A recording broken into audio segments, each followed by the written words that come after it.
Okay, so this is another long compilation, nearly 12 hours, of the stories from the first year of the Classic Ghost Stories podcast. I know that these long compilations without ads, without music and black screen go down very well with listeners because they use them to go to sleep to. But it's finding themes for them. So I've done vampires, haunted houses, Gothic stories, Victorian stories, Christmas stories, etc., etc., etc. And I thought, well, okay, I'll tell you what, let's do it the first year of the stories on the Classic Ghost Stories podcast. Now, there's been some compromise to this because this is the first year on YouTube. The podcast ran slightly differently in the first 6 to 8 months. So I'm doing it from YouTube. So they're not in the same order as they would be on, that's the first warning, would be on the podcast, say if you listen on Apple or Spotify. The next thing to say is that they are of varied quality sound-wise. One of them is a live story, so it's poorer quality. And the most shocking thing to your ears will be, in those days I used to attempt an American accent a lot more than I do now. I tend to avoid it now, so you're going to hear me speaking some egregious American accent. But I thought it might be interesting, you might not, but you might be interested in seeing the development of how the podcast grew. Or maybe it's just me that's interested in it. Anyway, here we go. And the other thing is, I couldn't put the full year because I've got many more than 12 hours.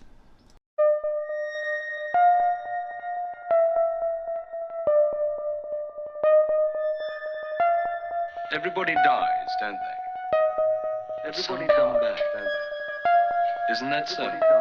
You tried to get into the locked room today, didn't you? How do the dead come back, Mother? What's the secret? The Yellow Wallpaper by Charlotte Perkins Gilman. It is very seldom that mere ordinary people like John and myself secure ancestral halls for the summer. A colonial mansion, a hereditary estate, I would say a haunted house, and reach the heights of romantic felicity, but that would be asking too much of fate. Still, I will proudly declare that there is something queer about it. Else, why should it be let so cheaply?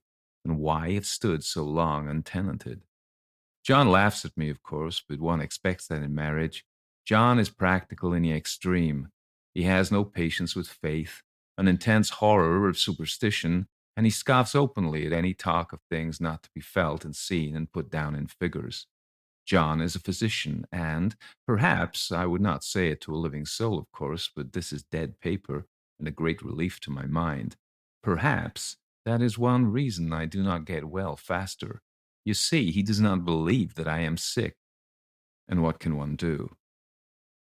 If a physician of high standing and one's own husband assures friends and relatives that there is really nothing the matter with one but temporary nervous depression, a slight hysterical tendency, what is one to do? My brother is also a physician and also of high standing, and he says the same thing. So I take phosphates or phosphites, whatever it is, and tonics and journeys and air and exercise, and am absolutely forbidden to work until I'm well again. Personally, I disagree with their ideas. Personally, I believe that congenial work with excitement and change would do me good. But what is one to do? I did write for a while in spite of them, but it does exhaust me a good deal, having to be so sly about it or else meet with heavy opposition. I sometimes fancy that in my condition, if I had less opposition and more society and stimulus, but John says the very worst thing I can do is think about my condition, and I confess it always makes me feel bad. So I will let it alone and talk about the house. The most beautiful place. It is quite alone, standing well back from the road, quite 3 miles from the village. It makes me think of English places that you read about, but there are hedges and walls and gates that lock and lots of separate little houses for the gardeners and people. There is a delicious garden. I never saw such a garden, large and shady, full of box-bordered paths and lined with long grape-covered arbors with seats under them. There were greenhouses, too, but they are all broken now. There was some legal trouble, I believe. Something about the heirs and co-heirs. Anyhow, the place has been empty for years. That spoils my ghostliness, I am afraid, but I don't care. There is something strange about the house. I can feel it. I even said so to John one moonlit evening, but he said what I felt was a draft and shut the window. I get unreasonably angry with John sometimes. I'm sure I never used to be so sensitive. I think it's due to this nervous condition, but John says if I feel so, I shall neglect proper self control. So I take pains to control myself, before him at least, and that makes me very tired. I don't like our room a bit. I wanted one downstairs that opened onto the piazza and had roses all up the window and such pretty old fashioned chintz hangings, but John would not hear of it. He said there was only one window and not room for two beds, and no near room for him if he took another. He is very careful and loving and hardly lets me stir without special direction. I have a scheduled prescription for each hour in the day. He takes all care from me, and I feel so basely ungrateful not to value it more. He said we came here solely on my account, that I was to have a perfect rest and all the air I could get. Your exercise depends on your strength, my dear, said he, and your food somewhat on your appetite. But air you can absorb all the time. So we took the nursery at the top of the house. It is a big, airy room, the whole floor nearly, with windows that look all ways and air and sunshine galore. It was nursery first, and then playroom and gymnasium. I should judge, for the windows are barred for little children, and there are rings and things in the walls. The paint and paper look as if a boys' school had used it. It's stripped off, the paper in great patches all around the head of my bed, about as far as I can reach, and in a great place on the other side of the room, low down. I never saw worse paper in my life. It is one of those sprawling, flamboyant patterns committing every artistic sin. It is dull enough to confuse the eye in following, pronounced enough to constantly irritate and provoke study, and when you follow the lame, uncertain curves for a little distance, they suddenly commit suicide, plunge off at outrageous angles, destroy themselves in unheard of contradictions. The color is repellent, almost revolting, a smoldering, unclean yellow, strangely faded by the slow turning sunlight. It is a dull yet lurid orange in some places, a sickly sulphur tint in others. No wonder the children hated it. I should hate it myself if I had to live in this room long. There comes John. I must put this away. He hates to have me write a word. We've been here 2 weeks, and I haven't felt like writing before since that first day. I'm sitting by the window now up in this atrocious nursery, and there's nothing to hinder my writing as much as I please, save lack of strength. John is away all day, and even some nights when his cases are serious. I'm glad my case is not serious. But these nervous troubles are dreadfully depressing. John does not know how much I really suffer. He knows there is no reason to suffer, and that satisfies him. Of course, it is only nervousness. It does weigh on me, so not to do my duty in any way. I meant to be such a help to John, such a real rest and comfort, and here I am, a comparative burden already. Nobody would believe what an effort it is to do what little I am able to dress and entertain and order things. It is fortunate Mary is so good with the baby, such a dear baby, and yet I cannot be with him. It makes me so nervous. I suppose John never was nervous in his life. He laughs at me so about this wallpaper. At first he meant to repaper the room, but afterwards he said I was letting it get the better of me, and that nothing was worse for a nervous patient than to give way to such fancies. He said that after the wallpaper was changed, it would be the heavy bedstead, and then the barred windows, and then that gate at the head of the stairs, and so on. You know the place is doing you good, he said, and really, dear, I don't care to renovate the house just for a 3 months' rental. Then do let us go downstairs, I said. There are such pretty rooms there.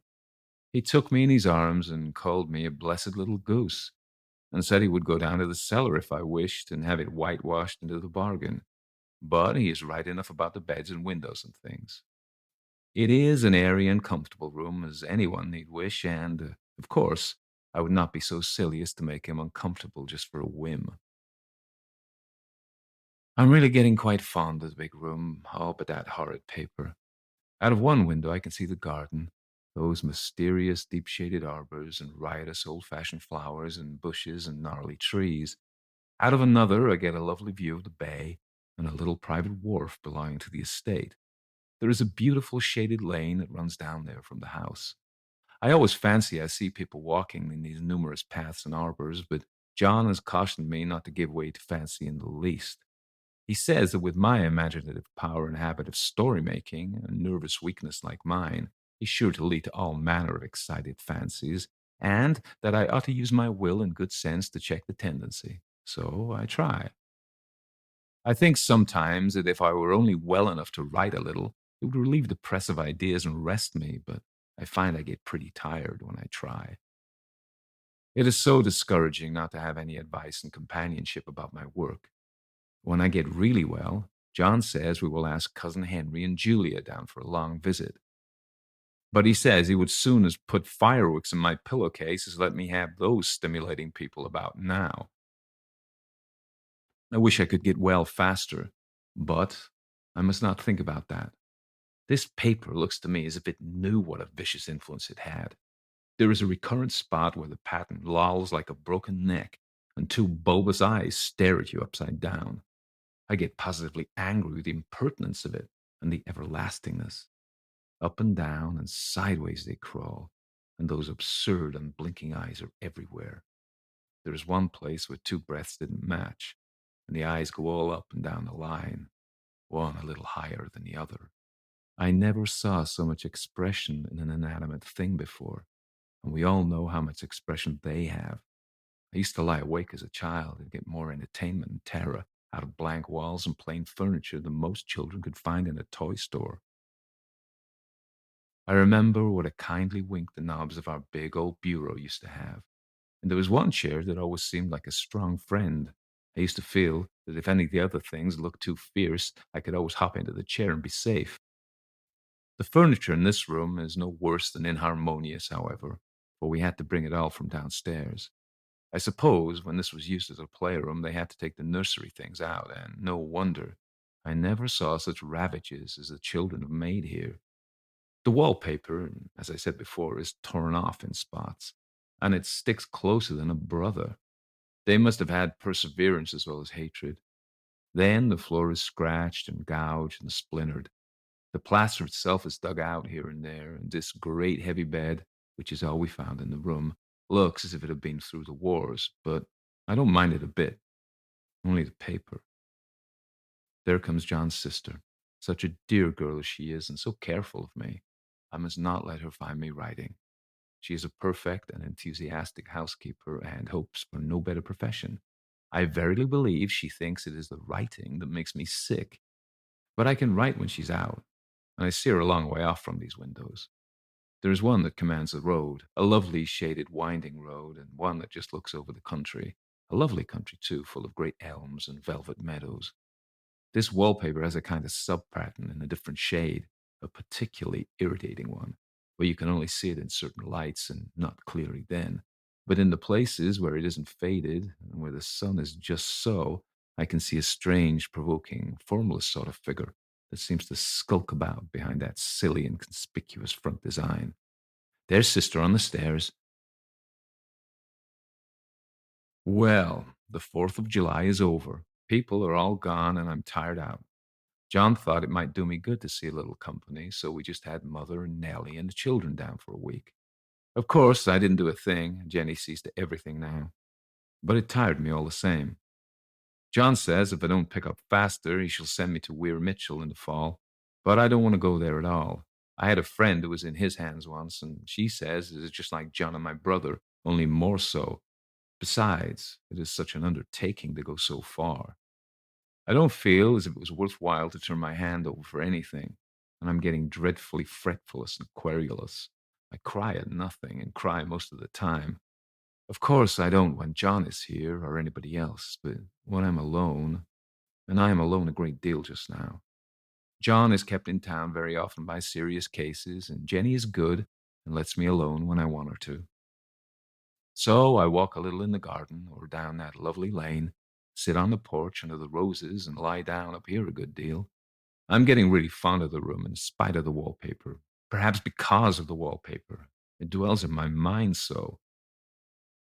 I lie here on this great immovable bed, it is nailed down, I believe, and follow that pattern about by the hour. It is as good as gymnastics, I assure you. I start, we'll say, at the bottom, down in the corner, over there where it has not been touched. And I determine for the thousandth time that I will follow that pointless pattern to some sort of conclusion. I know a little of the principle of design, and I know that this thing was not arranged on any laws of radiation or alternation, or repetition, or symmetry, or anything else that I've ever heard of. It is repeated, of course, by the breaths, but not otherwise. Looked at in one way, each breath stands alone. The bloated curves and flourishes, a kind of debased Romanesque, with delirium tremens, go waddling up and down in isolated columns of fatuity. But, on the other hand, they connect diagonally, and the sprawling outlines run off in great slanting waves of optic horror, like a lot of wallowing seaweeds in full chase. The whole thing goes horizontally, too, at least it seems to, and I exhaust myself in trying to distinguish the order of its going in that direction. They have used the horizontal breath for a frieze, and that adds wonderfully to the confusion. There is one end of the room where it's almost intact, and there, where the crosslights fade and the low sun shines directly upon it, I can almost fancy radiation after all. The interminable grotesques seem to form around a common center and rush off in headlong plunges of equal distraction. It makes me tired to follow it. I'll take a nap, I guess. I don't know why I should write this. I don't want to. I don't feel able. And I know that John would think it absurd, but I must say what I feel and think in some way. It is such a relief. But the effort is getting to be greater than the relief. Half the time now, I'm awfully lazy and lie down ever so much. John says I mustn't lose my strength and has me take cod liver oil and lots of tonics and things, to say nothing of ale and wine and rare meat. Dear John, he loves me very dearly and hates to have me sick. I tried to have a real, earnest, reasonable talk with him the other day and tell him how I wish he would let me go and make a visit to Cousin Henry and Julia. But he said I wasn't able to go, nor able to stand it after I got there, and I did not make out a very good case for myself, for I was crying before I had finished. It's getting to be a great effort for me to think straight. Just this nervous weakness, I suppose. And dear John gathered me up in his arms and just carried me upstairs and laid me on the bed, and sat by me and read to me till it tired my head. He said I was his darling and his comfort and all he had, and that I must take care of myself for his sake and keep well. He says no one but myself can help me out of it, and that I must use my will and self control and not let any silly fancies run away with me. There's one comfort: the baby is well and happy, and doesn't have to occupy this nursery with the horrid wallpaper. If we had not used it, that blessed child would have. What a fortunate escape. Why, I wouldn't have a child of mine, an impressionable little thing, live in such a room for worlds. I never thought about it before, but it is lucky that John kept me here after all. I can stand it so much easier than a baby, you see. Of course, I never mention it to them anymore. I'm too wise. But I keep watch of it all the same. There are things in that paper that nobody knows but me or ever will. Behind that outside pattern, the dim shapes get clearer every day. It is always the same shape, only very numerous. And it is like a woman stooping down and creeping about behind that pattern. I don't like it a bit. I begin to think, I wish John would take me away from here. It is so hard to talk to John about my case because he's so wise and because he loves me so. But I tried it last night. It was moonlight. The moon shines and all around just as the sun does. I hate to see it sometimes. It creeps so slowly and always comes in by one window or another. John was asleep and I hated to waken him, so I kept still and watched the moonlight on the undulating wallpaper till I felt creepy. The faint figure behind seemed to shake the pattern, just as if she wanted to get out. I got up softly and went to feel and see if the paper did move. And when I came back, John was awake. "What is it, little girl?" he said. "Don't go walking about like that. You'll get cold." I thought it was a good time to talk, so I told him that I really was not gaining here and that I wished he would take me away. "Why, darling," he said, "our lease will be up in 3 weeks and I can't see how to leave before. The repairs are not done at home and I cannot possibly leave town just now. Of course, if you were in any danger, I could and would, but you really are better, dear, whether you can see it or not. I am a doctor, dear, and I know. You're gaining flesh and color. Your appetite is better. I feel really much easier about you." "I don't weigh a bit more," said I, "nor as much. My appetite may be better in the evening when you're here, but it's worse in the morning when you're away." "Bless her little heart," said he with a big hug. "She shall be as sick as she pleases." But now let's improve the shining hours by going to sleep and talk about it in the morning. And you won't go away? I asked gloomily. Why, how can I, dear? It's only 3 weeks more, and then we'll take a nice little trip of a few days while Jenny is getting the house ready. Really, dear, you are better. Better in body, perhaps, I began and stopped short, for he sat up straight and looked at me with such a stern, reproachful look that I could not say another word. My darling, said he, I beg of you for my sake, and for our child's sake, as well as for your own, that you will never for one instant let that idea enter your mind. There is nothing so dangerous, so fascinating to a temperament like yours. It is a false and foolish fancy. Can you not trust me as a physician when I tell you so? So, of course, I said no more on that score, and we went to sleep before long.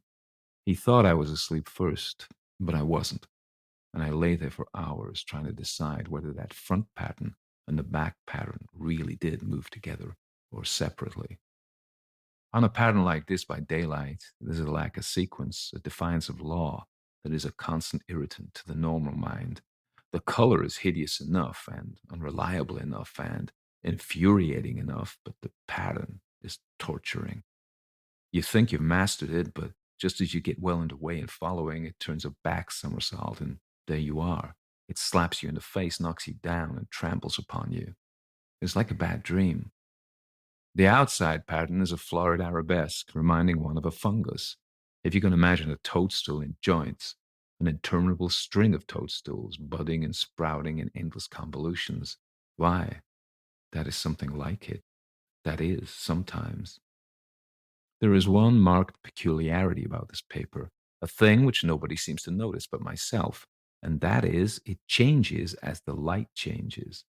When the sun shoots in through the east window, I always watch that first long straight ray. It changes so quickly that I can never quite believe it. That is why I watch it always. By moonlight, the moon shines in all night when there is a moon. I wouldn't know it was the same paper. At night, in any kind of light, in twilight, candlelight, lamplight, and worst of all, by moonlight, it becomes bars. The outside pattern, I mean, and the woman behind it is as plain as can be. I didn't realize for a long time what the thing was that showed behind that dim sub-pattern, but now I'm quite sure it is a woman. By daylight, she is subdued, quiet. I fancy it is the pattern that keeps us so still. It is so puzzling. It keeps me quiet by the hour. I lie down ever so much now. John says it's good for me and to sleep while I can. Indeed, he started the habit by making me lie down for an hour after each meal. It is a very bad habit, I'm convinced.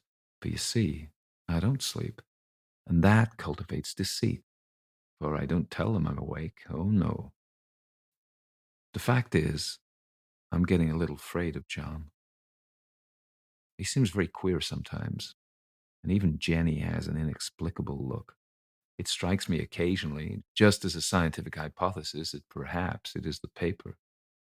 I have watched John when he didn't know I was looking, and come into the room suddenly on the most innocent excuses, and I've caught him several times looking at the paper, and Jenny too. I caught Jenny with her hand on it once.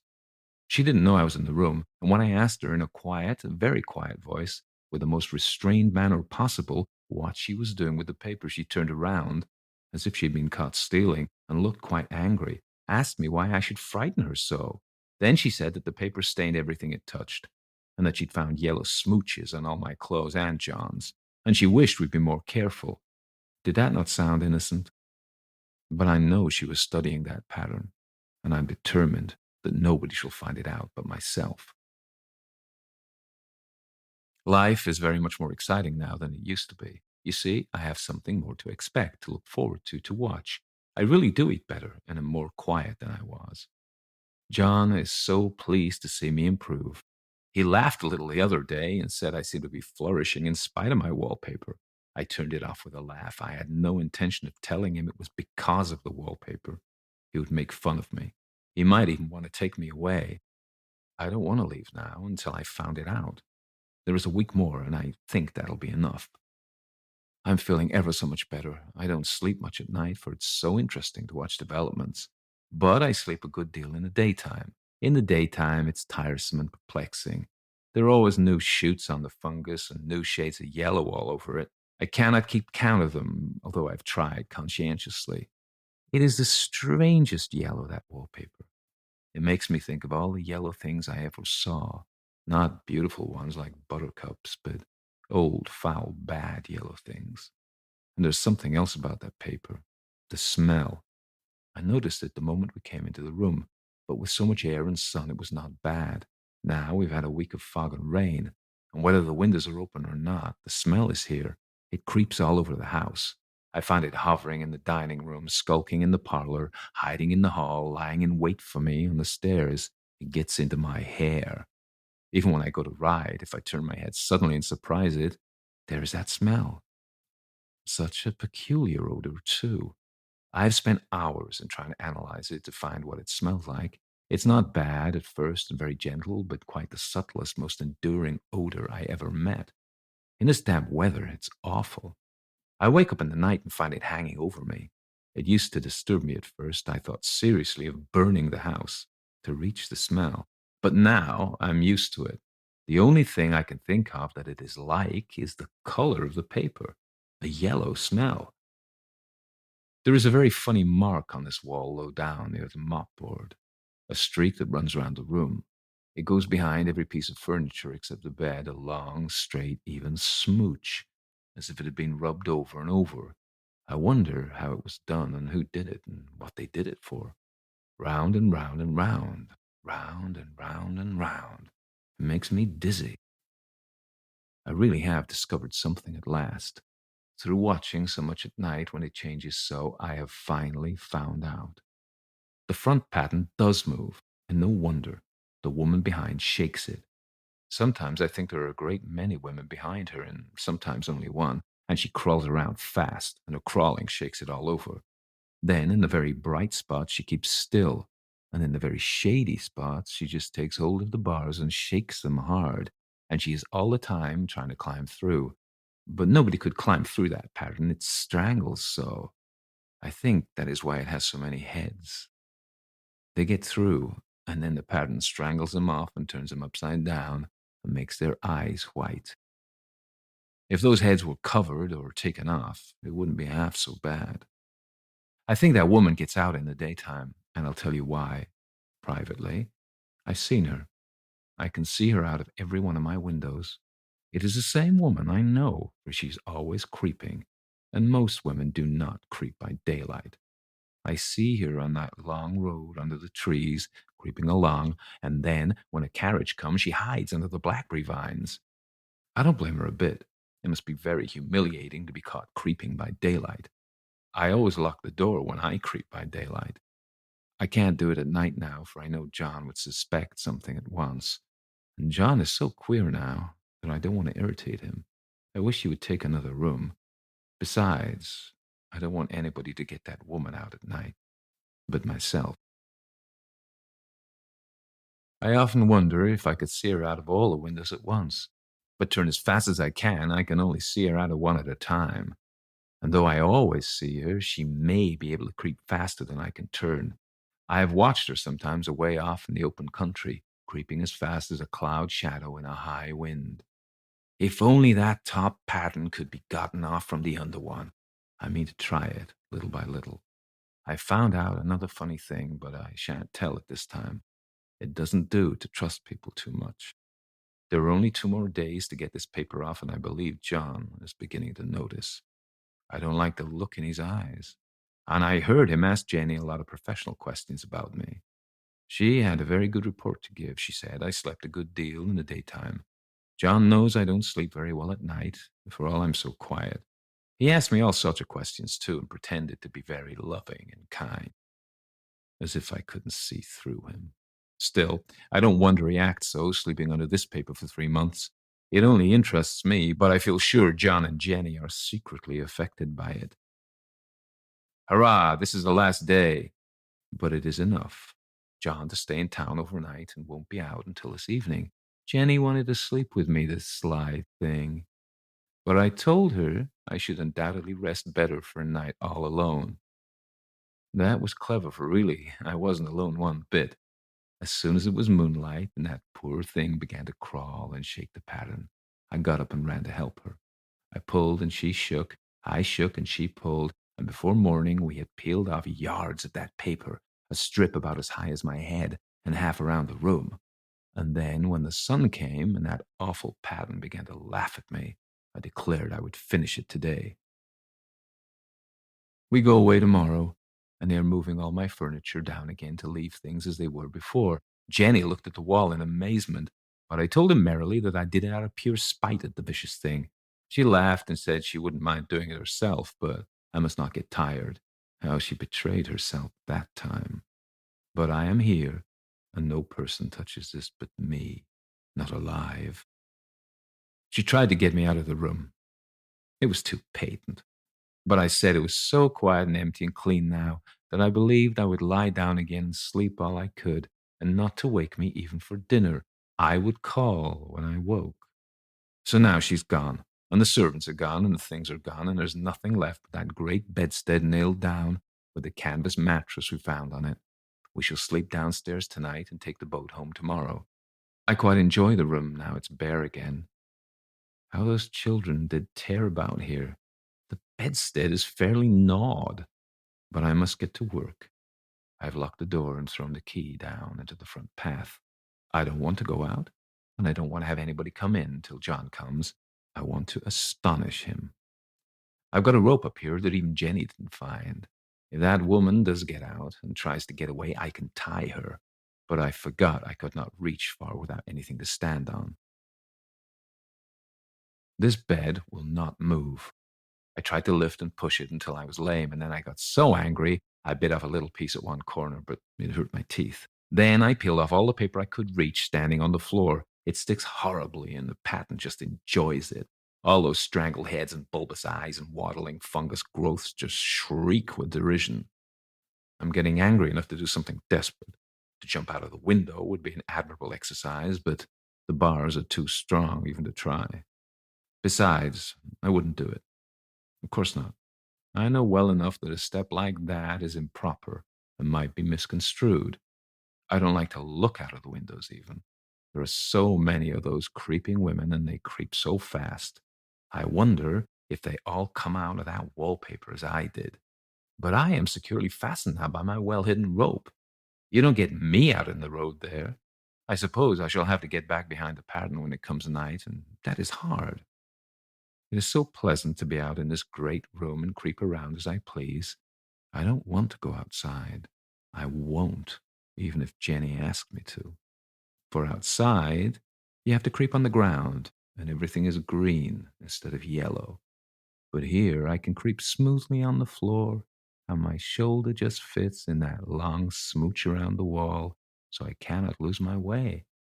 Why, there's John at the door. It's no use, young man, you can't open it. How he does call and pound.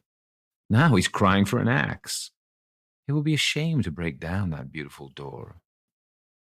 John, dear, said I in the gentlest voice, the key is down by the front steps under a plantain leaf.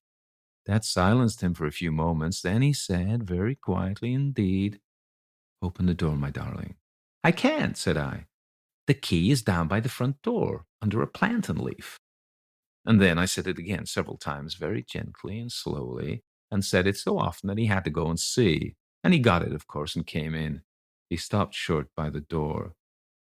What is the matter? He cried. For God's sake, what are you doing? I kept on creeping just the same, but I looked at him over my shoulder. I've got out at last, said I, in spite of you and Jane. And I pulled off most of the paper, so you can't put me back. Now, why should that man have fainted? But he did, and right across my path by the wall, so I had to creep over him every time. The Room in the Tower. It is probable that everybody who is at all a constant dreamer has had at least one experience of an event or a sequence of circumstances which have come to his mind in sleep, being subsequently realized in the material world. But, in my opinion, so far from this being a strange thing, it would be far odder if this fulfillment did not occasionally happen, since our dreams are, as a rule, concerned with people whom we know and places with which we are familiar, such as might very naturally occur in the awake and daylit world. True, these dreams are often broken into by some absurd and fantastic incident which puts them out of court in regard to their subsequent fulfillment. But on the mere calculation of chances, it does not appear in the least unlikely that a dream imagined by anyone who dreams constantly should occasionally come true. Not long ago, for instance, I experienced such a fulfillment of a dream, which seems to me in no way remarkable, and to have no kind of psychical significance. The manner of it was as follows. A certain friend of mine, living abroad, is amiable enough to write to me about once a fortnight. Thus, when 14 days or thereabouts have elapsed since I last heard from him, my mind, probably either consciously or subconsciously, is expectant of a letter from him. One night last week, I dreamed that as I was going upstairs to dress for dinner, I heard, as I often heard, the sound of the postman's knock on my front door, and diverted my direction downstairs instead. There, among other correspondence, was a letter from him. Thereafter the fantastic entered, for on opening it I found inside the ace of diamonds, and scribbled across it, in his well-known handwriting, "I am sending you this for safe custody, as you know it is running an unreasonable risk to keep aces in Italy." The next evening I was just preparing to go upstairs to dress when I heard the postman's knock, and did precisely as I had done in my dream. There, among the other letters, was one from my friend, only it did not contain the ace of diamonds. Had it done so, I should have attached more weight to the matter, which, as it stands, seems to me a perfectly ordinary coincidence. No doubt I consciously or subconsciously expected a letter from him, and this suggested to me my dream. Similarly, the fact that my friend had not written to me for a fortnight suggested to him that he should do so. But occasionally it is not so easy to find such an explanation. And for the following story, I can find no explanation at all. It came out of the dark, and into the dark it has gone again. All my life I have been a habitual dreamer. The nights are few, that is to say, when I do not find on awaking in the morning that some mental experience has been mine. And sometimes, all night long, apparently, a series of the most dazzling adventures before me. Almost without exception, these adventures are pleasant, though often merely trivial. It is of an exception that I am going to speak. It was when I was about 16 that a certain dream first came to me, and this is how it befell. It opened with my being set down at the door of a big red brick house, where I understood I was going to stay. The servant who opened the door told me that tea was being served in the garden, and led me through a low, dark-panelled hall with a large open fireplace onto a cheerful green lawn set round with flower-beds. There were grouped about the tea-table a small party of people, but they were all strangers to me except one, who was a schoolfellow called Jack Stone, clearly the son of the house, and he introduced me to his mother and father and a couple of sisters. I was, I remember, somewhat astonished to find myself here, for the boy in question was scarcely known to me, and I rather disliked what I knew of him. Moreover, he had left school nearly a year before. The afternoon was very hot, and an intolerable oppression reigned. On the far side of the lawn ran a red brick wall with an iron gate in its centre, outside which stood a walnut tree. We sat in the shadow of the house opposite a row of long windows, inside which I could see a table with cloth laid, glimmering with glass and silver. This garden front of the house was very long, and at one end of it stood a tower of 3 stories which looked to me much older than the rest of the building. Before long, Mrs. Stone, who, like the rest of the party, had sat in absolute silence, said to me, "Jack will show you your room. I have given you the room in the tower." Quite inexplicably, my heart sank at her words. I felt as if I had known that I should have the room in the tower, and that it contained something dreadful and significant. Jack instantly got up, and I understood that I had to follow him. In silence we passed through the hall and mounted a great oak staircase with many corners, and arrived at a small landing with 2 doors set in it. He pushed one of these open for me to enter, and without coming in himself, closed it after me. Then I knew that my conjecture had been right. There was something awful in the room, and with the terror of nightmare growing swiftly and enveloping me, I woke in a spasm of terror. Now, that dream, or variations on it, occurred to me intermittently for 15 years. Most often it came in exactly this form: the arrival, the tea laid out on the lawn, the deadly silence succeeded by that one deadly sentence, the mounting with Jack Stone up to the room in the tower where horror dwelt, and it always came to a close in the nightmare of terror at that which was in the room, though I never saw what it was. At other times I experienced variations on this same theme. Occasionally, for instance, we would be sitting at dinner in the dining room, into the windows of which I had looked on the first night when the dream of this house visited me. But wherever we were, there was always the same silence, the same sense of dreadful oppression and foreboding, and the silence, I knew, would always be broken by Mrs. Stone saying to me, "Jack will show you your room. I have given you the room in the tower." Upon which, this was invariable, I had to follow him up the oak staircase with many corners, and enter the place that I dreaded more and more each time that I visited it in sleep. Or again, I would find myself playing cards still in silence in a drawing-room lit with immense chandeliers that gave a blinding illumination. But what the game was, I have no idea. What I remember, with a sense of miserable anticipation, was that soon Mrs. Stone would get up and say to me, "Jack will show you your room.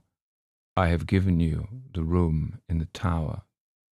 This drawing-room, where we played cards, was next to the dining-room, and, as I have said, was always brilliantly illuminated, whereas the rest of the house was full of dusk and shadows.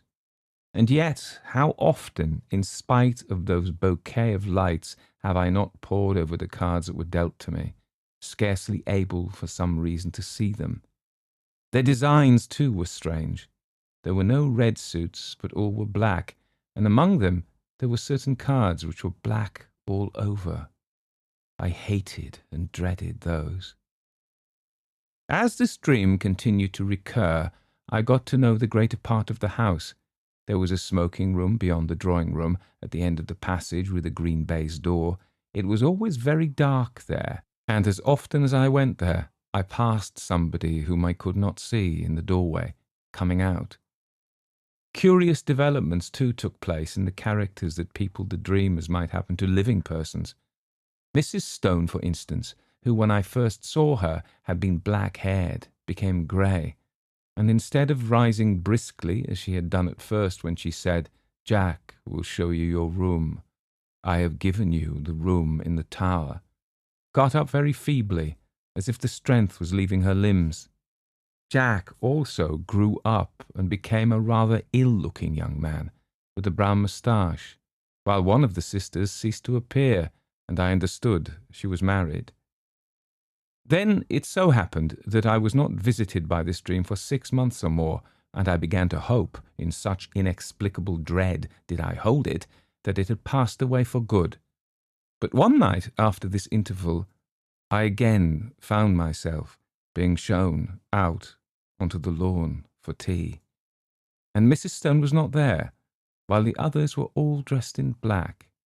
At once I guessed the reason, and my heart leaped at the thought that perhaps this time I should not have to sleep in the room with the tower. And though we usually all sat in silence, on this occasion the sense of relief made me talk and laugh as I had never yet done. But even then matters were not altogether comfortable, for no one else spoke, but they all looked secretly at each other. And soon the foolish stream of my talk ran dry, and gradually an apprehension worse than anything I had previously known gained on me as the light slowly faded. Suddenly a voice which I knew well broke the stillness, the voice of Mrs. Stone, saying, Jack will show you your room. I have given you the room in the tower. It seemed to come from near the gate in the red brick wall that bounded the lawn, and looking up, I saw that the grass outside was sown thick with gravestones.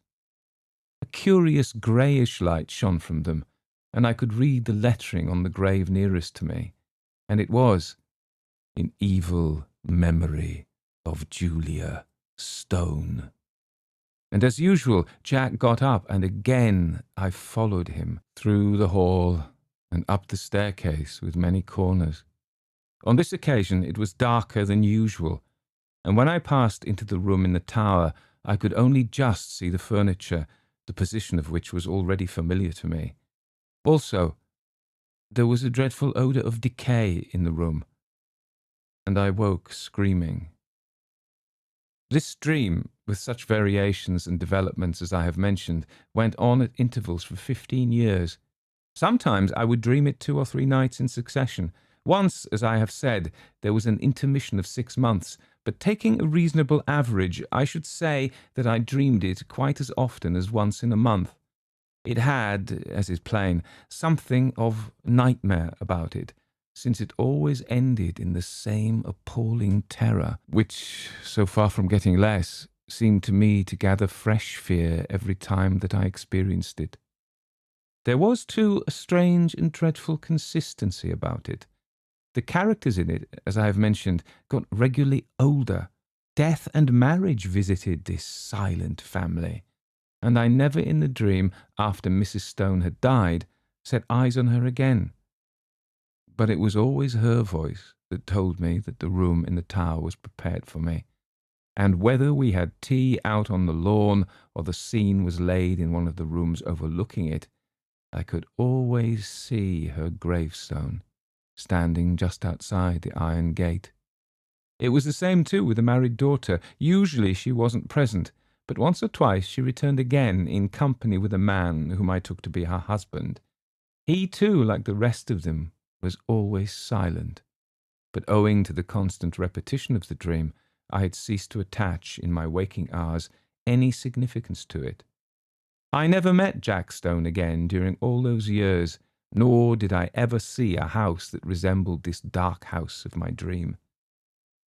And then something happened. I had been in London in this year up till the end of July, and during the first week in August went down to stay with a friend in a house he had taken for the summer months in the Ashdown Forest district of Sussex.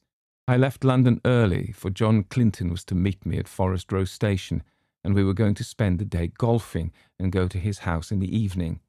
He had his motor with him, and we set off about 5 of the afternoon after a thoroughly delightful day for the drive, the distance being some 10 miles. As it was still so early, we did not have tea at the clubhouse, but waited till we should get home. As we drove, the weather, which up till then had been, though hot, deliciously fresh, seemed to me to alter in quality and become very stagnant and oppressive, and I felt that undefinable sense of ominous apprehension that I am accustomed to before thunder. John, however, did not share my views, attributing my loss of lightness to the fact that I had lost both my matches. Events proved, however, that I was right, though I do not think that the thunderstorm that broke that night was the sole cause of my depression. Our way lay through deep, high-banked lanes, and before we had gone very far, I fell asleep, and was only awakened by the stopping of the motor, and with a sudden thrill, partly of fear, but chiefly of curiosity, I found myself standing in the doorway of my house of dream. We went, I half wondering whether or not I was dreaming still, through a low oak-panelled hall and out onto the lawn, where tea was laid in the shadow of the house. It was set in flower beds, a red brick wall with a gate in it bounded one side, and out beyond that was a space of rough grass with a walnut tree. The facade of the house was very long, and at one end stood a 3-storied tower, markedly older than the rest. Here, for the moment, all resemblance to the repeated dream ceased.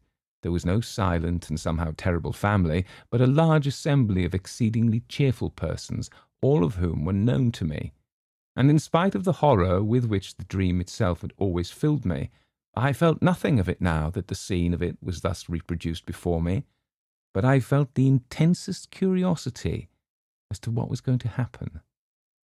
Tea pursued its cheerful course, and before long Mrs. Clinton got up, and at that moment I think I knew what she was going to say. She spoke to me, and what she said was, "Jack will show you to your room. I have given you the room in the tower." And that, for half a second, the horror of the dream took hold of me again. But it quickly passed, and again I felt nothing more than the most intense curiosity. It was not very long before it was amply satisfied. John turned to me. "Right up at the top of the house," he said, "but I think you'll be comfortable. We're absolutely full up. Would you like to go and see it now?" "By Jove, I believe that you're right and that we're going to have a thunderstorm. How dark it has become." I got up and followed him. We passed through the hall and up the perfectly familiar staircase. Then he opened the door and I went in. And at that moment, sheer, unreasoning terror again possessed me. I did not know what I feared. I simply feared. Then, like a sudden recollection when one remembers a name which has long escaped the memory, I knew what I feared. I feared Mrs. Stone, whose grave, with the sinister inscription, "In evil memory," I had so often seen in my dream, just beyond the lawn, which lay below my window. And then, once more, the fear passed so completely that I wondered what there was to fear, and I found myself sober and quiet and sane in the room in the tower, the name of which I had so often heard in my dream, and the scene of which was so familiar. I looked around it with a certain sense of proprietorship, and found that nothing had been changed from the dreaming nights in which I knew it so well. Just to the left of the door was the bed, lengthways along the wall, with the head of it in the angle. In a line with it was the fireplace and a small bookcase. Opposite the door, the outer wall was pierced by two lattice-paned windows, between which stood the dressing-table, while ranged along the fourth wall was the washing-stand and the big cupboard. My luggage had already been unpacked, for the furniture of dressing and undressing lay orderly on the washstand and toilet table, while my dinner clothes were spread out on the coverlet of the bed. And then, with a sudden start of unexplained dismay, I saw that there were two rather conspicuous objects which I had not seen before in my dreams. One, a life-sized oil painting of Mrs. Stone. The other, a black and white sketch of Jack Stone, representing him as he had appeared to me only a week before in the last of the series of these repeated dreams. A rather secret and evil-looking man of about 30. His picture hung between the windows, looking straight across the room to the other portrait, which hung at the side of the bed. At that I looked next, and as I looked, I felt once more the horror of nightmare seize me. It represented Mrs. Stone as I had seen her last in my dreams, old and withered and white-haired. But in spite of the evident feebleness of body, a dreadful exuberance and vitality shone through the envelope of flesh, an exuberance wholly malign, a vitality that foamed and frothed with unimaginable evil. Evil beamed from the narrow, leering eyes.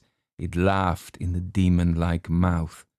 The whole face was instinct with some secret and appalling mirth. The hands, clasped together on the knee, seemed shaking with suppressed and nameless glee. Then I saw also that it was signed in the left-hand bottom corner, and wondering who the artist could be, I looked more closely and read the inscription. Julia Stone, by Julia Stone. There came a tap at the door, and John Clinton entered. "Got everything you want?" he asked. "Rather more than I want," I said, pointing to the picture. He laughed. "Hard-featured old lady," he said. "By herself, too, I remember. Anyway, she can't have flattered herself much." But don't you see, I said, it's scarcely a human face at all. It's the face of some witch, of some devil. He looked at it more closely. Yes, it isn't very pleasant, he said. Scarcely a bedside manner, eh? Yes, I can imagine getting the nightmare if I went to sleep with that close by my bed. I'll have it taken down if you like. I really wish you would, I said. He rang the bell, and with the help of a servant we detached the picture and carried it out onto the landing and put it with its face to the wall. By Jove, the old lady's a weight, said John, mopping his forehead. I wonder if she had something on her mind. The extraordinary weight of the picture had struck me too. I was about to reply when I caught sight of my own hand. There was blood on it, in considerable quantities, covering the whole palm. I've cut myself somehow, said I. John gave a little startled exclamation. Why, I have too, he said. Simultaneously, the footman took out his handkerchief and wiped his hand with it. I saw that there was blood also on his handkerchief. John and I went back into the tower room and washed the blood off, but neither on his hand nor on mine was there the slightest trace of a scratch or cut.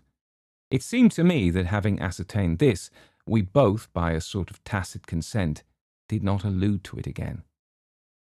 Something in my case had dimly occurred to me that I did not wish to think about. It was but a conjecture, but I fancied that I knew the same thing had occurred to him. The heat and oppression of the air, for the storm we had expected was still undischarged, increased very much after dinner, and for some time most of the party, among whom were John Clinton and myself, sat outside on the path bounding the lawn, where we had had tea. The night was absolutely dark, and no twinkle of star or moon ray could penetrate the pall of cloud that overset the sky. By degrees our assembly thinned. The women went up to bed, men dispersed to the smoking or billiard room, and by 11 o'clock my host and I were the only two left. All the evening I thought that he had something on his mind, and as soon as we were alone, he spoke. The man who helped us with the picture had blood on his hand too. Did you notice? He said. I asked him just now if he had cut himself, and he said he supposed he had, but that he could find no mark of it. Now, where did that blood come from? By dint of telling myself that I was not going to think about it, I had succeeded in not doing so, and I did not want, especially just at bedtime, to be reminded of it. I don't know, said I, and I don't really care, so long as the picture of Mrs. Stone is not by my bed. He got up. But it's odd, he said. Now you'll see another odd thing. A dog of his, an Irish terrier by breed, had come out of the house as we talked. The door behind us into the hall was open, and a bright oblong of light shone across the lawn to the iron gate which led onto the rough grass outside, where the walnut tree stood. I saw that the dog had all his hackles up, bristling with rage and fright. His lips were curled back from his teeth, as if he was ready to spring at something, and he was growling to himself. He took not the slightest notice of his master nor me, but stiffly and tensely walked across the grass to the iron gate. There he stood for a moment, looking through the bars, and still growling. Then, of a sudden, his courage seemed to desert him. He gave one long howl and scuttled back to the house with a curious, crouching sort of movement. He does that 6 times a day, said John. He sees something which he both hates and fears. I walked to the gate and looked over it. Something was moving on the grass outside, and soon a sound which I could not instantly identify came to my ears. Then I remembered what it was. It was the purring of a cat. I lit a match and saw the purrer, a big blue Persian, walking round and round in a little circle just outside the gate, stepping high and ecstatically, with tail carried aloft like a banner. Its eyes were bright and shining, and every now and then it put its head down and sniffed at the grass. I laughed. The end of that mystery, I'm afraid, he said. Here's a large cat having a Walpurgis night all alone. Yes, that's Darius, said John. He spends half the day and all night there.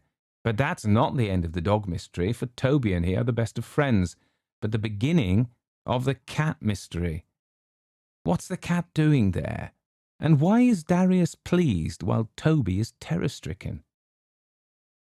At that moment I remembered the rather horrible detail of my dreams when I saw through the gate, just where the cat was now, the white tombstone with the sinister inscription. But before I could answer, the rain began, as suddenly and heavily as if a tap had been turned on, and simultaneously the big cat squeezed through the bars of the gate and came leaping across the lawn to the house for shelter. There it sat in the doorway, looking out eagerly into the dark.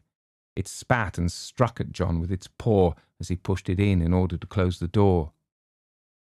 Somehow, with the portrait of Julia Stone in the passage outside, the room in the tower had absolutely no alarm for me, and as I went to bed, feeling very sleepy and heavy, I had nothing more than interest for the curious incident about our bleeding hands and the conduct of the cat and dog. The last thing I looked at before I put out my light was the square empty space by my bed where the portrait had been. Here the paper was of its original full tint of dark red. Over the rest of the walls it had faded. Then I blew out my candle and fell instantly asleep.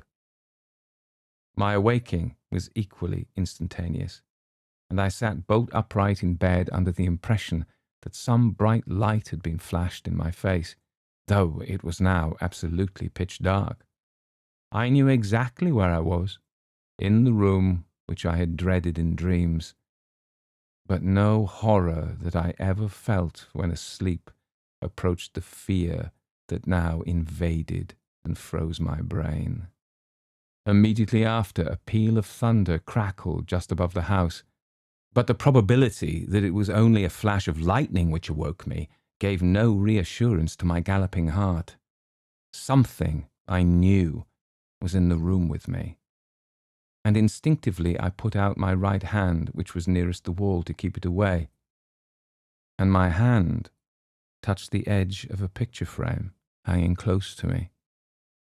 I sprang out of the bed, upsetting the small table that stood by it, and I heard my watch, candle, and matches clatter onto the floor. But for the moment there was no need of light, for a blinding flash leaped out of the clouds and showed me that by my bed again hung the picture of Mrs. Stone, and instantly the room went into blackness again. But in that flash I saw another thing also, namely a figure that leaned over the end of my bed, watching me. It was dressed in some close-clinging white garment, spotted and stained with mould, and the face was that of the portrait.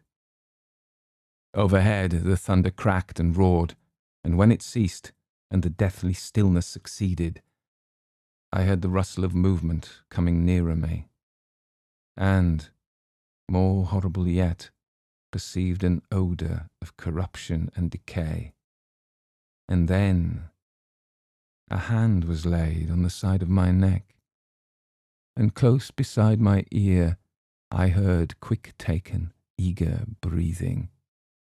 Yet I knew that this thing, though it could be perceived by touch, by smell, by eye, and by ear, was still not of this earth, but something that had passed out of the body and had power to make itself manifest.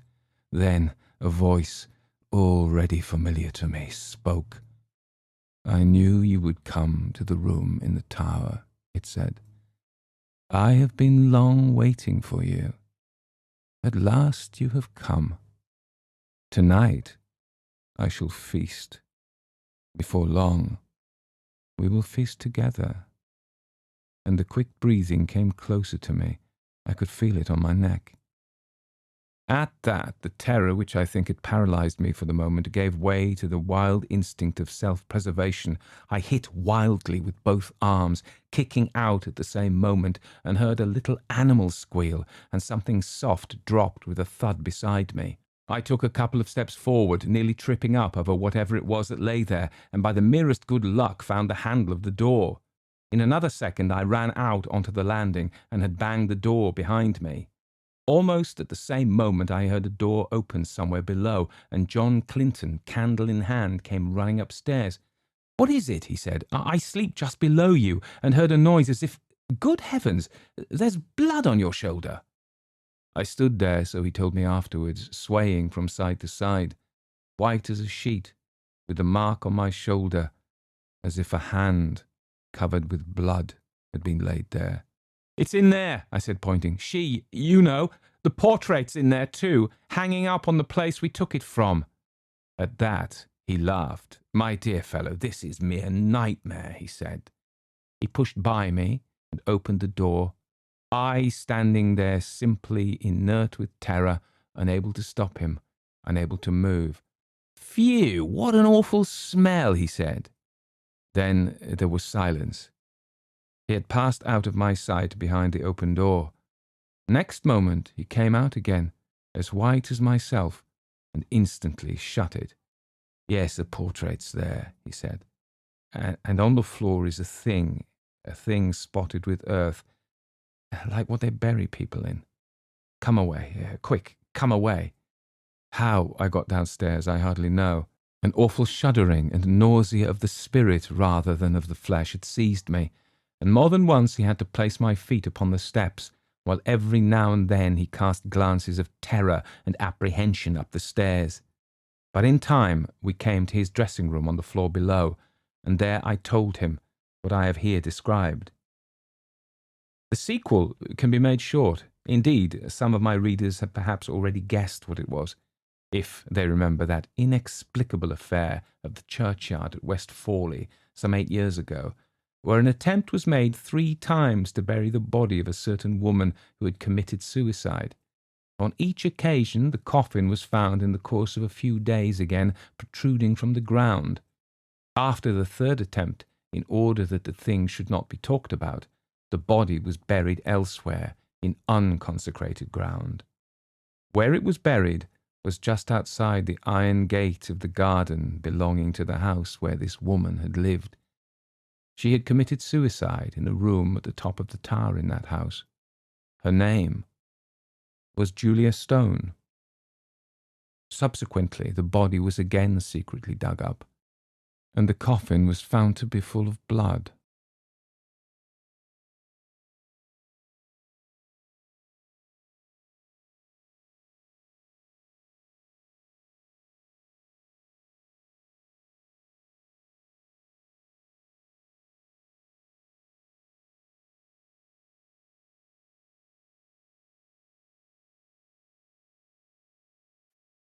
A Whistle and I'll Come to You, My Lad, by M.R. James.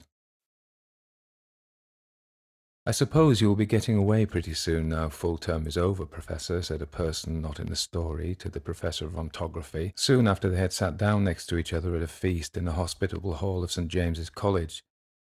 The Professor was young, neat, and precise in speech. "Yes," he said, "my friends have been making me take up golf this term, and I mean to go to the East Coast. In point of fact, to Burnstow, I dare say you know it, for a week or 10 days to improve my game. I hope to get off tomorrow." "Oh, Perkins," said his neighbour on the other side, "if you're going to Burnstow, I wish you would look at the site of the Templars' Preceptory, and let me know if you think it would be any good to have a dig there in the summer." It was, as you might suppose, a person of antiquarian pursuits who said this, but since he merely appears in this prologue, there is no need to give his entitlements. "Certainly," said Perkins the Professor. "If you will describe to me whereabouts the site is, I will do my best to give you an idea of the lie of the land when I get back. Or I could write to you about it, if you would tell me where you're likely to be." "Don't trouble to do that, thanks. It's only that I'm thinking of taking my family in that direction in the long. And it occurred to me that as very few of the English preceptories have ever been properly planned, I might have an opportunity of doing something useful on off days." The Professor rather sniffed at the idea that planning out a preceptory could be described as useful. His neighbour continued.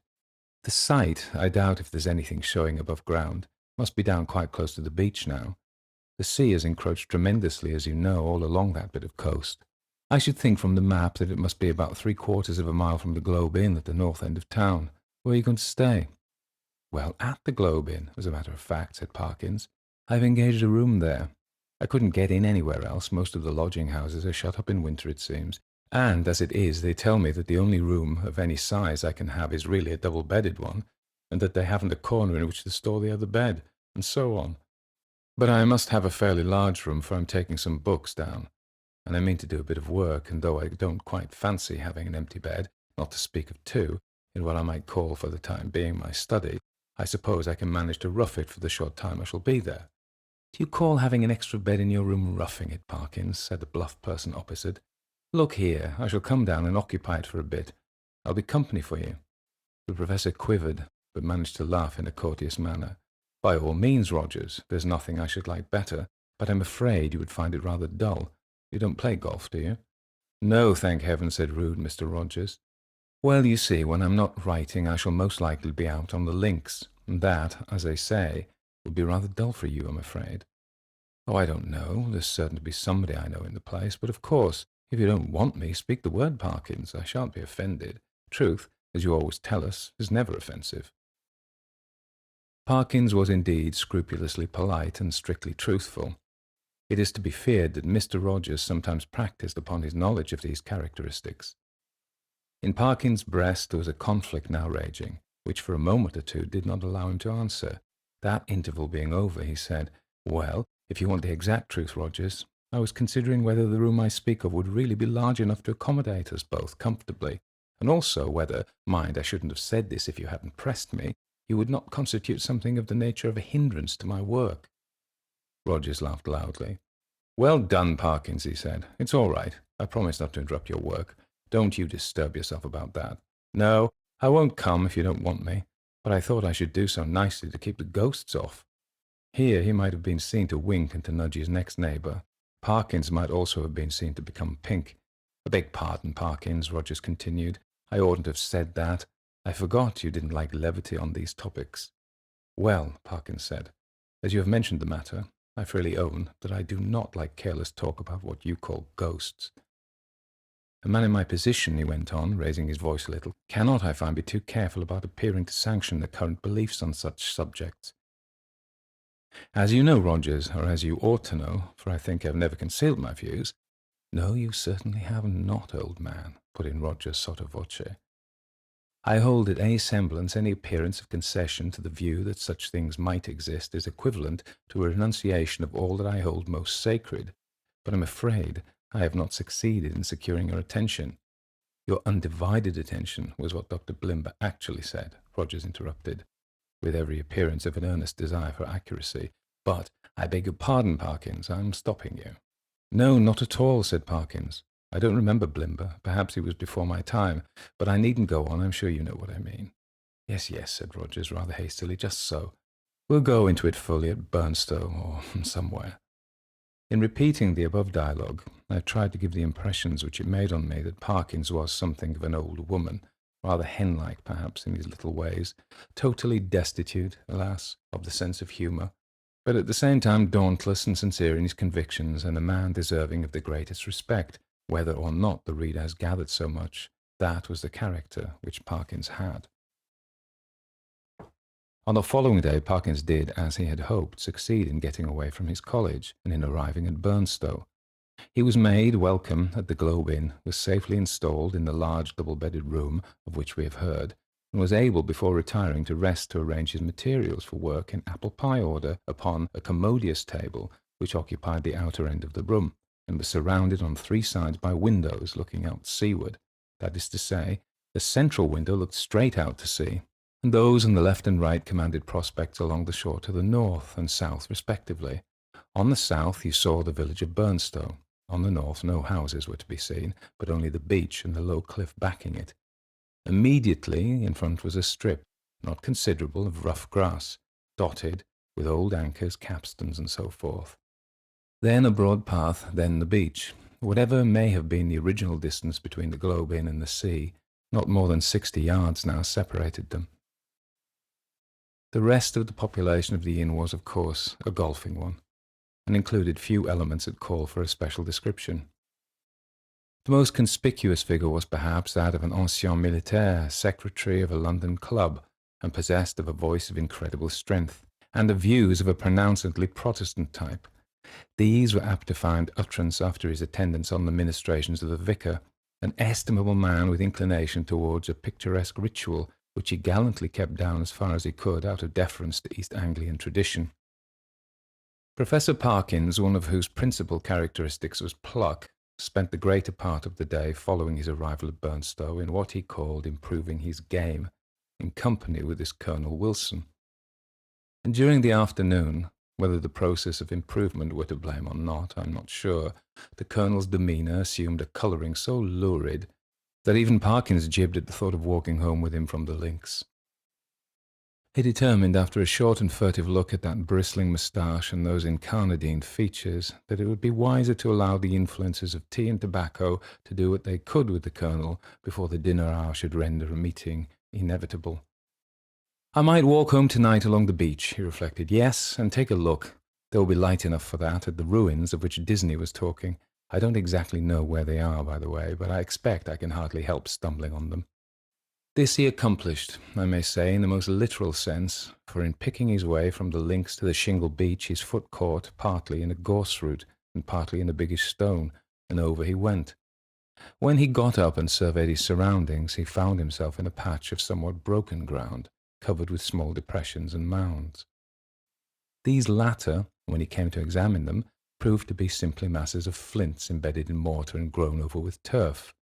He must, he quite rightly concluded, be on the site of the preceptory he had promised to look at. It seemed not unlikely to reward the spade of the explorer. Enough of the foundations was probably left at no great depth to throw a good deal of light on the general plan. He remembered vaguely that the Templars to whom this site had belonged were in the habit of building round churches, and he thought a particular series of the humps or mounds near him did appear to be arranged in something of a circular form. Few people can resist the temptation to try a little amateur research in a department quite outside their own, if only for the satisfaction of showing how successful they would have been if they had only taken it up seriously.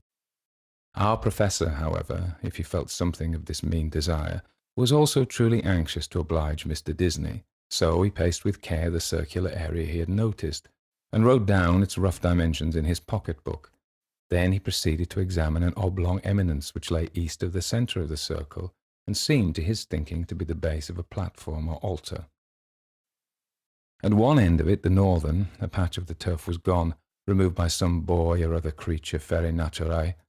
It might, he thought, be as well to probe the soil here for evidences of masonry, and he took out his knife and began scraping away the earth. And now followed another little discovery. A portion of soil fell inward as he scraped, and disclosed a small cavity. He lighted one match after another to help him see of what nature the hole was, but the wind was too strong for them all. By tapping and scratching the sides with his knife, however, he was able to make out that it must have been an artificial hole in the masonry.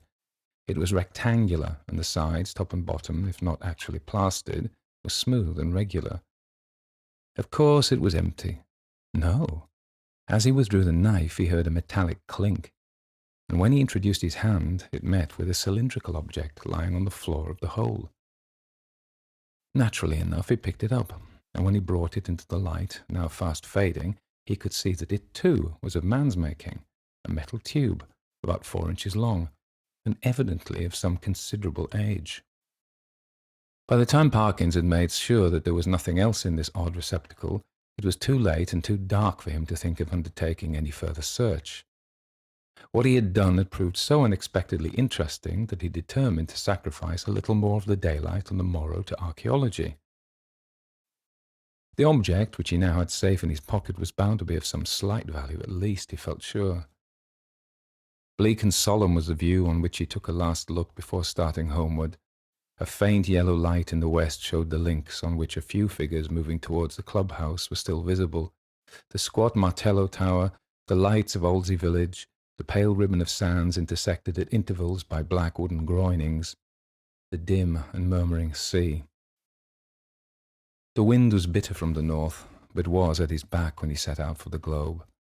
He quickly rattled and clashed through the shingle, and gained the sand, upon which, but for the groinings which had to be got over every few yards, the going was both good and quiet.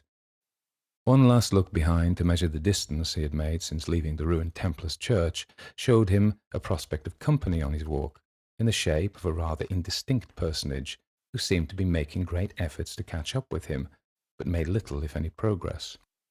I mean that there was an appearance of running about his movements, but that the distance between him and Perkins did not seem materially to lessen.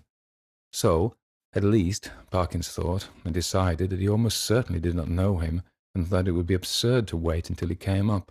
For all that, company, he began to think, would really be very welcome on that lonely shore, if only you could choose your companion. In his unenlightened days he had read of meetings in such places, which even now would hardly bear thinking of. He went on thinking of them, however, until he reached home, and particularly of one which catches most people's fancy at some time of their childhood. Now I saw in my dream that Christian had gone but a very little way when he saw a foul fiend coming over the field to meet him.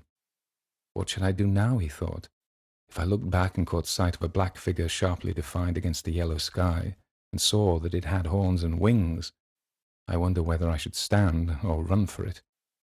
Luckily, the gentleman behind is not of that kind, and he seems to be about as far off now as when I saw him first. Well, at this rate, he won't get his dinner as soon as I shall, and dear me, it's within a quarter of an hour of the time now. I must run. Perkins had, in fact, very little time for dressing. When he met the Colonel at dinner, peace, or as much of her as that gentleman could manage, reigned once more in the military bosom, nor was she put to flight in the hours of bridge that followed dinner, for Perkins was a more than respectable player. When, therefore, he retired towards 12 o'clock, he felt that he had spent his evening in quite a satisfactory way, and that even for so long as a fortnight or 3 weeks' life at the Globe would be supportable under similar conditions, especially, thought he, if I go on improving my game. As he went along the passages, he met the boots of the Globe, who stopped and said, "Beg pardon, sir, but as I was a-brushing your coat just now, there was something fell out of the pocket. I put it on your chest of drawers, sir, in your room, sir, a piece of a paper or something like that, sir. Thank you, sir. You'll find it on your chest of drawers, sir. Yes, sir. Good night, sir." The speech served to remind Perkins of his little discovery of that afternoon. It was with some considerable curiosity that he turned it over by the light of his candles. It was of bronze, he now saw, and was shaped very much after the manner of a modern dog whistle. In fact, it was, yes, it certainly was, actually no more, no less than a whistle. He put it to his lips, but it was quite full of a fine, caked-up sand or earth, which would not yield to knocking, but must be loosened with a knife. Tidy as ever in his habits, Perkins cleared out the earth onto a piece of paper and took the latter to the window to empty it out. The night was clear and bright, as he saw when he had opened the casement, and he stopped for an instant to look at the sea and note a belated wanderer stationed on the shore in front of the inn. Then he shut the window, a little surprised at the late hours people kept at Burnstow, and took his whistle to the light again. Why, surely there were marks on it, and not merely marks, but letters. A very little rubbing rendered the deeply cut inscription quite legible, but the professor had to confess, after some earnest thought, that the meaning of it was as obscure to him as the writing on the wall to Belshazzar. There were legends both on the front and on the back of the whistle. The one read thus: "Fla fur bis fle," the other, "Quis es iste qui venit." I ought to be able to make it out, he thought, but I suppose I am a little rusty in my Latin, when I come to think of it. I don't believe I even know the word for a whistle. The long one does seem simple enough. It ought to mean, "Who is this who is coming?" Well, the best way to find out is evidently to whistle for him. He blew tentatively and stopped, suddenly, startled and yet pleased at the note he had elicited. It had the quality of infinite distance in it, and soft as it was, he somehow felt it must be audible for miles around. It was a sound, too, that seemed to have the power, which many scents possess, of forming pictures in the brain. He saw quite clearly for a moment a vision of a wide, dark expanse at night, with a fresh wind blowing, and in the midst a lonely figure, how employed he could not tell. Perhaps he would have seen more had not the picture been broken by a sudden surge of a gust of wind against his casement, so sudden that it made him look up, just in time to see the white glint of a seabird's wings somewhere outside the dark panes. The sound of the whistle had so fascinated him that he could not help trying it once more, this time more boldly. The note was little, if at all louder than before, and repetition broke the illusion. No picture followed, as he had half hoped it might. But what is this? Goodness, what force the wind can get up in a few minutes, with a tremendous gust there. I knew that window fastening was no use. I thought so, both candles out. It's enough to tear the room to pieces. The first thing was to get the windows shut. While you might count 20, Perkins was struggling with the small casement, and felt almost as if we were pushing back a sturdy burglar, so strong was the pressure. It slackened all at once, and the window banged to and latched itself. Now to relight the candles and see what damage, if any, has been done. No, nothing seemed amiss. No glass even was broken in the casement. But the noise had evidently roused at least one member of the household. The Colonel was to be heard stomping in his stocking feet on the floor above and growling. Quickly as it had risen, the wind did not fall at once. On it went, moaning and rushing past the house, at times rising to a cry so desolate that, as Perkins disinterestedly said, it might have made fanciful people feel quite uncomfortable. Even the unimaginative, he thought, after a quarter of an hour might be happier without it. Whether it was the wind, or the excitement of golf, or the researches into the preceptory that kept Perkins awake, he was not sure. Awake he remained, in any case, long enough to fancy, as I am afraid I often do myself under such conditions, that he was the victim of all manner of fatal disorders. He would lie counting the beats of his heart, convinced that it was going to stop work every moment, and would entertain grave suspicions of his lungs, brain, liver, etc., suspicions which he was sure would be dispelled by the return of daylight, but which until then refused to be put aside. He found a little vicarious comfort in the idea that someone else was in the same boat. A near neighbour, in the darkness it was not easy to tell his direction, was tossing and rustling in his bed too. The next stage was that Perkins shut his eyes, and determined to give sleep every chance. Here again over-excitement asserted itself in another form, that of making pictures. Experto crede.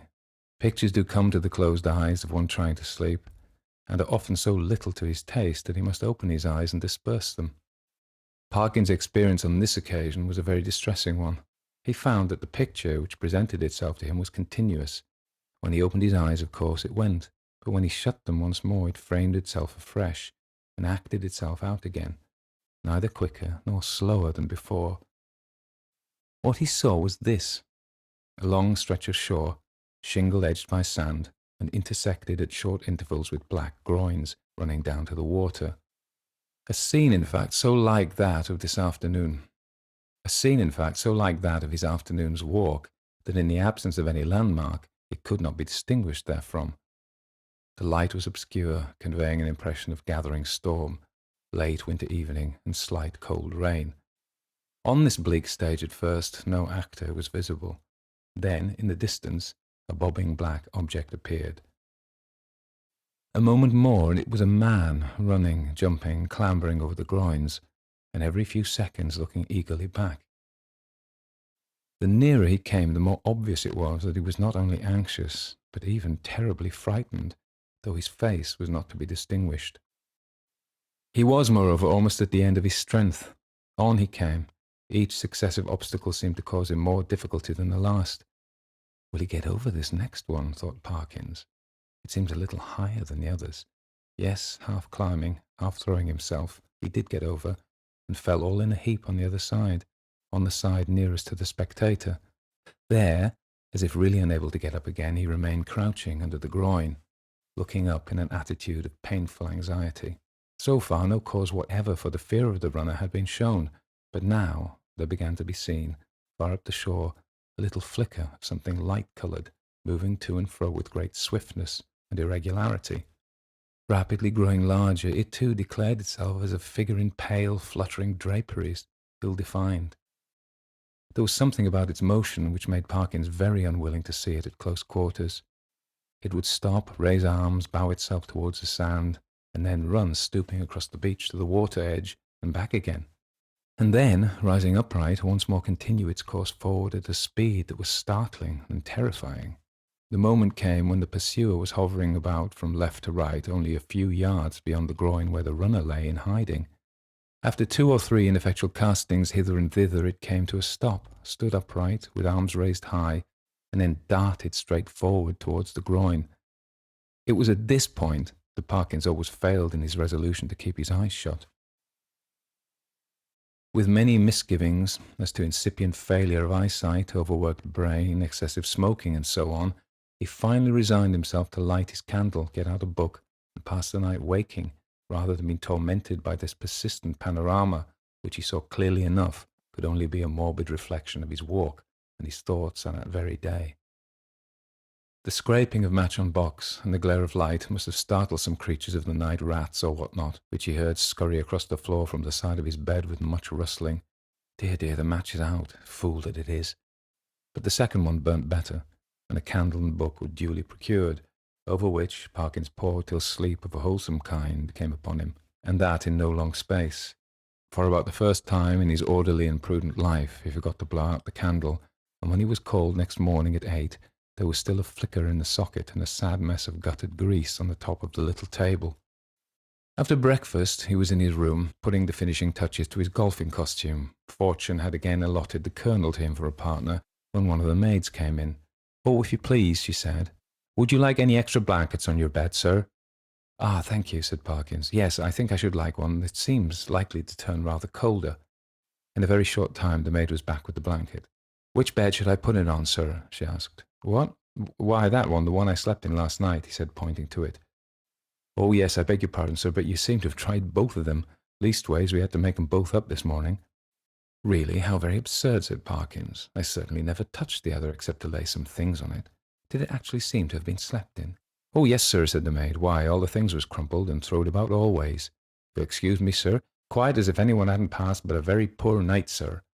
"Dear me," said Parkins. "Well, I may have disordered it more than I thought when I unpacked my things. I'm very sorry to have given you the extra trouble, I'm sure.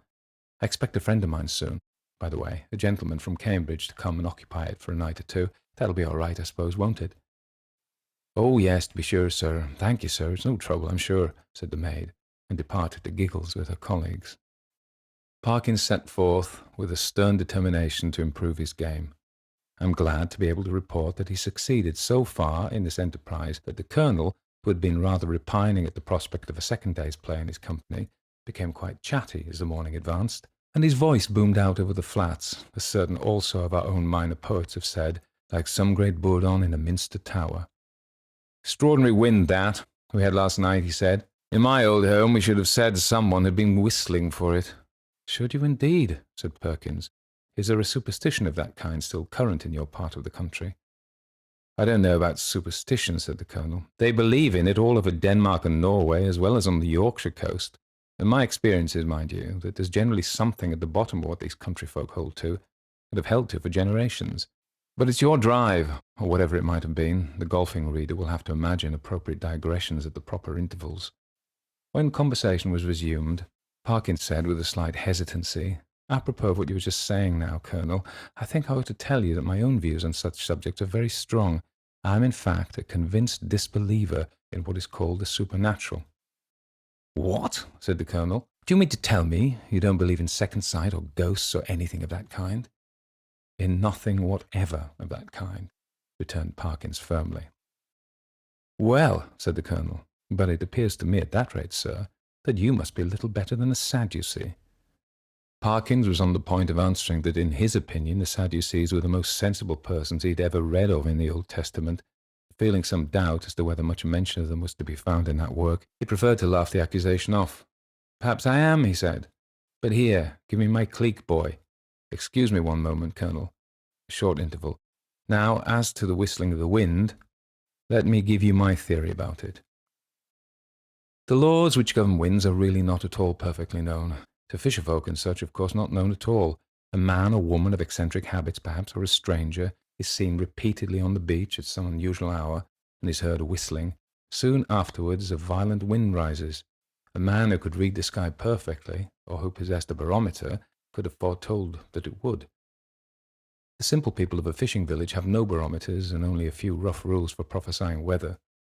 What more natural than the eccentric personage I postulated should be regarded as having raised the wind, or that he or she should clutch eagerly at the reputation of being able to do so? Now, take last night's wind. As it happens, I myself was whistling. I blew a whistle twice, and the wind seemed to come absolutely in answer to my call, if anyone had seen me. The audience had been a little passive under this harangue, and Parkins had, I fear, fallen somewhat into the tone of a lecturer, but at the last sentence the Colonel stopped. "Whistling, were you?" he said. "And what sort of whistle did you use?" "Play the stroke first. Interval." "About that whistle you're asking, Colonel, it's a rather curious one. I have it in my— No, I say I've left it in my room. As a matter of fact, I found it yesterday." And then Parkins narrated the manner of his discovery of the whistle, upon hearing which the Colonel grunted and opined that in Parkins' place he should himself be careful about using a thing that had belonged to a set of papists, of whom, speaking generally, it might be affirmed that you never knew what they might not have been up to. From this topic he diverged to the enormities of the vicar, who had given notice on the previous Sunday that Friday would be the feast of St. Thomas the Apostle, and that there would be a service at 11 o'clock in the church. This and other similar proceedings constituted, in the Colonel's view, a strong presumption that the vicar was a concealed papist, if not a Jesuit, and Parkins, who could not very readily follow the Colonel in this region, did not disagree with him. In fact, they got on so well together in the morning that there was not talk on either side of their separating after lunch. Both continued to play well during the afternoon, or at least well enough to make them forget everything else until the light began to fail them. Not until then did Parkins remember that he had meant to do some more investigating at the preceptory, but it was of no great importance, he reflected. One day was as good as another. He might as well go home with the Colonel. As they turned the corner of the house, the Colonel was almost knocked down by a boy who rushed into him at the very top of his speed, and then, instead of running away, remained hanging on to him and panting. The first words of the warrior were naturally those of reproof and objurgation, but he very quickly discerned that the boy was almost speechless with fright. Inquiries were useless at first. When the boy got his breath, he began to howl, and still clung to the Colonel's legs. He was at last detached, but continued to howl. "What in the world is the matter with you? What have you been up to? What have you seen?" said the two men. "Oh, I seen it wave at me out the window," wailed the boy, "and I don't like it." "What window?" said the irritated Colonel. "Come, pull yourself together, my boy." "The front window it was, at the hotel," said the boy. At this point, Parkins was in favour of sending the boy home, but the Colonel refused. He wanted to get to the bottom of it. He said it was most dangerous to give a boy such a fright as this one had had, and if it turned out that people had been playing jokes, they should suffer for it in some way. And by a series of questions he made out this story. The boy had been playing about on the grass in front of the globe with some others. Then they had gone home to their teas, and he was just going when he happened to look up at the front window and see it waving at him. It seemed to be a figure of some sort, in white, as far as he knew. Couldn't see its face, but it waved at him, and it wasn't a right thing, not to say not a right person. Was there a light in the room? No, he didn't think to look if there was a light. Which was the window? Was it the top one or the second one? The second one it was, the big window that's got two little ones at either side. "Very well, my boy," said the Colonel, after a few more questions. "You run away home now. I expect it was some person trying to give you a start. Another time, like a brave English boy, you just throw a stone. Well, no, not that exactly, but you go and speak to the waiter, or to Mr. Simpson, the landlord, and say that I advise you to do so." The boy's face expressed some of the doubt he felt as to the likelihood of Mr. Simpson's lending a favourable ear to his complaint, but the Colonel did not appear to perceive this and went on. "And here's sixpence. No, I say it's a shilling, and you be off home and don't think any more about it." The youth hurried off with agitated thanks, and the Colonel and Parkins went round to the front of the globe and reconnoitred. There was only one window answering to the description they had been hearing. "Well, that's curious," said Parkins. "It's evidently my window the lad was talking about. Will you come up for a moment, Colonel Wilson? We ought to be able to see if anyone has been taking liberties in my room." They were soon in the passage, and Parkins made as if to open the door. Then he stopped and felt in his pockets. "This is more serious than I thought," was his next remark. "I remember now that before I started this morning I locked the door. It's locked now, and what is more, here is the key," and he held it up. "Now," he went on, "if the servants are in the habit of going into one's room during the day when one is away, I can only say that I don't approve of it at all." Conscious of a somewhat weak climax, he busied himself in opening the door, which was indeed locked, and in lighting candles. "No," he said, "nothing seems disturbed." "Except your bed," put in the Colonel. "Excuse me, that isn't my bed," said Parkins. "I don't use that one.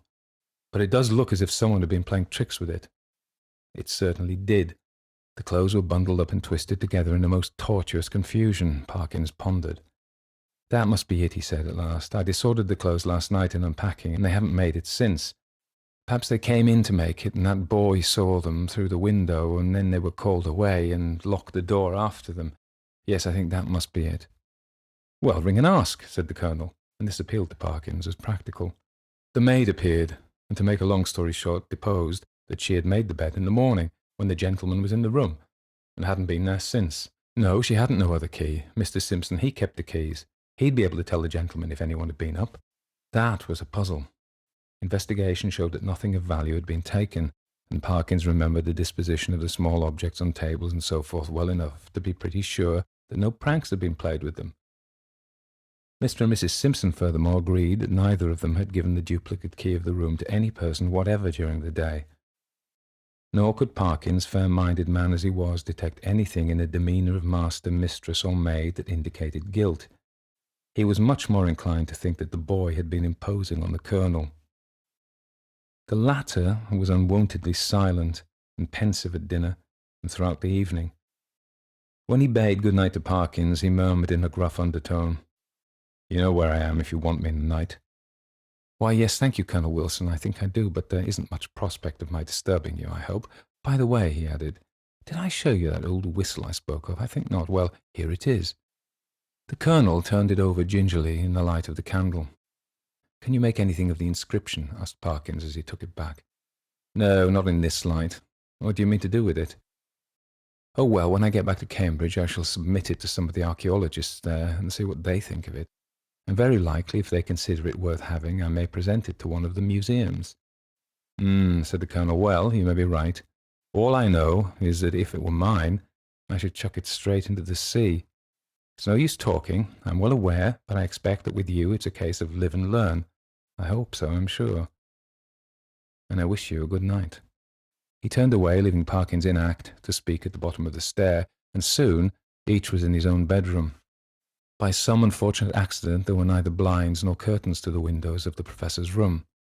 The previous night he had thought little of this, but tonight there seemed every prospect of a bright moon rising to shine directly on his bed, and probably wake him later on. When he noticed this, he was a great deal annoyed, but with an ingenuity which I can only envy, he succeeded rigging up, with the help of a railway rug, some safety pins, and a stick and umbrella, a screen, which, if it only held together, would completely keep the moonlight off his bed. Shortly afterwards he was comfortably in that bed. When he had read a somewhat solid work long enough to produce a decided wish to sleep, he cast a drowsy glance round the room, blew out the candle, and fell back upon the pillow.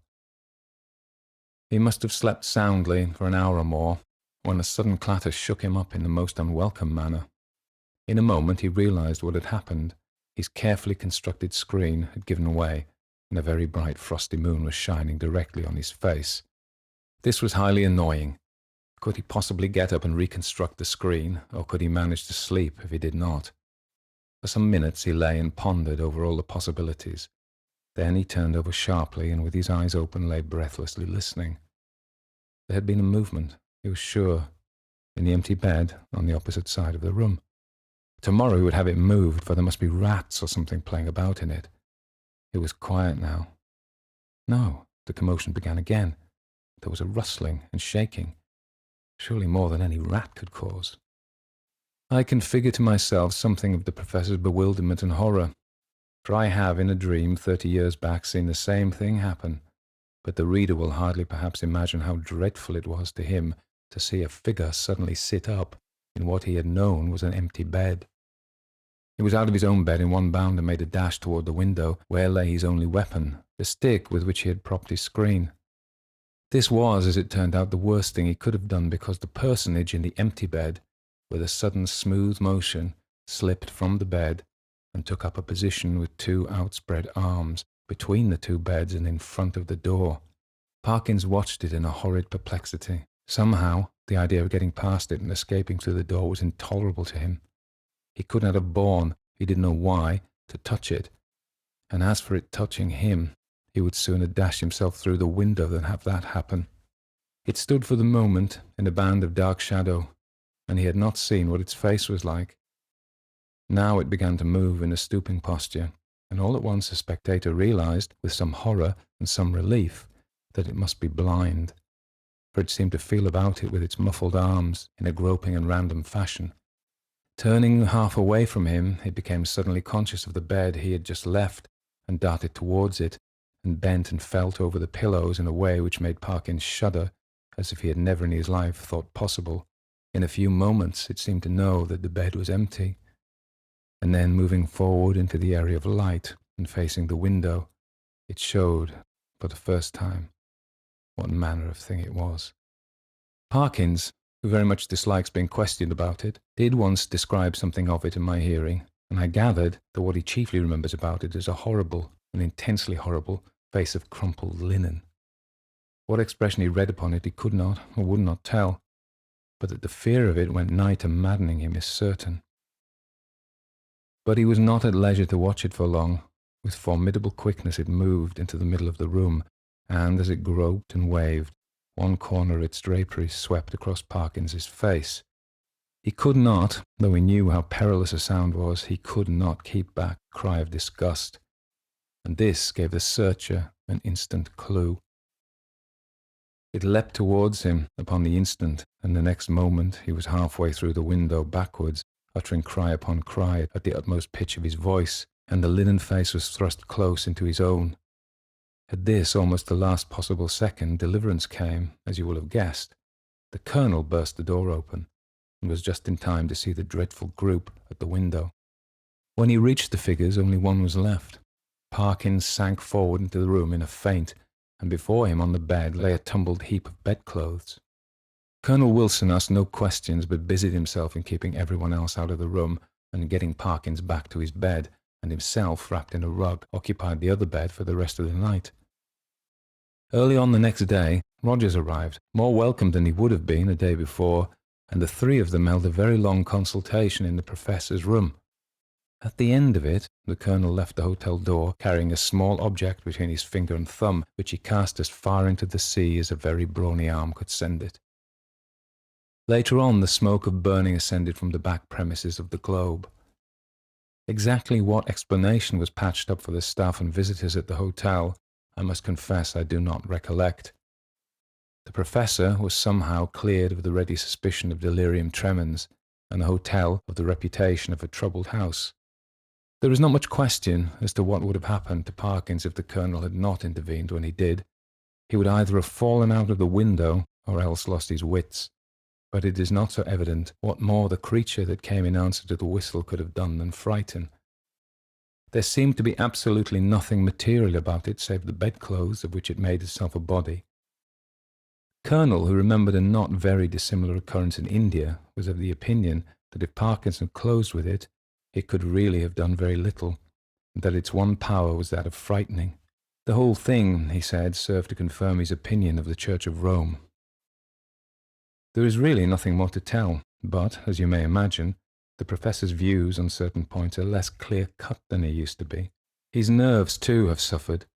He cannot even now see a surplice hanging on a door quite unmoved, and the spectacle of a scarecrow in a field late on a winter afternoon has cost him more than one sleepless night. Bewitched by Edith Wharton. The snow was still falling thickly when Aaron Bosworth, who farmed the land south of Lone Top, drove up in his cutter to Saul Routledge's gate. He was surprised to see two other cutters ahead of him. From them descended two muffled figures. Bosworth, with increasing surprise, recognized Deacon Hibben from North Ashmore and Sylvester Brand, the widower, from the old Bearcliff farm on the way to Lone Top. It was not often that anybody in Hemlock County entered Saul Routledge's gate, least of all in the dead of winter, and summoned, as Bosworth at any rate had been, by Mrs. Routledge, who passed, even in that unsocial region, for a woman of cold manners and solitary character. The situation was enough to excite the curiosity of a less imaginative man than Aaron Bosworth. As he drove in between the broken-down white gate-posts topped by fluted urns, the two men ahead of him were leading their horses to the adjoining shed. Bosworth followed and hitched his horse to a post. Then the three tossed off the snow from their shoulders, clapped their numb hands together, and greeted each other. "Hello, Deacon." "Very well, Aaron." They shook hands. "Day, Bosworth," said Sylvester Brand with a brief nod. He seldom put any cordiality into his manner, and on this occasion he was still busy about his horse's bridle and blanket. Aaron Bosworth, the youngest and most communicative of the three, turned back to Deacon Hibben, whose long face, queerly blotched and mouldy-looking, with blinking, peering eyes, was yet less forbidding than Bran's heavily hewn countenance. "Queer our all meeting here up this way. Mrs. Routledge sent me a message to come," Bosworth volunteered. The deacon nodded. "I got a word from her, too. Auntie Pond came with it yesterday noon. I hope there's no trouble here." He glanced through the thickening fall of snow at the desolate front of the Routledge house, the more melancholy in its present neglected state, because, like the gateposts, it kept traces of former elegance. Bosworth had often wondered how such a house had come to be built in that lonely stretch between North Ashmore and Cold Corners. People said there had once been other houses like it, forming a little township called Ashmore, a sort of mountain colony created by the caprice of an English royalist officer, one Colonel Ashmore, who had been murdered by the Indians with all his family long before the Revolution. This tale was confirmed by the fact that the ruined cellars of several smaller houses were still to be discovered under the wild growth of the adjoining slopes, and that the communion plate of the moribund Episcopal Church of Cold Corners was engraved with the name of Colonel Ashmore, who had given it to the Church of Ashmore in the year 1723. Of the church itself, no traces remained. Doubtless it had been a modest wooden edifice built on piles, and the conflagration which had burnt the other houses to the ground's edge had reduced it utterly to ashes. The whole place, even in summer, wore a mournful, solitary air, and people wondered why Saul Routledge's father had gone there to settle. "I never knew a place," Deacon Hibben said, "that seemed as far away from humanity, and yet it ain't so in miles." "Miles ain't the only distance," Aaron Bosworth answered, and the two men, followed by Sylvester Brand, walked across the drive to the front door. People in Hemlock County did not usually come and go by their front doors, but all three men seemed to feel that on an occasion which appeared to be so exceptional, the usual and more familiar approach by the kitchen would not be suitable. They had judged rightly.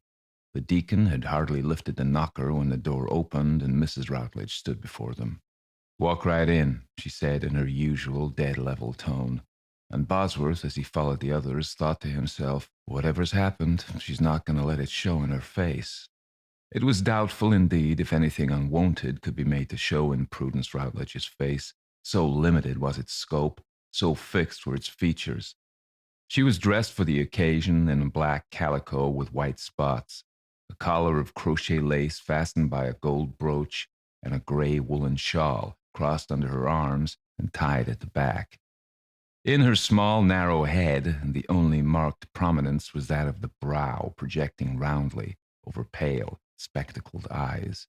Her dark hair parted above this prominence, passed tight and flat over the tips of her ears into a small braided coil at the nape, and her contracted head looked still narrower from being perched on a long, hollow neck with cord-like throat muscles. Her eyes were of a pale, cold gray. Her complexion was an even white. Her age might have been anywhere from 35 to 60. The room into which she led the three men had probably been the dining room of the Ashmore house. It was now used as a front parlor, and a black stove planted on a sheet of zinc stuck out from the delicately fluted panels of an old wooden mantel. A newly lit fire smoldered reluctantly, and the room was at once close and bitterly cold. "Auntie Pond," Mrs. Routledge cried to someone at the back of the house. "Step out and call Mr. Routledge. You'll likely find him in the woodshed or around the barn somewheres." She rejoined her visitors. "Please, suit yourselves to seats," she said.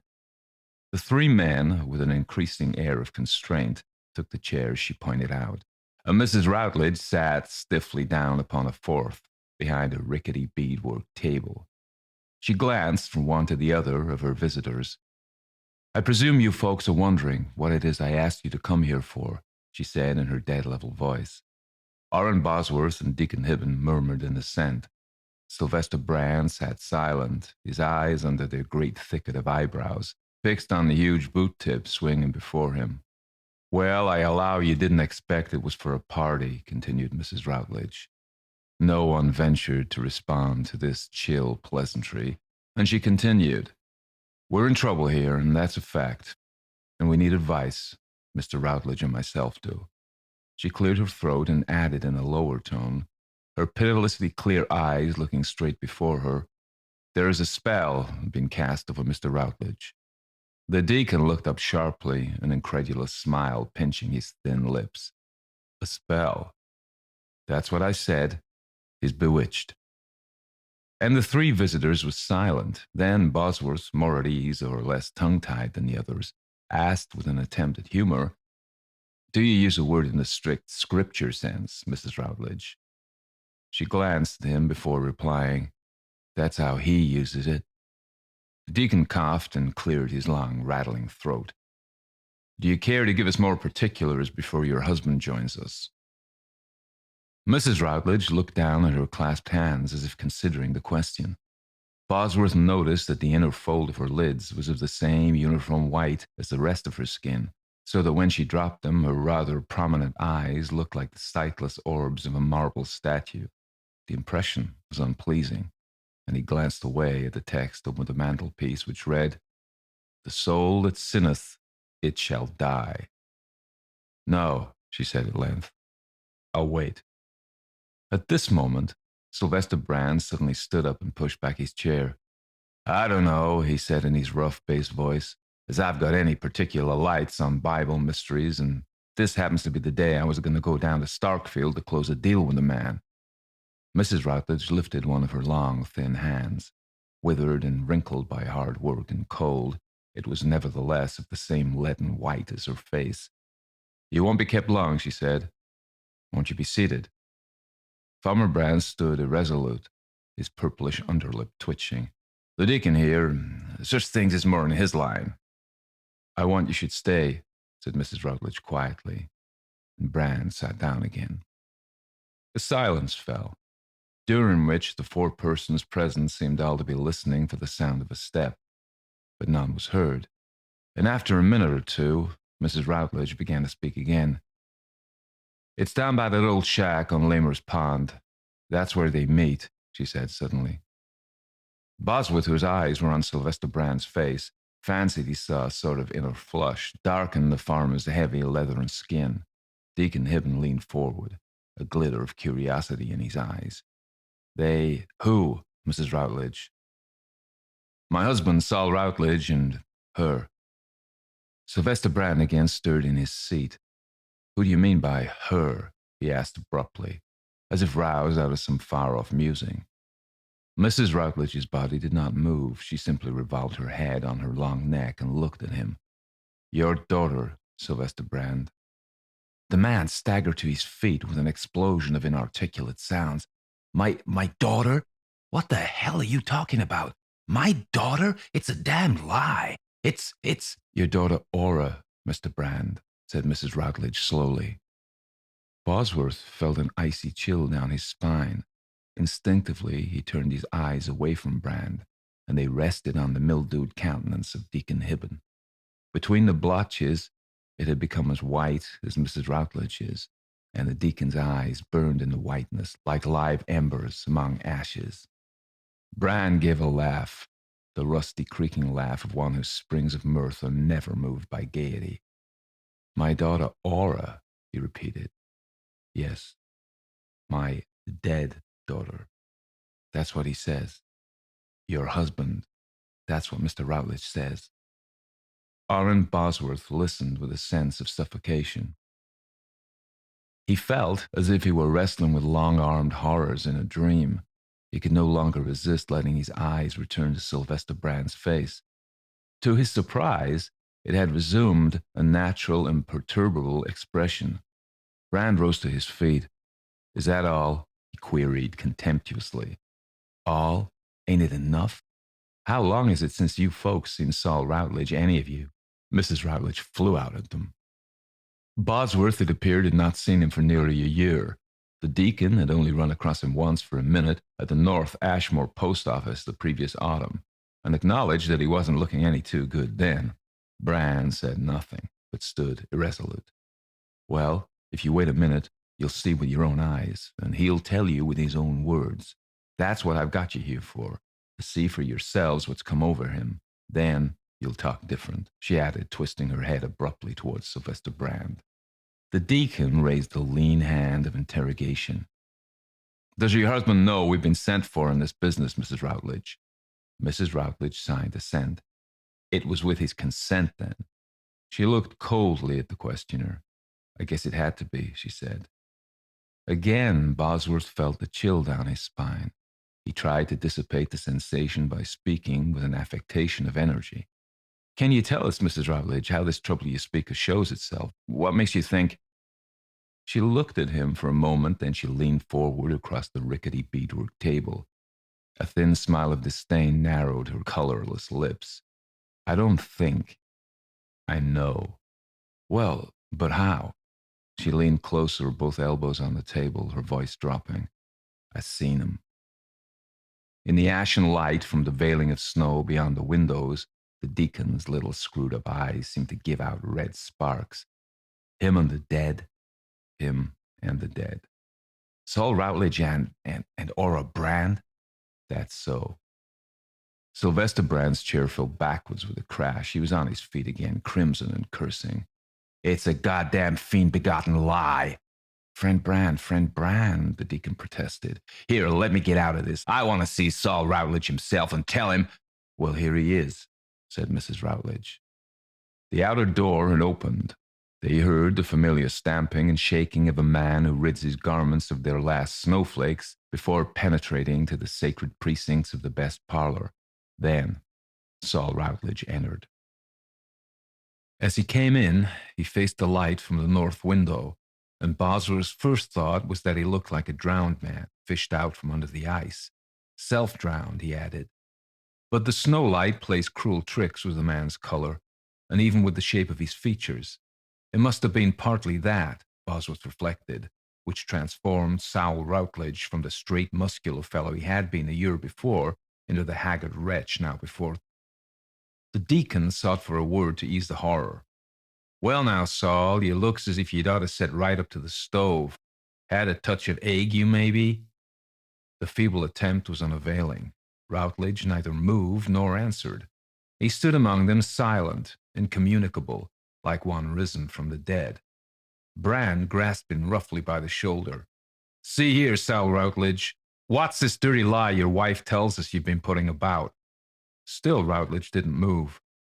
"It's no lie," he said. Brand's hand dropped from his shoulder. In spite of the man's rough bullying power, he seemed to be undefinably awed by Routledge's look and tone. "No lie? You've gone plumb crazy then, have you?" Mrs. Routledge spoke. "My husband's not lying, nor he ain't gone crazy. Don't I tell you I seen him?" Brand laughed again. "Him and the dead?" "Yes. Down by the Lamer Pond, you say?" "Yes. And when was that, if I might ask?" "Day before yesterday." A silence fell on the strangely assembled group. The deacon at length broke it to say to Mr. Brand, "Brand, in my opinion, we've got to see this thing through." Brand stood for a moment in speechless contemplation. There was something animal and primitive about him, Bosworth thought, as he hung thus, lowering and dim, a little foam beating on the corners of that heavy purplish underlip. He let himself slowly down to his chair. "I'll see it through." The two other men and Mrs. Routledge had remained seated. Sal Routledge stood before them like a prisoner at the bar, or rather like a sick man before the physicians who were to heal him. As Bosworth scrutinized that hollow face, so wan under the dark sunburn, so sucked inward and consumed by some hidden fever, there stole over the sound, healthy man the thought that perhaps, after all, husband and wife spoke the truth, and that they were all at that moment really standing on the edge of some forbidden mystery. Things that the rational mind would reject without a thought seemed no longer so easy to dispose of as one looked at the actual Sal Routledge and remembered the man he had been a year before. Yes, as the deacon said, they would have to see it through. "Sit down then, Saul. Draw up to us, won't you?" the deacon suggested, trying again for a natural tone. Mrs. Routledge pushed a chair forward, and her husband sat down on it. He stretched out his arms and grasped his knees in his brown, bony fingers. In that attitude he remained, turning neither his head nor his eyes. Well, Saul, the deacon continued, your wife says you thought maybe we could do something to help you through this trouble, whatever it is. Routledge's gray eyes widened a little. No, I didn't think that. It was her idea to try what could be done. I presume so, since you've agreed to our coming, that you don't object to our putting a few questions. Routledge was silent for a moment, then he said with a visible effort, no, I don't object. Well, you've heard what your wife says. Routledge made a slight motion of assent. And what have you got to answer? How do you explain? Mrs. Routledge intervened. How can he explain? I seen him. There was a silence. Then Bosworth, trying to speak in an easy, reassuring tone, queried, That's so, Saul? That's so. Brand lifted up his brooding head. You mean to say, you sit here before us all and say, the deacon's hand again checked him. Hold on, friend Brand. We're all of us trying for the facts, ain't we? He turned to Routledge. We've heard what Mrs. Routledge says. What's your answer? I don't know as there is any answer. She found us. And you mean to tell me that the person you were with was what you took to be? The deacon's thin voice grew thinner. Ora Brand. Saul Routledge nodded. You knew, or thought you were meeting with the dead? Routledge bent his head again. The snow continued to fall in a steady, unwavering sheet against the window, and Bosworth felt as if a winding sheet were descending from the sky to envelop them all in a common grave. Think what you're saying. It's against our religion. Ora, poor child, died over a year ago. I saw you at her funeral, Saul. How can you make such a statement? What else can he do? Thrust in Mrs. Routledge. There was another pause. Bosworth's resources had failed him, and Brand once more sat plunged in dark meditation. The deacon laid his quivering fingertips together and moistened his lips. Was the day before yesterday the first time? He asked. The movement of Routledge's head was negative. Not the first. Then when? Nigh on a year ago, I reckon. God, and you mean to tell us it ever since? Well, look at him, said his wife. The three men lowered their eyes. After a moment, Bosworth, trying to collect himself, glanced at the deacon. Why not ask Saul to make his own statement, if that's what we're here for? That's so, the deacon assented. He turned to Routledge. Will you try and give us your idea of how it began? There was another silence. Then Routledge tightened his grasp on his gaunt knees, and still looking straight ahead with his curiously clear, unseeing gaze. Well, he said, I guess it begun a way back, afore even I was married to Mrs. Routledge. He spoke in a low, automatic tone, as if some invisible agent were dictating his words, or even uttering them for him. You know, he added, Ora and me was to have been married. Sylvester Brand lifted his head. Straighten that statement out first, please, he interjected. What I mean is, we kept company, but Ora, she was very young. Mr. Brand here, he sent her away. She was gone nigh to 3 years, I guess. When she come back, I was married. That's right, Brand said, relapsing once more into his sunken attitude. And after she came back, did you meet her again? The deacon continued. Alive? Routledge questioned. A perceptible shudder ran through the room. Well, of course, said the deacon nervously. Routledge seemed to consider. Once I did, only once. There was a lot of other people round, at Cold Corners Fair it was. Did you talk with her then? Only a minute. What did she say? His voice dropped. She said she was sick and knew she was going to die. And when she was dead, she'd come back to me. And what did you answer? Nothing. Did you think anything of it at the time? Well, no. Not till I heard she was dead, I didn't. After that, I thought of it. And I guess she drew me. He moistened his lips. Drew you down to that abandoned house by the pond? Routledge made a faint motion of assent, and the deacon added, How did you know it was there she wanted you to come? She just drew me. There was a long pause. Bosworth felt on himself and the other two men the oppressive weight of the next question to be asked. Mrs. Routledge opened and closed her narrow lips once or twice like some beached shellfish, gasping for the tide. Routledge waited. "Well now, Saul, won't you go on with what you was telling us?" the deacon at length suggested. "That's all. There's nothing else." The deacon lowered his voice. "She just draws you." "Yes. Often. That's as it happens." "But if it's always there she draws you, man, haven't you the strength to keep away from the place?" For the first time, Routledge wearily turned his head towards his questioner. A spectral smile narrowed his colorless lips. "Ain't any use. She follows after me." There was another silence. What more could they ask then and there?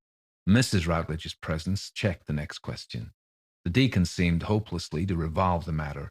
At length he spoke in a more authoritative tone. "These are forbidden things. You know that, Saul. Have you tried prayer?" Routledge shook his head. "Will you pray with us now?" Routledge cast a glance of freezing indifference on his spiritual adviser. "If you folks want to pray, I'm agreeable," he said. But Mrs. Routledge intervened. "Prayer ain't no good. In this kind of thing, it ain't no manner of use. You know it ain't. I called you here, Deacon, because you remember the last case in this parish. 30 years ago it was, I guess, but you remember. Lefferts Nash, did praying help him? I was a little girl then, but I used to hear my folks talk of it winter nights. Lefferts Nash and Hannah Corey. They drove a stake through her breast. That's what cured him." "Oh," Aaron Bosworth exclaimed. Sylvester Brand raised his head. "Speaking of that old story, as if this was the same sort of thing. Ain't it? Ain't my husband pining away the same as Lefferts Nash did? The deacon here knows." The deacon stirred anxiously in his chair. "These are forbidden things," he repeated. "Supposing your husband is quite sincere in thinking himself haunted, as you might say, well, even then, what proof have we that the dead woman is the specter of that poor girl?" "Proof? Don't he say so? Didn't she tell him? Ain't I seen him?" Mrs. Routledge almost screamed. The three men sat silent, and suddenly the wife burst out. "A stake through the breast. That's the old way, and it's the only way. The deacon knows it." "It's against our religion to disturb the dead." "Ain't it against your religion to let the living perish as my husband is perishing?" She sprang up with one of her abrupt movements and took the family Bible from the whatnot in the corner of the parlor. Putting the book on the table, she moistened the livid fingertip. She turned the pages rapidly till she came to one which she laid her hand on like a stony paperweight. "See here," she said, and read out in her level, chanting voice, "Thou shalt not suffer a witch to live." "That's in Exodus. That's where it is," she added, leaving the book open as if to confirm the statement. Bosworth continued to glance anxiously from one to the other of the four people about the table. He was younger than any of them, and had had more contact with the modern world down in Starkfield in the bar of the Fielding house. He could hear himself laughing with the rest of the men at such old wives' tales, but it was not for nothing that he had been born under the icy shadow of Lone Top, and had shivered and hungered as a lad through the bitter Hemlock County winters. After his parents died, and he had taken hold of the farm himself, he had got more out of it by using improved methods, and by supplying the increasing throng of summer boarders over Stotesbury way with milk and vegetables. He had been made a select man of North Ashmore. For so young a man, he had standing in the county. But the roots of the old life were still in him. He could remember as a little boy going twice a year with his mother to that bleak hill farm out beyond Sylvester Brand's, where Mrs. Bosworth's aunt, Cressidora Cheney, had been shut up for years in a cold, clean room with iron bars in the windows. When little Orrin first saw Aunt Cressidora, she was a small, white old woman whom her sisters used to make decent for visitors the day that Orrin and his mother were expected. The child wondered why there were bars on the window. "Like a canary bird," he said to his mother. The phrase made Mrs. Bosworth reflect. "I do believe they keep Aunt Cressidora too lonesome," she said. And the next time she went up to the mountain with the little boy, he carried to his great aunt a canary in a little wooden cage. It was a great excitement. He knew it would make her happy. The old woman's motionless face lit up when she saw the bird, and her eyes began to glitter. "It belongs to me," she said instantly, stretching her soft, bony hand over the cage. "Of course it does, Aunt Cressy," said Mrs. Bosworth, her eyes filling. But the bird, startled by the shadow of the old woman's hand, began to flutter and beat its wings distractedly. At the sight, Anne Cressidora's calm face suddenly became a coil of twitching features. "You she-devil, you!" she cried in a high, squealing voice, and thrusting her hand into the cage, she dragged out the terrified bird and wrung its neck. She was plucking the hot body and squealing, "She-devil, she-devil," as they drew little Orrin from the room. On the way down the mountain, his mother wept a great deal and said, "You must never tell anybody that poor Auntie's crazy, or the men would come and take her down to the asylum at Starkfield, and the shame of it would kill us all. Now promise." The child promised. He remembered the scene now with its deep fringe of mystery, secrecy, and rumor. It seemed related to a great many other things below the surface of his thoughts, things which stole up anew, making him feel that all the old people he had known and who believed in these things might after all be right. Hadn't a witch been burned at North Ashmore? Didn't the summer folk still drive over in jolly buckbird loads to see the meeting house where the trial had been held, the pond where they had ducked her and she had floated? Deacon Hibben believed. Bosworth was sure of it. If he didn't, why did people from all over the place come to him when their animals had queer sicknesses, or when there was a child in the family that had to be kept shut up because it fell down flat and foamed? Yes, in spite of his religion, Deacon Hibben knew. And Brand?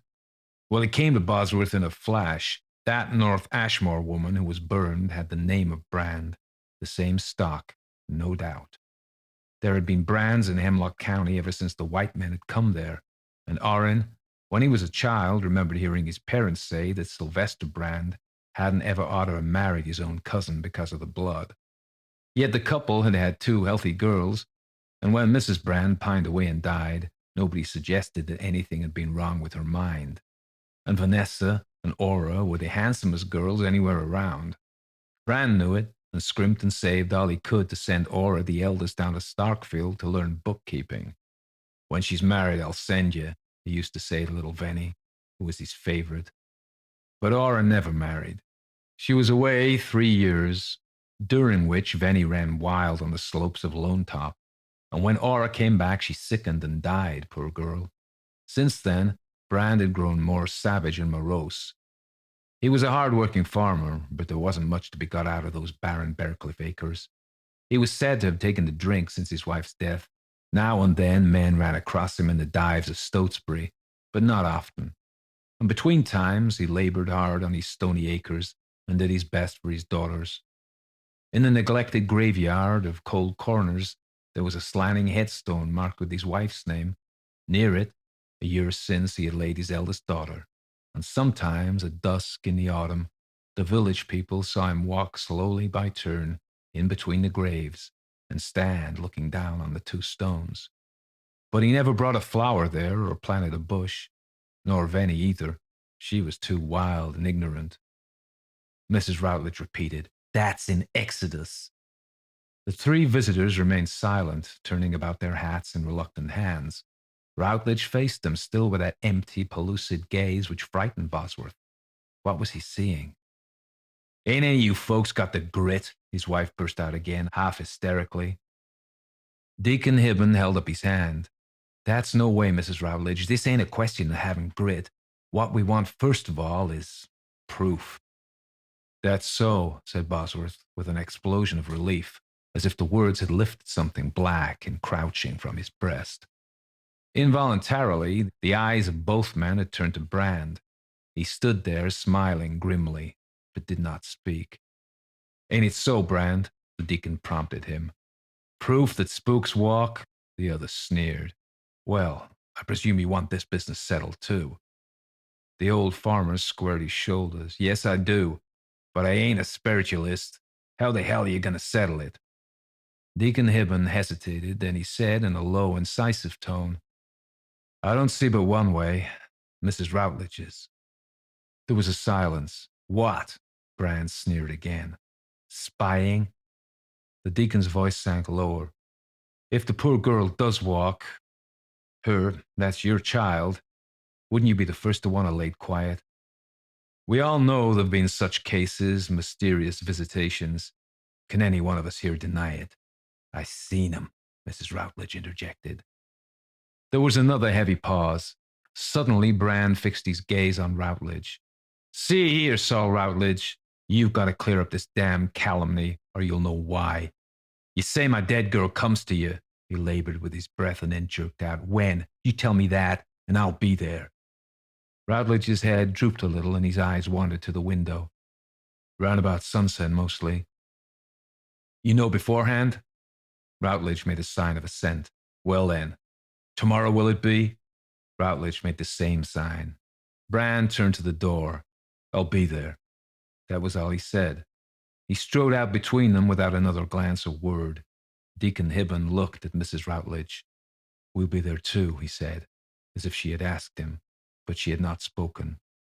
And Bosworth saw her thin body was trembling all over. He was glad when he and Hibben were out again in the snow. And to give him time to unhitch his horse, they made a pretense of hanging about in the doorway while Bosworth searched his pockets for a pipe he had no mind to light. But Bram turned back to them as he lingered. You'll meet me down by Lamer's Pond tomorrow, he suggested. I want witnesses. Round about sunset. They nodded their acquiescence, and he got into his sleigh, gave the horse a cut across the flanks, and drove off under the snow-smothered hemlocks. The other two men went to the shed. What do you make of this business, Deacon? Bosworth asked to break the silence. The deacon shook his head. The man's a sick man, that's sure. Something's sucking the life clean out of him. But already in the biting outer air, Bosworth was getting himself under better control. Looks to me like a bad case of the ague, as you said. Well, ague of the mind, then. It's his brain that's sick. Bosworth shrugged. He ain't the first in Hemlock County. That's so, the deacon agreed. It's a worm in the brain, solitude is. Well, we'll know this time tomorrow, maybe, said Bosworth. He scrambled into his sleigh and was driving off in his turn when he heard his companion calling after him. The deacon explained that his horse had cast a shoe. Would Bosworth drive him down to the forge near North Ashmore, if it wasn't too much out of his way? He didn't want the mare slipping about on the freezing snow, and he could probably get the blacksmith to drive him back and shoe her in Routledge's shed. Bosworth made room for him under the bearskin, and the two men drove off, pursued by a puzzled whinny from the deacon's old mare. The road they took was not the one that Bosworth would have followed to reach his own home, but he didn't mind that. The shortest way to the forge passed close by Lamer's Pond, and Bosworth, since he was in for the business, was not sorry to look the ground over. They drove on in silence. The snow had ceased, and a green sunset was spreading upward into the crystal sky. A stinging wind, barbed with ice flakes, caught them in the face on the open ridges, but when they dropped down into the hollow by Lamer's Pond, the air was soundless and empty as an unswung bell. They jogged along slowly, each thinking his own thoughts. That's the house, the tumble-down shack over there, I suppose, the deacon said, as the road drew near the edge of the frozen pond. Yes, that's the house. A queer hermit fellow built it years ago, my father used to tell me. Since then, I don't believe it's ever been used but by the gypsies. Bosworth had reined in his horse and sat looking to the pine trunks purpled by the sunset at the crumbling structure. Twilight already lay under the trees, though day lingered in the open. Between two sharply patterned pine boughs, he saw the evening star, like a white boat in a sea of green. His gaze dropped from that fathomless sky and followed the blue-white undulations of the snow. It gave him a curious, agitated feeling to think that here, in this icy solitude, in the tumble-down house he had so often passed without heeding it, a dark mystery, too deep for thought, was being enacted. Down that very slope, coming from the graveyard at cold corners, the being they called Aura must pass toward the pond. His heart began to beat stiflingly. Suddenly, he gave an exclamation. Look! He had jumped out of the cutter and was stumbling up the bank toward the slope of snow. On it, turned in the direction of the house by the pond, he had detected a woman's footprints, 2, then 3, then more. The deacon scrambled out after him, and they stood and stared. God, barefoot! Hibben gasped. Then it is the dead. Bosworth said nothing, but he knew that no live woman would travel with naked feet across that freezing wilderness. Here, then, was the proof the deacon had asked for. They held it. What should they do with it? Supposing we was to drive up nearer, round the turn of the pond till we get close to the house, the deacon proposed in a colorless voice. Maybe then. Postponement was a relief. They got into the sleigh and drove on. 200 or 300 yards further down the road, a mere lane under the steep bushy banks, turned sharply to the right, following the bend of the pond. As they rounded the turn, they saw Bran's cutter ahead of them. It was empty, the horse tied to a tree trunk. The two men looked at each other again.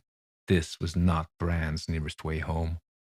Evidently, he had been actuated by the same impulse which had made them rein in their horse by the pond side, and then hasten on to the deserted hovel. Had he, too, discovered those spectral footprints? Perhaps it was for that very reason that he had left his cutter and vanished in the direction of the house. Bosworth found himself shivering all over under his bearskin. "I wish to God the dark wasn't coming on," he muttered. He tethered his own horse near Bran's, and without a word, he and the deacon plowed through the snow in the track of Bran's huge feet. They had only a few yards to walk to overtake him. He didn't hear them following him, and when Bosworth spoke his name and he stopped short and turned, his heavy face was dim and confused, like a darker blot on the dusk. He looked at them dully, but without surprise. "I wanted to see the place," he merely said. The deacon cleared his throat. "Just take a look. Yes, we thought so, but I guess there won't be anything to see." He attempted a chuckle. The other did not seem to hear him, but labored on, ahead through the pines. The three men came out together in the cleared space before the house. As they emerged from beneath the trees, they seemed to have left night behind. The evening star shed a luster on the speckless snow, and Brand, in that lucid circle, stopped with a jerk and pointed to the same light footprints turned towards the house, the track of a woman in the snow. He stood still, his face working. "Bare feet," he said. The deacon piped up in a quavering voice. "The feet of the dead." Brand remained motionless. "The feet of the dead," he echoed. Deacon Hibben laid a frightened hand on his arm. "Come away now, Brand, for the love of God, come away." The father hung there, gazing down at those light tracks on the snow, light as a fox or squirrel trails they seemed, on the white immensity. Bosworth thought to himself, the living couldn't walk so light. Not even Aura Brand couldn't have when she lived. The cold seemed to have entered into his very marrow. His teeth were chattering. Brand swung about on them abruptly. "Now," he said, moving on as if to an assault, his head bowed forward on his bull neck. Now, not in there," gasped the deacon. "What's the use? It was tomorrow," he said. He shook like a leaf. "It's now," said Brand. He went up to the door of the crazy house, pushed it inward, and meeting with an unexpected resistance, thrust his heavy shoulder against the panel. The door collapsed like a playing card, and Brand stumbled after it into the darkness of the hut. The others, after a moment's hesitation, followed. Bosworth was never quite sure in what order the events that succeeded took place. Coming in out of the snow dazzle, he seemed to be plunging into total blackness. He groped his way across the threshold, caught a sharp splinter of the fallen door in his palm, seemed to see something white and wraith-like surge up out of the darkest corner of the hut, and then heard a revolver shot at his elbow, and a cry. Brand had turned back and was staggering past him out into the lingering daylight. The sunset, suddenly flushing through the trees, crimsoned his face like blood. He held a revolver in his hand and looked about him in his stupid way. "They do walk then," he said, and began to laugh. He bent his head to examine his weapon. "Better here than in the churchyard. They shan't dig her up now," he shouted out. The two men caught him by the arms, and Bosworth got the revolver away from him.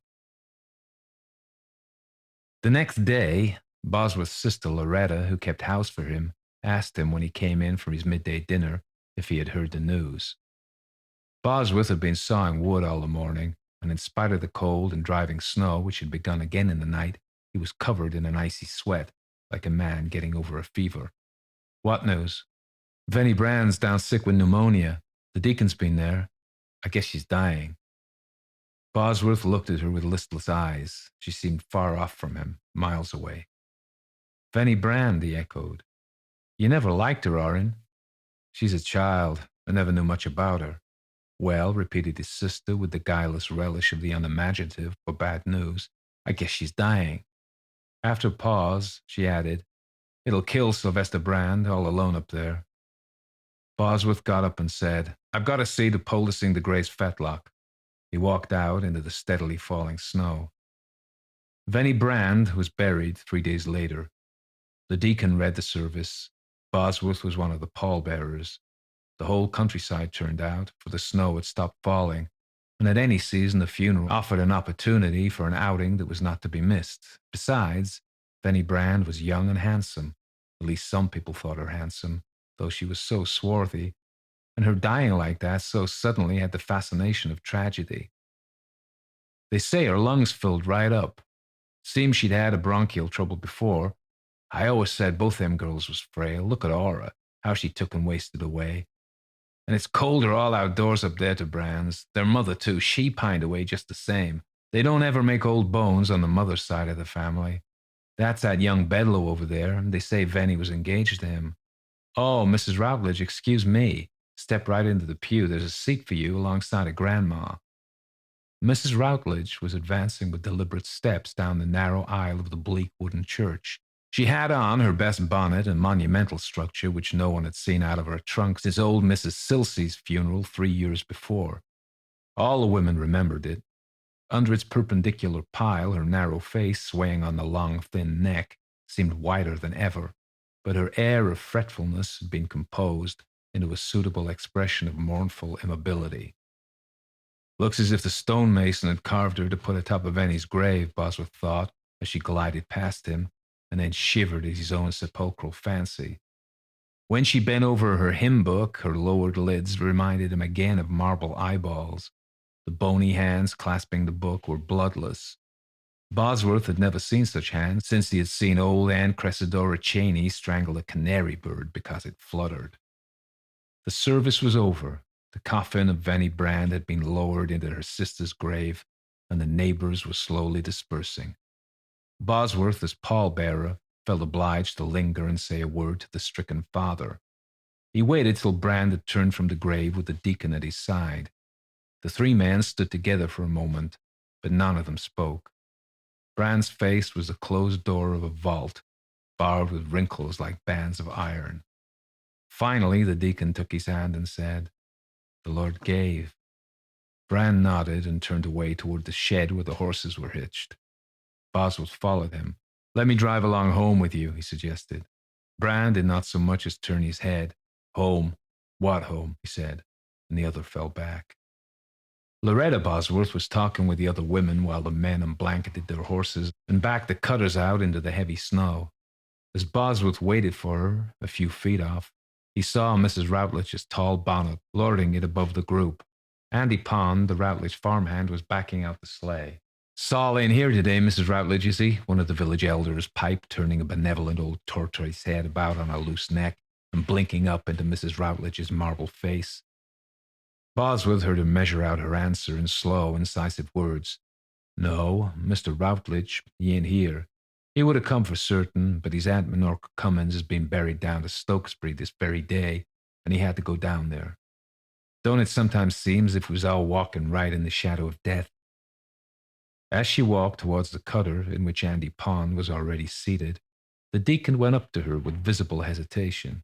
Involuntarily, Bosworth also moved nearer. He heard the deacon say, "I'm glad to hear that Saul is able to be up and around." She turned her small head on her rigid neck and lifted the lids of marble. "Yes, I guess he'll sleep quieter now. And her too, maybe, now she don't lay there alone any longer," she added in a low voice with a sudden twist of her chin toward the fresh black stain in the graveyard snow. She got into the cutter and said in a clear tone to Andy Pond, "As long as we're down here, I don't know but what I'll just call round and get a box of soap at Hiram Pringle's." So The Sweeper by A.M. Burrage. It seemed to Tessa Wynyard that Miss Ludgate's strangest characteristic was her kindness to beggars. This was something more than a little peculiar in nature, which, to be sure, presented a surface like a mountain range of unexpected peaks and valleys, for there was a thin streak of meanness in her. One caught glimpses of it here and there, to be traced a little way and lost, like a thin, elusive vein in a block of marble. One week she would pay the household bills without a murmur, The next she would simmer over them in a mild rage, questioning the smallest item and suggesting the most absurd little economies which she would have been the first to condemn later if Mrs. Finch, the housekeeper, had ever taken her at her word. She was rich enough to be indifferent, but old enough to be crotchety.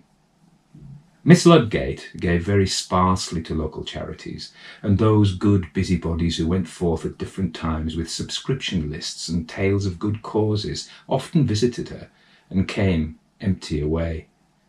She had plausible, transparent excuses for keeping her purse strings tight. Hospitals should be state-aided. Schemes for assisting the local poor destroyed thrift. We had heathen of our own convert and needed to send no missionaries abroad. Yet she was sometimes overwhelmingly generous in her spasmodic charities to individuals, and her kindness to itinerant beggars was proverbial among their fraternity. Her neighbours were not grateful to her for this, for it was said that she encouraged every doubtful character who came that way. When she first agreed to come on a month's trial, Tessa Wynyard had known that she would find Miss Ludgate difficult, doubting whether she would be able to retain the post of companion, and still more, if she would want to retain it. The thing was not arranged through the reading and answering of an advertisement. Tessa knew a married niece of the old lady, who, while recommending the young girl to her ancient kinswoman, was able to give Tessa hints as to the nature and treatment of the old lady's crotchets. So she came to the house well instructed, and not quite as a stranger. Tessa came under the spell of the house from the moment when she entered it for the first time. She had an ingrained romantic love of old country mansions, and Billingdon Abbots, although nothing was left of the original priory after which it was named, was old enough to be worshipped. It was mainly Jacobean, but some 18th century owner, a devotee of the then fashionable cult of Italian architecture, had covered the facade with stucco and added a pillared portico. It was probably the same owner who had erected a summer house to the design of a Greek temple at the end of a walk between nut bushes, and who was responsible for the imitation ruin to which time had since added the authentic touch, beside the reedy fish pond at the rear of the house.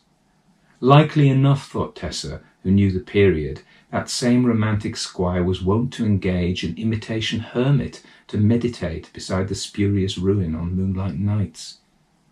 The gardens round the house were well wooded, and thus lent the house itself an air of melancholy and the inevitable slight atmosphere of damp and darkness, and here and there, in the most unexpected places, were garden gods, mostly broken and all in need of scouring.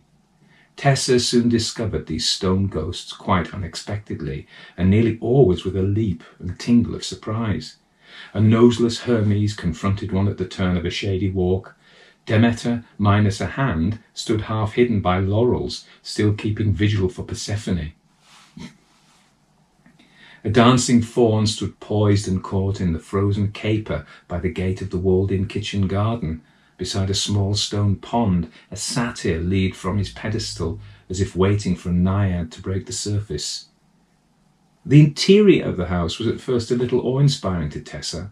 She loved pretty things, but she was inclined to be afraid of furniture and pictures which seemed to her to be coldly beautiful and conscious of their own intrinsic values.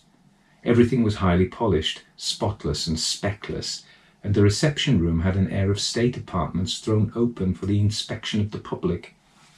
The hall was square and galleried, and one could look straight up to the top story and see the slanting balustrades of 3 staircases.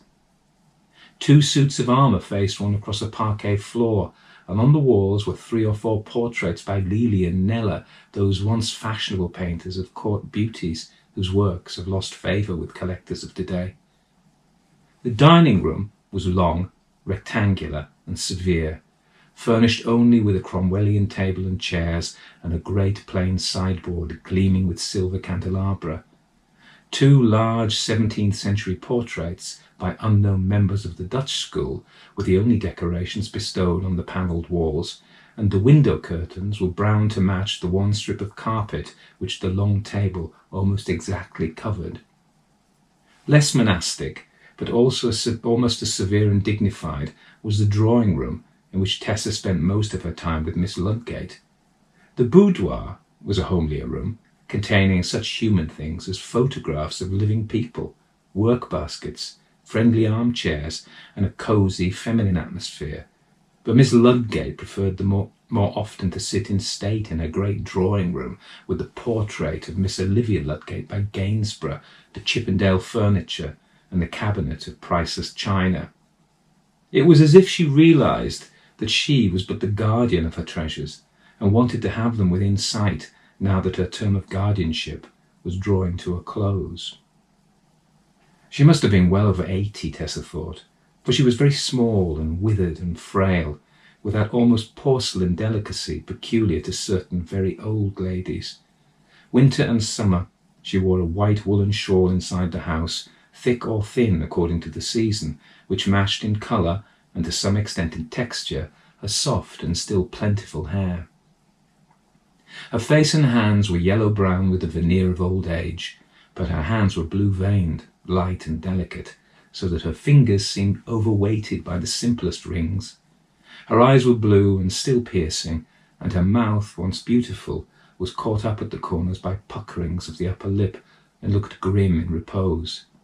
Her voice had not shrilled, and always she spoke very slowly, with an unaffected precision, as one who knew that she had only to be understood to be obeyed, and therefore took care always to be understood. Tessa spent her first week with Miss Ludgate without knowing whether or no she liked the old lady, or whether or no she was afraid of her. Nor was she any wiser with regard to Miss Ludgate's sentiments towards herself. Their relations were much as they might have been had Tessa been a child, and Miss Ludgate a new governess suspected of severity.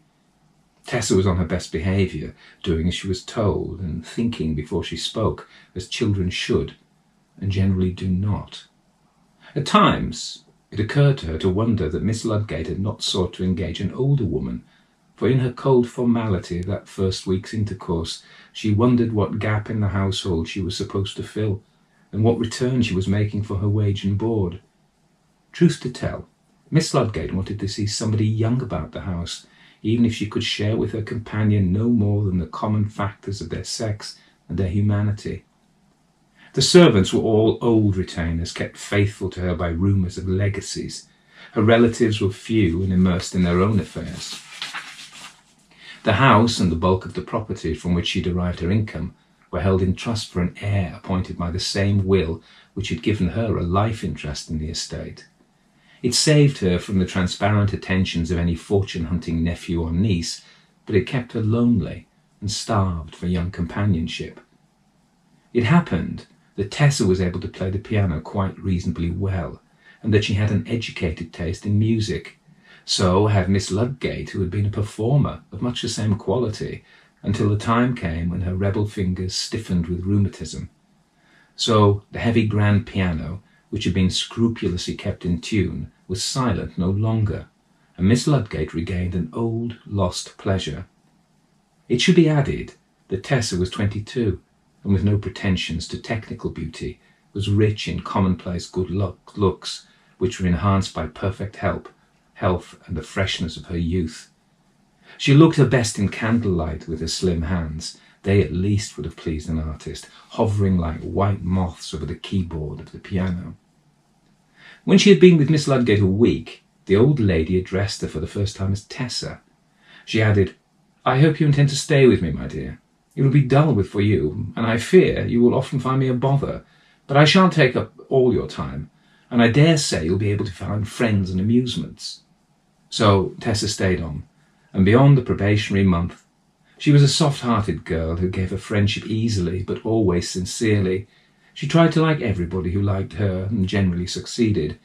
It will be hard to analyse the quality of the friendship between the two women, but certainly it existed, and at times they were able to touch hands over the barrier between youth and age. Miss Ludgate inspired in Tessa a queer tenderness. With all her wealth, and despite her domineering manner, she was a pathetic and lonely figure. She reminded Tessa of some poor actress playing the part of queen, wearing the tawdry crown jewels, uttering commands which the other mummers obeyed like automata, while all the while there awaited her the realities of life at the fall of the curtain, the wet streets, the poor meal, and the cold and comfortless lodging. It filled Tessa with pity to think that here, close beside her, was a living, breathing creature still clinging to life, who must, in the course of nature, so soon let go her hold. Tessa could think, 50 years hence I shall be 72, and there's no reason why I shouldn't live till then. She wondered painfully how it must feel to be unable to look a month hence with average confidence, and to regard every nightfall as the threshold of a precarious tomorrow. Tessa would have found life very dull, but for the complete change in her surroundings. She had been brought up in a country vicarage, one of 7 brothers and sisters, who had worn one another's clothes, tramped the carpets threadbare, mishandled the cheap furniture, broken everything frangible except their parents' hearts, and had somehow tumbled into adolescence. The unwonted grandeur of living with Miss Ludgate flavoured the monotony. We have her writing home to her darling mother as follows: I expect when I get back home again, our dear old rooms will look absurdly small. I thought at first that the house was huge, and every room as big as a barrack room. Not that I've ever been into a barrack room, but I'm getting used to it now, and it really isn't so enormous as I thought. Huge compared with ours, of course, but not so big as Lord Branbourne's house, or even Colonel Exstead's. Really, though, it's a darling old place, and might have come out of one of those books in which there's a mystery and a sliding panel, and the heroine's a nursery governess who marries the young baronet. But there's no mystery that I've heard of, although I like to pretend there is. And even if I were the nursery governess, there's no young baronet within a radius of miles. But at least it ought to have a traditional ghost, although, since I haven't heard of one, it's probably deficient even in that respect. I don't like to ask Miss Ludgate because, although she's dear, there are questions I couldn't ask her. She might believe in ghosts, and it might scare her to talk about them, or she mightn't, and then she'd be furious with me for talking rubbish. Of course, I know it's all rubbish, but it'd be very nice to know that we were supposed to be haunted by a nice grey lady, of, say, about the period of Queen Anne. But if we're haunted by nothing else, we're certainly haunted by tramps. A letter went on to describe the numerous daily visits of those nomads of the English countryside who beg and steal on their way from workhouse to workhouse, those queer, illogical, feckless beings who prefer the most intense miseries and hardships to the comparative comforts attendant on honest work. 3 or 4 was a day's average of such callers, and not one went empty away. Mrs. Finch had very definite orders, and them out with the impassive face of a perfect subject of discipline. When there was no spare food, there was the pleasanter alternative of money, which would be transformed into liquor at the nearest inn. Tessa was forever meeting those vagrants on the drive, male and female. They differed in 100 ways, some still trying to cling to the last rags of self-respect, others obscene, leering, furtive, potential criminals who lacked the courage to rise above petty theft. Most faces were either evil or carried the rolling eyes and lewd, loose mouth of a semi-idiot, but they were all alike in their personal uncleanliness and in the insolence of their bearing. Tessa grew used to receiving them from direct and insolent challenges of the eyes, familiar nods, blatant grins. In their several ways they told her that she was nobody, and that if she hated to see them, so much the better. They knew she was an underling, subject to dismissal, whereas they, for some occult reason, were always the welcome guests. Tessa resented their presence and their dumb insolence, and secretly raged against Miss Ludgate for encouraging them. They were the sewer rats of society, foul, predatory, and carrying disease from village to village and from town to town. The girl knew something of the struggles of the decent poor. Her upbringing in a country vicarage had given her intimate knowledge of farmhands and builders' labourers, the tragic poverty of their homes, their independence and their gallant struggles for existence. On Miss Ludgate's estate, there was more than one family living on bread and potatoes and getting not too much of either. Yet the old lady had no sympathy for them and gave unlimited largesse to the undeserving. In the ditches outside the park, it was always possible to find a loaf or two of bread flung there by some vagrant who had feasted more delicately on the proceeds of a visit to the tradesman's door. It was not for Tessa to speak to Miss Ludgate on the subject. Indeed, she knew that, in the phraseology of the servants' hall, it was as much as her place was worth. But she did mention it to Mrs. Finch, whose duty was to provide food and drink, or failing those, money. Mrs. Finch, taciturn through her environment, but still with an undercurrent of warmth, replied at first with the one pregnant word, "Orders?" After a moment she added, "The mistress has her own good reasons for doing it, or thinks she has." It was late summer when Tessa first took up her abode at Billingdon Abbots, and sweet lavender, that first herald of the approach of autumn, was already blooming in the gardens. September came, and the first warming gleams of yellow showed among the trees. Spiked chestnut husks opened and dropped their polished brown fruit. At evenings the ponds and the trout stream exhaled pale, low-hanging mists. There was a cold snap in the air. By looking from her window every morning, Tessa marked on the trees the inexorable progress of the year. Day by day the green tints lessened as the yellow increased. Then yellow began to give place to gold and brown and red. Only the hollies and the laurels stood fast against the advancing tide. There came an evening when Miss Ludgate appeared for the first time in her winter shawl. She seemed depressed and said little during dinner, and afterwards in the drawing-room, when she had taken out and arranged a pack of patience cards preparatory to beginning her evening game, she suddenly leaned on her elbows and rested her face between her She suddenly leaned on her elbows on the She suddenly leaned her elbows on the table and rested her face between her hands. "Aren't you well, Miss Ludgate?" Tessa asked anxiously. She removed her hands and showed her withered old face. Her eyes were piteous, fear-haunted, and full of shadows. "I am very much as usual, my dear," she said. "You must bear with me. My bad time of the year is just approaching. If I can live until the end of November, I shall last another year, but I don't know yet. I don't know." "Of course you're not going to die this year," said Tessa, with a robust note of optimism which she had found useful in soothing frightened children. "If I don't die this autumn, it'll be the next, or some other autumn," quavered the old voice. "It will be in the autumn that I shall die. I know that. I know that." "But how can you know?" Tessa asked, with just the right note of gentle incredulity. "I know it. What does it matter how I know? Have many leaves fallen yet?" "Hardly any as yet," said Tessa. "There's been very little wind." "They will fall presently," said Miss Ludgate. "Very soon now." Her voice trailed away, but presently she rallied, picked up the miniature playing cards, and began her game. 2 days later, it rained heavily all the morning and throughout the earlier part of the afternoon. Just as the light was beginning to wane, half a gale of wind sprang up, and showers of yellow leaves, circling and eddying at the wind's will, began to find their way to earth through the level slant of the rain. Miss Ludgate sat watching them, her eyes dull with the suffering of despair, until the lights were turned on and the blinds were drawn. During dinner the wind dropped again and the rain ceased. Tessa afterwards peeped between the blinds to see still silhouettes of trees against the sky and a few stars sparkling palely. It promised after all to be a fine night. As before, Miss Ludgate got out her patience cards, and Tessa picked up a book and waited to be bidden to go at the piano. There was silence in the room save for the intermittent sounds of cards being laid with a snap upon the polished surface of the table, and occasional dry rustlings as Tessa turned the pages of her book.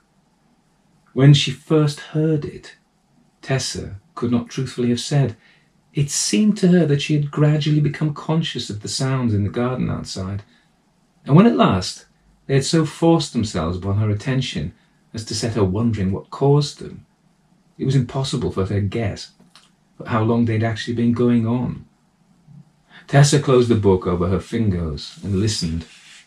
The sounds were crisp, dry, long drawn out, and rhythmic. There was an equal pause after each one. It was rather like listening to the leisurely brushing of a woman's long hair.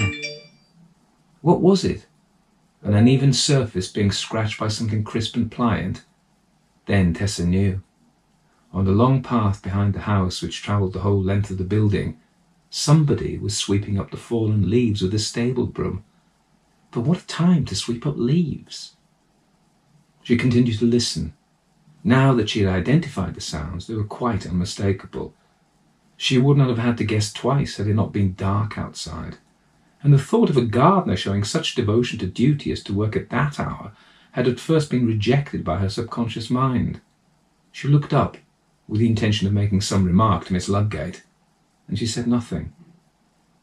Miss Ludgate sat listening intently, her face half turned towards the windows and slightly raised, her eyes upturned.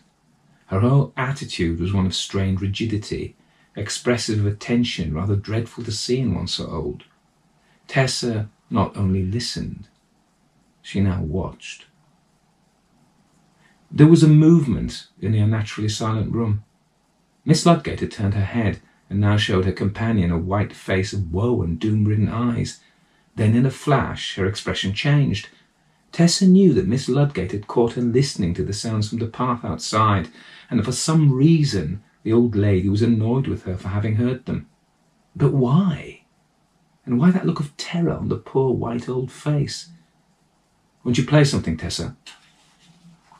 Despite the note of interrogation, the words were an abrupt command, and Tessa knew it.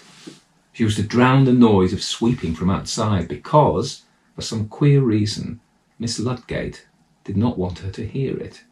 So, tactfully, she played pieces which allowed her to make liberal use of the loud pedal. After half an hour, Miss Ludgate rose, gathered her shawl tighter about her shoulders and hobbled to the door, pausing on the way to say good night to Tessa. Tessa lingered in the room alone and reseated herself before the piano. A minute or two elapsed before she began to strum softly and absent-mindedly. Why did Miss Ludgate object to her hearing that sound of sweeping from the path outside? It had ceased now, or she would have peeped out to see who actually was at work. Had Miss Ludgate some queer distaste for seeing fallen leaves lying about, and was she ashamed because she was keeping a gardener at work at that hour? But it was unlike Miss Ludgate to mind what people thought of her. Besides, she rose late in the morning, and there'd be plenty of time to brush away the leaves before the mistress of the house could set eyes on them. And then, why was Miss Ludgate so terrified? Had it anything to do with her queer belief that she would die in the autumn? On her way to bed, Tess smiled gently to herself for having tried to penetrate to the secret places of a warped mind which was over 80 years old. She had just seen another queer phase of Miss Ludgate, and all of such seemed inexplicable. The night was still calm and promised to so remain. There won't be many more leaves down tonight, Tessa reflected as she undressed. But when next morning she sauntered out into the garden before breakfast, the long path which skirted the rear of the house was still thickly littered with them, and Toy, the second gardener, was busy among them with a barrow and one of those birch stable brooms which in medieval imaginations provided steeds for witches. "Hello!" exclaimed Tessa. "What a lot of leaves must have come down last night." Toy ceased sweeping and shook his head. "No, miss, this here little lot came down with the wind early part of the evening." "But surely they were all swept up. I heard somebody at work here after 9 o'clock. Was it you?" The man grinned. "You catch any of us at work after 9 o'clock, miss?" he said. "No, miss, nobody's touched them till now. It's thankless work, too. Soon as you swept one lot up, there's another waiting. Not 100 men could keep this here garden tidy this time of year." Tessa said nothing more and went thoughtfully into the house. The sweeping was continued on and off all day, for more leaves descended, and a bonfire was built up on the waste ground beyond the kitchen garden and wafted its fragrance over to the house. That evening, Miss Ludgate had a fire made up in the boudoir and announced to Tessa that they would sit there before and after dinner. But it happened that the chimney smoked, and after coughing and grumbling and rating Mrs. Finch on the dilatoriness and inefficiency of sweeps, the old lady went early to bed. It was still too early for Tessa to retire.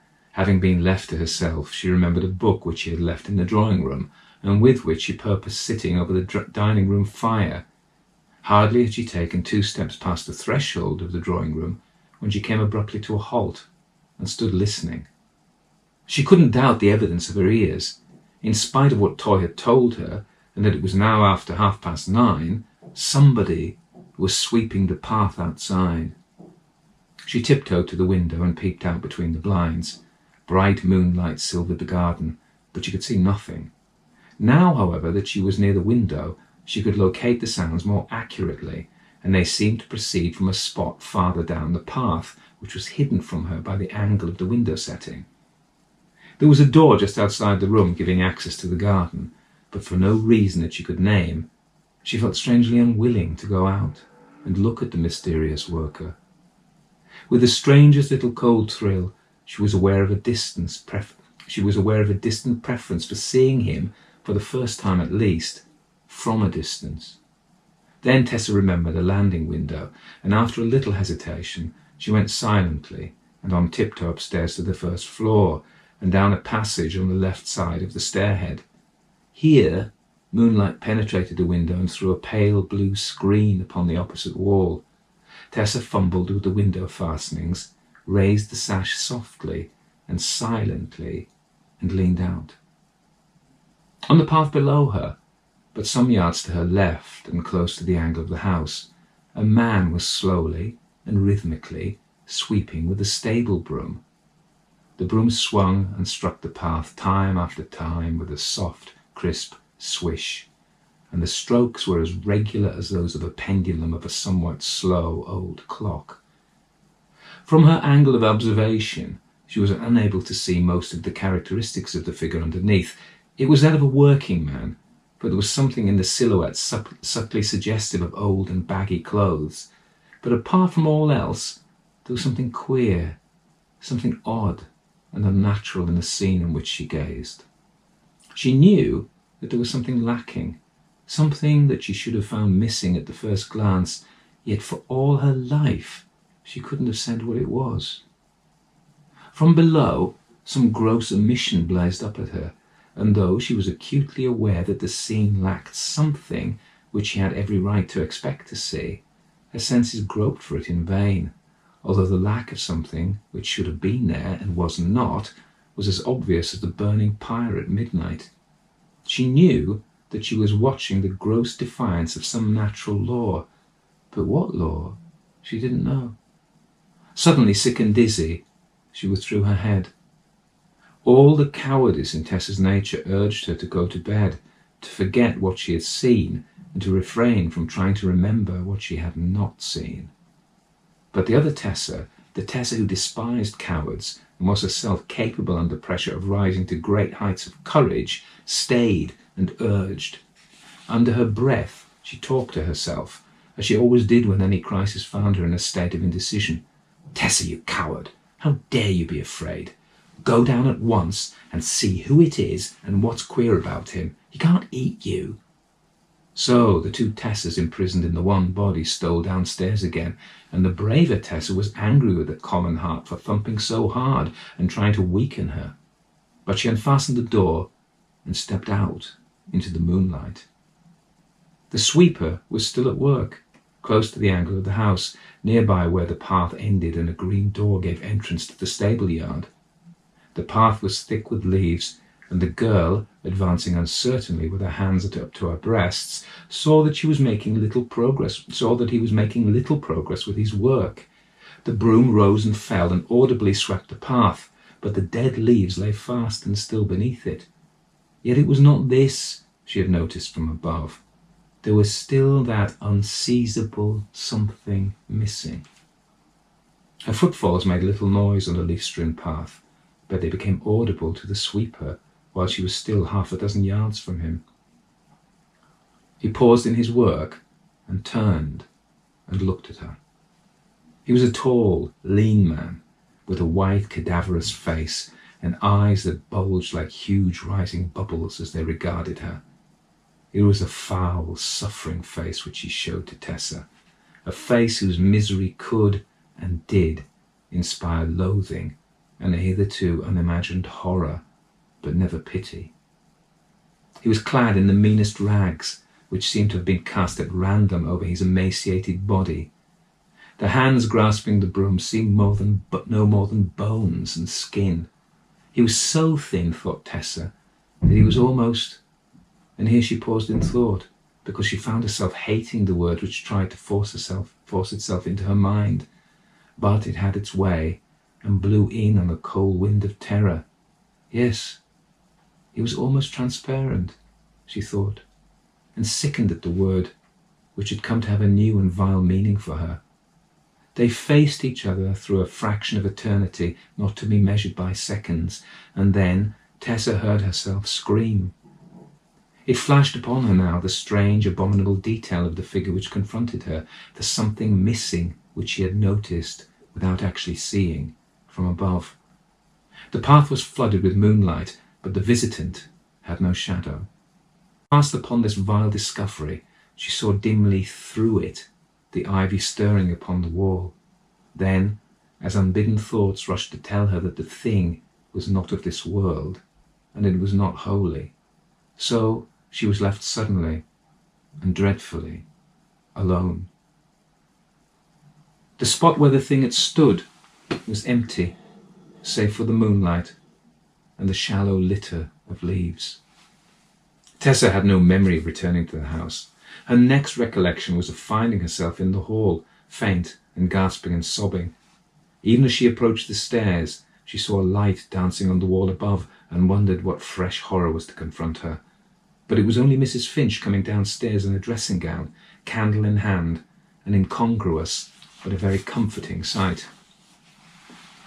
"Oh, it's you, Miss Tessa," said Mrs. Finch, reassured. She held the candle lower and peered down at the sobbing girl. "Why, whatever is the matter? Oh, Miss Tessa, Miss Tessa. You've never been outside, have you?" Tessa sobbed and choked and tried to speak. I've seen.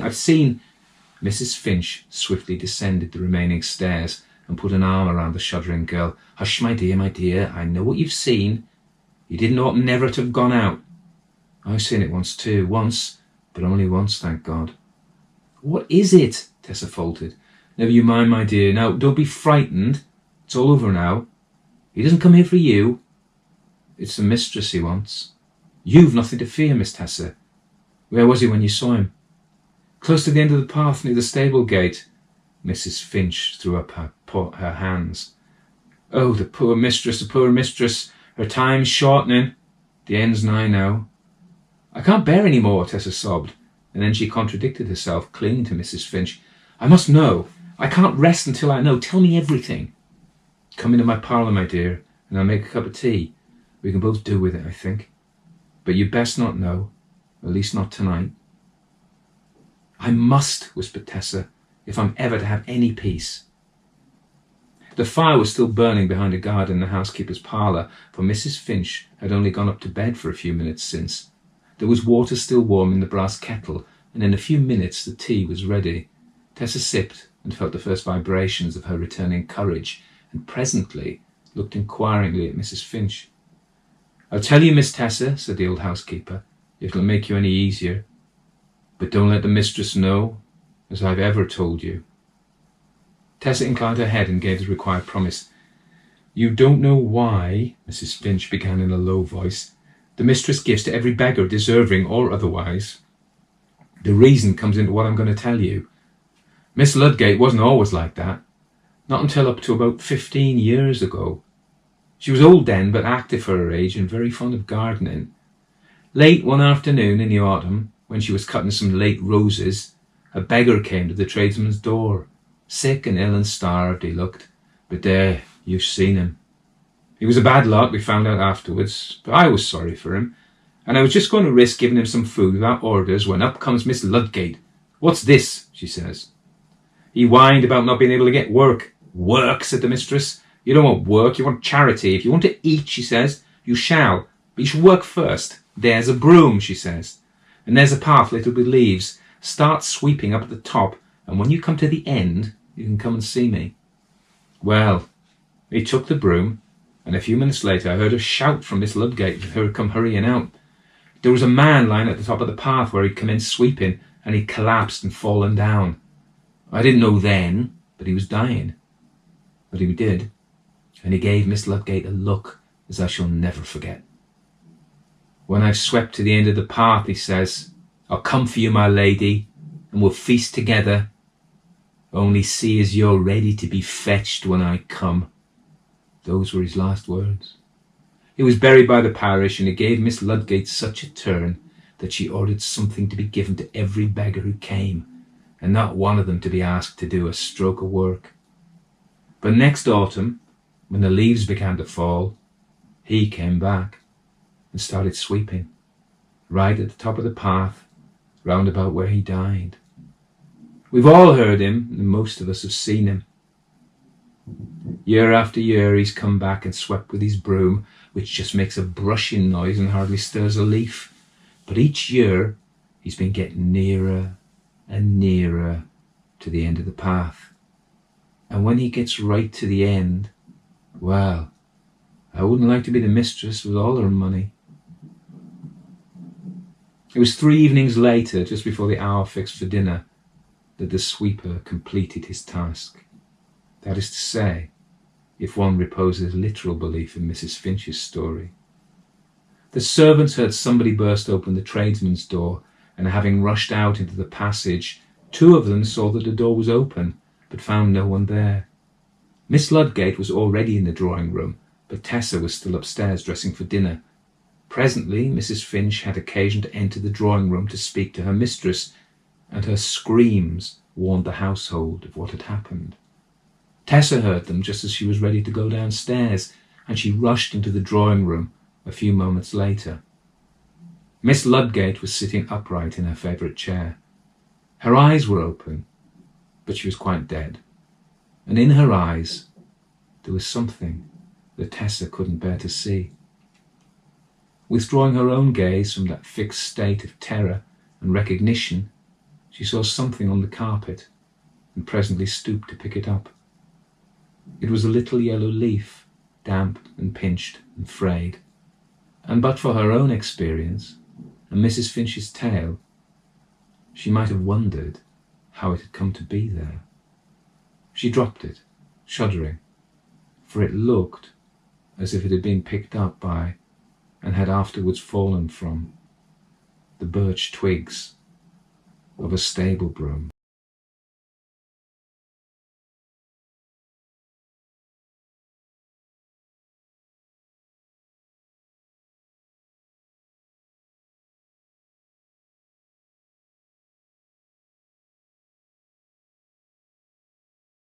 Dracula's Guest by Bram Stoker. When we started for our drive, the sun was shining brightly in Munich, and the air was full of the joyousness of early summer. Just as we were about to depart, Herr Delbrück, the mate at the hotel of the Quatre Saisons where I was staying, came down bareheaded to the carriage, and after wishing me a pleasant drive, said to the coachman, still holding his hand on the handle of the carriage door, "Remember you are back by nightfall. The sky looks bright, but there is a shiver in the north wind that says that there may be a sudden storm. But I am sure you will not be late." He smiled and added, "For you know what night it is." Johann answered with an emphatic "Ja, mein Herr," and touching his hat drove off quickly. When we had cleared town, I said, after signalling to him to stop, "Tell me, Johann, what is tonight?" He crossed himself as he answered laconically, "Walpurgisnacht." Then he took out his watch, a great old-fashioned German silver thing as big as a turnip, and looked at it, with his eyebrows gathered together and a little impatient shrug of his shoulders. I realized that this was his way of respectfully protesting against the unnecessary delay, and sank back in the carriage, merely motioning him to proceed. He started off rapidly as if to make up for lost time. Every now and then the horses seemed to throw up their heads and sniff the air suspiciously. On such occasions I often looked around in alarm. The road was pretty bleak, for we were traversing a sort of high, windswept plateau. As we drove, I saw a road that looked but little used, and which seemed to dip through a little winding valley. It looked so inviting that even at the risk of offending him, I called Johann to stop, and when he had pulled up, I told him I would like to drive down that road. He made all sorts of excuses and frequently crossed himself as he spoke. This somewhat piqued my curiosity, so I asked him various questions. He answered fencingly, and repeatedly looked at his watch in protest. Finally I said, "Well, Johann, I want to go down this road. I shall not ask you to come unless you like, but tell me why you do not like to go. That's all I ask." For answer, he seemed to throw himself off the box, so quickly did he reach the ground. Then he stretched out his hands appealingly to me and implored me not to go. There was just enough of English mixed with the German for me to understand the drift of his talk. He seemed always just about to tell me something, the very idea of which evidently frightened him, but each time he pulled himself up, saying as he crossed himself, Walpurgisnacht. I tried to argue with him, but it was difficult to argue with a man when I did not know his language. The advantage certainly rested with him, for although he began to speak in English of a very crude and broken kind, he always got excited and broke into his native tongue, and every time he did so, he looked at his watch. Then the horses became restless and sniffed the air. At this he grew very pale, and looking around in a frightened way, he suddenly jumped forward, took them by the bridles, and led them on some 20 feet. I followed and asked why he'd done this. For answer, he crossed himself, pointed to the spot we had left, and drew his carriage in the direction of the other road, indicating a cross, and said, first in German, then in English, "Buried him what killed themselves." I remembered the old custom of burying suicides at crossroads. Ah, I see, a suicide. How interesting. But for the life of me, I couldn't make out why the horses were frightened. Whilst we were talking, we heard a sort of sound between a yelp and a bark. It was far away, but the horses got very restless, and it took Johann all his time to quiet them. He was pale and said, "It sounds like a wolf, but yet there are no wolves here now." "No?" I said, questioning him. "Isn't it long since wolves were so near the city?" "Long, long," he answered.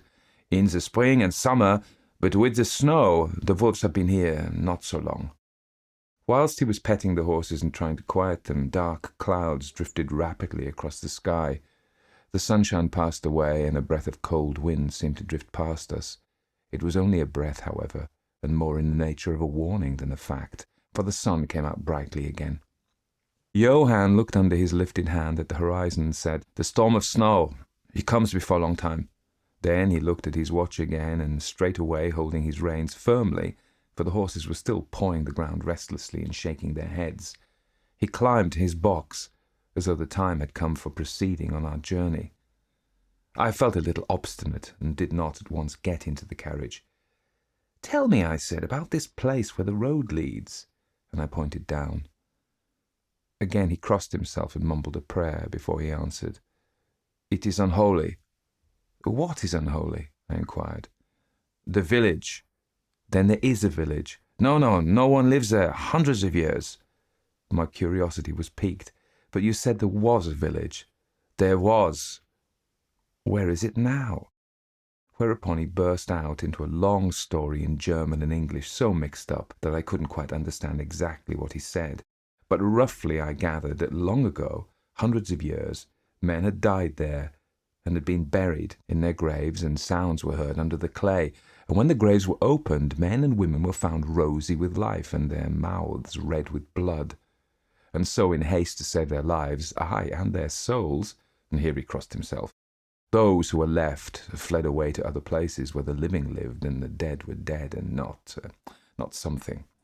He was evidently afraid to speak the last words. As he proceeded with his narration, he grew more and more excited. It seemed as if his imagination had got hold of him, and he ended in a perfect paroxysm of fear, white-faced, perspiring, trembling, and looking round him, as if expecting that some dreadful presence would manifest itself there in the bright sunshine on the open plain.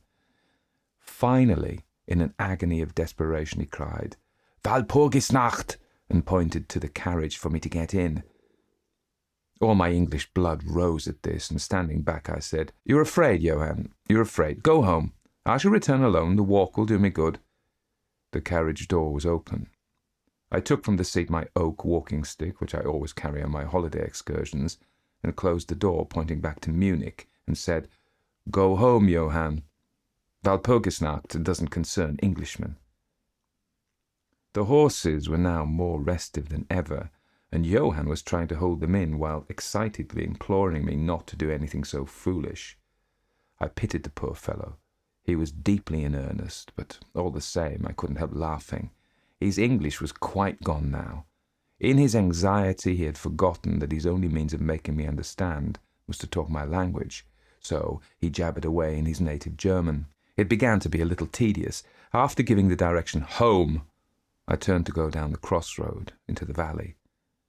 With a despairing gesture, Johann turned his horses towards Munich. I leaned on my stick and looked after him. He went slowly along the road for a while. Then there came over the crest of the hill a man, tall and thin. I could see so much in the distance. When he drew near the horses, they began to jump and kick about, then to scream with terror. Johann couldn't hold them in. They bolted down the road, running away madly.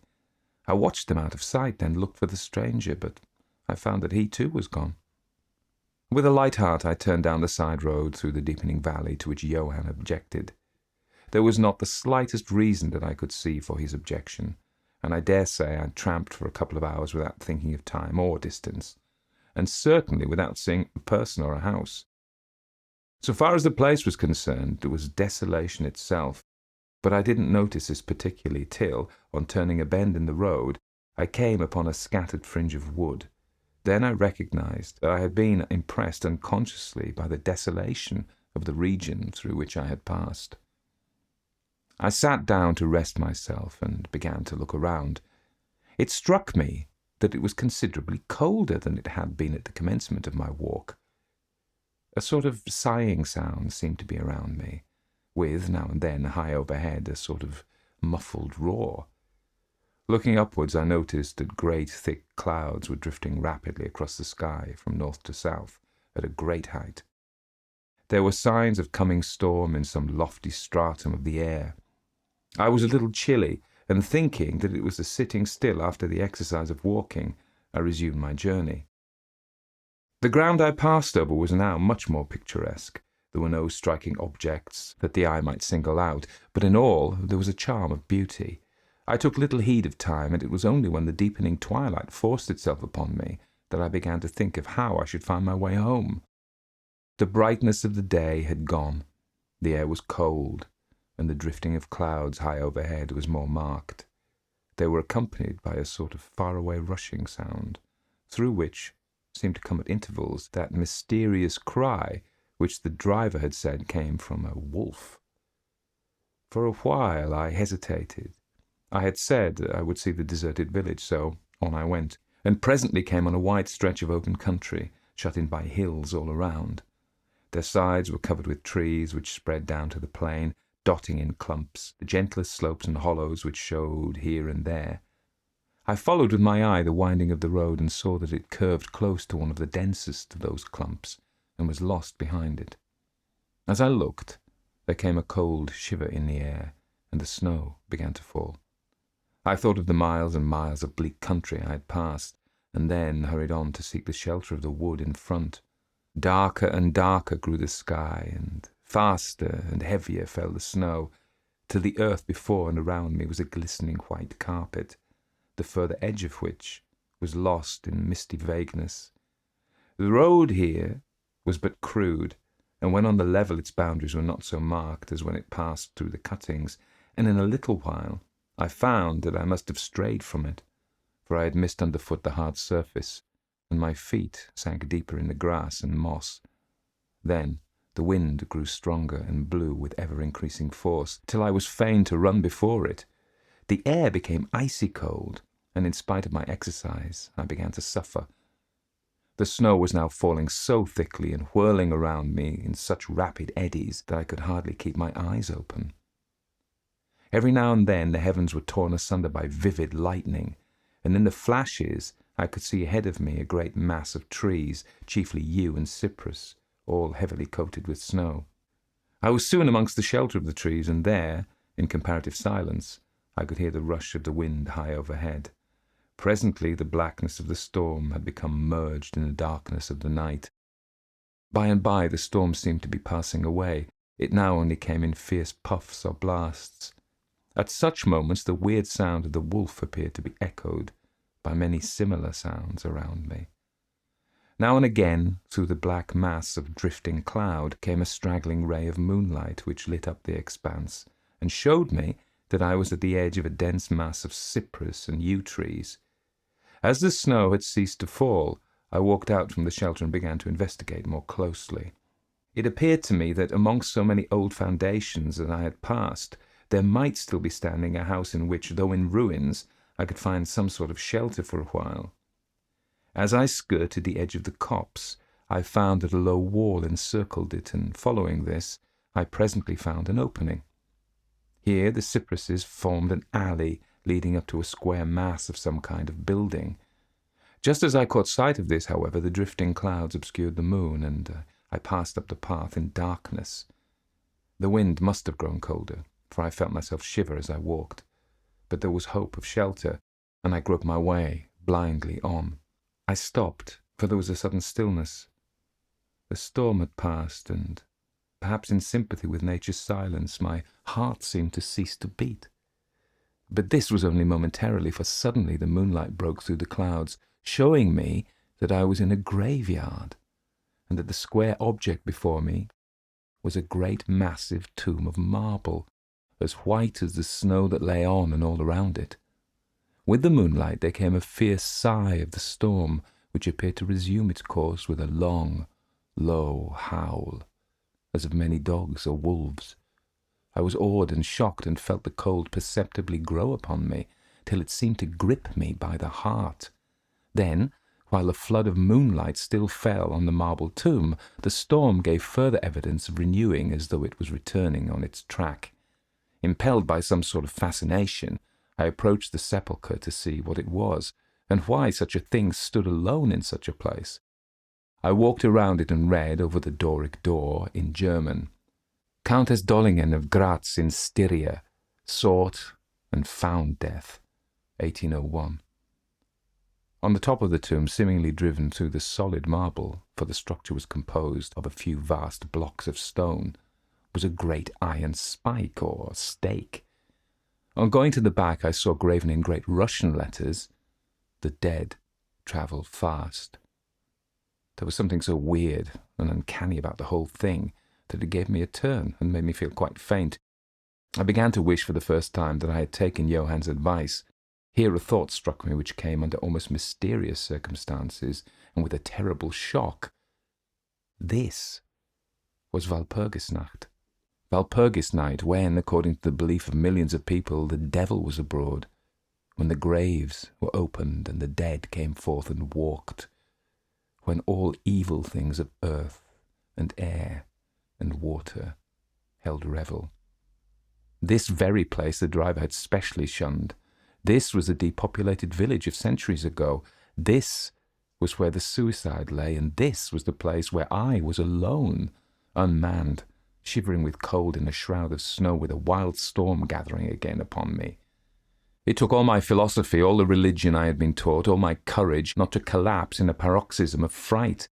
And now a perfect tornado burst upon me. The ground shook as though thousands of horses thundered across it.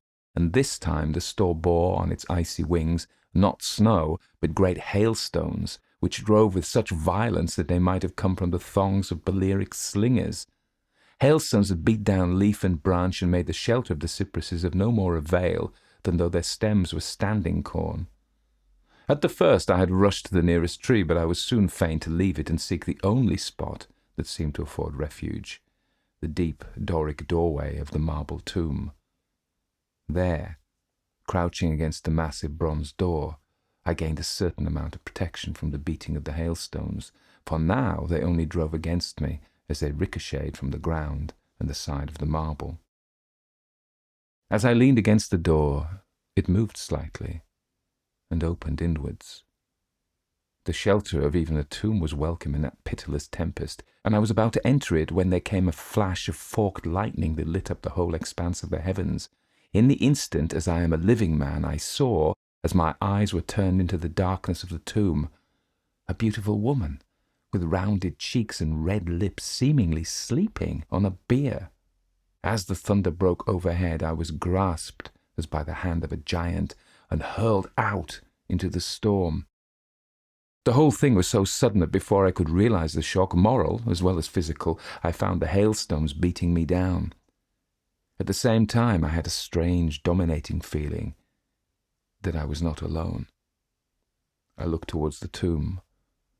Just then came another blinding flash which seemed to strike the iron stake that surmounted the tomb and to pour through to the earth, blasting and crumbling the marble as in a burst of flame. The dead woman rose for a moment of agony while she was lapped in the flame, and her bitter scream of pain was drowned in the thunder crash. The last thing I heard was this mingling of dreadful sound, as again I was seized by the giant grasp and dragged away, while the hailstones beat on me, and the air around seemed reverberant with the howling of wolves. The last sight that I remembered was a vague white moving mass, as if all the graves around me had sent out the phantoms of their sheeted dead, and that they were closing in on me through the white cloudiness of the driving hail. Gradually, there came a sort of vague beginning of consciousness, then a sense of weariness that was dreadful. For a time, I remembered nothing, but slowly my senses returned. My feet seemed positively racked with pain, yet I couldn't move them. They seemed to be numbed. There was an icy feeling at the back of my neck and all down my spine, and my ears, like my feet, were dead, yet in torment. But there was in my breast a sense of warmth which was, by comparison, delicious. It was a nightmare, a physical nightmare, if one may use such an expression, for some heavy weight on my chest made it difficult for me to breathe. This period of semi-lethargy seemed to remain a long time, and as it faded away I must have slept or swooned. Then came a sort of loathing, like the first stage of a seasickness, and a wild desire to be free from something, I knew not what. A vast stillness enveloped me as though all the world were asleep or dead, only broken by the low panting as of some animal close to me. I felt a warm rasping at my throat. Then came a consciousness of the awful truth, which chilled me to the heart and sent the blood surging up through my brain. Some great animal was lying on me and now licking my throat. I feared to stir, for some instinct of prudence bade me lie still, but the brute seemed to realize that there was now some change in me, for it raised its head. Through my eyelashes I saw above me the two great flaming eyes of a gigantic wolf. Its sharp white teeth gleamed in the gaping red mouth, and I could feel its hot breath fierce and acrid upon me. For another spell of time I remembered no more. Then I became conscious of a low growl, followed by a yelp, renewed again and again. Then, seemingly very far away, I heard a "Hello! Hello!" as of many voices calling in unison. Cautiously I raised my head and looked in the direction whence the sound came, but the cemetery blocked my view. The wolf still continued to yelp in a strange way, and a red glare began to move around the grove of cypresses as though following the sound. As the voices drew closer, the wolf yelped faster and louder. I feared to make either sound or motion. Nearer came the red glow over the white paw which stretched into the darkness around me. Then, all at once, from beyond the trees, there came at a trot a troop of horsemen bearing torches. The wolf rose from my breast and made for the cemetery. I saw one of the horsemen, soldiers by their caps and their long military cloaks, raise his carbine and take aim. A companion knocked up his arm, and I heard the ball whiz over my head. He had evidently taken my body for that of the wolf. Another sighted the animal as it slunk away, and a shot followed. Then, at a gallop, the troop rode forward, some towards me, others following the wolf as it disappeared amongst the snow-clad cypresses. As they drew nearer, I tried to move, but was powerless, although I could see and hear all that went on around me. 2 or 3 of the soldiers jumped down from their horses and knelt beside me. One of them raised my head and placed his hand over my heart. "Good news, comrades," he cried. "His heart still beats." Then some brandy was poured down my throat. It put vigour into me, and I was able to open my eyes fully and look around. Lights and shadows were moving among the trees, and I heard men call to one another. They drew together, uttering frightened exclamations, and the lights flashed as the others came pouring out of the cemetery pell-mell, like men possessed. When the further ones came close to us, those who were around me asked them eagerly, "Well, have you found him?" The reply rang out hurriedly, "No, come away, quick, quick. This is no place to stay, and on this of all nights." What was it, was the question, asked in all manner of keys. The answer came variously and all indefinitely, as though the men were moved by some common impulse to speak. Yet, were restrained by some common fear from giving their thoughts. It indeed, gibbered one, whose wits had plainly given out for the moment. A wolf, and yet not a wolf, another put in shudderingly. No use trying for him without the sacred bullet, a third remarked in a more ordinary manner. Serve us right for coming out on this night. Truly we have earned our 1,000 marks, were the ejaculations of a fourth. There was blood on the broken marble, another said after a pause. The lightning never brought that there. And for him, is he safe? Look at his throat. See, comrades, the wolf has been lying on him and keeping his blood warm. The officer looked at my throat and replied, He's all right, his skin is not pierced. What does it all mean? We should never have found him but for the yelping of the wolf. What became of it? Asked the man who was holding up my head and who seemed the least panic-stricken of the party, for his hands were steady and without tremor. On his sleeve was the chevron of a petty officer. It went to its home, answered the man whose long face was pallid and actually shook with terror as he glanced around him fearfully. There are graves enough there in which it may lie. Come, comrades, come quickly. Let us leave this cursed spot. The officer raised me to a sitting posture as he uttered a word of command. Then several men placed me upon a horse. He sprang to the saddle behind me, took me in his arms, gave the word to advance, and turning our faces away from the cypresses, we rode away in swift military order. And yet my tongue refused its office, and I was perforce silent. I must have fallen asleep, for the next thing I remembered was finding myself standing up, supported by a soldier on each side of me. It was almost broad daylight, and to the north a red streak of sunlight was reflected, like a path of blood, over the waste of snow. The officer was telling the men to say nothing of what they had seen, except that they had found an English stranger guarded by a large dog. Dog? That was no dog, cut in the man who had exhibited such fear. I think I know a wolf when I see one. The young officer answered calmly. I said a dog. Dog! Reiterated the other ironically. It was evident that his courage was rising with the sun, and pointing to me he said, Look at his throat. Is that the work of a dog, master? Instinctively I raised my hand to my throat, and as I touched it, I cried out in pain. The men crowded round to look, some stooping down from their saddles, and again there came the calm voice of the young officer. A dog, as I said. If aught else was said, we should only be laughed at. I was then mounted behind a trooper, and we rode on into the suburbs of Munich. Here we came across a stray carriage, into which I was lifted, and it was driven off to the Quatre Saisons. The young officer accompanying me, whilst the trooper followed with his horse, and the others rode off to their barracks. When we arrived, Herr Delbruck rushed so quickly down the steps to meet me that it was apparent he had been watching within. Taking me by both hands, he solicitously led me in. The officer saluted me, and I was turning to withdraw when I recognized his purpose and insisted that he should come to my rooms. Over a glass of wine I warmly thanked him and his brave comrades for saving me. He replied simply that he was more than glad, and that Herr Delbruck had at the first taken steps to make all the searching party pleased, at which ambiguous utterance the maitre d'hotel smiled, while the officer pleaded duty and withdrew. But Herr Delbruck, I inquired, how and why was it that the soldiers searched for me? He shrugged his shoulders as if in depreciation of his own deed, as he replied, I was so fortunate as to obtain leave from the commander of the regiment in which I served to ask for volunteers. But how did you know I was lost? I asked. The driver came hither with the remains of his carriage, which had been upset when the horses ran away. But surely you wouldn't send a search party of soldiers merely on this account. Oh, no, he answered, but even before the coachman arrived, I had this telegram from the boyar whose guest you are. And he took from his pocket a telegram which he handed to me, and I read, Bistritz, be careful of my guest. His safety is most precious to me. Should aught happen to him, or if he be missed, spare nothing to find him and ensure his safety. He is English and therefore adventurous. There are often dangers from snow and wolves at night. Lose not a moment if you suspect harm to him. I answer your zeal with my fortune. Dracula.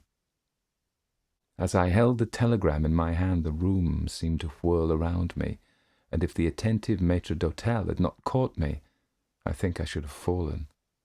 There was something so strange in all this, something so weird and impossible to imagine, that there grew on me a sense of my being in some way the sport of opposite forces, the mere vague idea of which seemed in a way to paralyze me. I was certainly under some form of mysterious protection. From a distant country had come, in the very nick of time, a message that took me out of the danger of the snow sleep and the jaws of the wolf.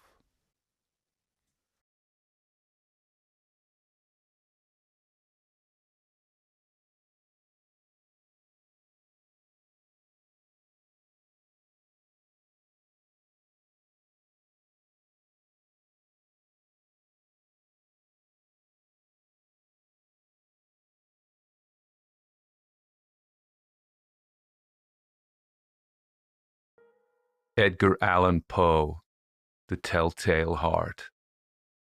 True, nervous, very, very dreadfully nervous I had been and am. But why will you say that I am mad? The disease has sharpened my senses, not destroyed, not dulled them. Above all was the sense of hearing acute. I heard all things in the heaven and in the earth. I heard many things in hell. How then am I mad? Hearken and observe how healthily, how calmly I can tell you the whole story. It is impossible to say how first the idea entered my brain, but once conceived, it haunted me day and night. Object, there was none. Passion, there was none. I loved the old man. He had never wronged me. He had never given me insult. For his gold I had no desire. I think it was his eye. Yes, it was this. He had the eye of a vulture, a pale blue eye with a film over it. Whenever it fell upon me, my blood ran cold, and so, by degrees, very gradually, I made up my mind to take the life of the old man and thus rid myself of the eye forever. Now, this is the point. You fancy me mad. Madmen know nothing, but you should have seen me. You should have seen how wisely I proceeded, with what caution, with what foresight, with what dissimulation I went to work. I was never kinder to the old man than during the whole week before I killed him, and every night, about midnight, I turned the latch of his door and opened it, oh, so gently. And then, when I had made an opening sufficient for my head, I put in a dark lantern, all closed, that no light shone out, and then I thrust in my head. Oh, you would have laughed to see how cunningly I thrust it in. I moved it slowly, very, very slowly, so that I might not disturb the old man's sleep. It took me an hour to place my whole head within the opening so far that I could see him as he lay upon his bed. Ah, would a madman have been so wise as this?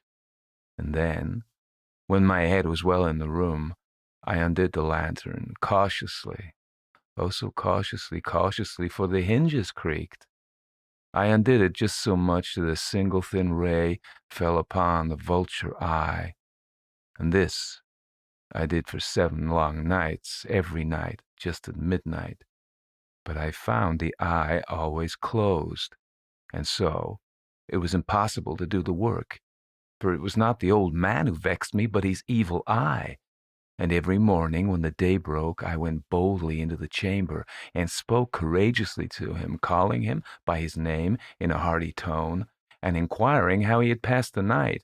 So, you see, he would have been a very profound old man indeed, to suspect that every night, just at 12, I looked in upon him while he slept. Upon the 8th night, I was more than usually cautious in opening the door. A watch's minute hand moves more quickly than did mine. Never before that night had I felt the extent of my own powers, of my sagacity.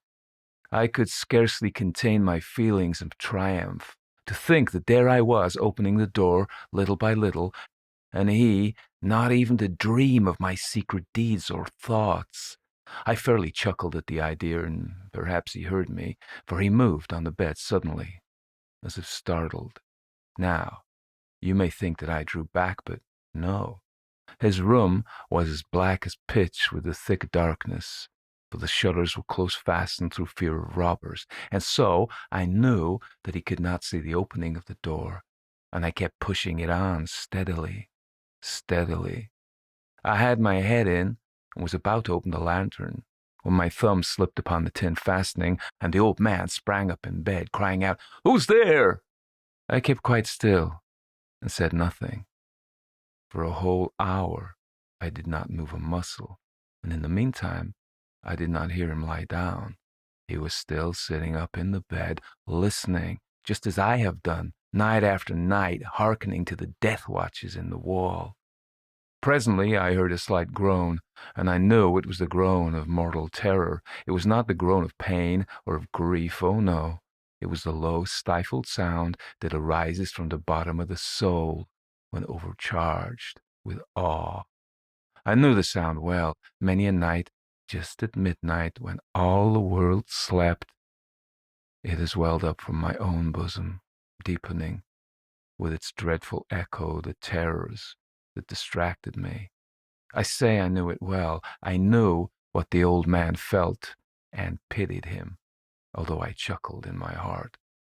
I knew that he had been lying awake ever since the first slight noise, when he had turned in the bed. His fears had been ever since growing upon him. He had been trying to fancy them causeless, but could not. He had been saying to himself, "It is nothing but the wind in the chimney.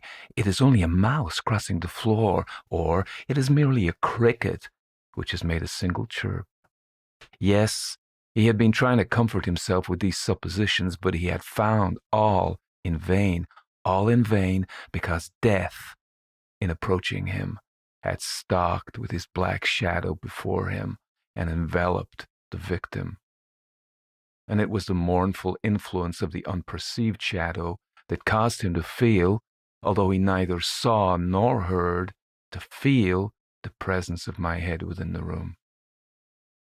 When I had waited a long time, very patiently without hearing him lie down, I resolved to open a very little crevice in the lantern. So I opened it. You cannot imagine how stealthily, until, at length, a simple dim ray like the thread of a spider shot from out the crevice and fell full upon the vulture eye.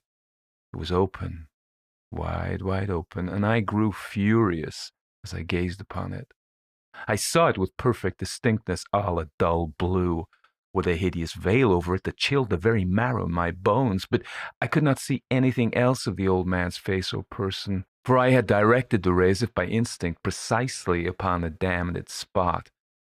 And have I not told you that what you mistake for madness is but an over-acuteness of the sense? Now, I say, there came to my ears a low, dull, quick sound, such as a watch makes when enveloped in cotton.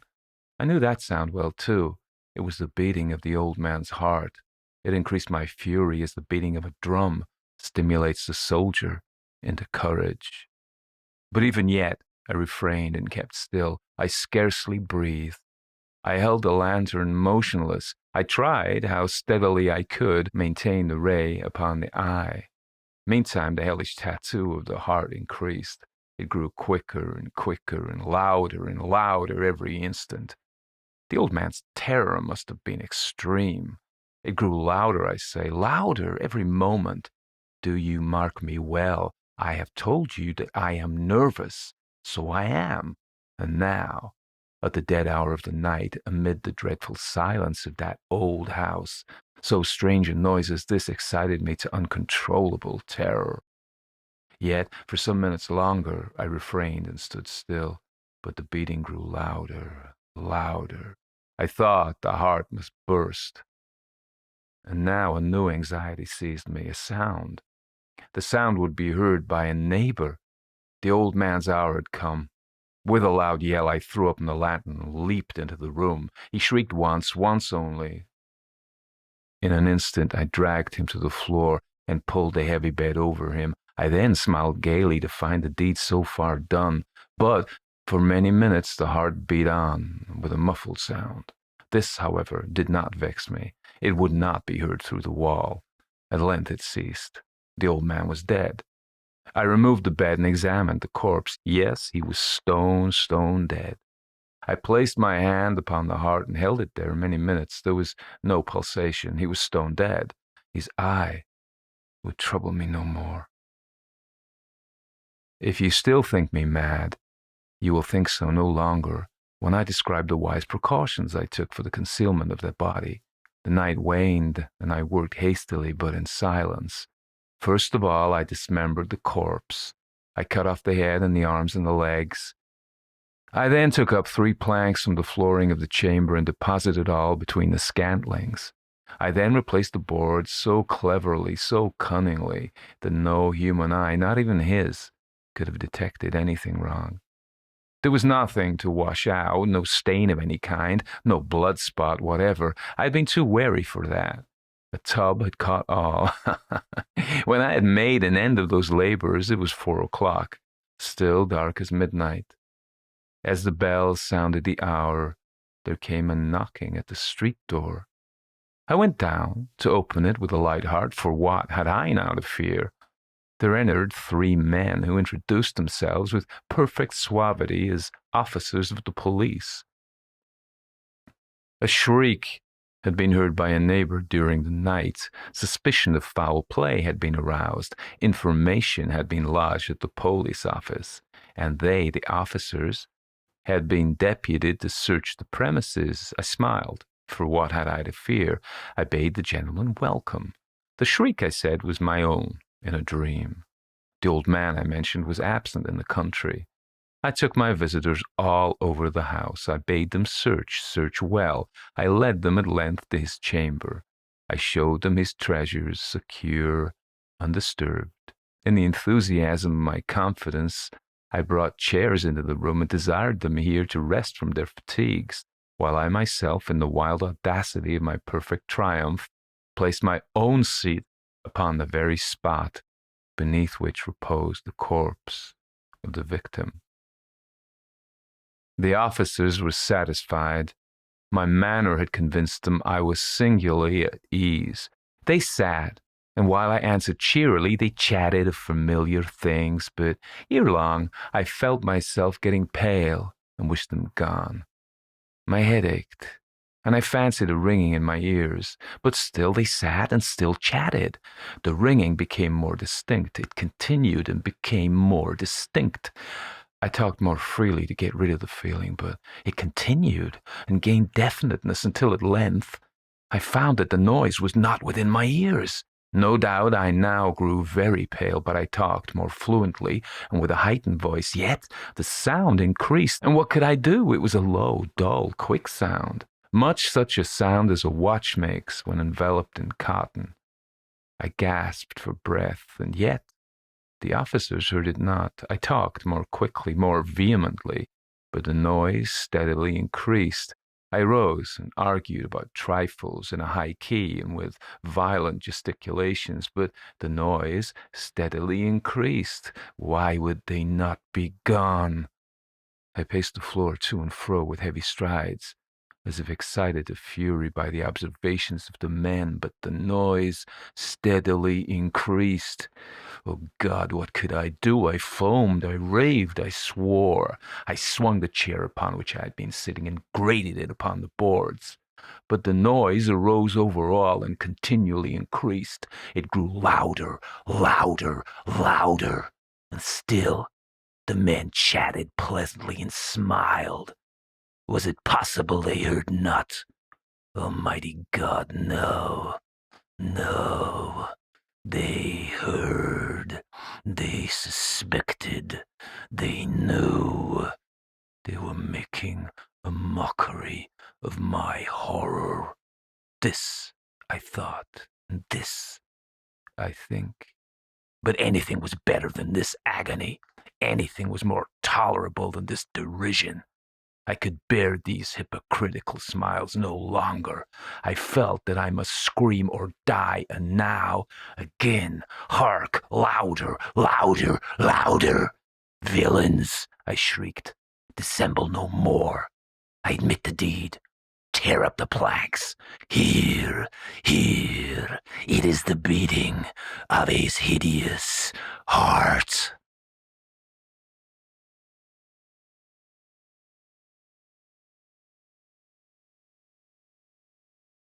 Mr. Jones by Edith Wharton. Lady Jane Link was unlike other people. When she heard that she had inherited Bell's, the beautiful old place which had belonged to the Links of Thuddony for something like 600 years, the fancy took her to go and see it, unannounced. She was staying at a friend's nearby in Kent, and the next morning she borrowed a motor and slipped away alone to Thuddony Blazes, the adjacent village. It was a lustrous, motionless day. Autumn bloom lay on the Sussex downs, on the heavy trees of the Weald, on streams moving indolently far off across the marshes. Further still, Dungeness, a fitful streak, floated on an immaterial sea, which was perhaps, after all, only sky. In the softness, Thuddony Blazes slept. A few aged houses bowed around a duck pond, a silvery spire, orchards thick with dew. Did Thuddony Blazes ever wake? Lady Jane left the motor to the care of the geese on a miniature common, pushed open a white gate into a field, the griffoned portals being padlocked, and struck across the park towards a group of carved chimney stacks. No one seemed aware of her. In a dip of the land, the long low house, its ripe brick masonry overhanging a moat deeply sunk about its roots, resembled an aged cedar spreading immemorial red branches. Lady Jane held her breath and gazed. A silence distilled from years of solitude lay on lawns and gardens. No one had lived at Bell since the last Lord Thuddony, then a penniless younger son, had forsaken it 60 years before to seek his fortune in Canada. And before that, he and his widowed mother, distant poor relations, were housed in one of the lodges, and the great place, even in their day, had been as mute and solitary as the family vault. Lady Jane, daughter of another branch to which an earldom and considerable possessions had accrued, had never seen Bell's, hardly heard its name. A succession of deaths and the whim of an old man she had never known now made her heir to all this beauty, and as she stood and looked, she was glad she had come to it from so far, from impressions so remote and different. It would be dreadful to be used to it, to be thinking already about the state of the roof and the cost of the heating system. Till this, her 35th year, Lady Jane had led an active, independent and decided life. One of several daughters, moderately but sufficiently provided for, she had gone early from home, lived in London lodgings, travelled in tropic lands, spent studious summers in Spain and Italy, and written 2 or 3 brisk, business-like little books about cities usually dealt with sentimentally. And now, just back from a summer in the south of France, she stood ankle-deep in wet bracken and gazed at Bell's lying there under a September sun that looked like moonlight. "I shall never leave it," she ejaculated, her heart swelling as if she had taken the vow to a lover. She ran down the last slope of the park and entered the faded formality of gardens with clipped yews as ornate as architecture and holly hedges as solid as walls. Adjoining the house rose a low, deep buttressed chapel. Its door was ajar, and she thought this of good augury. Her forebears were waiting for her. In the porch she remarked fly-blown notices of services, an umbrella stand, a dishevelled doormat. No doubt the chapel served as a village hall. The thought gave her a sense of warmth and neighbourliness. Across the damp flags of the chancel, monuments and brasses showed through a traceried screen. She examined them curiously. Some hailed her with vocal memories, others whispered out of the remote and the unknown. It was a shame to know so little about her own family, but neither Crofts nor Links had ever greatly distinguished themselves. They had gathered substance simply by holding on to what they had and slowly accumulating privileges and acres. Mostly by clever marriages, Lady Jane thought, with a faint contempt. At that moment, her eyes lit on one of the less ornate monuments, a plain sarcophagus of grey marble niched in the wall and surmounted by the bust of a young man with a fine, arrogant head, a Byronic throat, and tossed back curls. Peregrine Vincent Theobald Link, Baron Clouds, 15th Viscount Thudney of Bells, Lord of the Manors of Thudney, Thudney Blazes, Upper Link, Link Linnet. So it ran, with the usual tedious enumerations of honours, titles, court and county offices, ending with, born on May the 1st, 1790, perished of the plague at Aleppo in 1828, and underneath, in small cramped characters, as if crowded as an afterthought into an insufficient space, also his wife. That was all. No names, dates, honours, epithets for the Viscountess Thudney. Did she too die of the plague at Aleppo, or did they also imply her actual presence in the sarcophagus, which her husband's pride had no doubt prepared for his own last sleep, little guessing that some Syrian drain was to receive him? Lady Jane racked her memory in vain. All she knew was that the death without issue of this Lord Thudney had caused the property to revert to the Croft Links, and so, in the end, brought her to the chancel step where shyly she knelt a moment, vowing to the dead to carry on their trust. She passed on to the entrance court and stood at last at the door of her new home, a blunt tweed figure in heavy mud-stained shoes. She felt as intrusive as a tripper, and her hand hesitated on the doorbell. I ought to have brought someone with me, she thought, an odd admission on the part of a young woman who, when she was doing her books of travel, had prided herself on forcing single-handed the most closely guarded doors. But those other places, as she looked back, seemed easy and accessible compared to bells. She rang, and a tinkle answered, carried on by a flurried echo, which seemed to ask what in the world was happening. Lady Jane, through the nearest window, caught the spectral vista of a long room with shrouded furniture. She couldn't see its farther end, but she had the feeling that someone stationed there might very well be seeing her. Just at first, she thought, I shall have to invite people here, to take the chill off. She rang again, and the tinkle again prolonged itself, but no one came. At last she reflected that the caretakers probably lived at the back of the house, and pushing open a door in the courtyard wall, she worked her way round to what seemed a stable yard. Against the purple brick sprawled a neglected magnolia, bearing one late flower as big as a planet. Lady Jane rang at a door marked Service. This bell, though also languid, had a wakefuller sound, as if it were more used to being rung, and still knew what was likely to follow.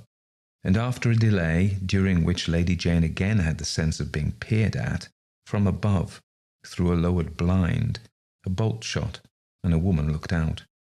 She was youngish, unhealthy, respectable, and frightened, and she blinked at Lady Jane like someone waking out of sleep. "Oh," said Lady Jane, "do you think I might visit the house?" "The house?" "I'm staying near here. I'm interested in old houses. Mightn't I take a look?" The young woman drew back. "The house isn't shown." "Oh, but not to... Jane weighed the case. "You see," she explained, "I know some of the family, the Northumberland branch." "You're related, madam?" "Well, distantly, yes."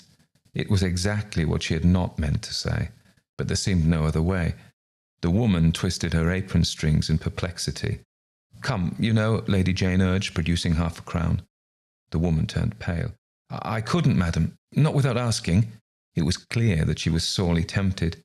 "Well, ask, won't you?" Lady Jane pressed the tip into a hesitating hand. The young woman shut the door and vanished. She was away so long that the visitor concluded her half-crown had been pocketed, and there was an end, and she began to be angry with herself, which was more often her habit than to be so with others. "Well, for a fool, Jane, you're a complete one," she grumbled. A returning footstep, listless, reluctant, the tread of one who was not going to let her in. It began to be rather comic. The door opened, and the young woman said in her dull sing-song, "Mr. Jones says that no one is allowed to visit the house." She and Lady Jane looked at each other for a moment, and Lady Jane read the apprehension in the other's eye. "Mr. Jones? Oh. Yes, of course, keep it." She waved away the woman's hand. "Thank you, madam." The door closed again, and Lady Jane stood and gazed up at the inexorable face of her own home. But you didn't get in. You actually came back without so much as a peep. Her story was received that evening at dinner with mingled mirth and incredulity. But my dear, you mean to say you asked to see the house and they wouldn't let you? Who wouldn't? Lady Jane's hostess insisted. Mr. Jones. Mr. Jones? He said no one was allowed to visit it. Who on earth is Mr. Jones? The caretaker, I suppose. I didn't see him. Didn't see him either. But I never heard such nonsense. Why in the world didn't you insist? Yes, why didn't you? They all chorused, and she could only answer, a little lamely, I think I was afraid. Afraid? You? Darling. There was fresh hilarity. Of Mr. Jones? I suppose so. She joined in the laugh, yet she knew it was true. She had been afraid. Edward Stramer, the novelist, an old friend of her family, had been listening with an air of abstraction, his eyes on his empty coffee cup. Suddenly, as the mistress of the house pushed back her chair, he looked across the table at Lady Jane. It's odd. I've just remembered something. Once, when I was a youngster, I tried to see bells. Over 30 years ago it must have been. He glanced at his host. Your mother drove me over, and we were not let in. There was a certain flatness in this conclusion, and someone remarked that bells had always been known as harder to get into than any other house thereabouts. Yes, said Stramer, but the point is that we were refused in exactly the same words. Mr. Jones said no one was allowed to visit the house. Ah, he was in possession already, 30 years ago. And sociable fellow Jones. Well, Jane, you've got a good watchdog. They moved to the drawing room, and the talk drifted to other topics. But Stramer came and sat down beside Lady Jane.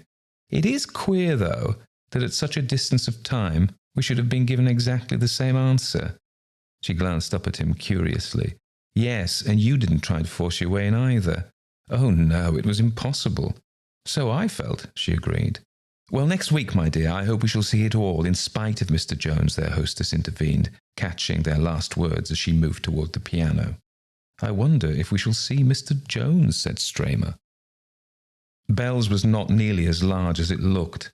Like many old houses, it was very narrow, and but one story high, with servants' rooms in the low attic, and much space wasted in crooked passages and superfluous stairs.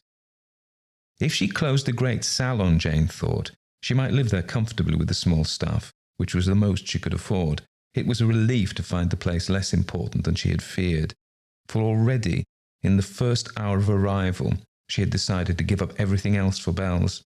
Her previous plans and ambitions, except such as might fit in with living there, had fallen from her like a discarded garment, and things she had hardly thought about, or had shrugged away with the hasty subversiveness of youth, were already laying quiet hands on her, all the lives from which her life had issued, with what they bore of example or admonishment.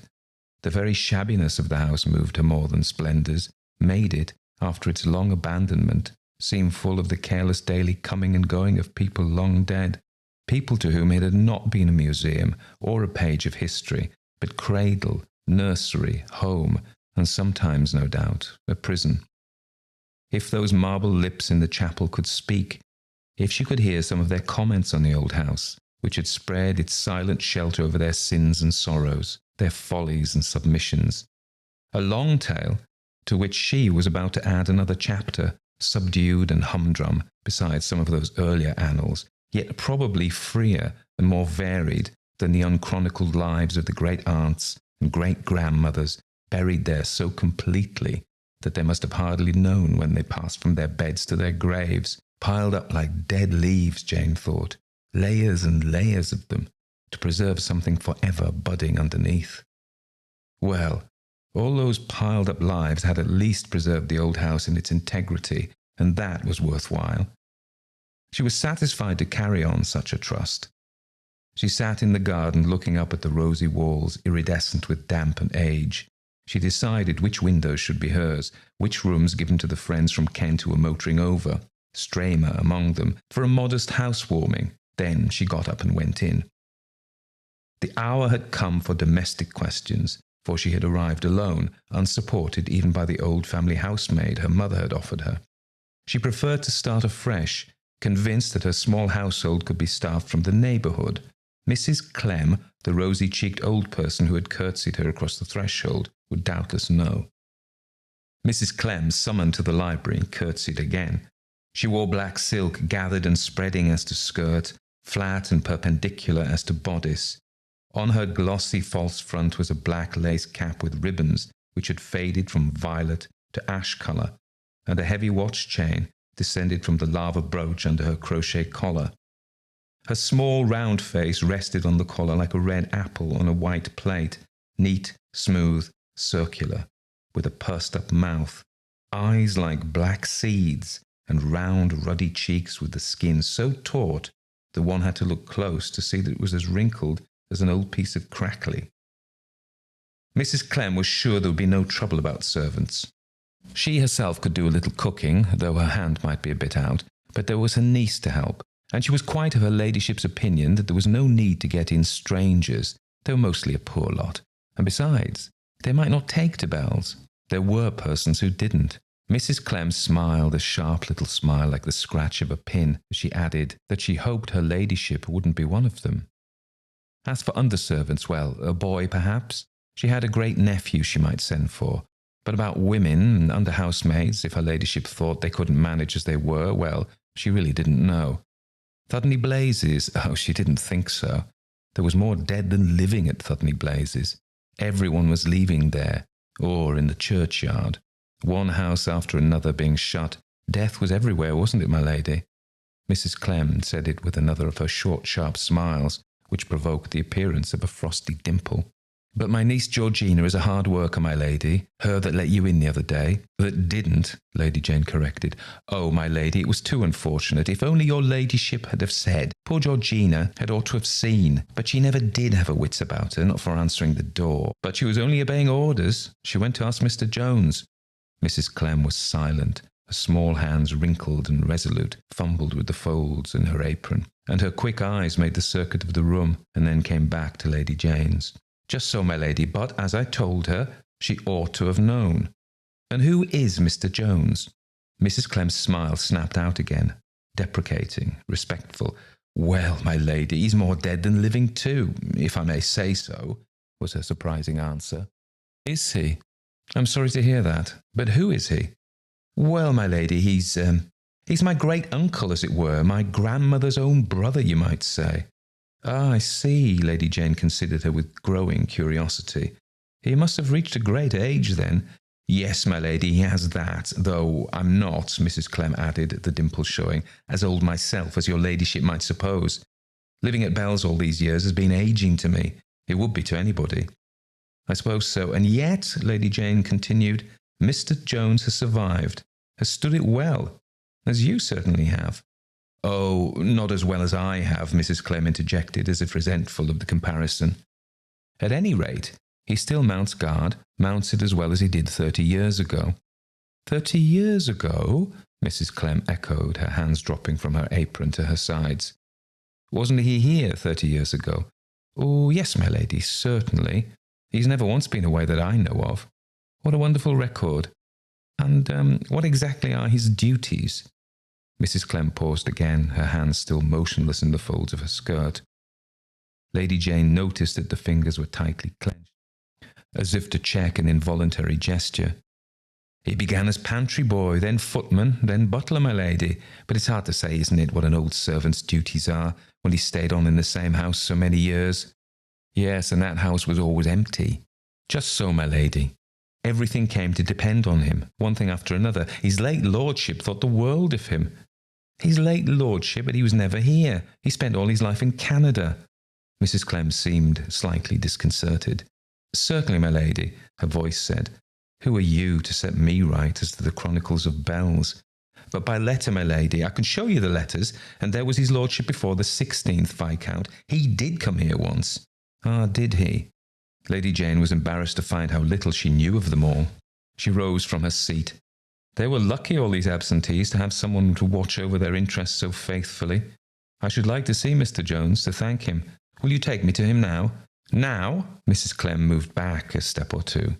Lady Jane fancied her cheeks paled a little under their ruddy varnish. Oh, not today, my lady. Why? Isn't he well enough? Not nearly. He's between life and death, as it were, Mrs. Clem repeated, as if the phrase were the nearest approach she could find to a definition of Mr. Jones's state. Would he even know who I was? Mrs. Clem considered a moment. I don't say that, my lady. Her tone implied that to do so might appear disrespectful. He'd know you, my lady, but you wouldn't know him.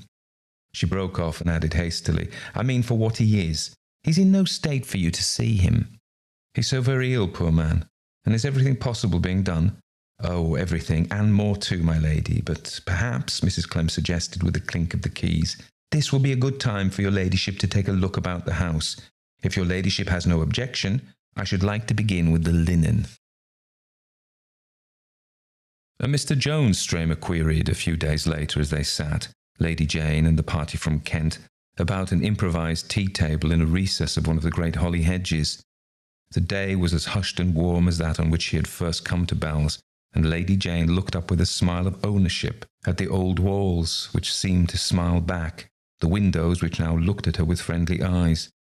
Mr. Jones? Who's Mr. Jones? The others asked. Only Stramer recalled their former talk. Lady Jane hesitated. Mr. Jones is my invisible guardian, or rather the guardian of Bells. They remembered then. Invisible? You mean to say you haven't seen him yet? Not yet. Perhaps I never shall. He's very old and very ill, I'm afraid. And he still rules here? Oh, absolutely. The fact is, Lady Jane added, I believe he's the only person left who really knows all about Bells. Jane, my dear, that big shrub over there against the wall, I verily believe it's a Templetonia retusa. Oh, it is! Did anyone ever hear of it standing in English winter? Gardeners all, they dashed off towards the shrub in its sheltered angle. I shall certainly try it on the south wall at Dipway, cried the hostess from Kent. Tea over, they moved on to inspect the house. The short autumn day was drawing to a close, but the party had been able to come only for an afternoon, instead of staying over the weekend, and having lingered so long in the gardens, they had only time indoors to puzzle out what they could through the shadows. Perhaps Lady Jane thought it was the best hour to see a house like Bells so long abandoned and not yet warmed into new life. The fire she had lit in the salon sent its radiance to meet them, giving the great room an air of expectancy and welcome. The portraits, the Italian cabinets, the shabby armchairs and rugs all looked as if life had but lately left them. Perhaps Mrs. Clem is right in advising me to live here and close the blue parlour. My dear, what a fine room! Pity it faces north. Of course you'll have to shut it in the winter. It would cost a fortune to heat. Lady Jane hesitated. I don't know, I had meant to. But there seems to be no other. No other in all this house? They laughed, and one of the visitors going ahead and crossing a panelled anteroom cried out, But here, a delicious room, windows south, yes, and west, the warmest of the house. This is perfect. They followed, and the blue room echoed with exclamations. Those charming curtains with the parrots, and the blue of that petit point fire screen. But Jane, of course you must live here. Look at this citron wood desk. Lady Jane stood on the threshold. It seems that the chimney smokes hopelessly. Hopelessly? Nonsense. Have you consulted anybody? I'll send you a wonderful man. Besides, if you put in one of those one-pipe heaters at Dipway, Stramer was looking over Lady Jane's shoulder. What does Mr. Jones say about it? He says no one has ever been able to use this room, not for ages. It was the housekeeper who told me. She's his great niece, and seems simply to transmit his oracles. Stramer shrugged. Well, he's lived at Bells longer than you have. Perhaps he's right. How absurd, one of the ladies cried. The housekeeper and Mr. Jones probably spend their evenings here and don't want to be disturbed. Look, ashes on the hearth. What did I tell you? Lady Jane echoed the laugh as they turned away. They had still to see the library damp and dilapidated, the panelled dining room, the breakfast parlour, and such bedrooms as had any old furniture left, not many, for the late lords of Bells at one time or another had evidently sold most of its removable treasures. When the visitors came down, their motors were waiting. A lamp had been placed in the hall, but the rooms beyond were lit only by the broad, clear band of western sky showing through uncurtained casements. On the doorstep, one of the ladies exclaimed that she had lost her handbag. No, she remembered. She had laid it on the desk in the blue room. Which way was the blue room? I'll get it, Jane said, turning back. She heard Stramer following. He asked if he should bring a lamp. "Oh no, I can see." She crossed the threshold of the blue room, guided by the light from its western window. Then she stopped. Someone was in the room already. She felt, rather than saw, another presence. Stramer behind her paused also. He did not speak or move. What she saw, or thought she saw, was simply an old man with bent shoulders, turning away from the citron wood desk. Almost before she had received the impression, there was no one there. Only the slightest stir of the needlework curtain over the farther door. She heard no step or other sound. "There's the bag," she said, as if the act of speaking and saying something obvious were a relief. In the hall, her glance crossed Stramer's, but failed to find a reflection of what her own had registered. He shook hands, smiling. "Well, goodbye. I commit you to Mr. Jones's care. Only don't let him say that you're not shown to visitors." She smiled. "Come back and try," and then shivered a little as the lights of the last motor vanished beyond the great black hedges. Lady Jane had exulted in her resolve to keep Bells to herself till she and the old house should have had time to make friends. But after a few days, she recalled the uneasy feeling which had come over her as she stood on the threshold after her first tentative ring. Yes, she had been right in thinking she would have to have people about her to take the chill off. The house was too old, too mysterious, too much withdrawn into its own secret past for her poor little present to fit into it without uneasiness. But it was not a time of year when among Lady Jane's friends it was possible to find people free. Her own family were all in the north and impossible to dislodge. One of her sisters, when invited, simply sent her back a list of shooting dates, and her mother wrote, "Why not come to us? What can you have to do all alone in that empty house at this time of year? Next summer we're all coming." Having tried one or two friends with the same result, Lady Jane bethought her of Stramer. He was finishing a novel, she knew, and at such times he liked to settle down somewhere in the country where he could be sure of not being disturbed. Bells was a perfect asylum, and though it was probable that some other friend had anticipated her and provided the requisite seclusion, Lady Jane decided to invite him.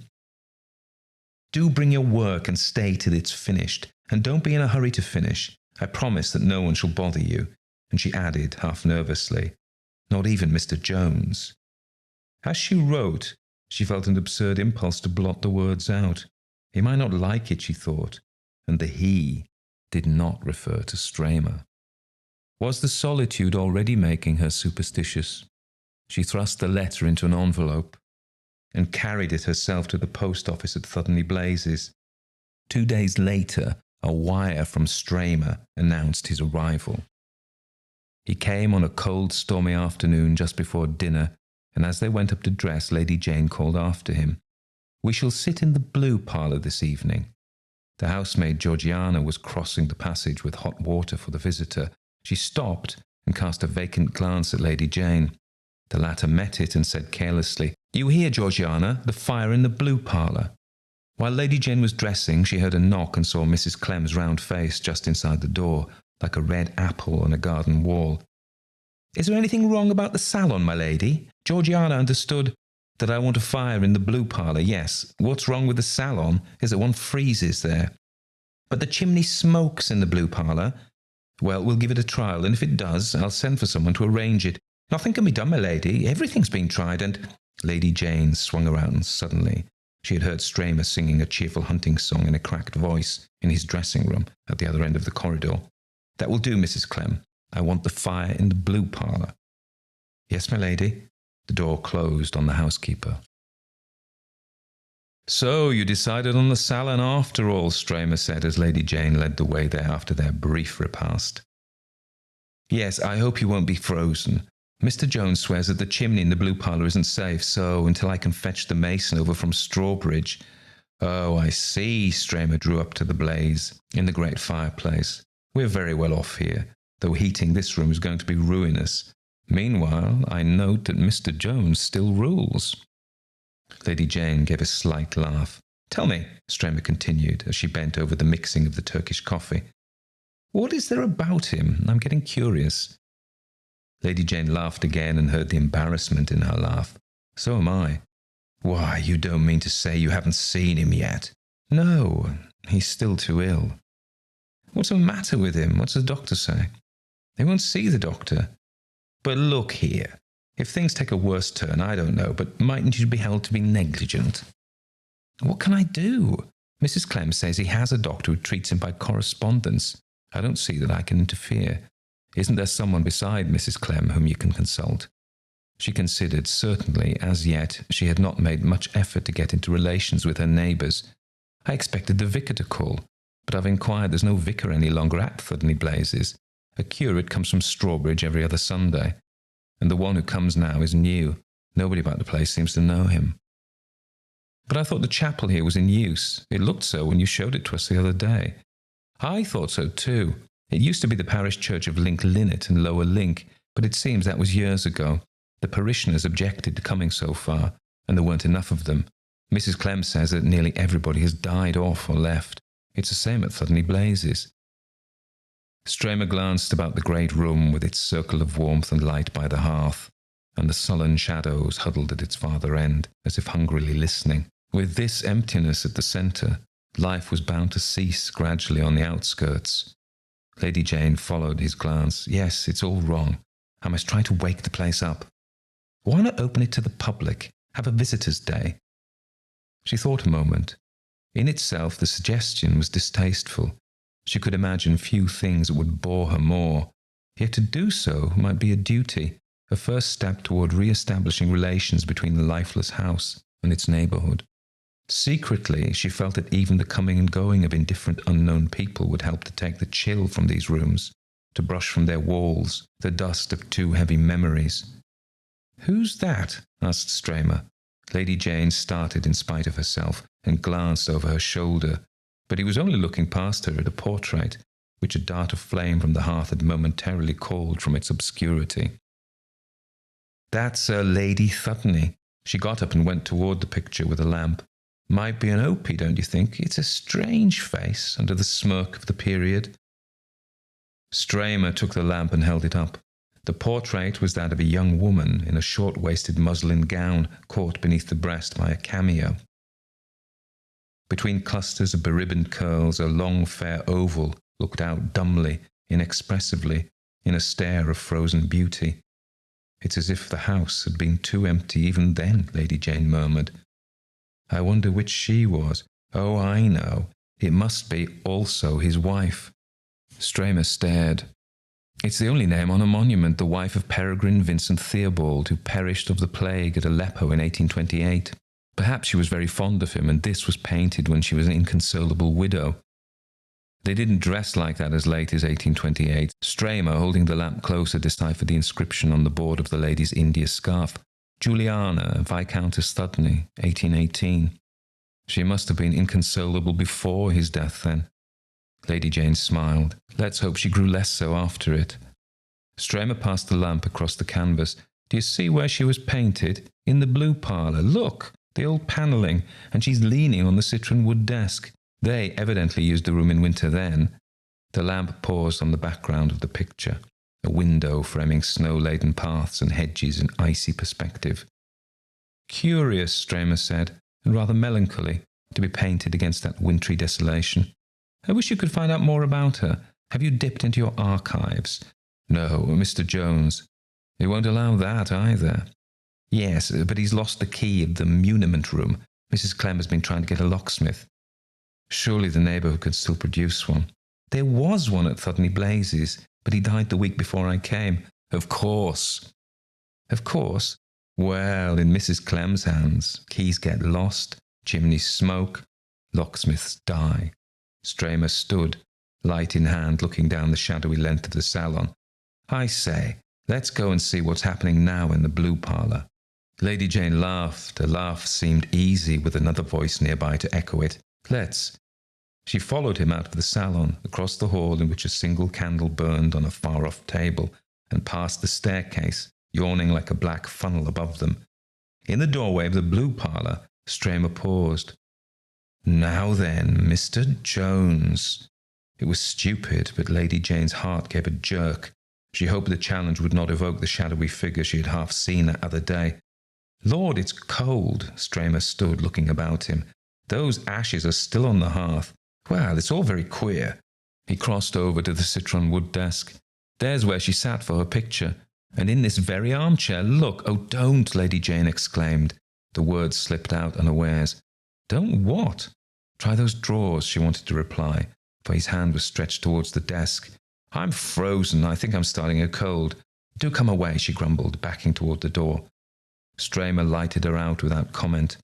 As the lamplight slid along the walls, Lady Jane fancied that the needlework curtain over at the farther door stirred, as it had that other day, but it may have been the wind rising outside.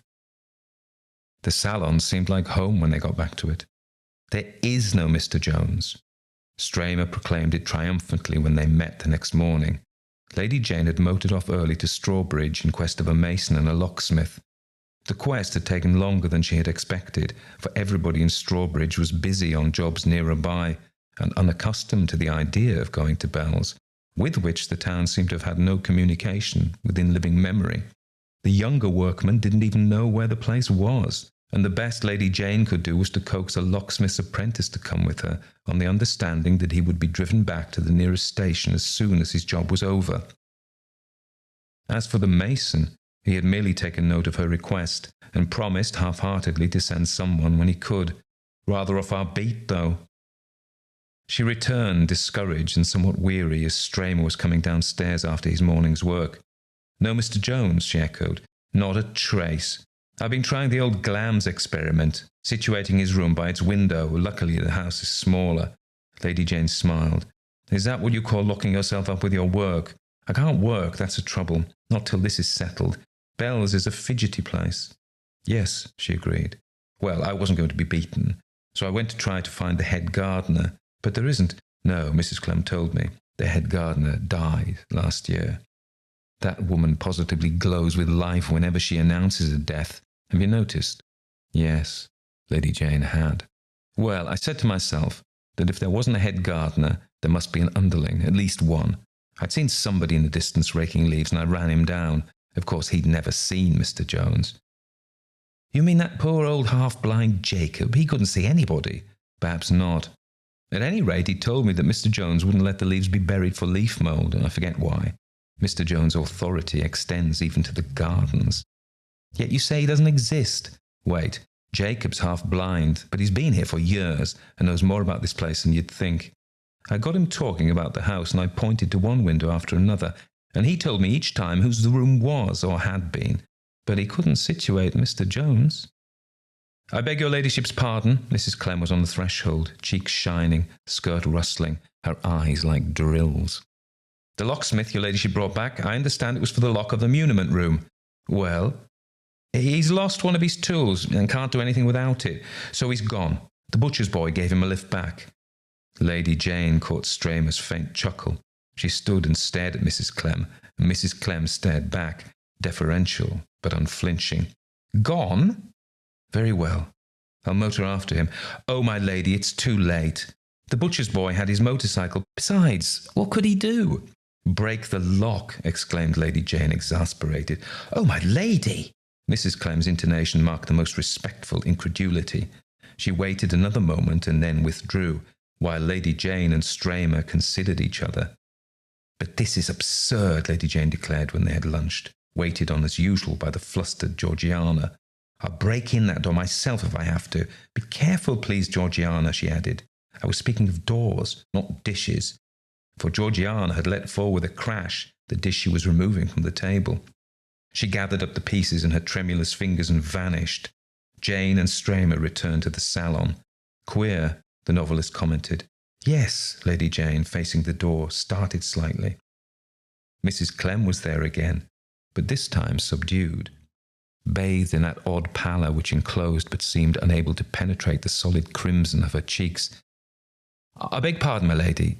The key is found. Her hand, as she held it out, trembled like Georgiana's. It's not here, Stramer announced a couple of hours later. What isn't? Lady Jane queried, looking up from a heap of disordered papers. Her eyes blinked at him through the fog of yellow dust raised by her manipulations. The clue. I've got all the 1800 to 1840 papers, and there's a gap. She moved over to the table above which he was bending. A gap? A big one? Nothing between 1815 and 1835. No mention of Peregrine or of Juliana. They looked at each other across the tossed papers, and suddenly Stramer exclaimed, "Someone has been here before us, just lately." Lady Jane stared incredulous, and then followed the direction of his downward pointing hand. "Do you wear flat heelless shoes?" he questioned. "And of what size? Even my feet are too small to fit into those footprints. Luckily, there wasn't time to sweep the floor."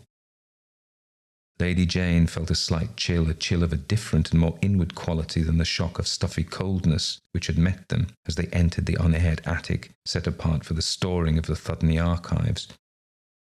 But how absurd! Of course, when Mrs. Clem found we were coming up, she came or sent someone to open the shutters. That's not Mrs. Clem's foot, or the other woman's. She must have sent a man, an old man with shaky, uncertain step. Look how it wanders. "Mr. Jones, then," said Lady Jane half impatiently. Mr. Jones. And he got what he wanted and put it where? "Ah, that. I'm freezing, you know. Let's give this up for the present." She rose, and Stramer followed her without protest. The muniment room was really untenable. "I must catalogue all this stuff some day, I suppose," Lady Jane continued as they went down the stairs. "But meanwhile, what do you say to a good tramp to get the dust out of our lungs?" He agreed, and turned back to his room to get some letters he wanted to post at Thudney Blazes. Lady Jane went down alone. It was a fine afternoon, and the sun, which had made the dust clouds of the muniment room so dazzling, sent a long shaft through the west window of the blue parlour and across the floor of the hall. Certainly, Georgiana kept the oak floors remarkably well, considering how much else she had to do. It was Lady Jane stopped, as if an unseen hand had jerked her violently back. On the smooth parquet before her, she had caught the trace of dusty footprints, the prints of broad-soled heelless shoes, making for the blue parlour and crossing its threshold. She stood still with the same inward shiver that she had felt upstairs. Then, avoiding the footprints, she too stole very softly toward the blue parlour, pushed the door wider, and saw, in the long dazzle of autumn light, as if translucid, edged with the glitter, an old man at the desk. "Mr. Jones!" A step came up behind her, Mrs. Clem with the postbag. You called, my lady?" Yes." When she turned back to the desk, there was no one there. She faced about on the housekeeper. "Who was that?" "Where, my lady?" Lady Jane, without answering, moved toward the needlework curtain, in which she had detected the same faint tremor as before. "Where does that door go to? Behind the curtain?" "Nowhere, my lady. I mean, there is no door." Mrs. Clem had followed. Her step sounded quick and assured. She lifted up the curtain with a firm hand. Behind it was a rectangle of roughly plastered wall, where an opening had visibly been bricked up. "When was that done?" "The wall built up?" "I couldn't say. I've never known it otherwise," replied the housekeeper.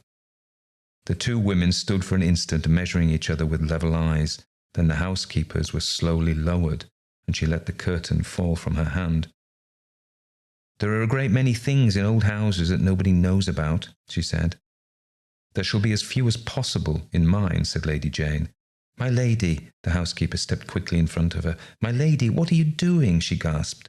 Lady Jane had turned back to the desk at which she had just seen, or fancied she had just seen, the bending figure of Mr. Jones. "I'm going to look through these drawers," she said. The housekeeper still stood in pale immobility between her and the desk. "No, my lady, no, you won't do that." "Because," Mrs. Clem crumpled up her black silk apron with a despairing gesture, "because if you will have it, that's where Mr. Jones keeps his private papers. I know he'd oughtn't to." "Ah, then it was Mr. Jones I saw here." The housekeeper's arms sank to her sides and her mouth hung open on an unspoken word. "You saw him?" The question came out in a confused whisper, and before Lady Jane could answer, Mrs. Clem's arms rose again, stretched before her face, as if to fend off a blaze of intolerable light, or some forbidden sight she had long since disciplined herself not to see. Thus screening her eyes, she hurried across the hall to the door of the servants' wing. Lady Jane stood for a moment looking after her. Then, with a slightly shaking hand, she opened the desk and hurriedly took from it all the papers, a small bundle that it contained. With them, She passed back into the salon. As she entered it, her eye was caught by the portrait of the melancholy lady in the short-waisted gown, whom she and Stramer had christened also his wife. The lady's eyes, usually so empty of all awareness, save her own frozen beauty, seemed suddenly waking to an anguished participation in the scene. "Fudge," muttered Lady Jane, shaking off the spectral suggestion as she turned to meet Stramer on the threshold. The missing papers were all there. Stramer and she spread them out hurriedly on a table and at once proceeded to gloat over their find. Not a particularly important one indeed in the long history of the Links and Crofts. It took up hardly more space than the little handful of documents did, in actual bulk, among the stacks of the muniment room. But the fact that these papers filled a gap in the chronicles of the house and situated the sad-faced beauty as veritably the wife of the Peregrine Vincent Theobald Link, who had perished of the plague at Aleppo in 1828, this was a discovery sufficiently exciting to whet amateur appetites and to put out of Lady Jane's mind the strange incident which had attended the opening of the cabinet. For a while she and Stramer sat silently and methodically going through their respective piles of correspondence. But presently Lady Jane, after glancing over one of the yellowing pages, uttered a startled exclamation. "How strange! Mr. Jones again, always Mr. Jones." Stramer looked up from the papers he was sorting. "You too? I've got a lot of letters here addressed to a Mr. Jones by Peregrine Vincent, who seems to have been always disporting himself abroad and chronically in want of money. Gambling debts apparently. Oh, and women. A dirty record altogether. Yes, my letter's not written to a Mr. Jones, but it's about one. Listen." Lady Jane began to read. Bells, February 20th, 1826. It's from poor also his wife to her husband. "My dear Lord, acknowledging as I ever do the burdens of the sad impediment which denies me the happiness of being more frequently in your company, I yet fail to conceive how anything in my state obliges that close seclusion in which Mr. Jones persists, and by your express orders, so he declares, in confining me. Surely, my lord, had you found it possible to spend more time with me since the day of our marriage, you would yourself have seen it to be unnecessary to put this restraint. Alas, that my unhappy infirmity denies me the happiness to speak with you, or to hear the accents of the voice I should love above all others, could it but reach me. But, my dear husband, I would have you consider that my mind is in no way affected by this obstacle, but goes out to you, as my heart does, in a perpetual eagerness of attention, and that to sit in this great house alone day after day, month after month, deprived of your company, and debarred also from any intercourse but that of the servants you have chosen to put about me, is a fate more cruel than I deserve, and more painful than I can bear. I have entreated Mr. Jones, since he seems all-powerful with you, to represent this to you, and to transmit this my last request. For should I fail, I am resolved to make no other, that you should consent to my making the acquaintance of a few more of your friends and neighbours, among whom I cannot but think there must be some kind hearts that would take pity on my unhappy situation and afford me such companionship as would give me more courage to bear your continual absence." Lady Jane folded up the letter. Deaf and dumb, our poor creature. That explains the look. And this explains the marriage, Stramer continued, unfolding a stiff parchment document. Daughter of Obadiah Portaloe, Esquire, Burflew Castle, Carmarthenshire, and Bombay House, Twickenham, East India merchant, senior member of the banking house of Portallo and Prest, and so on, and the figures run up into hundreds of thousands. It's rather ghastly putting the two things together. All the millions, and imprisonment in the Blue Parlour. I suppose her Viscount had to have the money, and was ashamed to have it known how he had got it. Lady Jane shivered. Think of it. Day after day, winter after winter, year after year, speechless, soundless, alone, under Mr. Jones' guardianship. Let me see, what year were they married? In 1817.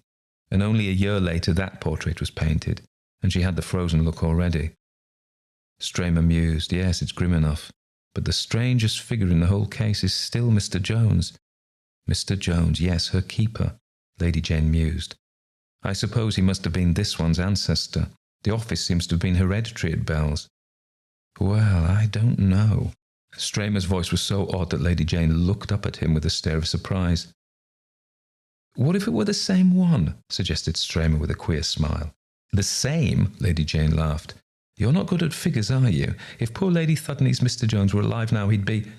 I didn't say ours was alive now, said Stramer. Oh, why, what? She faltered. But Stramer didn't answer. His eyes had been arrested by the precipitate opening of the door behind his hostess and the entry of Georgiana, a livid, dishevelled Georgiana, more than usually bereft of her faculties, and gasping out something inarticulate. "Oh, my lady, it's my aunt. She won't answer me," Georgiana stammered in a voice of terror.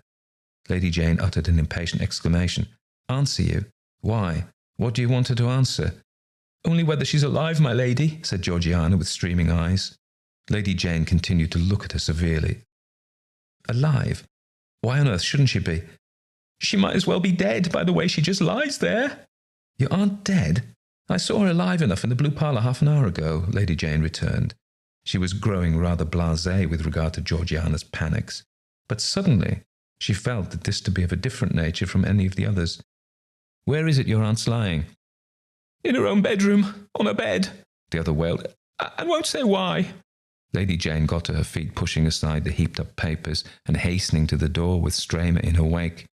As they went up the stairs, she realised that she had seen the housekeeper's bedroom only once, on the day of her first obligatory round of inspection, when she had taken possession of Bell's.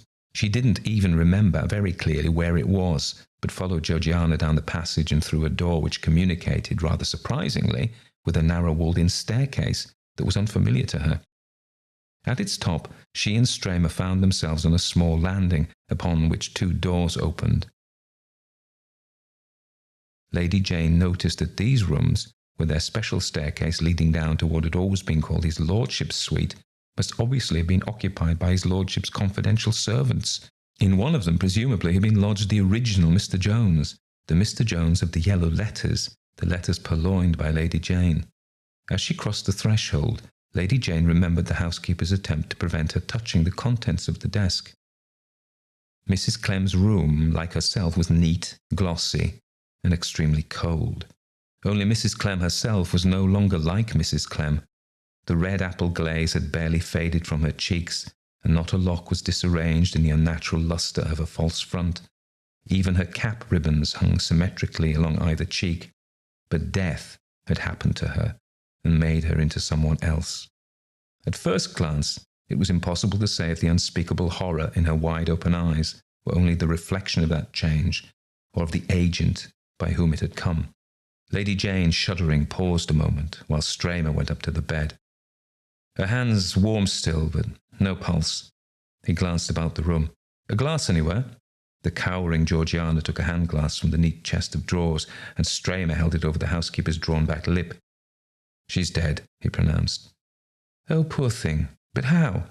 Lady Jane drew near, was kneeling down, taking the inanimate hand in hers, when Stramer touched her on the arm, and then silently raised a finger of warning. Georgina was crouching in the farther corner of the room, her face buried in her lifted arms. "Look here," Stramer whispered. He pointed to Mrs. Clem's throat, and Lady Jane, bending over, distinctly saw a circle of red marks on it, the marks of recent bruises. She looked again into the awful eyes. "She's been strangled," Stramer whispered. Lady Jane, with a shiver of fear, drew down the housekeeper's lids. Georgiana, her face hidden, was still sobbing convulsively in the corner. There seemed, in the air of the cold, orderly room, something that forbade wonderment and silenced conjecture. Lady Jane and Stramer stood and looked at each other without speaking. At length, Stramer crossed over to Georgiana and touched her on the shoulder. She appeared unaware of the touch, and he grasped her shoulder and shook it. "Where's Mr. Jones?" he asked. The girl looked up, her face blurred and distorted with weeping, her eyes dilated as if with a vision of some latent terror. "Oh, sir, she's not really dead, is she?" Stramer repeated his question in a loud, authoritative tone, and slowly she echoed it in a scarce-heard whisper. "Mr. Jones? Get up, my girl, and send him here to us at once, or tell us where we might find him." Georgiana, moved by the old habit of obedience, struggled to her feet and stood unsteadily, her heaving shoulders braced against the wall. Stramer asked her sharply if she hadn't heard what he had said. "Oh, poor thing, she's so upset," Lady Jane intervened compassionately. "Tell me, Georgiana, where shall we find Mr. Jones?" The girl turned to her with eyes as fixed as the dead woman's. "You won't find him anywhere," she slowly said. "Why not?" "Because he's not here." "Not here? Where is he then?" Stramer broke in. Georgiana did not seem to notice the interruption. She continued to stare at Lady Jane with Mrs. Clem's awful eyes. "He's in his grave in the churchyard. These years and years he is. Long before I was ever born. My aunt hadn't ever seen him herself, not since she was a tiny child. That's the terror of it. That's why she always had to do what he told her, because you couldn't ever answer him back." Her horrified gaze turned from Lady Jane to the stony face and fast-glazing pupils of the dead woman. "You hadn't ought to have meddled with these papers, my lady. That's what he's punished her for. When it came to those papers, he wouldn't ever listen to human reason, he wouldn't." Then, flinging her arms above her head, Georgiana straightened herself to her full height before falling in a swoon at Stramer's feet.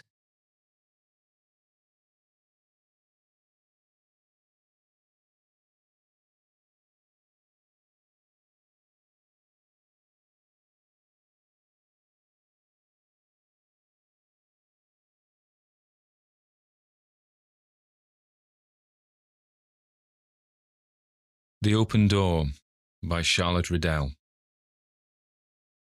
Some people do not believe in ghosts. For that matter, some people do not believe in anything. There are persons who even affect incredulity concerning that open door at Ludlow Hall. They say it did not stand wide open, that they could have shut it, that the whole affair was a delusion, that they are sure it must have been a conspiracy, that they are doubtful whether there is such a place as Ludlow on the face of the earth, that the first time they are in Meadowshire they will look it up. That is the manner in which this story, hitherto unpublished, has been greeted by my acquaintances. How it will be received by strangers is quite another matter. I'm going to tell what happened to me exactly as it happened, and readers can credit or scoff at the tale as it pleases them. It is not necessary for me to find faith and comprehension in addition to a ghost story for the world at large. If such were the case, I should lay down my pen. Perhaps, before going further, I ought to premise there was a time when I did not believe in ghosts either. If you had asked me one summer's morning years ago when you met me on London Bridge if I held such appearances to be probable or possible, you would have received an emphatic no for answer. But at this rate, the story of the open door will never be told, so we will, with your permission, plunge into it immediately. Sandy, what do you want? Should you like to earn a sovereign? Of course I should. A somewhat curt dialogue, but we were given to curtness in the office of Messrs. Frimpton, Frampton and Fryer, auctioneers and estate agents, St. Bennet's Hill, City. My name is not Sandy or anything like it, but the other clerks so styled me because of the real or fancied likeness to some character, an ill-looking Scotchman they had seen at the theatre. From this it may be inferred I was not handsome, far from it, the only ugly specimen in my family. I knew I was very plain, and it chanced to be no secret to me either that I felt grievously discontented with my lot. I did not like my occupation of clerk in an auctioneer's office, and I did not like my employers. We are all of us inconsistent, I suppose, for it was a shock to me to find they entertained a most cordial antipathy to me. Because, went on Parton, a fellow my senior by many years, a fellow who delighted in chaffing me, I can tell you how to lay hands on one. How? I asked, sulkily enough, for I felt he was having what he called his fun. You know that place we let to Carrison, the tea dealer? Carrison was a merchant in the China trade, possessed of fleets of vessels and towns of warehouses. But I did not correct Parton's expression, I simply nodded. He took it on as a long lease, and he can't live in it. And our governor said this morning he wouldn't mind giving anybody who could find out what the deuce is the matter a couple of sovereigns and his travelling expenses. Where is the place? I asked without turning my head. For the convenience of listening, I put my elbows on the desk and propped up my face with both hands. Away down in Meadowshire, in the heart of the grazing country. And what is the matter? I further inquired. A door that won't keep shut. What? A door that will keep open, if you prefer that way of putting it, said Parton. You are jesting. If I am, Carrison is not, or Fryer either. Carrison came here in a nice passion, and Fryer was in a fine rage. I could see he was, though he kept his temper outwardly. They've had an active correspondence, it appears, and Carrison went away to talk to his lawyer. We won't make much by that move, I fancy. But tell me, I entreated, why the door won't keep shut. They say the place is haunted. What nonsense, I exclaimed. Then you are just the person to take the ghost in hand. I thought so, while old Fryer was speaking. If the door won't shut, I remarked, pursuing my own train of thought, why can't they let it stay open? I have not the slightest idea. I only know there are 2 sovereigns to be made, and that I give you a present of the information. And having thus spoken, Parton took down his hat and went out, either upon his own business or that of his employers. There was one thing I can truly say about our office. We were never serious in it. I fancy that is the case in most offices nowadays. At all events, it was the case in ours. We were always chaffing each other, playing practical jokes, telling stupid stories, scamping our work, looking at the clock, counting the weeks to next St. Lubbock's Day, counting the hours to Saturday. For all that, we were all very earnest in our desire to have our salaries raised, and unanimous in the opinion no fellows ever before received such wretched pay. I had £20 a year, which I was aware did not half. My mother and sisters left me in no doubt on the point, and when new clothes were wanted, I always hated to mention the fact to my poor worried father. We had been better off once, I believe, though I never remembered the time. My father owned a small property in the country, but owing to the failure of some bank, I never could understand what bank, it had to be mortgaged. Then the interest was not paid, and the mortgages foreclosed, and we had nothing left save the half pay of a major, and about 100 a year, which my mother brought to the common fund. We might have managed on our income, I think, if we had not been so painfully genteel, but we were always trying to do something quite beyond our means, and consequently debts accumulated, and creditors ruled us with rods of iron. Before the final smash came, one of my sisters married the younger son of a distinguished family, and even if they had been disposed to live comfortably and sensibly, she would have kept her sisters up to the mark. My only brother, too, was an officer, and of course the family thought it necessary he should see we preserved appearances. It was all a great trial to my father, I think, who had to bear the brunt of the dunning and harass and eternal shortages of money, and it would have driven me crazy if I had not found a happy refuge when matters were going wrong at home, at my aunt's. She was my father's sister, and had married so dreadfully below her that my mother refused to acknowledge the relationship at all. For these reasons and others, Parton's careless words about the 2 sovereigns stayed in my memory. I wanted money badly. I may say I never had 6pence in the world of my own, and I thought if I could earn 2 sovereigns I might buy some trifles I needed for myself, and present my father with a new umbrella. Fancy is a dangerous little jade to flirt with, as I soon discovered. She led me on and on. First I thought of the 2 sovereigns, then I recalled the amount of the rent Mr. Carrison agreed to pay for Ladlow Hall. Then I decided he would gladly give more than 2 sovereigns if he could only have the ghost turned out of possession. I fancied I might get £10, £20. I considered the matter all day, and I dreamed of it all night. And when I dressed myself next morning, I was determined to speak to Mr. Fryer on the subject. I did so. I told that gentleman Parton had mentioned the matter to me, and that if Mr. Fryer had no objection, I would like to try whether I could not solve the mystery. I told him I had been accustomed to lonely houses, and that I should not feel at all nervous, that I did not believe in ghosts, and as for burglars, I was not afraid of them. "I don't mind your trying," he said at last. "Of course you understand it is no cure, no pay. Stay in the house for a week. If at the end of that time you can keep the door shut, locked, bolted, or nailed up, telegraph for me, and I will go down. If not, come back. If you like to take a companion, there is no objection." I thanked him, but said I would rather not have a companion. "There is only one thing, sir, I should like," I ventured. "And that," he interrupted, "is a little more money. If I lay the ghost, or find out the ghost, I think I ought to have more than 2 sovereigns." "How much more do you think you ought to have?" he asked. His tone quite threw me off guard. It was so civil and conciliatory, and I answered boldly, "Well, If Mr. Carrison cannot now live in the place, perhaps he wouldn't mind giving me a £10 note. Mr. Fryer turned and opened one of the books lying on his desk. He did not look at it or refer to it in any way. I saw that. "You have been with us now how long, Edlid?" he said. 11 months tomorrow, I replied. And our arrangement was, I think, quarterly payments at 1 month's notice on either side. "Yes, sir?" I heard my voice tremble, though I could not have said what frightened me. "Then you will please take your notice now. Come in before you leave this evening, and I'll pay you 3 months' salary, and then we shall be quits." "I don't think I quite understand," I was beginning, when he broke in.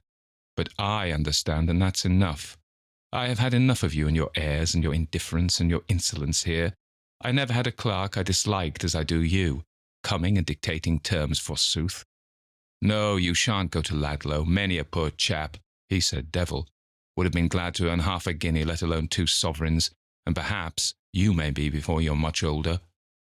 "Do you mean that you won't keep me here any longer, sir?" I asked in despair. "I had no intention of offending you. Now, you need not say another word," he interrupted, "for I won't bandy words with you. Since you have been in this place, you have never known your position, and you don't seem to be able to realize it. When I was foolish enough to take you, I did it on the strength of your connections, but your connections have done nothing for me. I have never had a penny out of any one of your friends, if you have any. You'll not do any good in business for yourself or anybody else, and sooner you go off to Australia," here he was very emphatic, "and get off these premises, the better I shall be pleased." I did not answer him. I could not.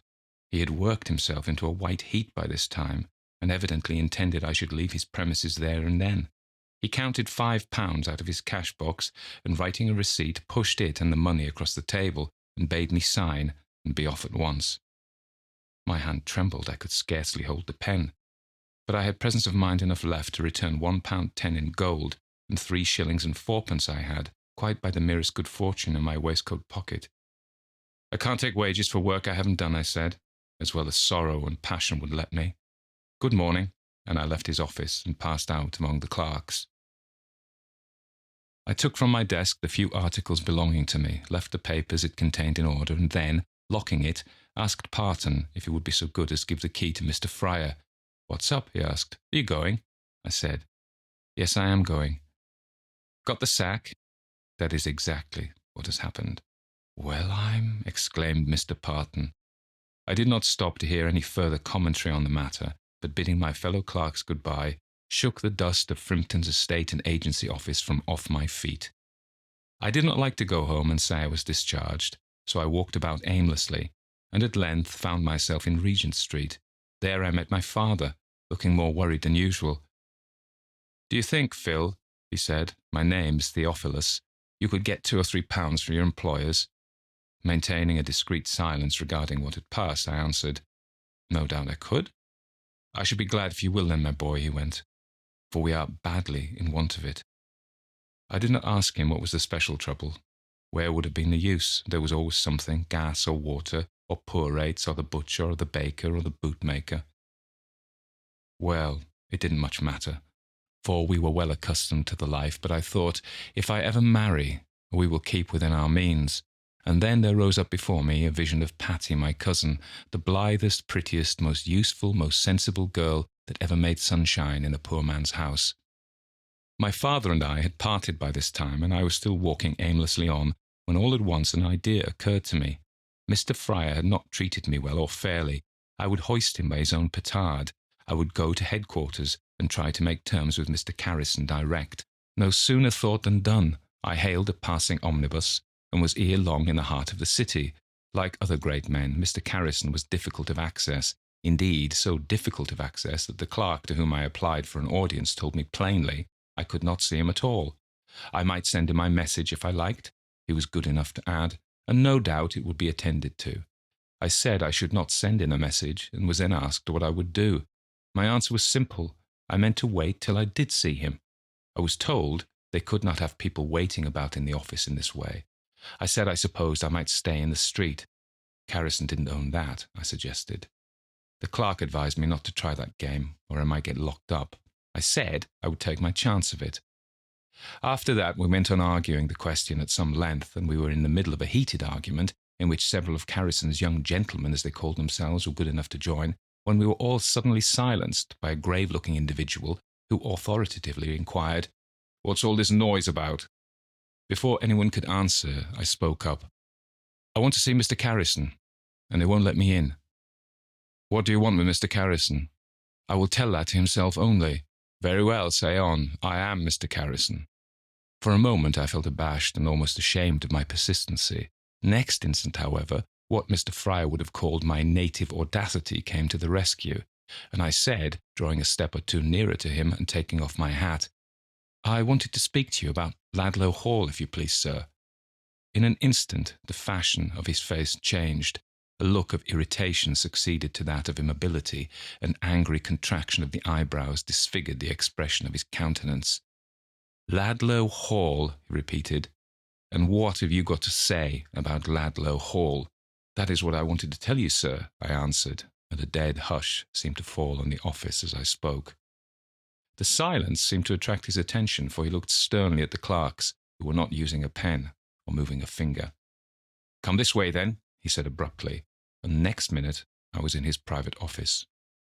"Now, what is it?" he asked, flinging himself into a chair, and addressing me, who stood hat in hand beside the great table in the middle of the room. I began. I will say he was a patient listener at the very beginning and told my story straight through. I concealed nothing, I enlarged on nothing. A discharged clerk, I stood before him, and in the capacity of a discharged clerk I said what I had to say. He heard me to the end, and then he sat silent, thinking. At last he spoke. "You have heard a great deal of conversation about Ladlow, I suppose," he remarked. "No, sir, I have heard nothing except what I have told you." "And why do you desire to strive to solve such a mystery? If there is any money to be made, I should like to make it, sir." "How old are you?" 22 last January. "And how much salary had you at Frimpton's?" £20 a year. More than you're worth, I should say." "Mr. Fryer seemed to imagine so, sir, at any rate," I agreed, sorrowfully.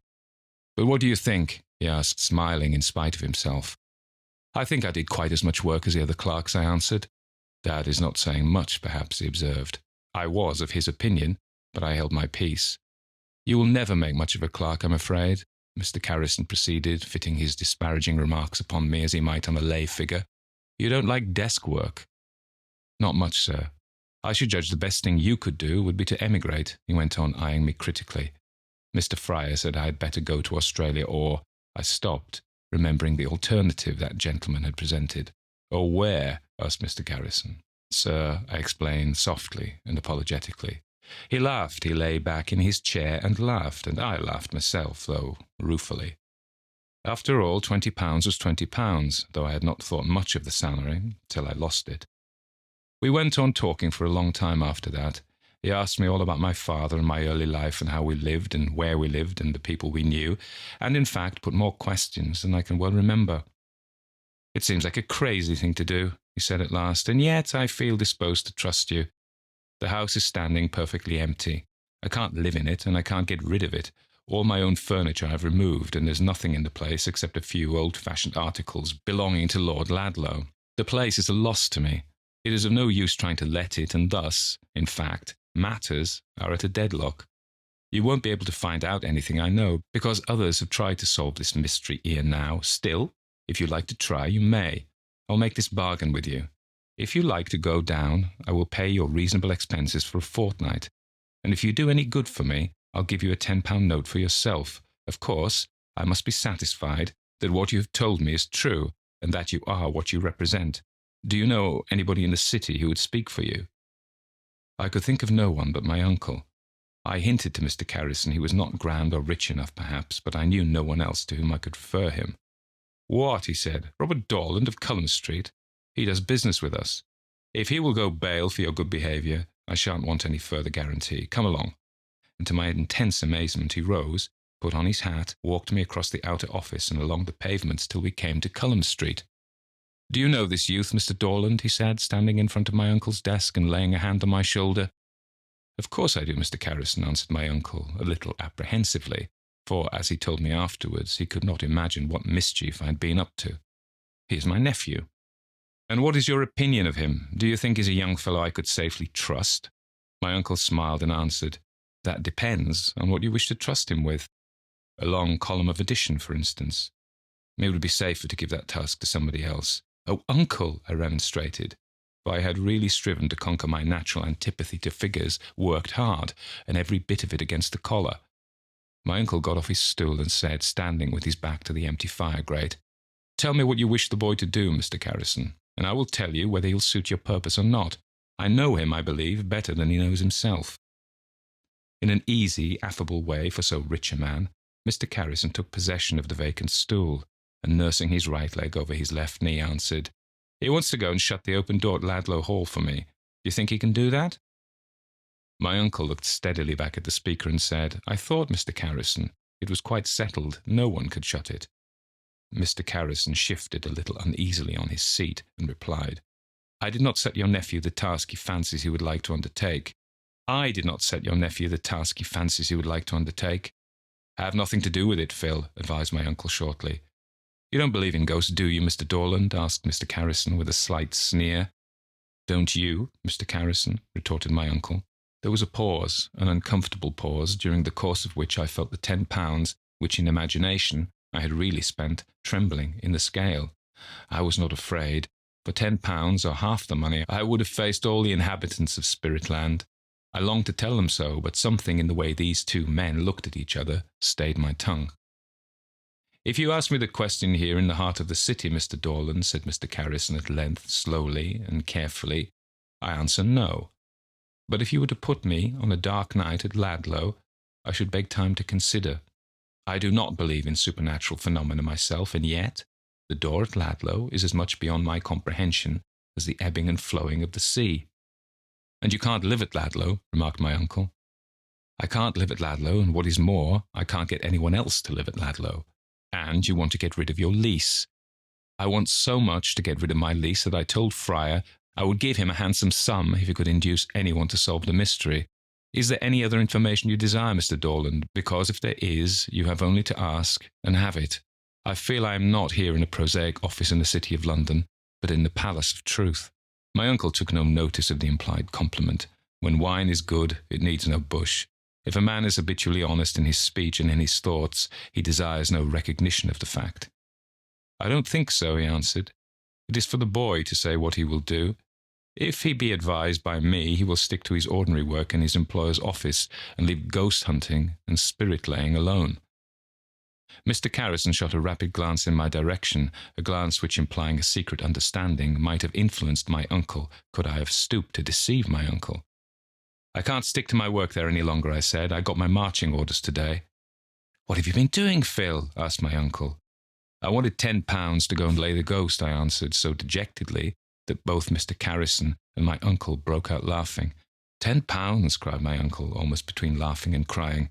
"Well, Phil, boy, I had rather, poor man though I am, have given 3 £10 than that thou shouldst go ghost hunting or ghost laying." When he was very much in earnest, my uncle went back to thee and thou of his native dialect. I liked the vulgarism, as my mother called it, and I knew my aunt loved to hear him use the caressing words to her. He had risen, not quite from the ranks, it's true, but if ever a gentleman came ready-born into the world, it was Robert Dorland, upon whom, at our home, everyone seemed to look down. "What will you do, Edlid?" asked Mr. Carrison. "You hear what your uncle says. Give up the enterprise, and what I say, I do not want either to bribe or force your inclinations." "I will go, sir," I answered quite steadily. "I'm not afraid, and I would like to show you—" I stopped. I had been going to say, "I should like to show you that I am not such a fool as you all take me for," but I felt such an address would be too familiar, and refrained. Mr. Carrison looked at me curiously. I think he supplied the end of the sentence for himself, but he only answered, "I should like you to show me that door fast shut. At any rate, if you can stay in the place alone for a fortnight, you shall have your money." "I don't like it, Phil," said my uncle. "I don't like this freak at all." "I'm sorry for that, uncle," I answered, "for I mean to go." "When?" asked Mr. Carrison. "Tomorrow morning," I replied. "Give him £5, Dolan, please, and I'll send you my cheque. You'll account to me for that sum, you understand," added Mr. Carrison, turning to where I stood. "A sovereign will be quite enough," I said. "You'll take £5 and account to me for it," repeated Mr. Carrison firmly. "Also, you will write to me every day to my private address, And if at any moment you feel the thing too much for you, throw it up. Good afternoon." And without more formal leave-taking, he departed. "It's of no use talking to you, Phil, I suppose," said my uncle. "I don't think it is," I replied. "You won't say anything to them at home, will you?" "I'm not very likely to meet any of them, am I?" he answered without a shade of bitterness, merely stating a fact. "I suppose I shall not see you again before I start," I said, "so I will bid you good-bye now." "Goodbye, my lad. I wish I could see you a bit wiser and steadier." I didn't answer him. My heart was very full, and my eyes too. I had tried, but office work was not in me, and I felt it was just as vain to ask me to sit on a stool and pore over writing and figures as to think a person born destitute of musical ability could compose an opera. Of course, I went straight to Patty, though we were not then married, though sometimes it seemed to me as if we never should be married. She was my better half then, as she is my better half now.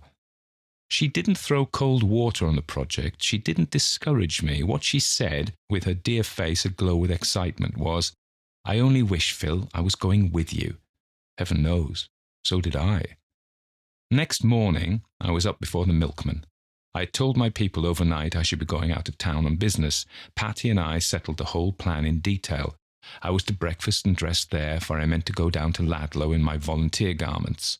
That was a subject upon which my poor father and I could never agree.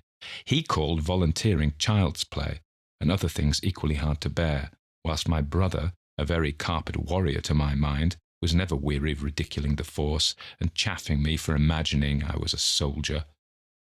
Patty and I had talked matters over and settled, as I have said, that I should dress at her father's. A young fellow I knew had won a revolver at a raffle and willingly lent it to me. With that and my rifle, I felt I could conquer an army. It was a lovely afternoon when I found myself walking through leafy lanes in the heart of Meadowshire. With every vein of my heart I loved the country, and the country was looking its best just then. Grass ripe for the mower, grain forming in the ear, rippling streams, dreamy rivers, old orchards, quaint cottages. Oh, that I had never to go back to London, I thought, for I am one of the few people left on earth who love the country and hate cities. I walked on. I walked a long way, and being uncertain as to my road, asked a gentleman who was slowly riding a powerful roan horse under arching trees, a gentleman accompanied by a young lady mounted on a stiff white pony, my way to Ludlow Hall. "That is Ludlow Hall," he answered, pointing with his whip over the fence to my left hand. I thanked him and was going on when he said, "No one's living there now." "I'm aware of that," I answered. He didn't say anything more, only courteously bade me good day, and rode off.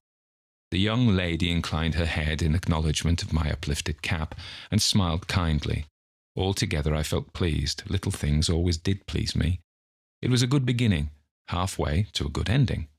When I got to the lodge, I showed Mr. Carrison's letter to the woman and received the key. "You're not going to stop up at the hall alone, are you, sir?" she asked. "Yes, I am," I answered uncompromisingly, so uncompromisingly that she said no more. The avenue led straight to the house. It was uphill all the way, and bordered by rows of the most magnificent limes I ever beheld. A light iron fence divided the avenue from the park, and between the trunks of the trees I could see the deer browsing and the cattle grazing. Ever and anon there came likewise to my ear the sound of a sheep bell. It was a long avenue, but at length I stood in front of the hall, a square, solid-looking, old-fashioned house, 3 stories high, with no basement. A flight of steps up to the principal entrance, 4 windows to the right of the door, 4 windows to the left, the whole building flanked and backed with trees, all the blinds pulled down, a dead silence brooding over the place, the sun westering behind the great trees studding the park. I took all this in as I approached, and afterwards, as I stood for a moment under the ample porch, then remembering the business which had brought me so far, I fitted the great key in the lock, turned the handle, and entered Ludlow Hall. For a minute, stepping out of the bright sunlight, the place looked to me so dark that I could scarcely distinguish the objects by which I was surrounded. But my eyes soon grew accustomed to the comparative darkness, and I found I was in an immense hall, lighted from the roof. A magnificent old oak staircase conducted to the upper rooms. The floor was of black and white marble.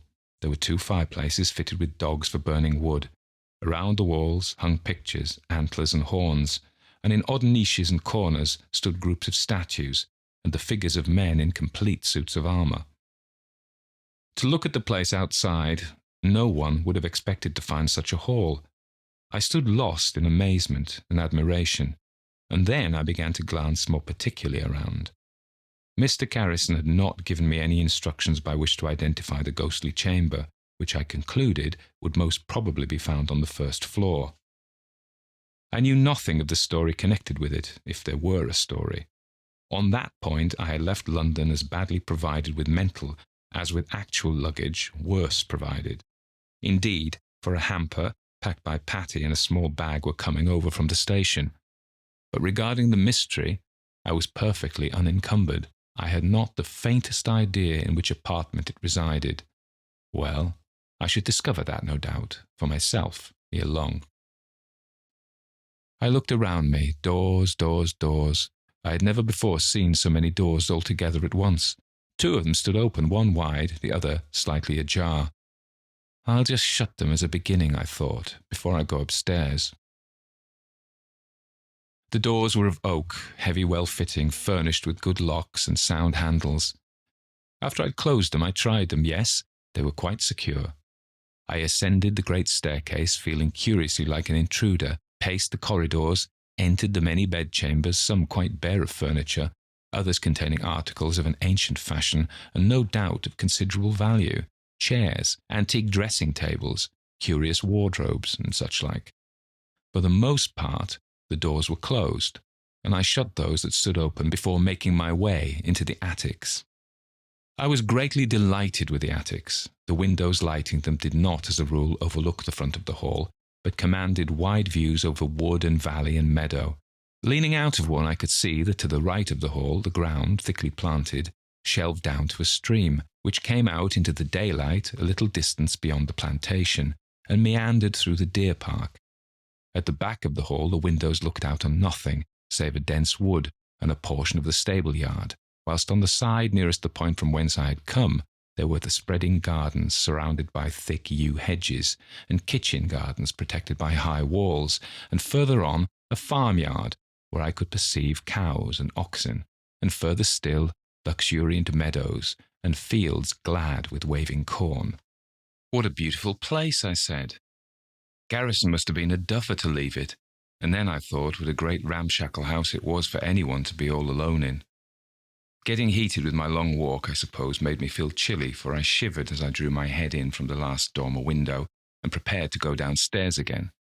In the attics, as in the other parts of the house I had as yet explored, I closed the doors, when there were keys locking them, when there were not, trying them, and in all cases leaving them securely fastened. When I reached the ground floor, the evening was drawing on apace, and I felt that if I wanted to explore the whole house before dusk, I must hurry my proceedings. I'll take the kitchens next, I decided, and so made my way out to a wilderness of domestic offices lying to the rear of the great hall. Stone passages, great kitchens, an immense servants' hall, larders, pantries, coal cellars, beer cellars, laundries, brew-houses, housekeeper's room. It was not of any use lingering over these details. The mystery that troubled Mr. Garrison could scarcely lodge amongst cinders and empty bottles, and there did not seem much else left in this part of the building. I would go through the living room and then decide as to the apartments I should occupy myself. The evening shadows were drawing on apace, so I hurried back into the hall, feeling it was a weird position to be in there all alone with those ghostly, hollow figures of men in armour, and the statues on which the moon's beams must fall so coldly. I would just look through the lower apartments and then kindle a fire. I had seen quantities of wood in a cupboard close at hand, and felt that beside a blazing hearth, and after a good cup of tea, I should not feel the solitary sensation which was oppressing me. The sun had sunk below the horizon by this time, for to reach Ludlow I had been obliged to travel by cross lines of railway, and wait besides for such trains as condescended to carry third-class passengers. But there was still enough light in the hall to see all objects distinctly. With my own eyes, I saw that one of the doors I had shut with my own hands was standing wide. I turned to the door on the other side of the hall. It was, as I had left it, closed. This, then, was the room, this with the open door. For a second I stood appalled. I think I was fairly frightened. That did not last long, however. There lay the work I had desired to undertake, the foe I had offered to fight. So, without more ado, I shut the door and tried it. Now I will walk to the end of the hall and see what happens, I considered. I did so. I walked to the foot of the grand staircase and back again and looked. The door stood wide open. I went into the room. After just a spasm of irresolution, went in and pulled up the blinds. A good-sized room, 20 by 20, I know, because I paced it afterwards, lighted by 2 long windows. The floor of polished oak was partially covered with a Turkey carpet. There were 2 recesses beside the fireplace, one fitted up as a bookcase, the other with an old and elaborately caned cabinet. I was astonished also to find a bedstead in an apartment so little retired from the traffic of the house. And there were also some chairs of an obsolete make, covered so far as I could make out with faded tapestry. Beside the bedstead, which stood against the wall opposite to the door, I perceived another door. It was fast locked, the only locked door I had as yet met with in the interior of the house. It was a dreary, gloomy room, the dark-panelled walls, the black, shining floor, the windows, high up from the ground, the antique furniture, the dull 4-poster bedstead with dingy velvet curtains, the gaping chimney, the silk counterpane that looked like a pall. Any crime might have been committed in such a room, I thought pettishly, and then I looked at the door critically. Someone had been at the trouble of fitting bolts upon it, for when I passed out, I had not merely shut the door securely, but bolted it as well. "I'll go and get some wood, and then look at it again," I soliloquized. When I came back, it stood open once more. "Stay open, then," I cried in a fury. "I won't trouble myself any more with you tonight." Almost as I spoke the words, there came a ring at the front door. Echoing through the desolate house, the peal in the then state of my nerves startled me beyond expression. It was only the man who had agreed to bring over my traps. I bade him lay them down in the hall, and while looking out some small silver, asked where the nearest post office was to be found. "Not far from the park gates," he said. "If I wanted any letter sent," he said, "he would drop it in the box for me. The mail cart picked up the bag at 10 o'clock. I had nothing ready to post then, and told him so. Perhaps the money I gave was more than he expected, or perhaps the dreariness of my position impressed him as it had impressed me, for he paused with his hand on the lock and asked, "Are you going to stop here all alone, master?" "All alone," I answered, with such cheerfulness as was possible under the circumstances. "That's a room, you know," he said, nodding in the direction of the open door and dropping his voice to a whisper. "Yes, I know," I replied. "What, you've been trying to shut it already, have you? Well, you're a game one." And with this complimentary, if not very respectful comment, he hastened out of the house. Evidently, he had no intention of proffering his services towards the solution of the mystery. I cast one glance at the door. It stood wide open. Through the windows I had left bare to the night, moonlight was beginning to stream cold and silvery. Before I did aught else, I felt I must write to Mr. Garrison and Patty, so straightforward I hurried to one of the great tables in the hall, and lighting a candle my thoughtful link girl had provided with many other things, sat down and dashed off the 2 epistles. Then, down the long avenue with its mysterious lights and shades, with the moonbeams glinting here and there, playing at hide-and-seek round the boles of the trees, and through the tracery of the quivering leaf and stem, I walked as fast as if I were doing a march against time. It was delicious, the scent of the summer odours, the smell of the earth. If it had not been for the door, I should have felt too happy. As it was, "Look here, Phil," I said all of a sudden, "life's not child play, as Uncle truly remarks. The door is just the trouble you have now to face, and you must face it. But for that door, you would never have been here. I hope you're not going to turn coward the very first night. Courage, that is your enemy. Conquer it." "I will try," my other self answered back. "I can but try. I can but fail." The post office was at Ladlow Hollow, a little hamlet through which the stream I had remarked dawdling on its way across the park flowed swiftly, spanned by an ancient bridge. As I stood by the door of the little shop asking some questions of the postmistress, the same gentleman I had met in the afternoon mounted on his roan horse passed on foot. He wished me good night as he went by, and nodded familiarly to my companion, who curtsied her acknowledgments.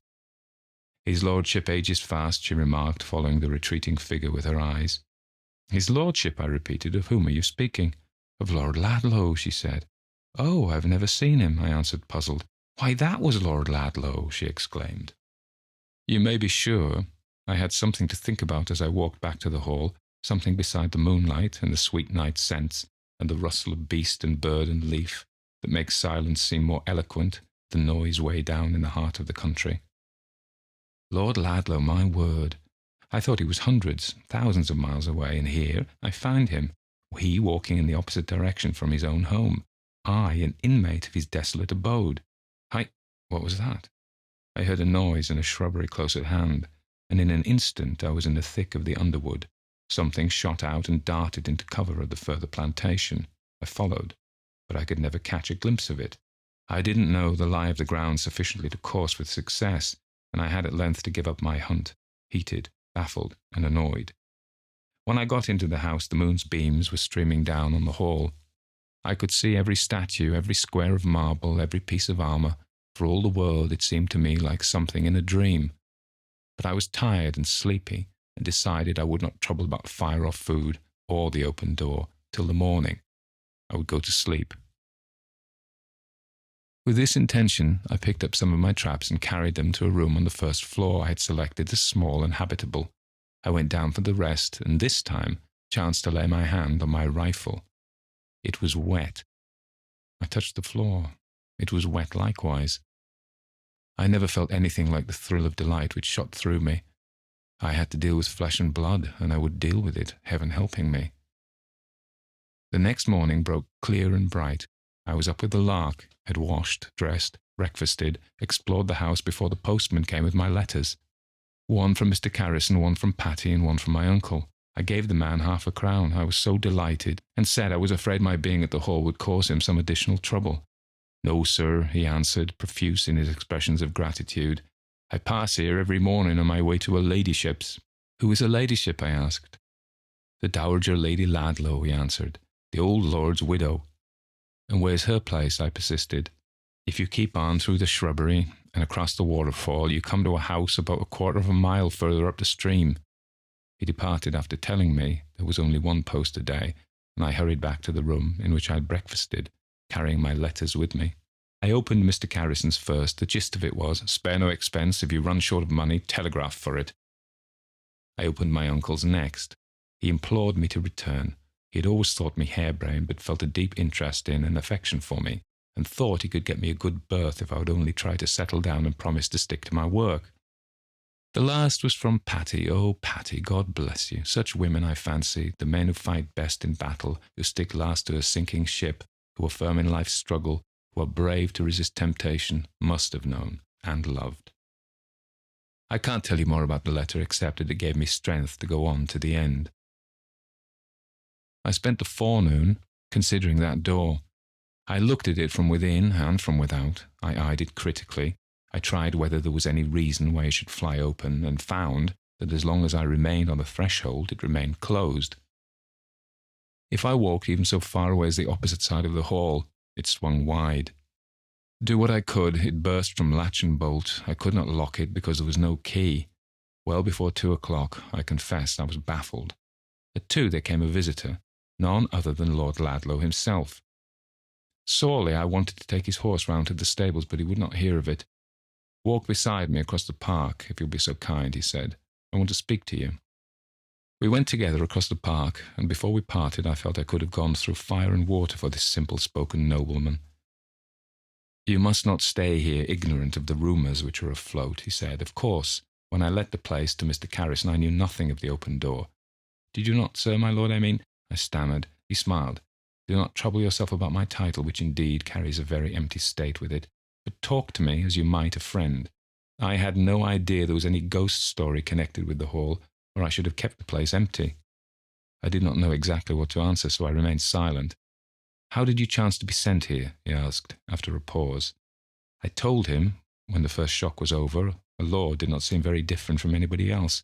If an emperor had taken a morning canter across the park, I might, supposing him equally affable, have spoken as familiarly to him as to Lord Ladlow. My mother always said I entirely lacked the bump of veneration.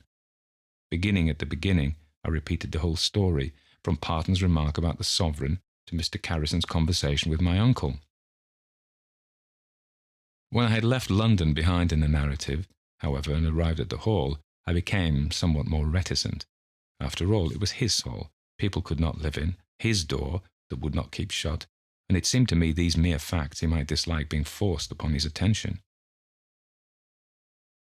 But he would have it. What had I seen? What did I think of the matter? Very honestly, I told him I didn't know what to say. The door certainly wouldn't remain shut. There seemed to me no human agency to account for its persistent opening. But then, on the other hand, ghosts generally did not tamper with firearms, and my rifle, though not loaded, had been tampered with. I was sure of that. My companion listened attentively. "You're not frightened, are you?" he inquired at length. "Not now," I answered. "The door did give me a start last evening, but I'm not afraid of that since I find someone is afraid of a bullet." He did not answer for a minute, then said, "The theory people have set about the open door is this. As in that room my uncle was murdered, they say the door will never remain shut till the murderer is discovered." Murdered? I did not like the word at all. It made me feel chill and uncomfortable. Yes, he was murdered sitting in his chair, and the assassin has never been discovered. At first, persons inclined to the belief that I killed him indeed, many of them are of that opinion still. "But you did not, sir. There is not a word of truth in that story, is there?" He laid his hand on my shoulder as he said, "No, my lad, not a word. I loved the old man tenderly, even when he disinherited me for the sake of his young wife. I was sorry, but not angry. And when he sent for me and assured me that he had resolved to repair that wrong, I tried to induce him to leave the lady a handsome sum in addition to her jointure. If you do not, people may think she has not been the source of the happiness you expected," I added. "Thank you, Hal," he said. "You're a good fellow. We'll talk further about this tomorrow." And he bade me good night. Before morning broke, it was the summer 2 years ago, the household was aroused by a fearful scream. It was his death cry. He had been stabbed from behind in the neck. He was seated in his chair writing a letter to me, but for that I might have found it harder to clear myself than was the case. 4 his solicitors came forward and said he had signed a will, leaving all his personalty to me. He was very rich, unconditionally, only 3 days previously. That, of course, supplied the motive, as my lady's lawyer put it. She was very vindictive, spared no expense in trying to prove my guilt, and said openly she would never rest till she saw justice done, if it cost her the whole of her fortune. The letter lying before the dead man, over which his blood had spurted, she declared must have been placed on his table by me, but the coroner saw that there was an animus in this, for the few opening lines stated my uncle's desire to confide in me his reasons for changing his will. Reasons, he said, that involved his honour, as they had destroyed his peace. In the statement you'll find sealed up with my will in, at that point, he was dealt his death blow. The papers were never found, and the will was never proved. My lady put in the former will, leaving her everything.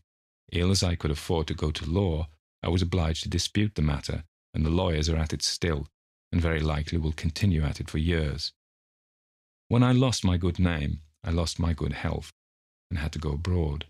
And while I was away, Mr. Carrison took the hall.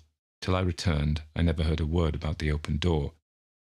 My solicitor said Mr. Carrison was behaving badly, but I think now I must see them or him and consider what can be done in this affair.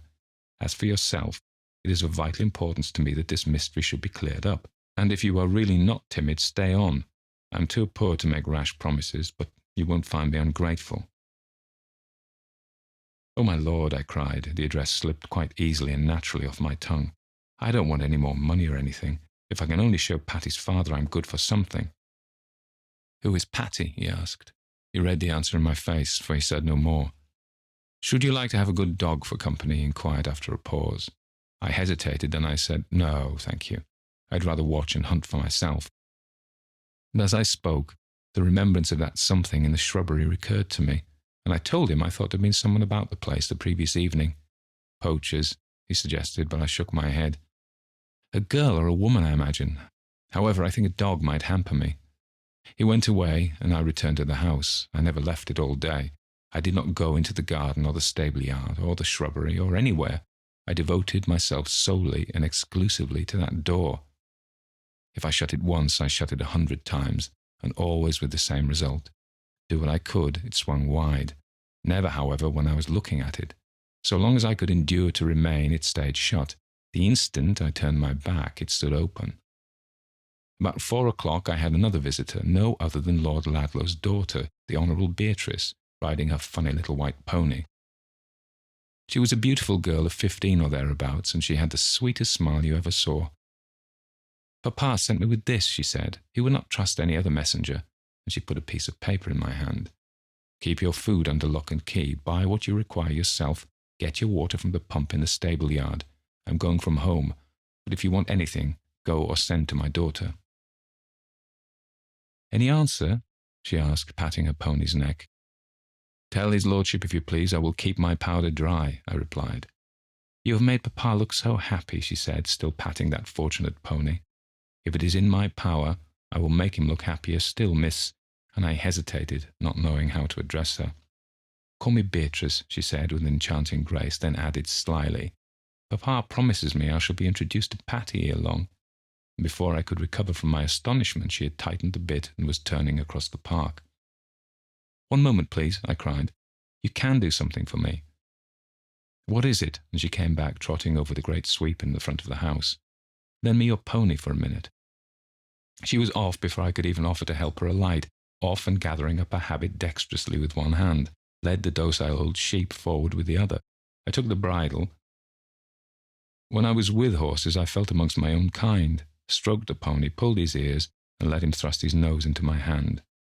Miss Beatrice is a countess now, and a happy wife and mother, but I sometimes see her, and the other night she took me carefully into a conservatory and added, "Do you remember Toddy, Mr. Edlid?"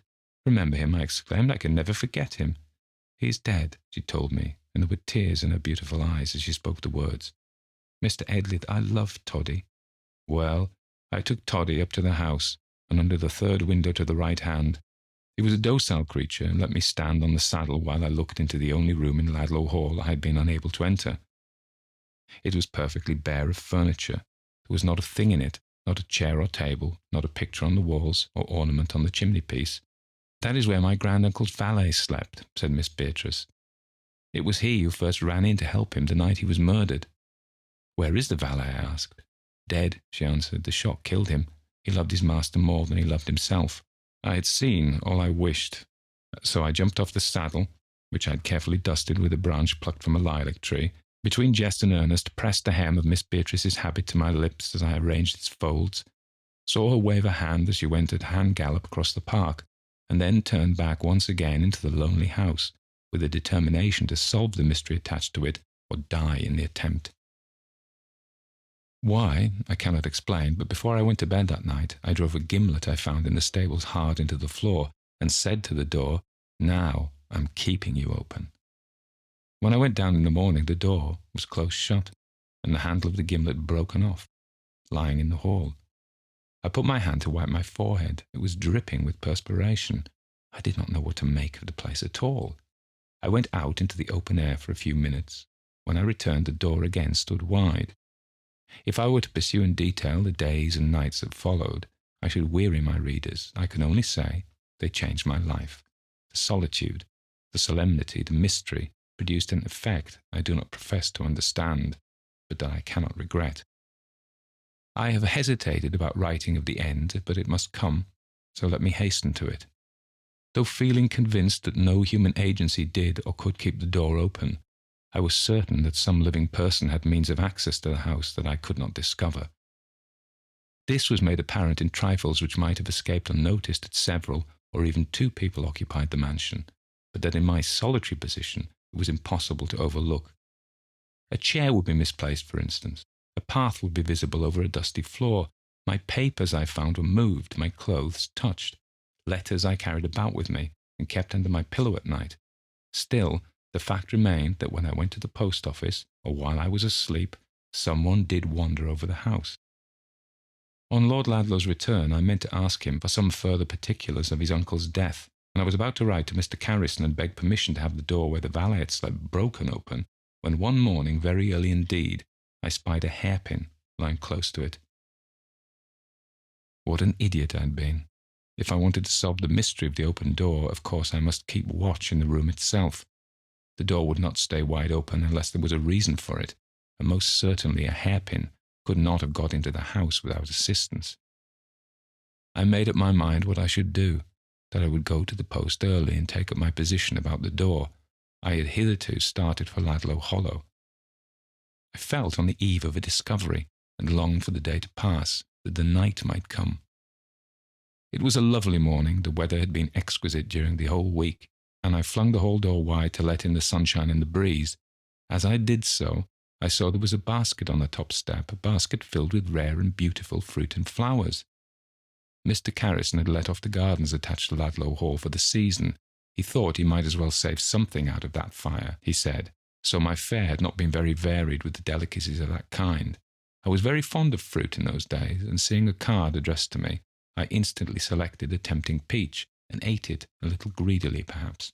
I might say I had barely swallowed the last morsel when Lord Ludlow's caution recurred to me.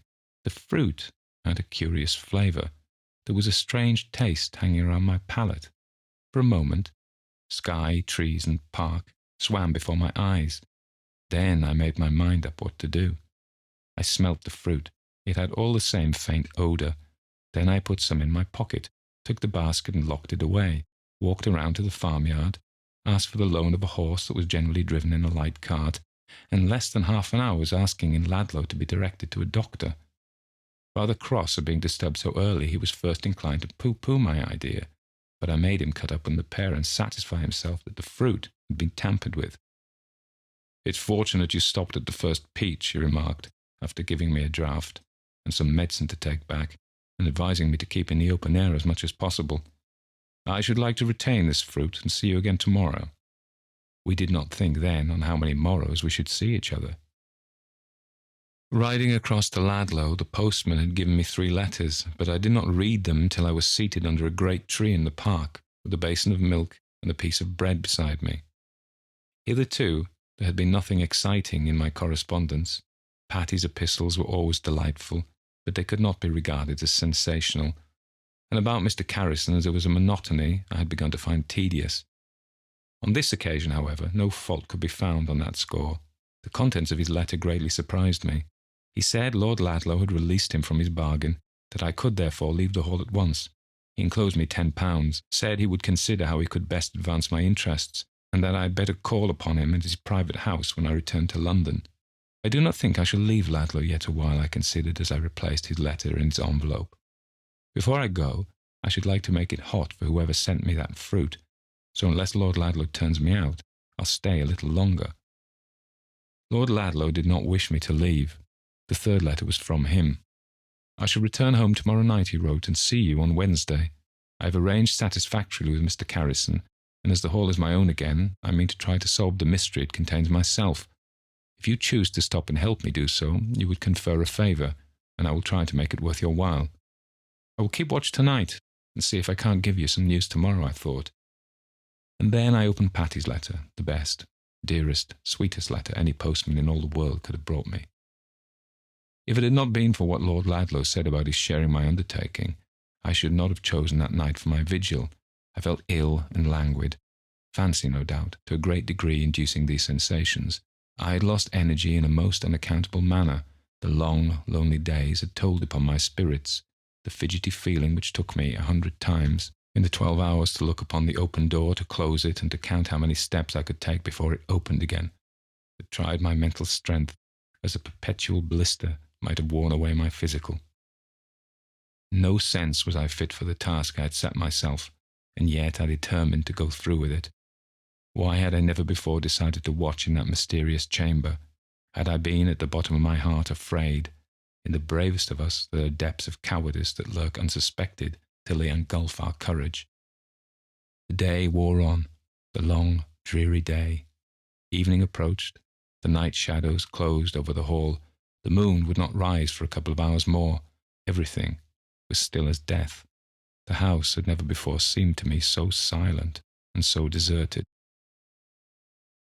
I took a light and went up to my accustomed room, moving about for a time as though preparing for bed. Then I extinguished the candle, softly opened the door, turned the key, and put it in my pocket. Slipped softly downstairs, across the hall, through the open door. Then I knew I had been afraid, for I felt a thrill of terror as in the dark I stepped over the threshold. I paused and listened. There was not a sound. The night was still and sultry as though a storm were brewing. Not a leaf seemed moving. The very mice remained in their holes. Noiselessly, I made my way to the other side of the room. There was an old-fashioned easy chair between the bookshelves and the bed. I sat down on it, shrouded by the heavy curtain. The hours passed. Were ever hours so long? The moon rose, came and looked in at the windows, and then sailed away to the west, but not a sound, no, not even the cry of a bird. I seemed to myself a mere collection of nerves. Every part of my body appeared twitching. It was agony to remain still. The desire to move became a form of torture. Ah, streak in the sky, morning at last, heaven be praised. Had ever anyone before so welcomed a dawn? A thrush began to sing. Was there ever heard such delightful music? It was the morning twilight. Soon the sun would rise. Soon that awful vigil would be over. And yet I was no nearer the mystery than before. Hush, what was that? It had come. After the hours of watching and waiting, after the long night and the long suspense, it came in a moment. The locked door opened so suddenly, so silently, that I had barely time to draw back behind the curtain before I saw a woman in the room. She went straight across to the other door and closed it, securing it, as I saw, with bolt and lock. Then, just glancing around, she made her way into the cabinet, and with a key she shot back the wards. I didn't stir. I scarcely breathed, and yet she seemed uneasy. Whatever she wanted to do, she evidently was in haste to finish, for she took out the drawers one by one and placed them on the floor. Then, as the light grew better, I saw her first kneel on the floor and peer into every aperture, and subsequently repeat the same process. Standing on a chair, she drew forward for the purpose a slight, lithe woman, not a lady, clad all in black, not a bit of white about her. What on earth could she want? In a moment it flashed upon me, the will and the letter. She's searching for them. I sprang for my concealment. I had her in my grasp, but she tore herself out of my hands, fighting like a wildcat. She hit, scratched, kicked, shifting her body as though she had not a bone in it, and at last slipped herself free and ran wildly towards the door by which she had entered. If she reached it, she would escape me. I rushed across the room and just caught her dress as she was on the threshold. My blood was up, and I dragged her back. She had the strength of 20 devils, I think, and struggled as surely no woman did before. "I do not want to kill you," I managed to say in gasps, "but I will if you do not keep quiet." "Bah!" she cried. Before I knew what she was doing, she had the revolver out of my pocket and fired. She missed. The ball just glanced off my sleeve. I fell upon her. I can use no other expression, for it had become a fight for life, and no man can tell the ferocity there is in him till he is placed as I was then. Fell upon her and seized the weapon. She would not let it go, but I held her so tight she could not use it. She bit my face with her disengaged hand. She tore my hair. She turned and twisted and slipped about like a snake, but I didn't feel pain or anything except a deadly horror lest my strength should give out. Could I hold out much longer? She made one desperate plunge. I felt the grasp with which I held her slacking. She felt it too, and seizing her advantage, tore herself free, and at the same instant fired again blindly, and again missed. Suddenly there came a look of horror into her eyes, a frozen expression of fear. "See," she cried, and flinging the revolver at me, fled. I saw, as in a momentary flash, that the door I had beheld locked stood wide, that there stood beside the table an awful figure with uplifted hand, and then I struck no more. I was struck at last. As she threw the revolver at me, she must have pulled the trigger, for I felt something like red-hot iron enter my shoulder, and I could but rush from the room till I fell senseless on the marble pavement of the hall. When the postman came that morning, finding no one stirring, he looked through one of the long windows that flanked the door. Then he ran to the farmyard and called for help. "There's something wrong inside," he cried. "That young gentleman is lying on the floor in a pile of blood." As they rushed round to the front of the house, they saw Lord Ludlow riding up the avenue and breathlessly told him what had happened. "Smash in one of the windows," he said, "and go instantly for a doctor."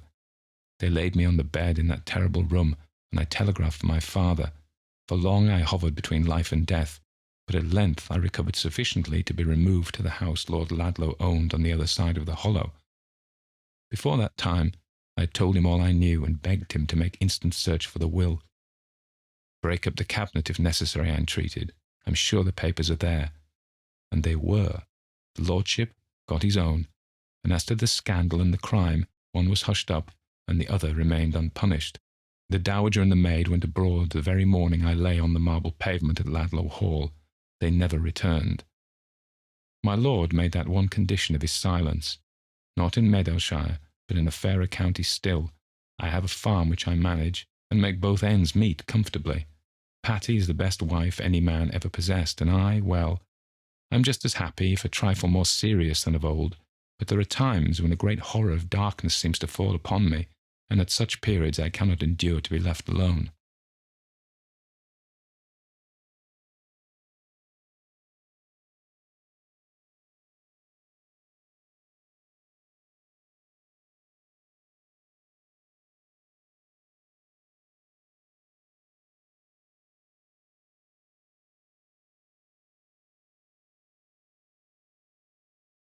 The Phantom Coach by Amelia Edwards.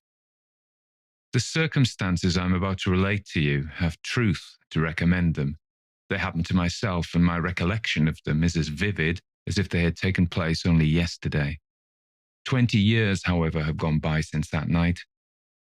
During those 20 years, I have told the story to but one other person. I tell it now with a reluctance which I find difficult to overcome. All I entreat, meanwhile, is that you will abstain from forcing your own conclusions upon me. I want nothing explained away. I desire no arguments. My mind on this subject is quite made up, and having the testimony of my own senses to rely on, I prefer to abide by it. Well, it was just 20 years ago, and within a day or two of the end of the grouse season. I had been out all day with my gun, and had had no sport to speak of. The wind was due east, the month December, the place a bleak, wide moor in the far north of England, and I had lost my way. It was not a pleasant place in which to lose one's way, with the first feathery flakes of a coming snowstorm just fluttering down upon the heather, and the leaden evening closing in all around. I shaded my eyes with my hand, and stared anxiously into the gathering darkness, where the purple moorland melted into a range of low hills, some 10 or 12 miles distant. Not the faintest smoke wreath, not the tiniest cultivated patch or fence or sheep track met my eyes in any direction. There was nothing for it but to walk on and take my chance at finding what shelter I could by the way. So I shouldered my gun again and pushed wearily forward, for I had been on foot since an hour after daybreak and had eaten nothing since breakfast. Meanwhile, the snow began to come down with ominous steadiness, and the wind fell. After this, the cold became more intense, and the night came rapidly up. As for me, my prospects darkened with the darkening sky, and my heart grew heavy as I thought how my young wife was already watching for me through the window of our little inn parlour, and thought of all the suffering in store for her throughout this weary night. We had been married 4 months, and having spent our autumn in the Highlands, were now lodging in a remote little village situated just on the verge of the great English moorlands. We were very much in love and, of course, very happy. This morning, when we parted, she had implored me to return before dusk, and I had promised her that I would. What would I not have given to keep my word? Even now, weary as I was, I felt that with a supper, an hour's rest, and a guide, I might still get back to her before midnight, if only guide and shelter could be found. And all this time the snow fell and night thickened. I stopped and shouted every now and then, but my shouts seemed only to make the silence deeper. Then a vague sense of uneasiness came upon me, and I began to remember stories of travellers who had walked on in the falling snow until, wearied out, they were fain to lie down and sleep their lives away.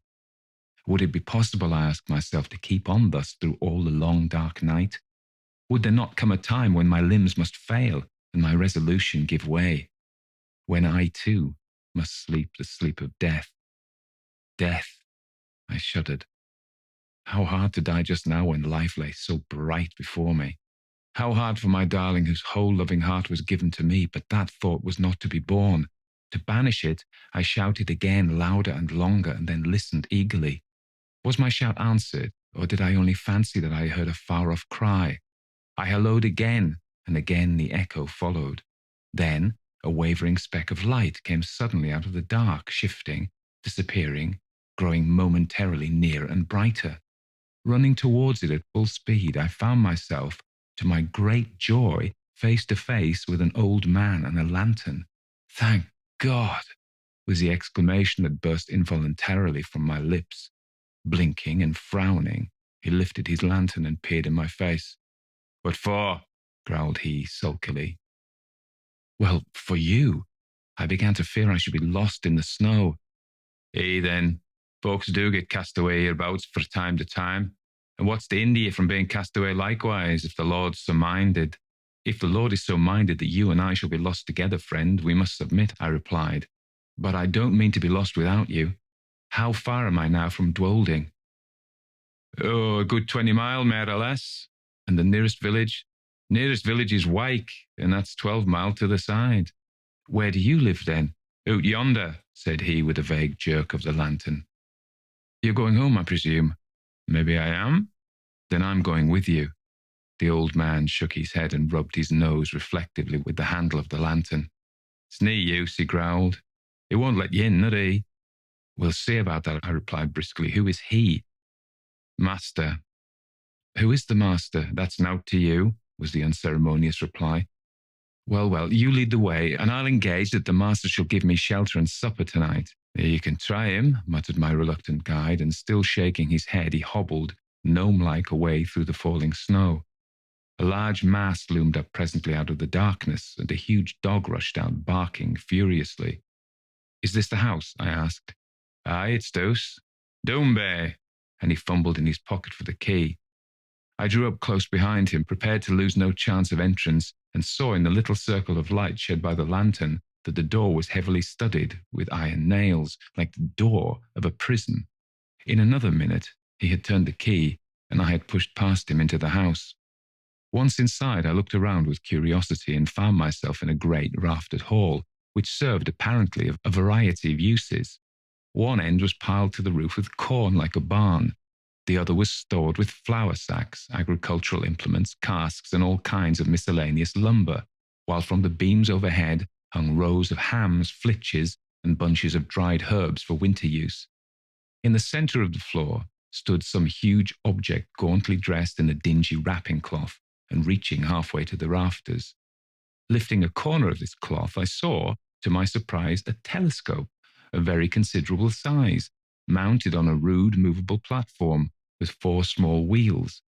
The tube was made of painted wood, bound round with bands of metal, rudely fashioned. The speculum, so far as I could estimate its size in the dim light, measured at least 15 inches in diameter. While I was yet examining the instrument and asking myself whether it was not the work of some self-taught optician, the bell rang sharply. "That's for you," said my guide with a malicious grin. "Yonder's his room." He pointed to a low black door at the opposite side of the hall. I crossed over, rapped somewhat loudly, and went in without waiting for an invitation. A huge, white-haired old man rose from a table covered with books and papers and confronted me sternly. "Who are you?" said he. "How came you here? What do you want?" "James Murray, barrister at law, on foot across the moor. Meat, drink, and sleep." He bent his bushy brows into a portentous frown. "Mine is not a house of entertainment," he said haughtily. "Jacob, how dared you admit this stranger?" "I didn't admit him," grumbled the old man. "He followed me over the moor and shouldered his way in before me. I'm no match for 6'2".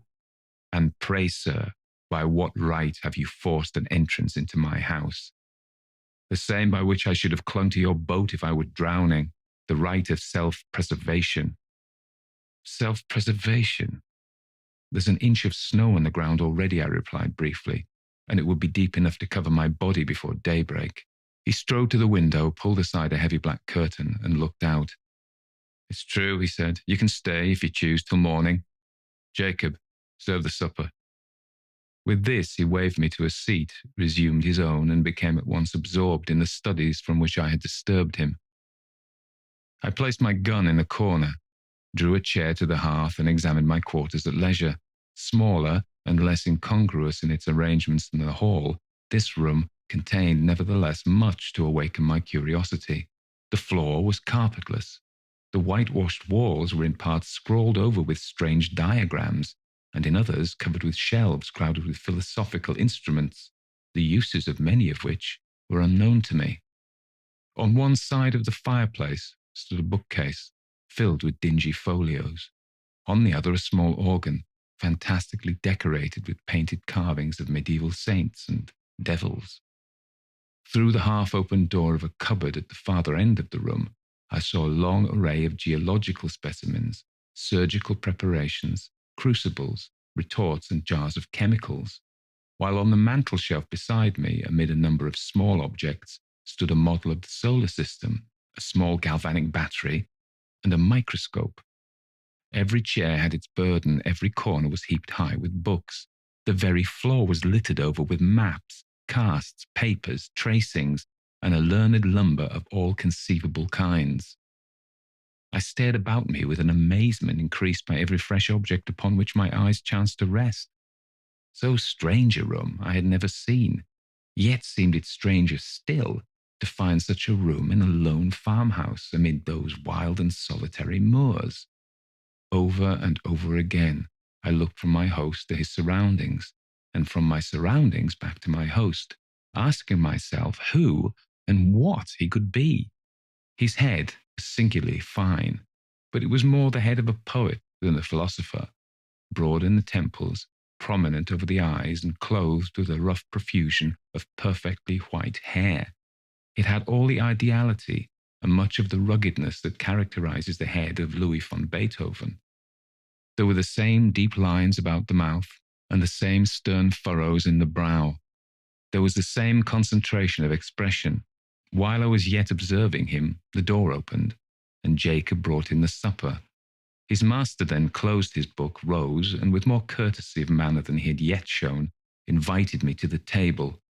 A dish of ham and eggs, a loaf of brown bread, and a bottle of admirable sherry were placed before me. "I have but the homeliest farmhouse fare to offer you, sir," said my entertainer. "Your appetite, I trust, will make up for the deficiencies of our larder." I had already fallen upon the viands and now protested with the enthusiasm of a starving sportsman that I had never eaten anything so delicious. He bowed stiffly and sat down to his own supper, which consisted primitively of a jug of milk and a basin of porridge. We ate in silence, and when we had done, Jacob removed the tray. I then drew my chair back to the fireside. My host, somewhat to my surprise, did the same, and turning abruptly towards me, said, "Sir, I have lived here in strict retirement for 23 years. During that time I have not seen many strange faces, and I have not read a single newspaper. You are the first stranger who has crossed my threshold for more than 4 years. Will you favour me with a few words of information respecting that outer world from which I have parted company so long?" "Pray interrogate me," I replied. "I am heartily at your service." He bent his head in acknowledgement, leaned forward with his elbows resting on his knees, and his chin supported in the palms of his hands, stared fixedly into the fire, and proceeded to question me. His inquiries related chiefly to scientific matters, with the later progress of which, as applied to the practical purposes of life, he was almost wholly unacquainted. No student of science myself, I replied as well as my slight information permitted. But the task was far from easy, and I was much relieved when, passing from interrogation to discussion, he began pouring forth his own conclusions upon the facts which I had been attempting to place before him. He talked, and I listened spellbound. He talked till I believe he almost forgot my presence and only thought aloud. I had never heard anything like it then. I have never heard anything like it since.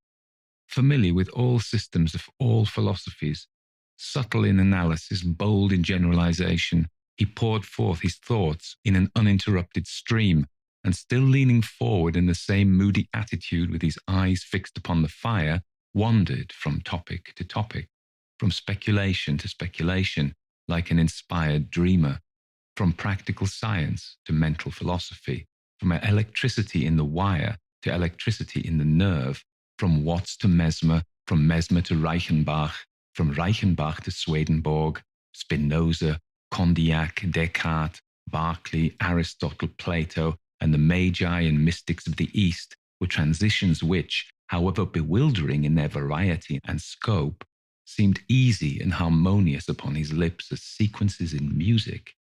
By and by, I forget now by what link of conjecture or illustration, he passed onto that field which lies beyond the boundary line of even conjectural philosophy and reaches no man knows whither. He spoke of the soul and its aspirations, of the spirit and its powers, of second sight, prophecy, of those phenomena which, under the names of ghosts, spectres, and supernatural appearances, have been denied by the skeptics and attested by the credulous of all ages. The world, he said, grows hourly more and more skeptical of all that lies beyond its own narrow radius, and our men of science foster the fatal tendency. They condemn as fable all that resists experiment. They reject as false all that cannot be brought to the test of the laboratory or the dissecting room. Against what superstition have they waged so long and obstinate a war as against the belief in apparitions? And yet, what superstition has maintained its hold upon the minds of men so long and so firmly? Show me any fact in physics, in history, in archaeology, which is supported by testimony so wide and so various, attested by all races of men, in all ages and in all climates, by the soberest sages of antiquity, by the rudest savage of today, by the Christian, the pagan, the pantheist, the materialist. This phenomenon is treated as a nursery tale by the philosophers of our century.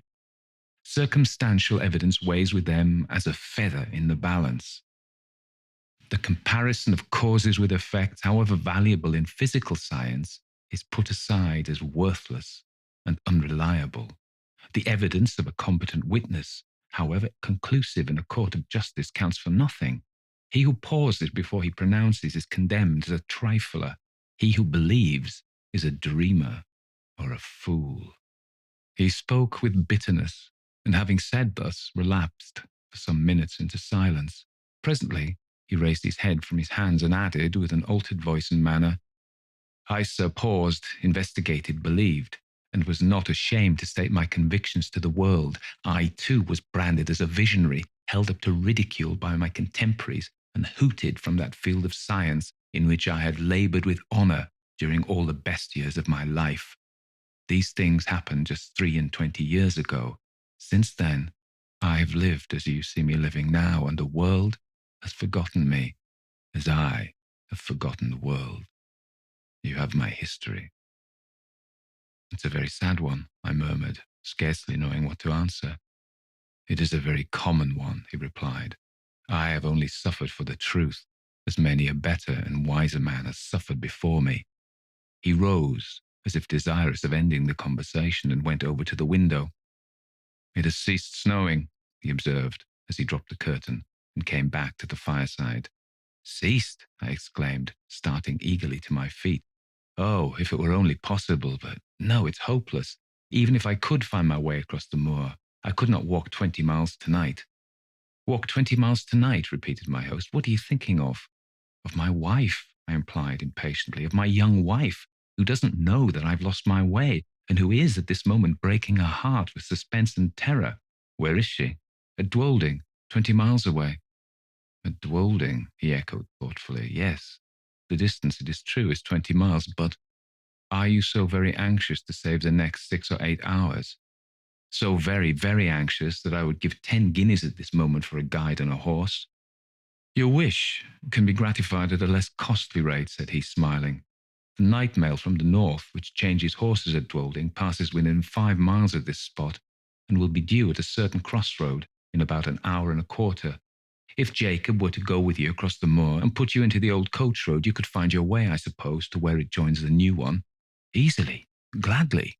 He smiled again, rang the bell, gave the old servant his directions, and taking a bottle of whisky and a wine-glass from the cupboard in which he kept his chemicals, said, The snow lies deep, and it will be difficult walking tonight on the moor. A glass of ishkabar before you start. I would have declined the spirit, but he pressed it on me, and I drank it. It went down my throat like liquid flame and almost took my breath away. It is strong, he said, but it will help to keep out the cold. And now you have no moments to spare. Good night. I thanked him for his hospitality and would have shaken hands, but that he had turned away before I could finish my sentence. In another minute, I had traversed the hall. Jacob had locked the outer door behind me, and we were out on the wide white moor. Although the wind had fallen, it was still bitterly cold. Not a star glimmered in the black vault overhead. Not a sound, save the rapid crunching of the snow beneath our feet, disturbed the heavy stillness of the night. Jacob, not too well pleased with his mission, shambled on before in sudden silence, his lantern in his hand and his shadow at his feet. I followed with my gun over my shoulder, as little inclined for conversation as himself. My thoughts were full of my late host. His voice yet rang in my ears, his eloquence yet held my imagination captive. I remember to this day with surprise how my overexcited brain retained whole sentences and parts of sentences, troops of brilliant images and fragments of splendid reasoning in the very words in which he had uttered them. Musing thus over what I had heard and striving to recall a lost link here and there, I strode on at the heels of my guide, absorbed and unobservant. Presently, at the end, as it seemed to me, of only a few minutes, he came to a sudden halt and said, "Yon's your road. Keep stone fence on your right hand, and you can't fail of the way." "Then this is the old coach road?" "Aye, it's the old coach road." "And how far do I go before I reach the crossroads?" "Nigh upon 3 mile. I pulled out my purse, and he became more communicative. "The road's a fair road enough," said he, "for foot passengers, but it was over steep and narrow for the northern traffic. You'll mind where the parapet's broken away, close to the signpost. It's never been mended since the accident." "What accident?" "The night mail pitched right over into yon valley below, a good 50 feet and more, just at the worst bit of the road in the whole county." "Horrible. Were many lives lost?" "All. 4 were found dead, and 2 died next morning." "How long is it since it happened?" "Just 9 year." "Near the signpost, you say? I'll bear it in mind. Good night." "Good night, sir, and thank ye." Jacob pocketed his half-crown, made a faint pretence of touching his hat, and trudged back by the way he had come. I watched the light of his lantern till it quite disappeared, and then turned to pursue my way alone. This was no longer matter of the slightest difficulty, for, despite the dead darkness overhead, a line of stone fence showed distinctly enough against the pale gleam of the snow. How silent it seemed now, with only my footsteps to listen to. How silent and how solitary. A strange, disagreeable sense of loneliness stole over me. I walked faster. I hummed a fragment of a tune. I cast up enormous sums in my head and accumulated them at compound interest. I did my best, in short, to forget the startling speculations to which I had been just but listening, and to some extent, I succeeded. Meanwhile, the night air seemed to become colder and colder, and though I walked fast, I found it impossible to keep myself warm. My feet were like ice. I lost sensation in my hands and grasped my gun mechanically. I even breathed with difficulty, as though instead of traversing a quiet north country highway, I was scaling the uppermost heights of some gigantic Alp. This last symptom became presently so distressing that I was forced to stop for a few minutes and lean against the stone fence. As I did so, I chanced to look back up the road, and there, to my infinite relief, I saw a distant point of light, like the gleam of an approaching lantern. I had first concluded Jacob had retraced his steps and followed me, but even as the conjecture presented itself, a second light flashed into sight, a light evidently parallel with the first and approaching at the same rate of motion. It needed no second thought to show me that these must be the carriage lamps of some private vehicle, though it seemed strange that any private vehicle should take a road professedly disused and dangerous. There could be no doubt, however, of the fact, for the lamps grew larger and brighter every moment, and I even fancied I could already see the dark outline of the carriage between them. It was coming up very fast and quite noiselessly, the snow being nearly a foot deep under the wheels. And now the body of the vehicle became distinctly visible behind the lamps. It looked strangely lofty. A sudden suspicion flashed upon me. Was it possible that I had passed the crossroads in the dark without observing the signpost, and could this be the very coach which I had come to meet? No need to ask myself that question a second time, for here it came round the bend of the road, guard and driver, one outside passenger and 4 steaming greys, all wrapped in a soft haze of light, through which the lamps blazed out like a pair of fiery meteors. I jumped forward, waved my hat, and shouted. The mail came down at full speed and passed me. For a moment I feared that I had not been seen or heard, but it was only for a moment. The coachman pulled up. The guard, muffled to the eyes in capes and comforters and apparently sound asleep in the rumble, neither answered my hail nor made the slightest effort to dismount. The outside passenger didn't even turn his head. I opened the door for myself and looked in. There were but 3 travellers inside, so I stepped in, shut the door, slipped into the vacant corner, and congratulated myself on my good fortune. The atmosphere of the coach seemed, if possible, colder than that of the outer air, and was pervaded by a singularly damp and disagreeable smell. I looked round at my fellow passengers. They were all 3 men, and all silent. They did not seem to be asleep, but each leaned back in his corner of the vehicle, as if absorbed in his own reflections. I attempted to open a conversation. "How intensely cold it is tonight," I said, addressing my opposite neighbour. He lifted his head, looked at me, but made no reply. "The winter," I added, "seems to have begun in earnest." Although the corner in which he sat was so dim that I could distinguish none of his features very clearly, I saw that his eyes were still turned full upon me, and yet he answered never a word. At any other time, I should have felt and perhaps expressed some annoyance, but at the moment I felt too ill to do either. The icy coldness of the night air had struck a chill to my very marrow, and the strange smell inside the coach was affecting me with an intolerable nausea. I shivered from head to foot, and turning to my left-hand neighbour, asked if he had any objection to an open window. He neither spoke nor stirred. I repeated the question somewhat more loudly, but with the same result. Then I lost patience and let the sash down. As I did so, the leather strap broke in my hand, and I observed that the glass was covered with a thick coat of mildew, the accumulation apparently of years. My attention being thus drawn to the condition of the coach, I examined it more narrowly and saw by the uncertain light of the outer lamps that it was in the last stage of dilapidation. Every part of it was not only out of repair, but in a condition of decay. The sashes splintered at a touch, the leather fittings were crusted over with mould and literally rotting from the woodwork. The floor was almost breaking away beneath my feet. The whole machine, in short, was foul with damp and had evidently been dragged from some outhouse in which it had been mouldering away for years to do another day or 2 of duty on the road. I turned to the 3rd passenger, whom I had not yet addressed, and hazarded one more remark. "This coach," I said, "is in a deplorable condition. The regular mail, I suppose, is under repair." He moved his head slowly and looked me in the face without speaking a word. I shall never forget that look while I live. I turned cold at heart under it. I turn cold at heart even now when I recall it. His eyes glowed with a fiery, unnatural lustre. His face was livid as the face of a corpse. His bloodless lips were drawn back as if in the agony of death, and showed the gleaming teeth between.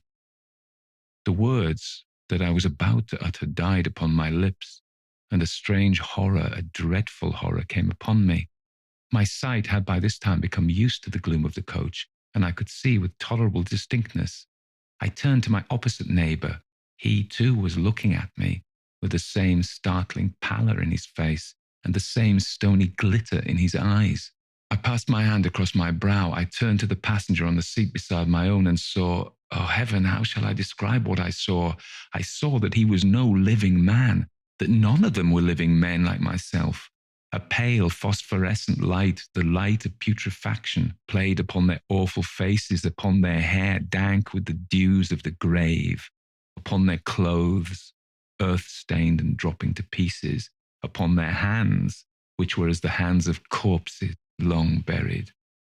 Only their eyes, their terrible eyes, were living, and those eyes were all turned menacingly upon me.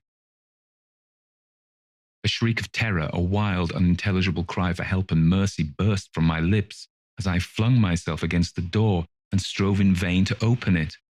In that single instant, brief and vivid as a landscape beheld in the flash of summer lightning, I saw the moon shining down through a rift of stormy cloud, the ghastly signpost rearing its warning finger by the wayside, the broken parapet, the plunging horses, the black gulf below.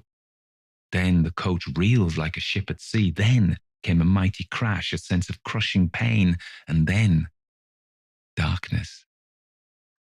It seemed as if years had gone by when I awoke one morning from a deep sleep and found my wife watching beside my bedside.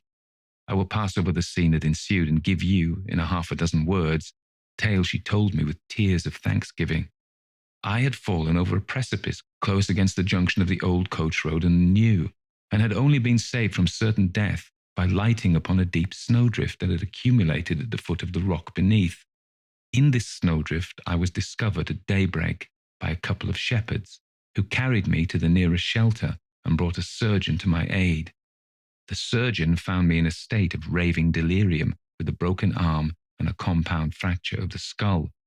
The letters in my pocketbook showed my name and address. My wife was summoned to nurse me, and thanks to my youth and a fine constitution, I came out of danger at last. The place of my fall, I need scarcely say, was precisely that at which a frightful accident had happened to the North Mail 9 years before. I never told my wife the fearful events which I have just related to you. I told the surgeon who attended me, but he treated the whole adventure as a mere dream born of the fever in my brain.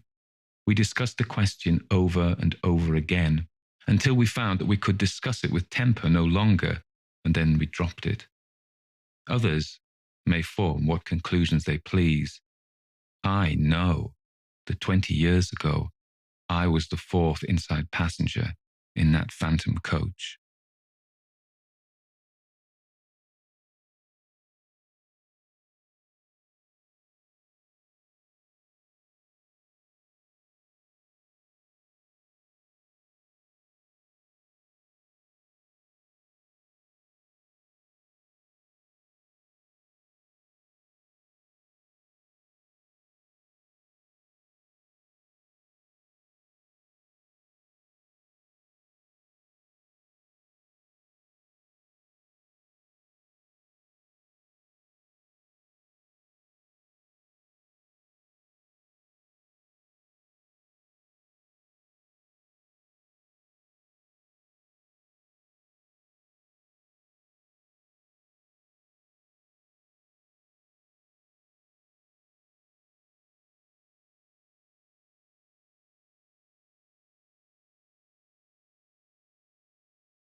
The Strange Case of Dr. Jekyll and Mr. Hyde, written by Robert Louis Stevenson and narrated by Tony Walker.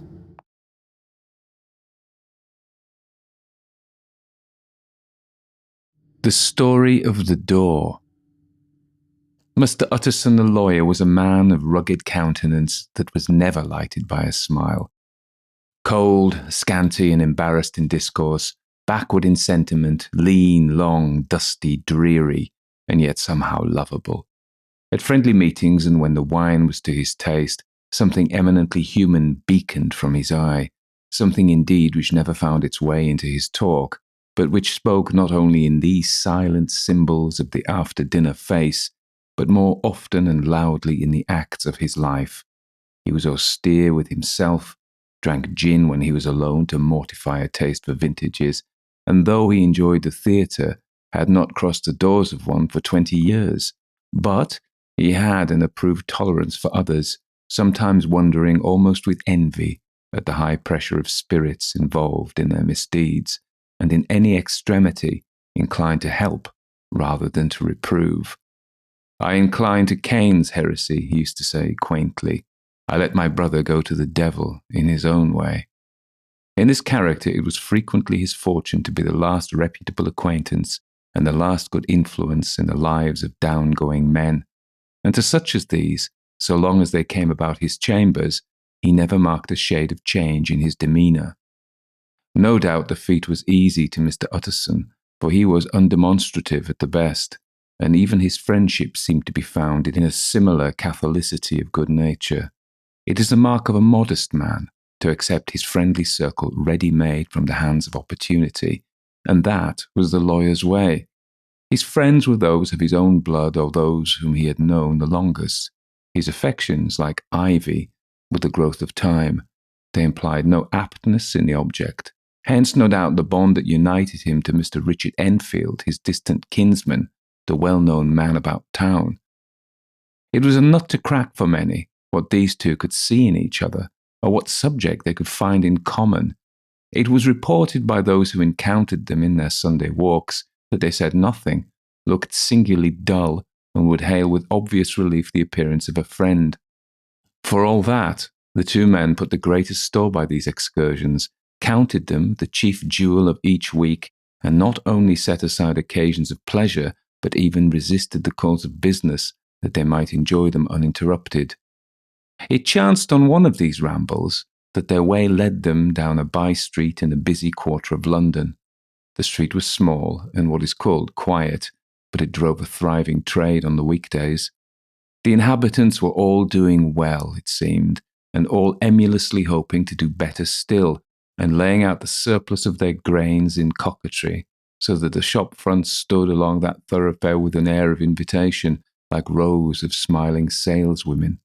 Even on Sunday, when it veiled its more florid charms and lay comparatively empty of passage, the street shone out in contrast to its dingy neighbourhood like a fire in a forest, and with its freshly painted shutters, well-polished brasses, and general cleanliness and gaiety of note, instantly caught and pleased the eye of the passenger. 2 doors from one corner, on the left hand going east, the line was broken by the entry of a court, and just at that point, a certain sinister block of a building thrust forward its gable on the street. It was 2 stories high, showed no window, nothing but a door on the lower story, and a blind forehead of discoloured wall on the upper. It bore in every feature the marks of a prolonged and sordid negligence. The door, which was equipped with neither bell nor knocker, was blistered and disdained. Tramps slouched into the recess and struck matches on the panels. Children kept shop upon the steps. The schoolboy had tried his knife on the mouldings, and for close on a generation, no one had appeared to drive away these random visitors or to repair their ravages. Mr. Enfield and the lawyer were on the other side of the by-street, but when they came abreast of the entry, the former lifted up his cane and pointed. "Did you ever remark that door?" he asked. And when his companion had replied in the affirmative, "It is connected in my mind," added he, "with a very odd story." "Indeed," said Mr. Utterson with a slight change of voice. "And what was that?" "Well, it was this way," returned Mr. Enfield. "I was coming home from some place at the end of the world about 3 o'clock of a black winter morning, and my way lay through a part of town where there was literally nothing to be seen but lamps. Street after street, and all the folks asleep. Street after street, all lighted up as if for a procession, and all as empty as a church. Till at last I got into that state of mind when a man listens and begins to long for the sight of a policeman. All at once I saw 2 figures, one a little man who was stumping along eastward at a good walk, and the other a girl of maybe 8 or 10 who was running as hard as she was able down a cross street. Well, sir, the 2 ran into one another naturally enough at the corner, and then came the horrible part of the thing, for the man trampled calmly over the child's body and left her screaming on the ground. It sounds like nothing to hear, but it was hellish to see. It wasn't like a man, it was like some damn juggernaut. I gave a few hellos, took to my heels, collared my gentleman, and brought him back to where there was already quite a group about the screaming child. He was perfectly cool and made no resistance, but gave me one look so ugly that it brought out the sweat on me like running.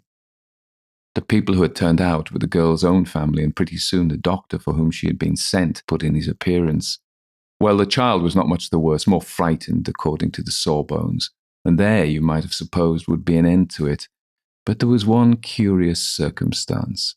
I had taken a loathing to my gentleman at first sight, so had the child's family, which was only natural. But the doctor's case was what struck me. He was the usual cut-and-dry apothecary, of no particular age and colour, with a strong Edinburgh accent, and about as emotional as a bagpipe. Well, sir, he was like the rest of us, Every time he looked at my prisoner, I saw that Sawbones turn sick and white with the desire to kill him. I knew what was in his mind just as he knew what was in mine, and killing being out of the question, we did the next best. We told the man we could and would make such a scandal out of this as should make his name stink from one end of London to the other. If he had any friends or credit, we undertook that he should lose them. And all the time as we were pitching it in red hot, we were keeping the women off him as best we could, for they were as wild as harpies. I never saw a circle of such hateful faces, and there was the man in the middle with a kind of black, sneering coolness. Frightened too, I could see that, but carrying it off, sir, really like Satan.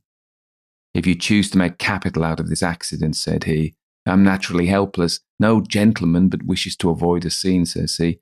Name your figure. Well, we screwed him up to £100 for the child's family. He would have clearly liked to stick out, but there was something about the lot of us that meant mischief, and at last he struck. The next thing was to get the money, and where do you think he carried us but to that place with the door, whipped out a key, went in, and presently came back with the matter of £10 in gold and a cheque for the balance on Coots, drawn payable to the bearer and signed with a name that I can't mention, though it's one of the points of my story. But it was a name at least very well known and often printed. The figure was stiff, but the signature was good for more than that if it was genuine. I took the liberty of pointing out to my gentleman that the whole business looked apocryphal, and that a man does not in real life walk into a cellar door at 4 a.m. and come out with another man's cheque for close upon £100. But he was quite easy and sneering. Set your mind at rest, says he.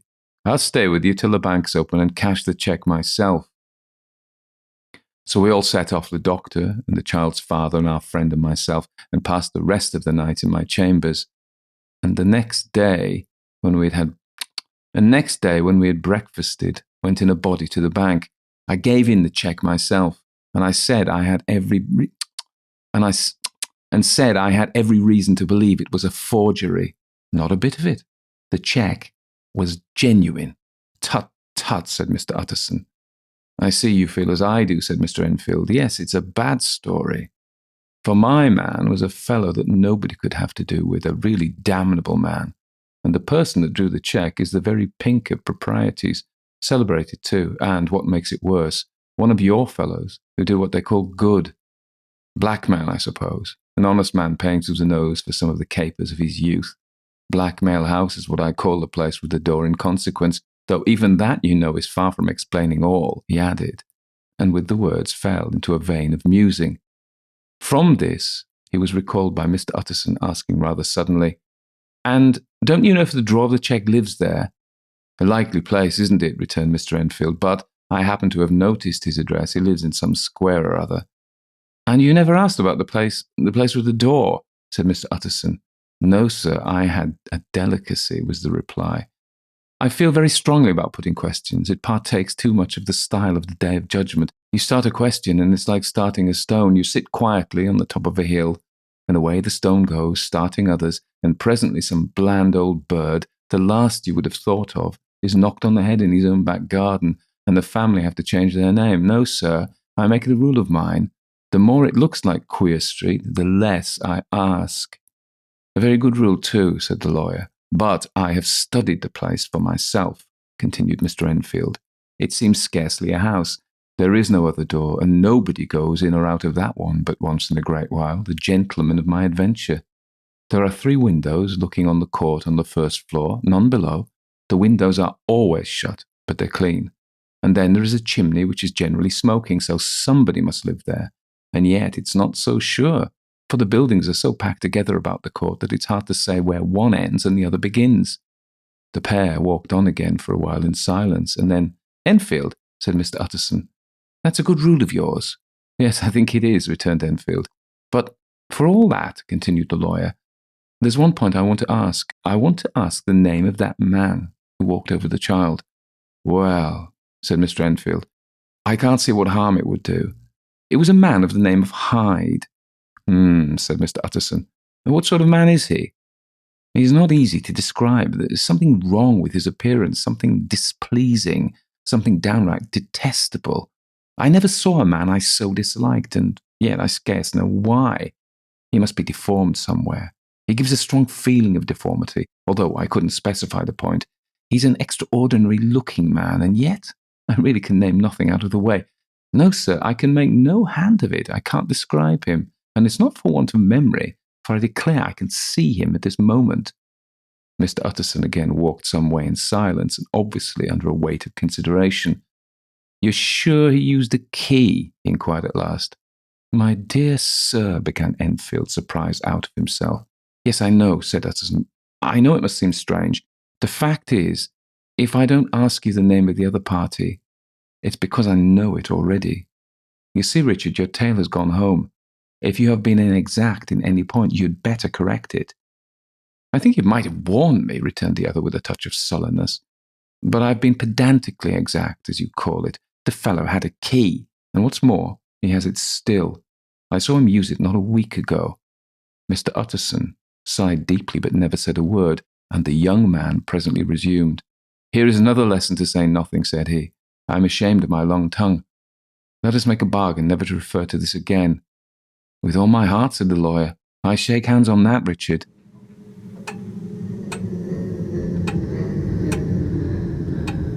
Search for Mr. Hyde. That evening, Mr. Utterson came home to his bachelor house in sombre spirits and sat down to dinner without relish. It was his custom of a Sunday, when this meal was over, to sit close by the fire, a volume of some dry divinity on his reading desk, until the clock of the neighbouring church rang out the hour of 12, when he would go soberly and gratefully to bed. On this night, however, as soon as the cloth was taken away, he took up a candle and went into his business room. There he opened his safe, took from the most private part of it a document endorsed on the envelope as Dr. Jekyll's will, and sat down with a clouded brow to study its contents. The will was a holograph, for Mr. Utterson, though he took charge of it now that it was made, had refused to lend the least assistance in the making of it. It provided not only that, in the case of the decease of Henry Jekyll, M.D., D.C.L., LL.D., F.R.S., etc., all his possessions were to pass into the hands of his friend and benefactor, Edward Hyde, but that in the case of Dr. Jekyll's disappearance or unexplained absence for any period exceeding 3 calendar months, the said Edward Hyde should step into the said Henry Jekyll's shoes without further delay and free from any burden or obligation beyond the payment of a few small sums to the members of the doctor's household. The document had long been the lawyer's eyesore. It offended him both as a lawyer and as a lover of the sane and customary sides of life, to whom the fanciful was the immodest. And hitherto it was his ignorance of Mr. Hyde, that had swelled his indignation. Now, by a sudden turn, it was his knowledge. It was already bad enough when the name was but a name of which he could learn no more. It was worse when it began to be clothed upon with detestable attributes, and out of the shifting, insubstantial mists that had so long baffled his eye, there leaped up the sudden, definite presentiment of a fiend. "I thought it was madness," he said, as he replaced the obnoxious paper in the safe, "and now I begin to fear it's a disgrace." With that, he blew out his candle, put on a greatcoat, and set forth in direction of Cavendish Square, that citadel of medicine, where his friend, the great Dr. Lanyon, had his house and received his crowding patients. If anyone knows, it will be Lanyon, he had thought. The solemn butler knew and welcomed him. He was subjected to no stage of delay, but ushered direct from the door to the dining room, where Dr. Lanyon sat alone over his wine. This was a hearty, healthy, dapper, red-faced gentleman, with a shock of hair prematurely white, and a boisterous and decided manner. At sight of Mr. Utterson, he sprang up from his chair and welcomed him with both hands. The geniality, as was the way of the man, was somewhat theatrical to the eye, but it reposed on genuine feeling, for these two were old friends, old mates, both at school and college, both thorough respecters of themselves and of each other, and what does not always follow, men who thoroughly enjoyed each other's company. After a little rambling talk, the lawyer led up to the subject which so disagreeably preoccupied his mind. "I suppose, Lanyon," said he, "you and I must be the two oldest friends that Henry Jekyll has." I wish the friends were younger, chuckled Dr. Lanyon, but I suppose we are, and what of that? I see little of him now. Indeed, said Utterson. I thought you had a bond of common interest. We had, was the reply, but it is more than 10 years since Henry Jekyll became too fanciful for me. He began to go wrong in mind, and though, of course, I continue to take an interest in him for old sake's sake, as they say, I see, and I have seen devilish little of the man. Such unscientific balderdash, added the doctor, blushing suddenly purple, would have estranged Damon and Pythias. This little spirit of temper was somewhat of a relief to Mr. Utterson. They have only differed on some point of science, he thought, and being a man of no scientific passions, except in the matter of conveyancing, he even added, Is it nothing worse than that? He gave his friend a few seconds to recover his composure, and then approached the question he had come to put. Did you ever come across a protégé of his, one Hyde? He asked. Hyde? Repeated Lanyon. No, never heard of him, since my time. That was the amount of information that the lawyer carried back with him to the great, dark bed, on which he tossed to and fro until the small hours of the morning began to grow large. It was a night of little ease to his toiling mind, toiling in mere darkness and besieged by questions. 6 o'clock struck on the bells of the church that was so conveniently near to Mr. Utterson's dwelling, and still he was digging at the problem. Hitherto it had touched him on the intellectual side alone, but now his imagination also was engaged, or rather, enslaved. And as he lay and tossed in the gross darkness of the night in the curtained room, Mr. Enfield's tale went by before his mind in a scroll of lighted pictures.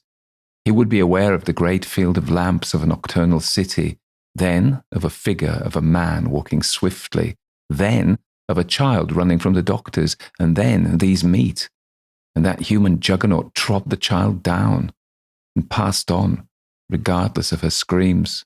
Or else he would see a room in a rich house where his friend lay asleep, dreaming and smiling at his dreams, and then the door of that room would be opened, the curtains of the bed plucked apart, the sleeper recalled, and lo, there would stand by his side a figure to whom power was given, and even at that dead hour he must rise and do its bidding. The figure in these two phases haunted the lawyer all night, and if at any time he dozed over, it was but to see it glide more stealthily through sleeping houses, or move the more swiftly, and still the more swiftly, even to dizziness, through wider labyrinths of lamplighted city, and at every street corner crush a child and leave her screaming, and still the figure had no face by which he might know it. Even in his dreams it had no face, or one that baffled him, and melted before his eyes.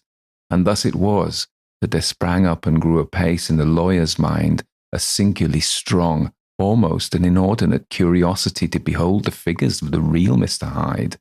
If he could but once set eyes on him, he thought the mystery would lighten and perhaps roll altogether away, as was the habit of mysterious things when well examined. He might see a reason for his friend's strange preference or bondage, call it which you please, and even for the startling clause of the will.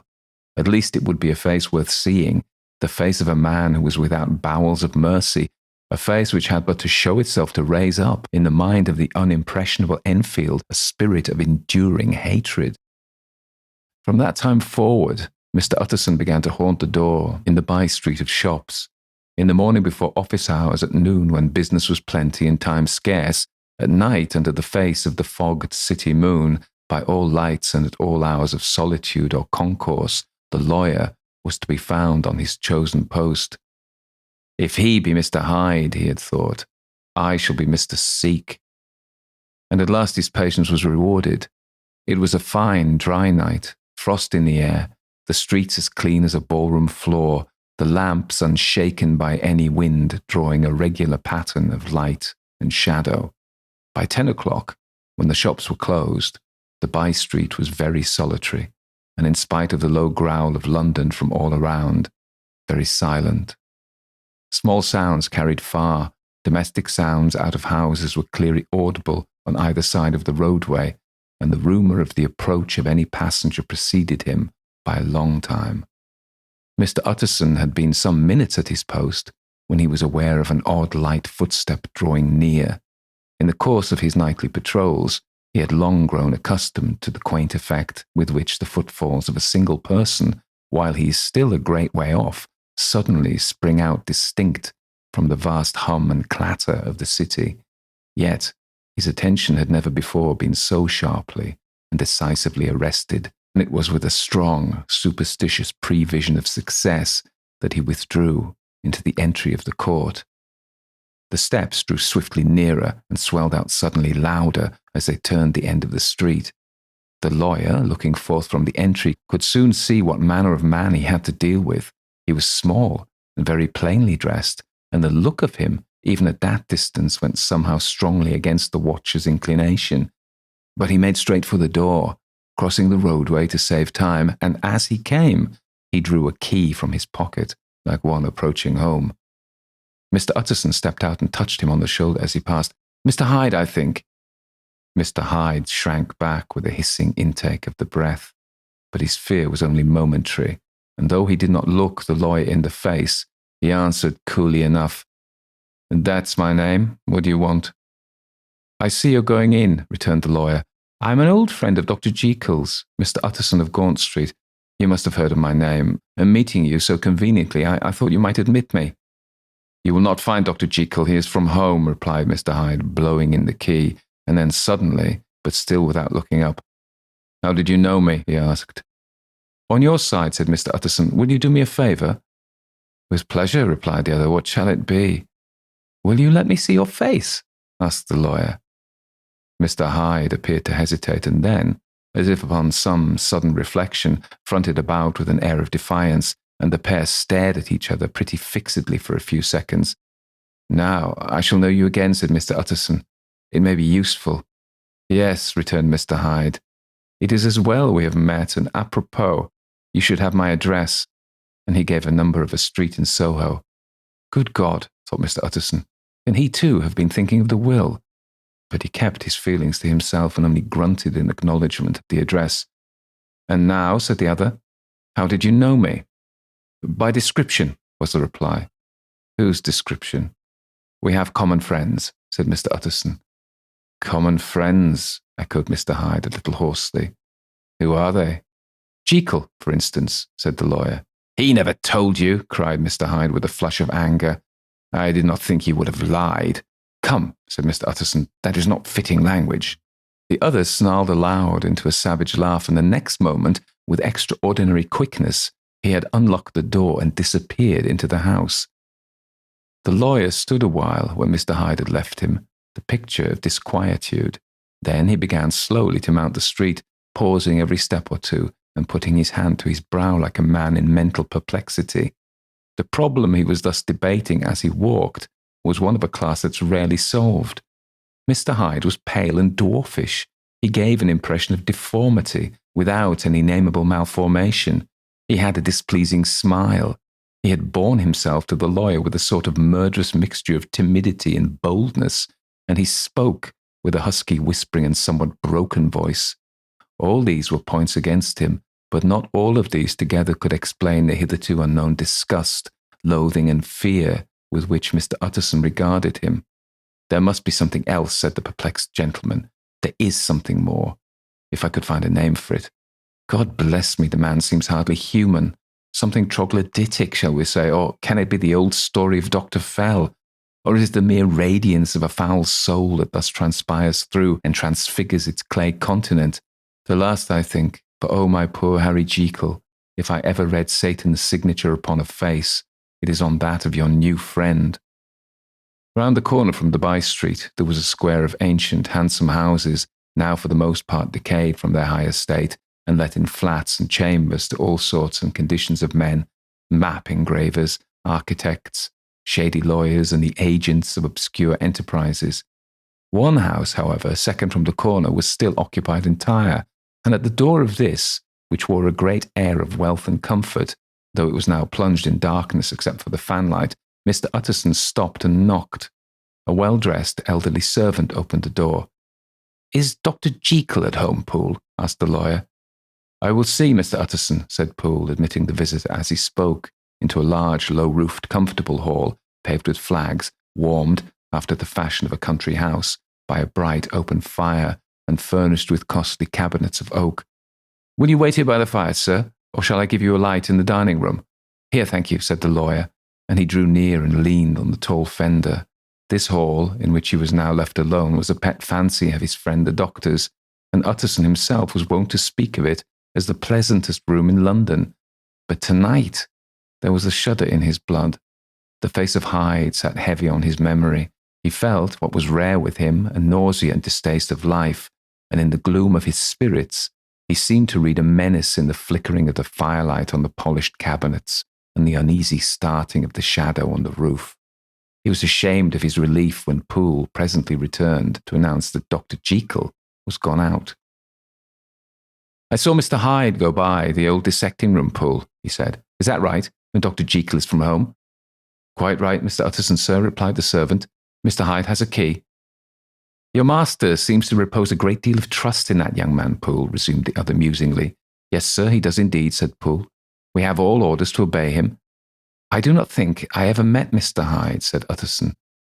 "Oh, dear sir, no. He never dines here," replied the butler. "Indeed, we see very little of him on this side of the house. He mostly comes and goes by the laboratory." "Well, good night, Poole." "Good night, Mr. Utterson." And the lawyer set out homeward with a very heavy heart. "Poor Harry Jekyll," he thought. "My mind misgives me. He is in deep waters. He was wild when he was young, a long while ago to be sure, but in the law of God there is no statute of limitations. Aye, it must be that, the ghost of some old sin, the cancer of some concealed disgrace, punishment coming, pede claudo, years after memory has forgotten and self-love condoned the fault." And the lawyer, scared by the thought, brooded a while on his own past, groping in all the corners of memory, lest by chance some jack-in-the-box of an old iniquity should leap to light there. His past was fairly blameless. Few men could read the rolls of their life with less apprehension, yet he was humbled to the dust by the many ill things he had done, and raised up again into a sober and fearful gratitude by the many he had come so near to doing, yet avoided. And then, by a return of his former subject, he conceived a spark of hope. This Master Hyde, if he was studied, thought he, must have secrets of his own, black secrets by the look of him, secrets compared to which poor Jekyll's worst would be like sunshine. Things cannot continue as they are. It turns me cold to think of this creature stealing like a thief to Harry's bedside. Poor Harry, what awakening, and the danger of it. For if this Hyde suspects the existence of the will, he may grow impatient to inherit. Aye, I must put my shoulders to the wheel, if Jekyll will only let me. For once more he saw before his mind's eye, as clear as transparency, the strange clauses of the will.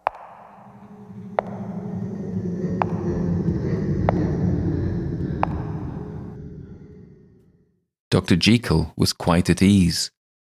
A fortnight later, by excellent good fortune, the doctor gave one of his pleasant dinners to some 5 or 6 old cronies, all intelligent, reputable men, and all judges of good wine, and Mr. Utterson so contrived that he remained behind after the others had departed.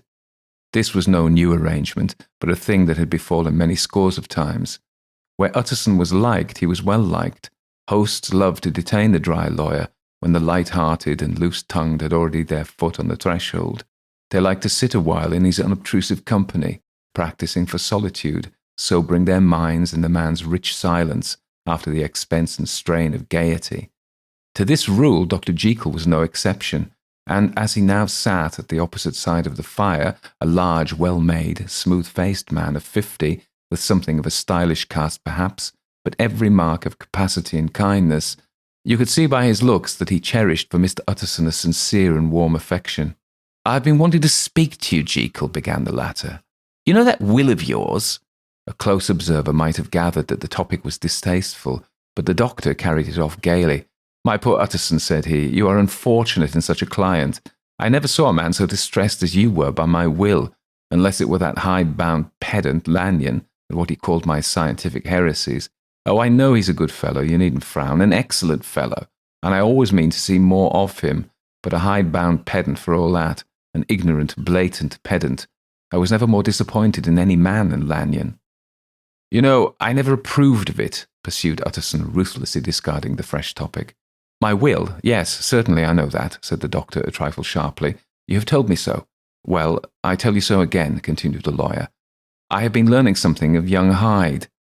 The large, handsome face of Dr. Jekyll grew pale to the very lips, and there came a blackness about his eyes. I do not care to hear more, said he. This is a matter I thought we had agreed to drop. What I heard was abominable, said Utterson. It can make no change. You do not understand my position, returned the doctor, with a certain incoherency of manner. I am painfully situated. Utterson, my position is a very strange one. It is one of those affairs that cannot be mended by talking. Jekyll, said Utterson, you know me. I am a man to be trusted. Make a clean breast of this in confidence, and make no doubt I can get you out of it. My good Utterson, said the doctor, this is very good of you. This is downright good of you, and I cannot find words to thank you in. I believe you fully. I would trust you before any man alive, aye, before myself, if I could make the choice. But indeed, it isn't what you fancy. It's not as bad as that. And just to put your good heart at rest, I'll tell you one thing. The moment I choose, I can be rid of Mr. Hyde. I give you my hand upon that. And I thank you again and again. And I will just add one little word, Utterson, that I'm sure you'll take in good part. This is a private matter, and I beg of you to let it sleep. Utterson reflected a little, looking in the fire. I have no doubt that you are perfectly right, he said at last, getting to his feet. Well, but since we have touched upon this business, and for the last time, I hoped, continued the doctor, there is one point I should like you to understand.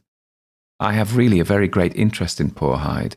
I know you've seen him, he told me so, and I fear he was rude, but I do sincerely take a very great interest in that young man. And if I'm taken away, Utterson, I wish you to promise me that you will bear with him and get his rights for him. I think you would, if you knew all, and it would be a weight off my mind if you would promise. I can't pretend that I shall ever like him, said the lawyer. I don't ask that, pleaded Jekyll, laying his hand upon the other's arm. I only ask for justice. I only ask you help him, for my sake, when I'm no longer here.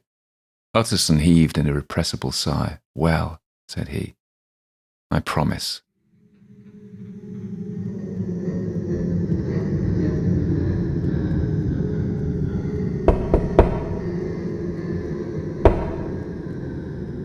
The Carew murder case.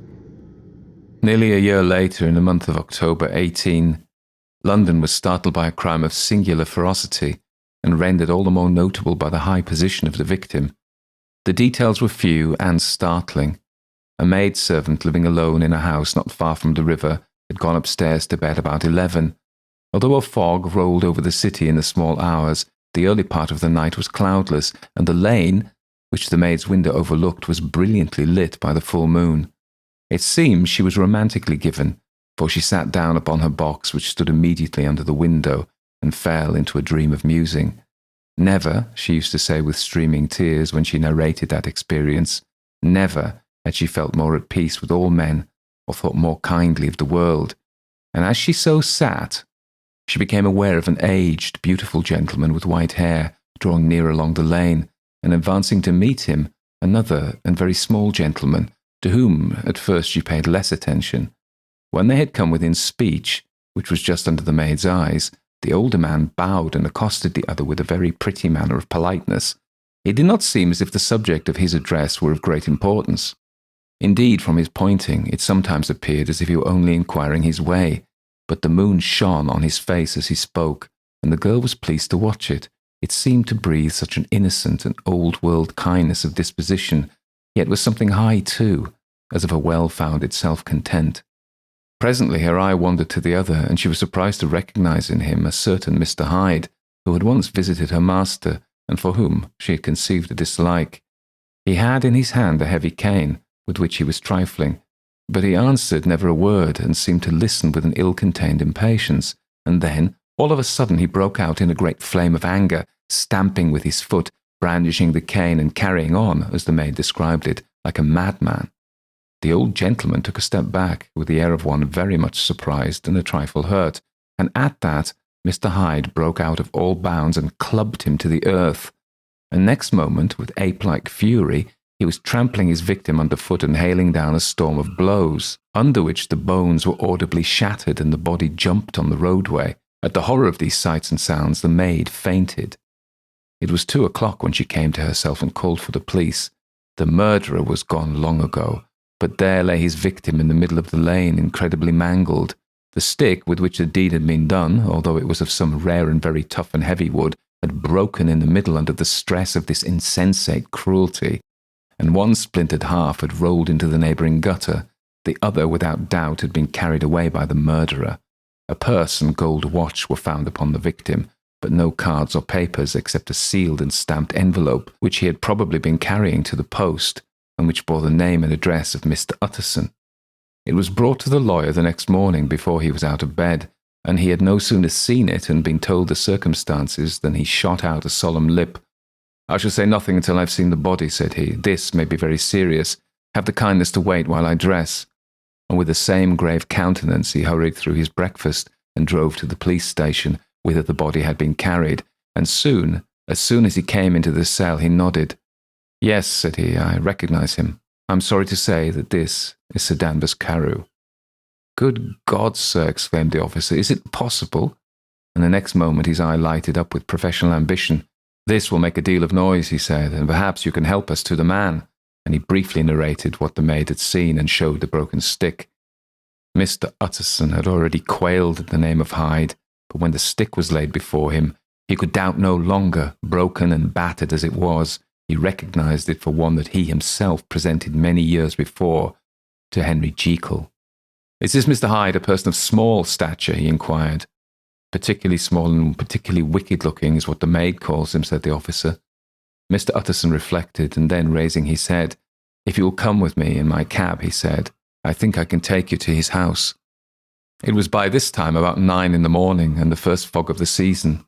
A great chocolate-coloured pall lowered over the heaven, but the wind was continually charging and routing these embattled vapours, so that as the cab crawled from street to street, Mr. Utterson beheld a marvellous number of degrees and hues of twilight, for here it would be dark like the back end of evening, and there would be a glow of a rich lurid brown, like the light of some strange conflagration, and here for a moment the fog would be quite broken up, and a haggard shift of daylight would glance in between the swirling wreaths. The dismal quarter of Soho seen under these changing glimpses, with its muddy ways and slatternly passengers, and its lamps which had never been extinguished or had been kindled afresh to combat this mournful reinvasion of darkness, seemed in the lawyer's eyes like a district of some city in a nightmare.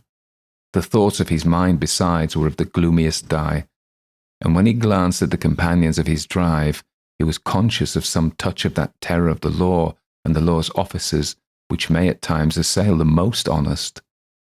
As the cab drew up before the address indicated, the fog lifted a little and showed him a dingy street, a gin palace, a low French eating house, a shop for the retail of penny numbers and twopenny salads. Many ragged children huddled in the doorways, passing out key in hand to have a morning glass, and the next moment the fog settled down again upon that part, as brown as umber, and cut him off from his blackguardly surroundings. This was the home of Henry Jekyll's favourite, of a man who was heir to 250,000 sterling. An ivory-faced and silvery-haired old woman opened the door. She had an evil face, smoothed by hypocrisy, but her manners were excellent. Yes, she said, this was Mr. Hyde's, but he was not at home. He had been in that night very late, but he had gone away again in less than an hour. There was nothing strange in that. His habits were very irregular, and he was often absent. For instance, it was nearly 2 months since she had seen him till yesterday. "Very well, then, we wish to see his room," said the lawyer, and when the woman began to declare it was impossible, "I had better tell you who this person is," he added. "This is Inspector Newcomen, of Scotland Yard." A flash of odious joy appeared on the woman's face. "Ah," said she, "he's in trouble. What has he done?" Mr. Utterson and the inspector exchanged glances. "You don't seem a very popular character," observed the latter. "And now, my good woman, just let me and this gentleman have a look about us." In the whole extent of the house, which but for the old woman remained otherwise empty, Mr. Hyde had only used a couple of rooms, but these were furnished with luxury and good taste. A closet was filled with wine, the plate was of silver, the napery elegant, a good picture hung upon the walls, a gift, as Mr. Utterson supposed, from Henry Jekyll, who was much of a connoisseur, and the carpets were of many plies and agreeable in colour. At this moment, however, the rooms bore every mark of having been recently and hurriedly ransacked.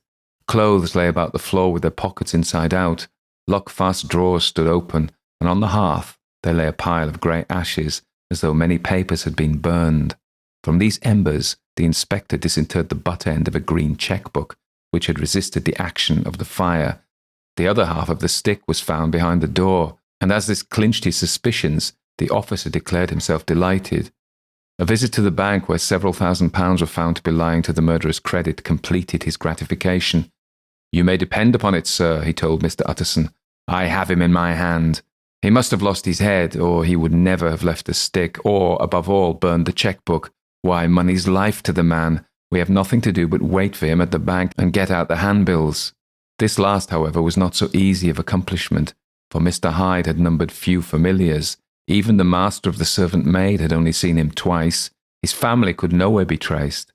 He had never been photographed, and the few who could describe him differed widely, as common observers will.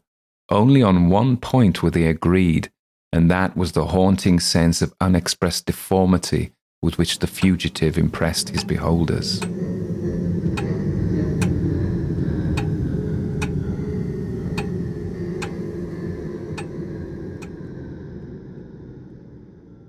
Incident of the letter. It was late in the afternoon when Mr. Utterson found his way to Dr. Jekyll's door, where he was at once admitted by Poole and carried down by the kitchen offices and across a yard, which had once been a garden, to the building which was indifferently known as a laboratory or dissecting rooms. The doctor had bought the house from the heirs of a celebrated surgeon, and his own tastes, being rather chemical than anatomical, had changed the destination of the block at the bottom of the garden.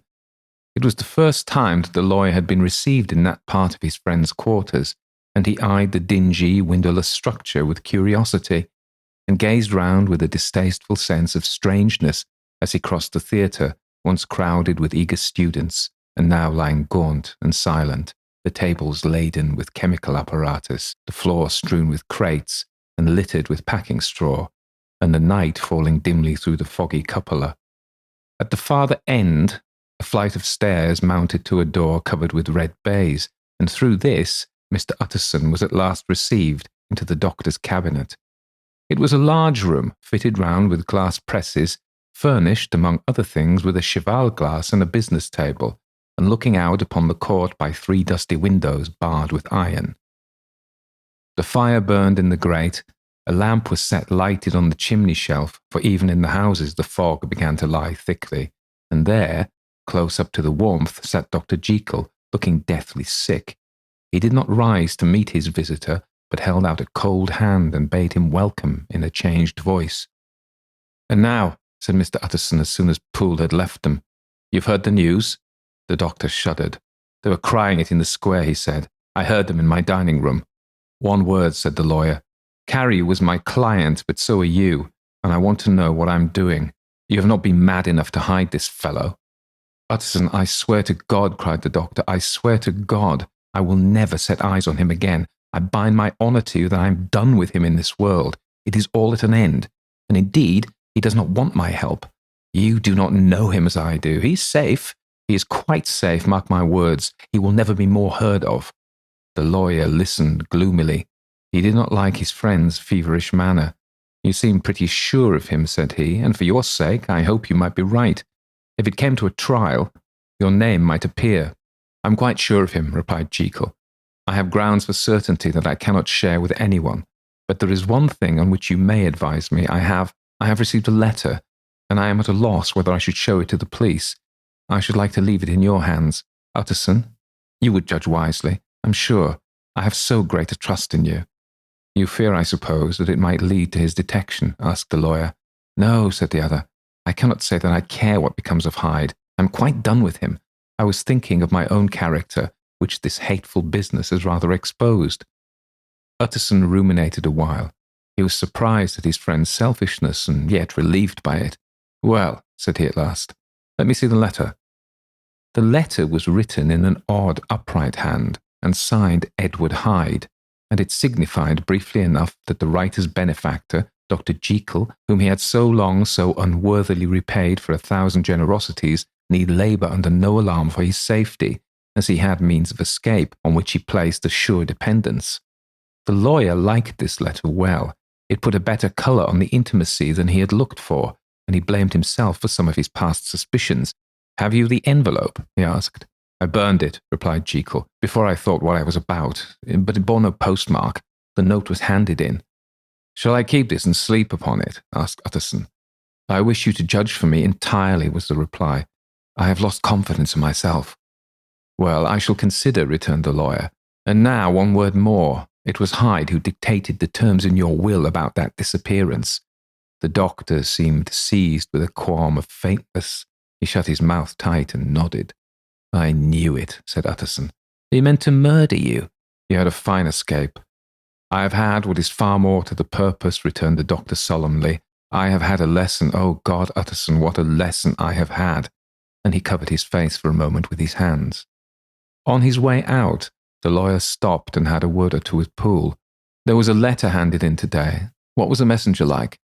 But Poole was positive nothing had come except by post, and only circulars by that, he added. This news sent off the visitor with his fears renewed. Plainly the letter had come by the laboratory door. Possibly, indeed, it had been written in the cabinet, and if that was so, it must be differently judged and handled with the more caution. The newsboys, as he went, were crying themselves hoarse along the footways. "Special edition! Shocking murder of an MP!" That was the funeral oration of one friend and client, and he could not help a certain apprehension lest the good name of another should be sucked down into the eddy of the scandal. It was, at least, a ticklish decision that he had to make, and self-reliant as he was by habit, he began to cherish a longing for advice. It was not to be had directly, but perhaps, he thought, it might be fished for. Presently after, he sat on one side of his own hearth with Mr. Guest, his head clerk, upon the other, and midway between, at a nicely calculated distance from the fire, a bottle of a particular old wine that had long dwelt unsunned in the foundations of his house. The fog still slept on the wing above the drowned city, where the lamps glimmered like carbuncles, and through the muffle and smother of these fallen clouds, the procession of the town's life was still rolling in through the great arteries with a sound as of a mighty wind. But the room was gay with firelight. In the bottle the acids were long ago resolved. The imperial dye had softened with time, as the colour grows richer in stained windows, and the glow of hot autumn afternoons on hillside vineyards was ready to be set free to disperse the fogs of London. Insensibly the lawyer melted. There was no man from whom he kept fewer secrets than Mr. Guest, and he was not always sure that he kept as many as he meant. Guest had often been on business to the doctor's. He knew Poole. He could scarce have failed to hear of Mr. Hyde's familiarity about the house. He might draw conclusions. Was it not as well, then, that he should see a letter which put that mystery to right? And above all, since Guest, being a great student and critic of handwriting, would consider the step natural and obliging. The clerk, besides, was a man of counsel. He could scarce read so strange a document without dropping a remark, and by that remark, Mr. Utterson might shape his future course. "This is a sad business about Sir Danvers," he said. "Yes, sir, indeed. It has elicited a great deal of public feeling," returned Guest. "The man, of course, was mad." "I should like to hear your views on that," replied Utterson. "I have a document here in his handwriting. It is between ourselves, for I scarce know what to do about it. It is an ugly business at the best, but there it is, quite in your way, the murderer's autograph." Guest's eyes brightened, and he sat down at once and studied it with passion. "No, sir," he said, "not mad, but it is an odd hand, and by all accounts a very odd writer," added the lawyer. Just then the servant entered with a note. "Is that from Dr. Jekyll, sir?" inquired the clerk. "I thought I knew the writing. Anything private, Mr. Utterson?" "Only an invitation to dinner. Why? Do you want to see it?" "One moment. I thank you, sir." And the clerk laid the 2 sheets of paper alongside and sedulously compared their contents. "Thank you, sir," he said at last, returning both. "It's a very interesting autograph." There was a pause, during which Mr. Utterson struggled with himself. "Why did you compare them, Guest?" he inquired suddenly. "Well, sir," returned the clerk, "there's a rather singular resemblance. The 2 hands are in many points identical. only differently sloped. Rather quaint, said Utterson. It is, as you say, rather quaint, returned Guest. I wouldn't speak of this note, you know, said the master. No, sir, said the clerk. I understand. But no sooner was Mr. Utterson alone that night than he locked the note into his safe, where it reposed from that time forward. What, he thought? Henry Jekyll forged for a murderer? And his blood ran cold in his veins.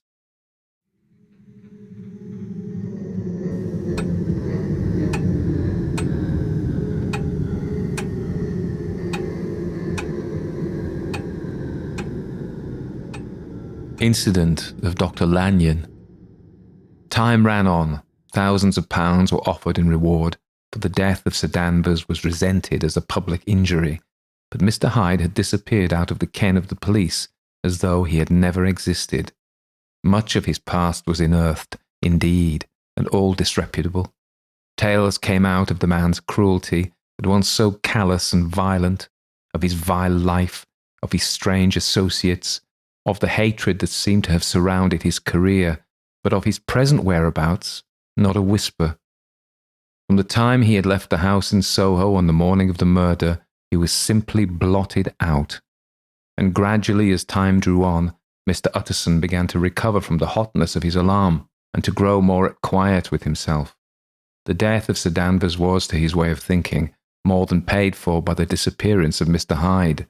Now that that evil influence had been withdrawn, a new life began for Dr. Jekyll. He came out of his seclusion, renewed relationships with his friends, became once more their familiar guest and entertainer, and whilst he had always been known for charities, he was now no less distinguished for religion.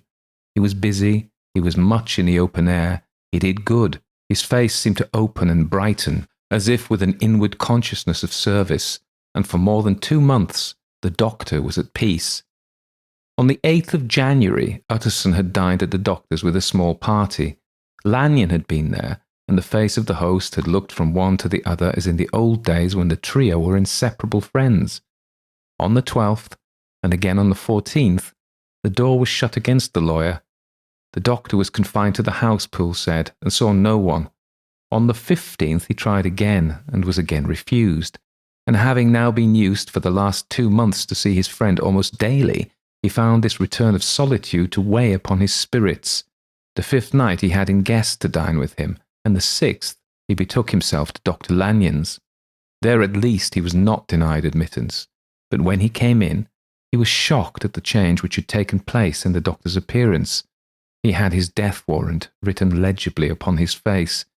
The rosy man had grown pale, his flesh had fallen away, he was visibly balder and older, and yet it was not so much these tokens of a swift physical decay that arrested the lawyer's notice, as the look in the eye and quality of manner that seemed to testify to some deep-seated terror of the mind.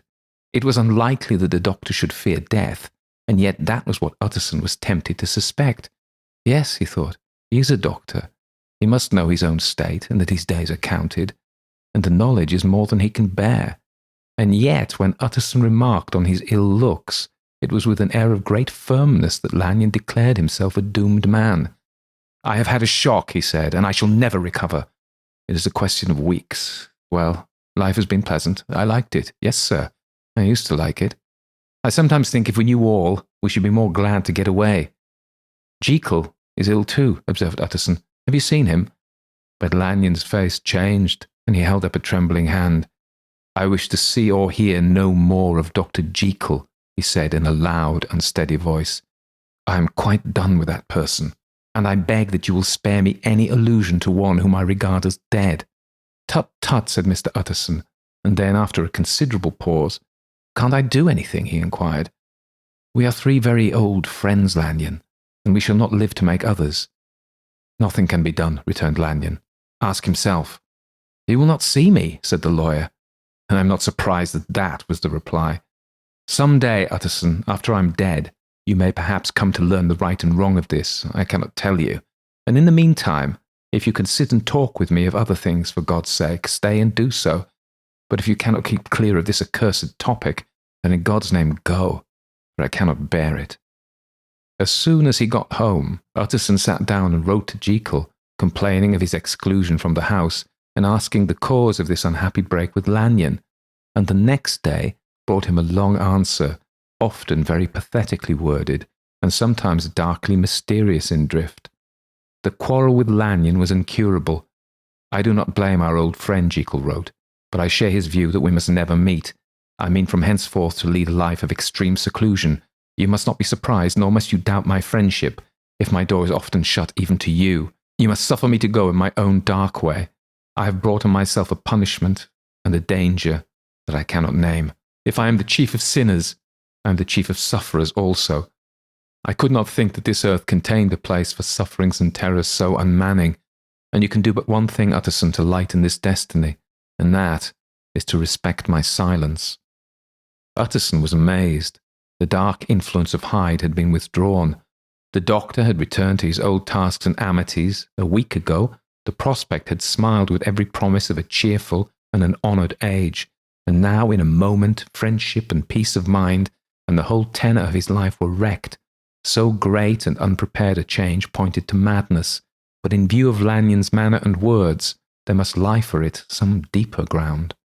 A week afterwards, Dr. Lanyon took to his bed, and in something less than a fortnight, he was dead.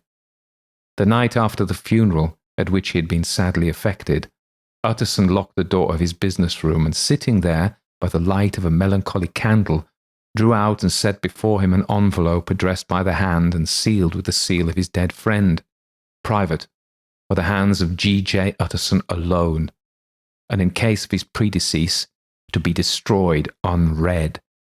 So it was emphatically superscribed, and the lawyer dreaded to behold the contents. I have buried one friend today, he thought. What if this should cost me another?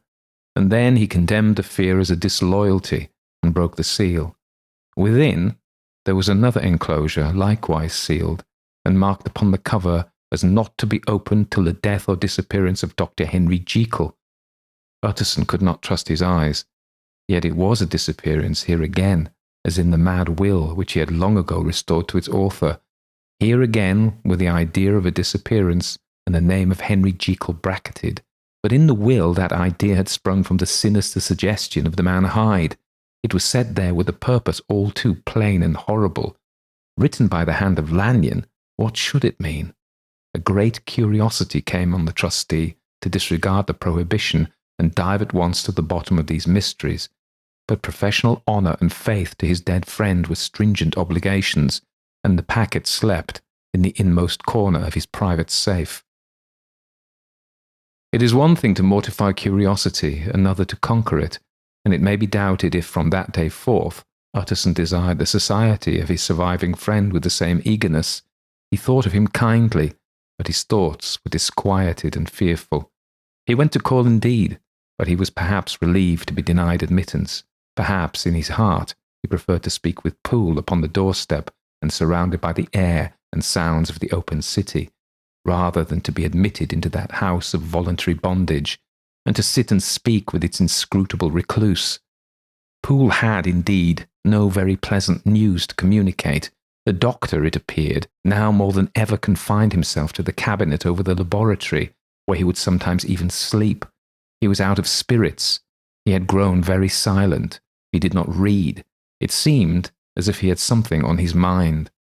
Utterson became so used to the unvarying character of these reports that he fell off little by little in the frequency of his visits.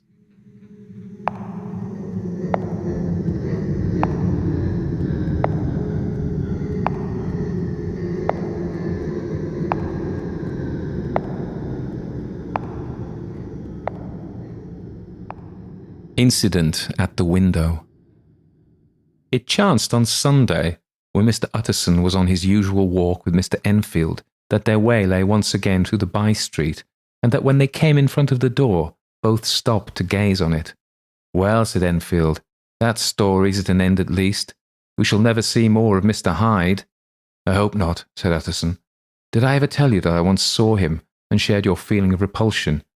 "It was impossible to do the one without the other," returned Enfield. "And by the way, what an ass you must have thought of me, not to know that this was a back way to Dr. Jekyll's. It was partly your own fault that I found it out, even when I did." "So you found it out, did you?" said Utterson. "But if that be so, we may step into the court and take a look at the windows. To tell you the truth, I am uneasy about poor Jekyll, and even outside I feel as if the presence of a friend might do him good." The court was very cool and a little damp, and full of premature twilight, although the sky high up overhead was still bright with sunset. The middle one of the 3 windows was halfway open, and sitting close beside it, taking the air with an infinite sadness of mien, like some disconsolate prisoner, Utterson saw Dr. Jekyll. "What, Jekyll?" he cried. "I trust you're better." "I'm very low, Utterson," replied the doctor drearily. "Very low. It will not last long, thank God." "You stay too much indoors," said the lawyer. "You should be out, whipping up the circulation like Mr. Enfield and me. This is my cousin, Mr. Enfield, Dr. Jekyll. Come now, get your hat and take a quick turn with us." "You are very good," sighed the other. "I should like to very much, but no, it is quite impossible. I dare not. But indeed, Utterson, I'm very glad to see you. This is really a great pleasure.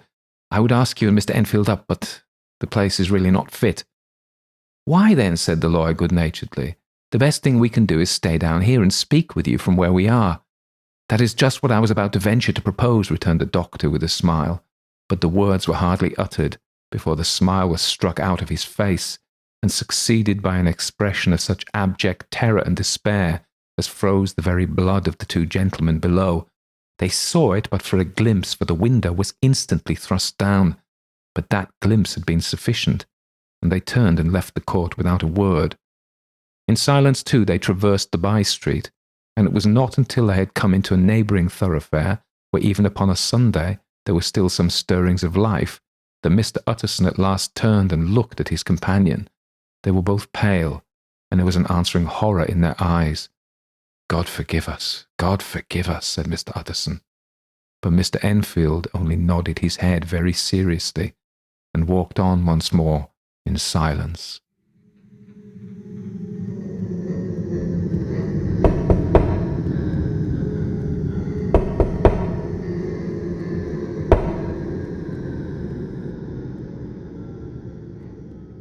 The last night. Mr. Utterson was sitting by his fireside one evening after dinner when he was surprised to receive a visit from Poole. "Bless me, Poole, what brings you here?" he cried, and then taking a second look at him, "What ails you?" he added. "Is the doctor ill?" "Mr. Utterson," said the man, "there is something wrong." "Take a seat, and here's a glass of wine for you," said the lawyer. "Now, take your time and tell me plainly what you want." "You know the doctor's ways, sir," replied Poole, "and how he shuts himself up. Well, he's shut up again in the cabinet, and I don't like it, sir. I wish I may die if I like it. Mr. Utterson, sir, I'm afraid." "Now, my good man," said the lawyer, be explicit. What are you afraid of?" "I've been afraid for about a week," returned Poole, doggedly disregarding the question, "and I can bear it no more." The man's appearance amply bore out his words. His manner was altered for the worse, and except for the moment when he had first announced his terror, he had not once looked the lawyer in the face. Even now he sat with a glass of wine untasted on his knee, and his eyes directed to a corner of the floor. "I can bear it no more," he repeated. "Come," said the lawyer. "I see you have some good reason, Poole. I see there is something seriously amiss. Try to tell me what it is." "I think there's been foul play," said Poole hoarsely. "Foul play?" cried the lawyer, a good deal frightened and rather inclined to be irritated in consequence. "What foul play? What does the man mean?" "I daren't say, sir," was the answer. "But will you come along with me and see for yourself?" Mr. Utterson's only answer was to rise and get his hat and greatcoat, but he observed with wonder the greatness of the relief that appeared on the butler's face, and perhaps with no less, the wine was still untasted when he set it down to follow. It was a wild, cold, seasonable night of March, with a pale moon lying on her back as though the wind had tilted her, and flying wrack of the most diaphanous and lawny texture. The wind made talking difficult and flecked the blood into the face. It seemed to have swept the streets unusually bare of passengers. Besides, for Mr. Utterson thought he had never seen that part of London so deserted. He could have wished it otherwise. Never in his life had he been conscious of so sharp a wish to see and touch his fellow creatures. For struggle as he might, there was borne in upon his mind a crushing anticipation of calamity. The square, when they got there, was full of wind and dust, and the thin trees in the garden were lashing themselves along the railing. Poole, who had kept all the way a pace or two ahead, now pulled up in the middle of the pavement, and in spite of the biting weather, took off his hat and mopped his brow with a red pocket handkerchief. But for all the hurry of his coming, these were not the dews of exertion that he wiped away, but the moisture of some strangling anguish, for his face was white, and his voice, when he spoke, harsh and broken. "Well, sir," he said, "here we are. And God grant there be nothing wrong." "Amen, Poole," said the lawyer. Thereupon the servant knocked in a very guarded manner. The door was opened on the chain, and a voice asked from within, "Is that you, Poole?" "It's all right," said Poole. "Open the door." The hall, when they entered it, was brightly lighted up. The fire was built high, and about the hearth the whole of the servants, men and women, stood huddled together like a flock of sheep. At the sight of Mr. Utterson, the housemaid broke into hysterical whimpering, and the cook, crying out, "Bless God, it's Mr. Utterson," ran forward as if to take him in her arms. What are you all here?" said the lawyer peevishly. "Very irregular, very unseemly. Your master would be far from pleased." "They're all afraid," said Poole. Blank silence followed, no one protesting. Only the maid lifted her voice and now wept loudly. "Hold your tongue," Poole said to her with a ferocity of accent that testified to his own jangled nerves. And indeed, when the girl had so suddenly raised the note of her lamentation, they had all started and turned toward the inner door with faces of dreadful expectation. "And now," continued the butler, addressing the knife boy, "reach me a candle, and we'll get this through hands at once." And then he begged Mr. Utterson to follow him, and led the way to the back garden. "Now, sir," said he, "you come as gently as you can. I want you to hear, and I don't want you to be heard. And see here, sir, if by any chance he was to ask you in, don't go." Mr. Utterson's nerves at this unlooked-for termination gave a jerk that nearly threw him from his balance. But he recollected his courage and followed the butler into the laboratory building through the surgical theatre, with its number of crates and bottles, to the foot of the stair. Here Poole motioned him to stand on one side and listen, while he himself, settling down the candle, and making a great and obvious call on his resolution, mounted the steps and knocked with a somewhat uncertain hand on the red baize of the cabinet door. "Mr. Utterson, sir, asking to see you," he called, and even as he did so, once more violently signed to the lawyer to give ear. A voice answered from within. "Tell him I cannot see anyone," it said complainingly. "Thank you, sir," said Poole with a note of something like triumph in his voice, and taking up his candle, he led Mr. Utterson back across the yard and into the great kitchen, where the fire was out and the beetles were leaping on the floor. "Sir," he said, looking Mr. Utterson in the eye, "was that my master's voice?"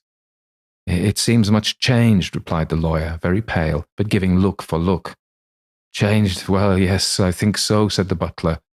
"Have I been 20 years in this man's house to be deceived about his voice? No, sir. Master's made away with. He was made away with 8 days ago when we heard him cry out upon the name of God. And who's in there instead of him, and why it stays there, is a thing that cries to heaven, Mr. Utterson. This is a very strange tale, Poole. This is a rather wild tale, my man," said Utterson, biting his finger. "Suppose it were as you suppose. Supposing Dr. Jekyll to have been, well, murdered. What could induce the murderer to stay? That won't hold water. It doesn't commend itself to reason." "Well, Mr. Utterson, you're a hard man to satisfy, but I'll do it yet," said Poole. "All this last week, you must know, him or it, whatever it is that lives in that cabinet, has been crying night and day for some sort of medicine and cannot get it to his mind. It was sometimes this way, the master's, that is, to write his orders on a sheet of paper and throw it on the stair.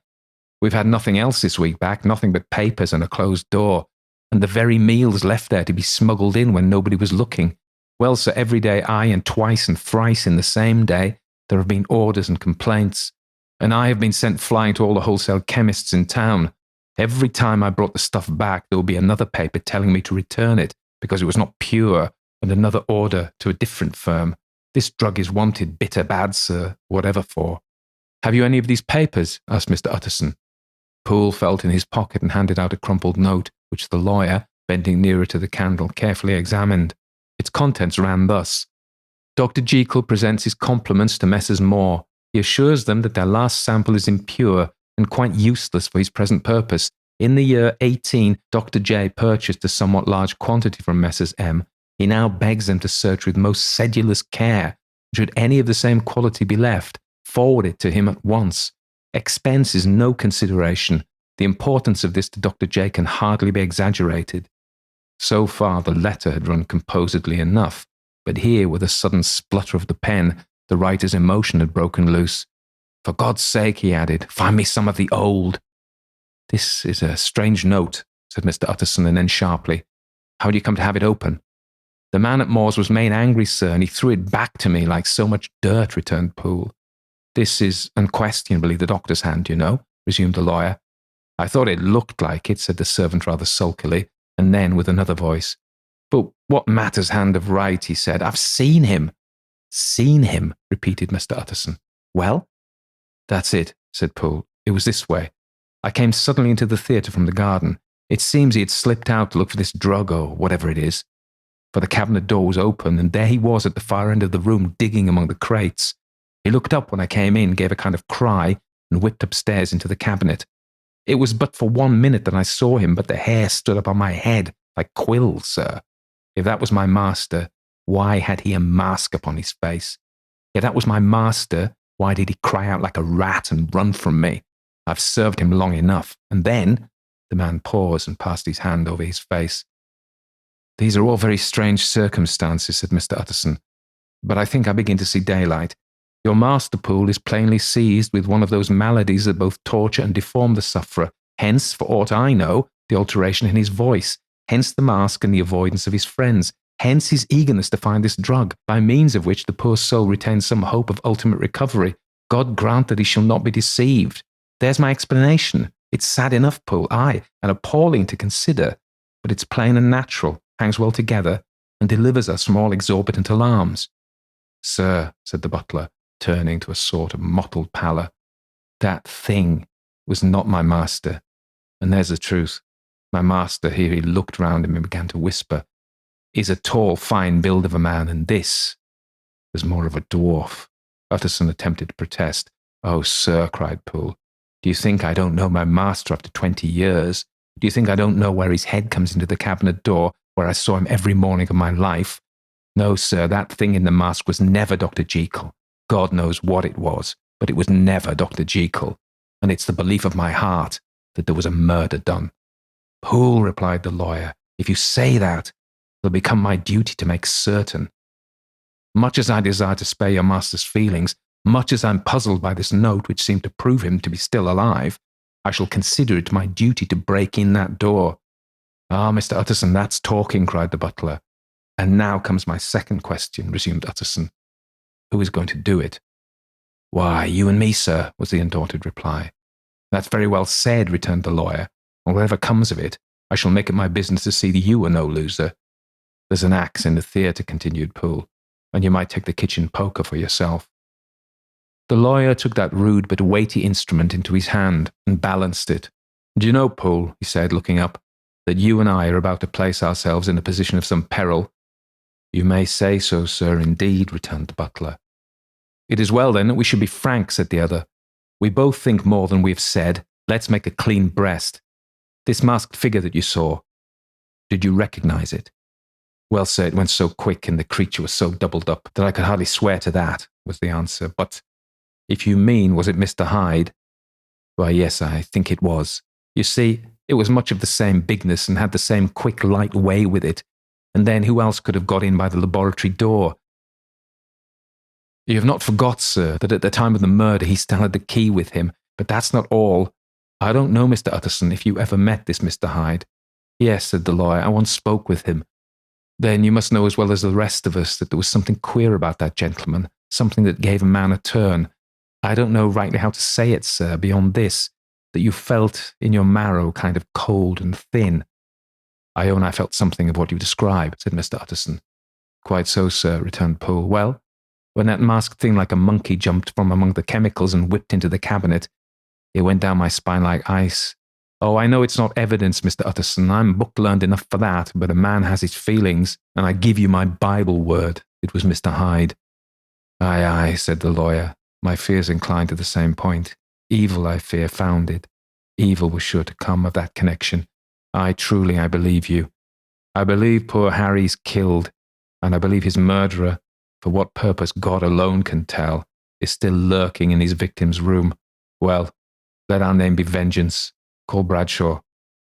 The footman came at the summons, was white and nervous. "Pull yourself together, Bradshaw," said the lawyer. "This suspense, I know, is telling upon all of you, but it's now our intention to make an end of it. Poole here and I are going to force our way into the cabinet. If all's well, my shoulders are broad enough to bear the blame.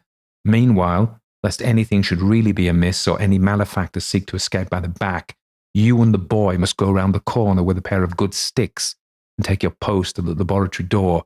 We give you 10 minutes to get to your stations." As Bradshaw left, the lawyer looked at his watch. "And now, Poole, let us get to ours," he said, and taking the poker under his arm, led the way into the yard. The scud had banked over the moon, and it was now quite dark. The wind, which only broke in puffs and draughts into that deep well of a building, tossed the light of the candle to and fro about their steps, until they came into the shelter of the theatre, where they sat down silently to wait. London hummed solemnly all around, but nearer at hand, the stillness was only broken by the sounds of a footfall moving to and fro along the cabinet floor. "So it will walk all day, sir," whispered Poole. "Aye, and the better part of the night. Only when a new sample comes from the chemist there's a bit of a break. It's an ill conscience that such an enemy to rest. Sir, there's been blood foully shed in every step of it. But hark again, a little closer. Put your heart in your ears, Mr. Utterson, and tell me, is that the doctor's foot?" The steps fell lightly and oddly, with a certain swing, for all they went so slowly. It was different indeed from the heavy creaking tread of Henry Jekyll. Utterson sighed. "Is there never anything else?" he asked. Poole nodded. "Once," he said. "Once. I heard it weeping." "Weeping? How that?" said the lawyer, conscious of a sudden chill of horror. "Weeping like a woman, or a lost soul," said the butler. "I came away with that upon my heart, and I could have wept too." But now the 10 minutes drew to an end. Poole disinterred the axe from under the stack of packing straw. The candle was set upon the nearest table to light them to the attack, and they drew near with bated breath to where that patient foot was still going up and down in the quiet of the night. "Jekyll," cried Utterson with a loud voice, "I demand to see you." He paused a moment, but there came no reply. "I give you fair warning. Our suspicions are aroused, and I must and shall see you," he resumed. "If not by fair means, then by foul. If not of your consent, then by brute force." "Utterson," said the voice, "for God's sake, have mercy." That's not Jekyll's voice, it's Hyde's," cried Utterson. "Down with the door, Poole." Poole swung the axe over his shoulder. The blow shook the building, and the red baize door leaped against the lock and hinges. A dismal screech, as of mere animal terror, rang from the cabinet. Up went the axe again, and again the panels crashed, and the frame bounded. 4 times the blow fell, but the wood was tough, and the fittings were of excellent workmanship, and it was not until the 5th that the lock burst, and the wreck of the door fell inwards on the carpet. The besiegers, appalled by their own riot and the stillness that had succeeded, stood back a little and peered in. There lay the cabinet before their eyes in the quiet lamplight, a good fire glowing and chattering on the hearth, a kettle singing its thin strain, a drawer or two open, papers neatly set forth on the business table, and nearer the fire, the things laid out for tea, the quietest room you would have said, and but for the glazed presses full of chemicals, the most commonplace that night in London. Right in the middle, there lay the body of a man sorely contorted and still twitching. They drew near on tiptoe, turned it on its back, and beheld the face of Edward Hyde. He was dressed in clothes far too large for him, clothes with a doctor's bigness. The cords of his face still moved with a semblance of life, but life was quite gone. And by the crushed file in the hand and the strong smell of kernels that hung upon the air, Utterson knew that he was looking upon the body of a self-destroyer. "We have come too late," he said sternly. "Whether to save or punish, Hyde is gone to his account, and it only remains for us to find the body of your master." The far greater proportion of the building was occupied by the theatre, which filled almost the whole ground story, and was lighted from above, and by the cabinet which formed an upper story at one end and looked upon the court. A corridor joined the theatre to the door on the by-street, and with this the cabinet communicated separately by a second flight of stairs. There were besides a few dark closets and a spacious cellar. All these now they thoroughly examined. Each closet needed but a glance, for all were empty, and all, by the dust that fell from their doors, had stood long unopened. The cellar indeed was filled with crazy lumber, mostly dating from the times of the surgeon who was Jekyll's predecessor. But even as they opened the door, they were advertised of the uselessness of further search by the fall of a perfect mat of cobweb which had for years sealed up the entrance. Nowhere was there any trace of Henry Jekyll, dead or alive. Poole stamped on the flags of the corridor. "He must be buried here," he said, hearkening to the sound. "Or he may have fled," said Utterson, and he turned to examine the door in the by-street. It was locked, and lying nearby on the flags they found the key, already stained with rust. "This does not look like use," observed the lawyer. "Use?" echoed Poole. "Do you not see, sir, it's broken, much as if a man had stamped on it." "Aye," continued Utterson, "and the fractures too are rusty." The two men looked at each other with a scare. "This is beyond me, Poole," said the lawyer. "Let us go back to the cabinet." They mounted the stair in silence, and still with an occasional awestruck glance at the dead body, proceeded more thoroughly to examine the contents of the cabinet. At one table there were traces of chemical work, various measured heaps of some white salt being laid on glass saucers, as though for an experiment in which the unhappy man had been prevented. "That's the same drug I was always bringing him," said Poole, and even as he spoke, the kettle with a startling noise boiled over. This brought them to the fireside, where the easy-chair was drawn cosily up, and the tea-things stood ready to the sitter's elbow, the very sugar in the cup. There were several books on a shelf. One lay beside the tea-things open, and Utterson was amazed to find it a copy of a pious work which Jekyll had several times expressed the great esteem, annotated by his own hand with startling blasphemies. Next, in the course of their review of the chamber, the searchers came to the cheval glass, in whose depths they looked with an involuntary horror.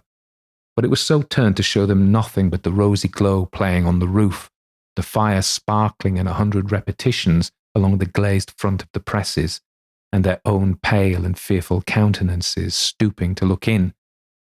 "This glass has seen some strange things, sir," whispered Poole. "And surely none stranger than itself," echoed the lawyer in the same tones. "But what did Jekyll—" He caught himself up at the word with a start, and then conquering the weakness, "What could Jekyll want with it?" he said. "You may say that," said Poole. Next they turned to the business table. On the desk, among the neat array of papers, a large envelope was uppermost and bore in the doctor's hand the name of Mr. Utterson. The lawyer unsealed it, and several enclosures fell to the floor. The first was a will, drawn in the same eccentric terms as the one which he had returned 6 months before to serve as a testament in case of death and as a deed of gift in case of disappearance.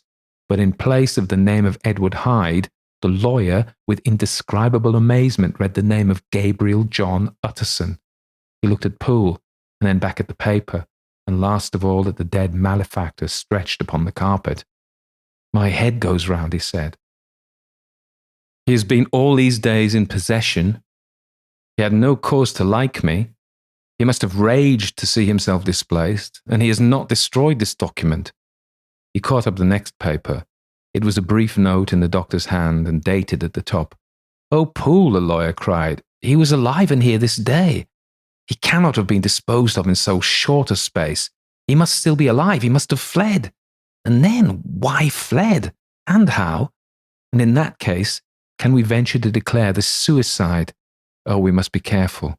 I foresee that we may yet involve your master in some dire catastrophe."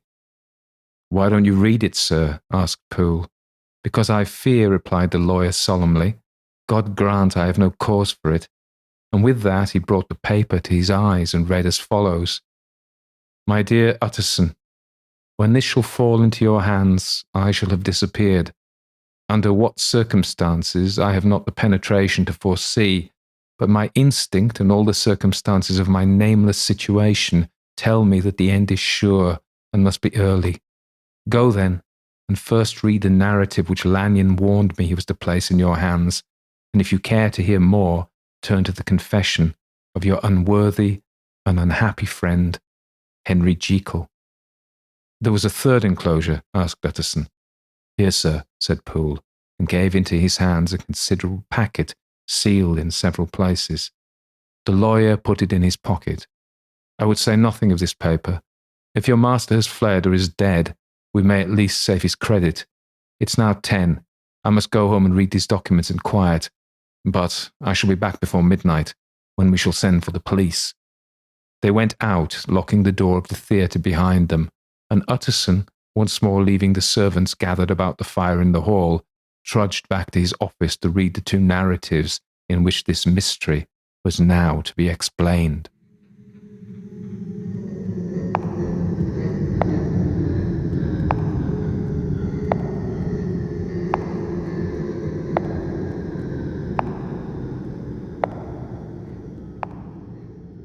Dr. Lanyon's narrative.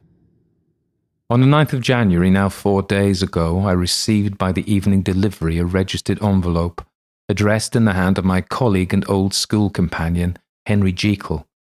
I was a good deal surprised by this, for we were by no means in the habit of correspondence. I had seen the man, dined with him indeed the night before, and I could imagine nothing in our intercourse that should justify formality of registration. The contents increased my wonder, but this is how the letter ran. 10th December, 18. Dear Lanyon, you are one of my oldest friends, and although we may have differed at times on scientific questions, I cannot remember, at least on my side, any break in our affection. There was never a day when if you had said to me, Jekyll, my life, my honour, my reason depend upon you, I would not have sacrificed my left hand to help you, Lanyon. My life, my honour, my reason are all at your mercy. If you fail me tonight, I am lost. You may suppose after this preface that I am going to ask you for something dishonourable to grant. Judge for yourself. I want you to postpone all other engagements for tonight. Even if you were summoned to the bedside of an emperor, to take a cab unless your carriage should actually be at the door, and with this letter in your hand for consultation, to drive straight to my house. Poole, my butler, has his orders. You'll find him waiting your arrival with a locksmith. The door of my cabinet is then to be forced, and you are to go in alone to open the glazed press, letter E, on the left hand, breaking the lock if it be shut, and to draw out, with all its contents as they stand, the fourth drawer from the top, or, which is the same thing, the third from the bottom. In my extreme distress of mind, I have a morbid fear of misdirecting you, but even if I am in error, you may know the right drawer by its contents, some powders, a file, and a paper book. This drawer I beg of you to carry back with you to Cavendish Square exactly as it stands. This is the first part of the service. Now for the second. You should be back if you set out at once on the receipt of this long before midnight, but I will leave you that amount of margin, not only in the fear of one of these obstacles that can neither be prevented nor foreseen, but because an hour when your servants are in bed is to be preferred for what will then remain to do. At midnight, then, I have to ask you to be alone in your consulting room, to admit with your own hand into the house a man who will present himself in my name, and to place in his hands the drawer that you will have brought with you from my cabinet. Then you will have played your part and earned my gratitude completely. 5 minutes afterwards, if you insist upon an explanation, you will have understood that these arrangements are of capital importance, and that by the neglect of one of them, fantastic as they must appear, you might have charged your conscience with my death or the shipwreck of my reason. Confident as I am that you will not trifle with this appeal, my heart sinks and my hand trembles at the bare thought of such a possibility. Think of me at this hour, in a strange place, labouring under a blackness of distress that no fancy can exaggerate, and yet well aware that, if you will but punctually serve me, my troubles will roll away like a story that is told. Serve me, my dear Lanyon, and save your friend, H.J. P.S. I had already sealed this up when a fresh terror struck upon my soul. It's possible that the post office may fail me, and this letter not come into your hands until tomorrow morning. In that case, dear Lanyon, do my errand when it shall be most convenient for you in the course of the day, and once more expect my messenger at midnight. It may then already be too late, and if that night passes without event, you will know that you have seen the last of Henry Jekyll. Upon the reading of this letter, I made sure my colleague was insane. But till that was proved beyond the possibility of doubt, I felt bound to do as he requested. The less I understood of this farrago, the less I was in a position to judge of its importance, and an appeal so worded could not be set aside without a grave responsibility. I rose accordingly from the table, got into a hansom and drove straight to Jekyll's house. The butler was waiting my arrival. He had received by the same post as mine a registered letter of instruction, and had sent at once for a locksmith and a carpenter. The tradesmen came while we were yet speaking, and we moved in a body to old Dr. Denman's surgical theatre, from which, as you are doubtless aware, Jekyll's private cabinet is most conveniently entered. The door was very strong, the lock excellent. The carpenter avowed he would have great trouble and have to do much damage if force were to be used, and the locksmith was near despair. But this last was a handy fellow, and after 2 hours' work the door stood open. The press marked E was unlocked, and I took out the drawer, had it filled up with straw and tied in a sheet, and returned with it to Cavendish Square. Here I proceeded to examine its contents. The powders were neatly enough made up, but not with the nicety of the dispensing chemist, so that it was plain they were of Jekyll's private manufacture. And when I opened one of the wrappers, I found what seemed to me a simple crystalline salt of a white colour. The phial to which I next turned my attention might have been about half full of a blood-red liquor, which was highly pungent to the sense of smell, and seemed to me to contain phosphorus and some volatile ether. At the other ingredients I could make no guess. The book was an ordinary version book, and contained little but a series of dates. These covered a period of many years, but I observed that the entries ceased nearly a year ago and quite abruptly. Here and there a brief remark was appended to a date, usually no more than a single word, double, occurring perhaps 6 times in the total of several hundred entries, and once, very early in the list and followed by several marks of exclamation, total failure. All this, though it whetted my curiosity, told me little that was definite. Here were a phial of some salt, and the record of a series of experiments that had led, like too many of Jekyll's investigations, to no end of practical usefulness. How could the presence of these articles in my house affect either the honour, the sanity, or the life of my flighty colleague? If his messenger could go to one place, why could he not go to another? And even granting some impediment, why was this gentleman to be received by me in secret? The more I reflected, the more convinced I grew that I was dealing with a case of cerebral disease, and though I dismissed my servants to bed, I loaded an old revolver that I might be found in some posture of self-defence. 12 o'clock had scarce rung out over London ere the knocker sounded very gently on the door. I went myself at the summons, and found a small man crouching against the pillars of the portico. "Are you come from Dr. Jekyll?" I asked. He told me yes by a constrained gesture, and when I had bidden him enter, he did not obey me without a searching backward glance into the darkness of the square. There was a policeman not far off, advancing with his bull's-eye open, and at the sight, I thought my visitors started and made greater haste. These particulars struck me, I confess, disagreeably, and as I followed him into the bright light of the consulting room, I kept my hand ready on my weapon. Here at last I had a chance of clearly seeing him. I had never set eyes on him before, so much was certain. He was small, as I've said. I was struck besides by the shocking expression of his face, with his remarkable combination of great muscular activity and great apparent debility of constitution, and, last but not least, with the odd, subjective disturbance caused by his neighbourhood. This bore some resemblance to incipient rigour, and was accompanied by a marked sinking of the pulse. All the time I set it down to some idiosyncratic personal distaste, and merely wondered at the acuteness of the symptoms.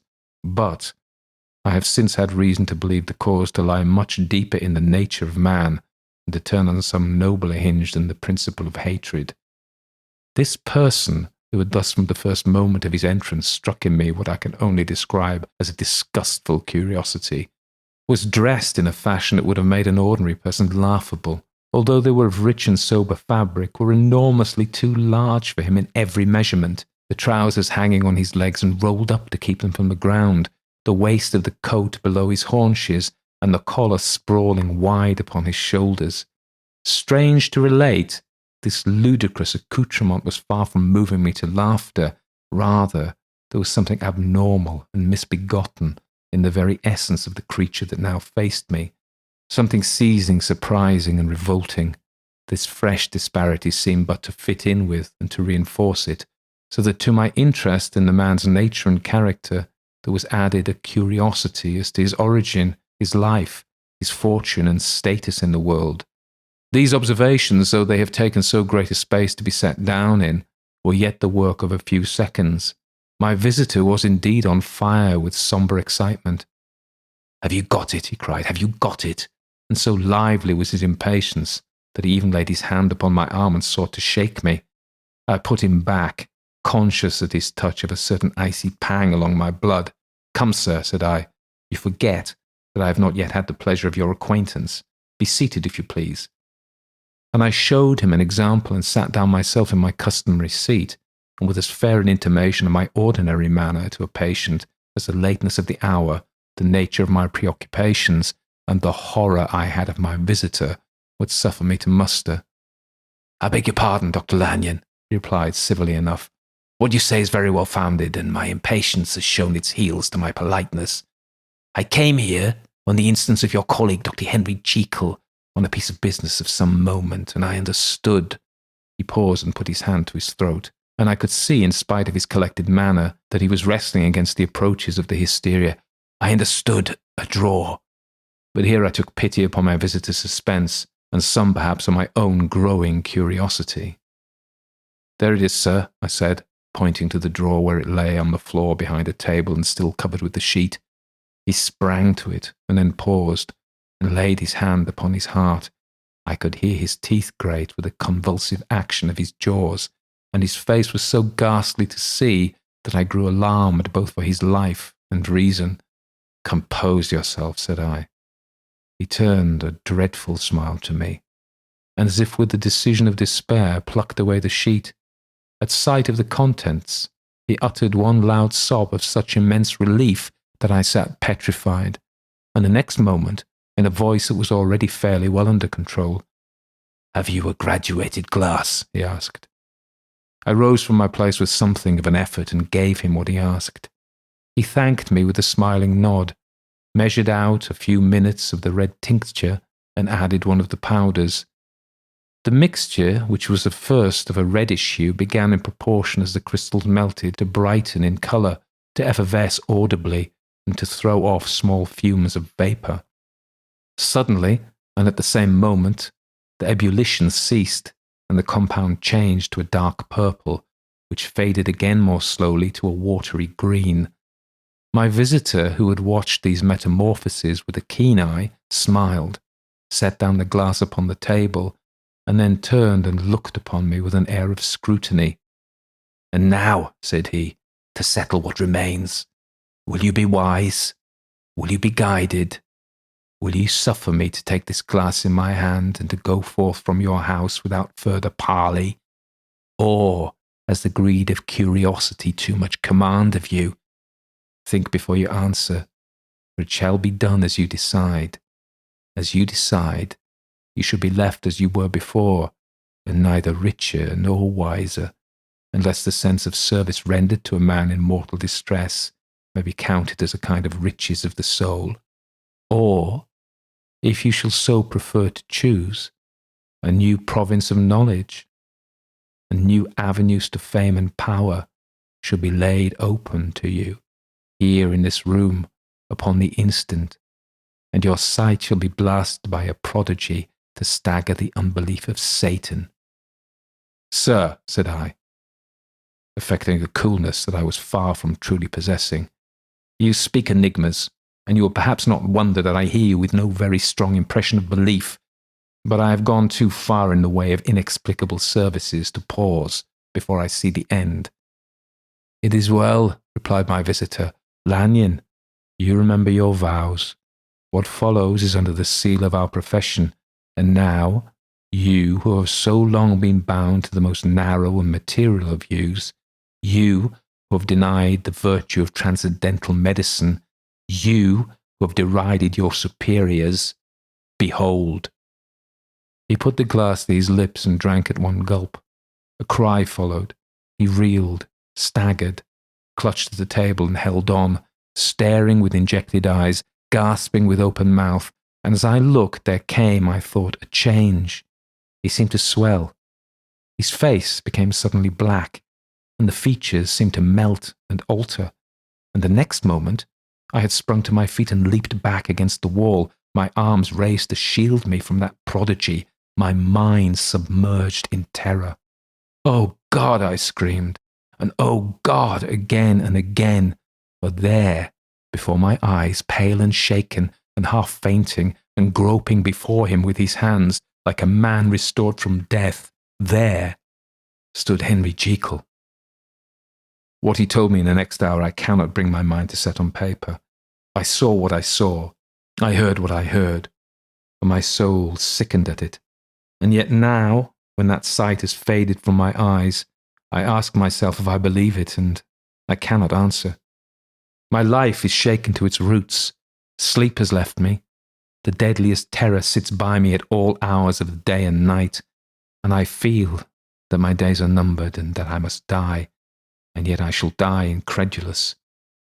As for the moral turpitude that man unveiled to me, even with tears of penitence, I cannot even in memory dwell on it without a start of horror. I will say but one thing, Utterson, and that, if you can bring your own mind to credit it, will be more than enough. The creature who crept into my house that night was, on Jekyll's own confession, known by the name of Hyde, and hunted for in every corner of the land as the murderer of Carew. Hasty Lanyon.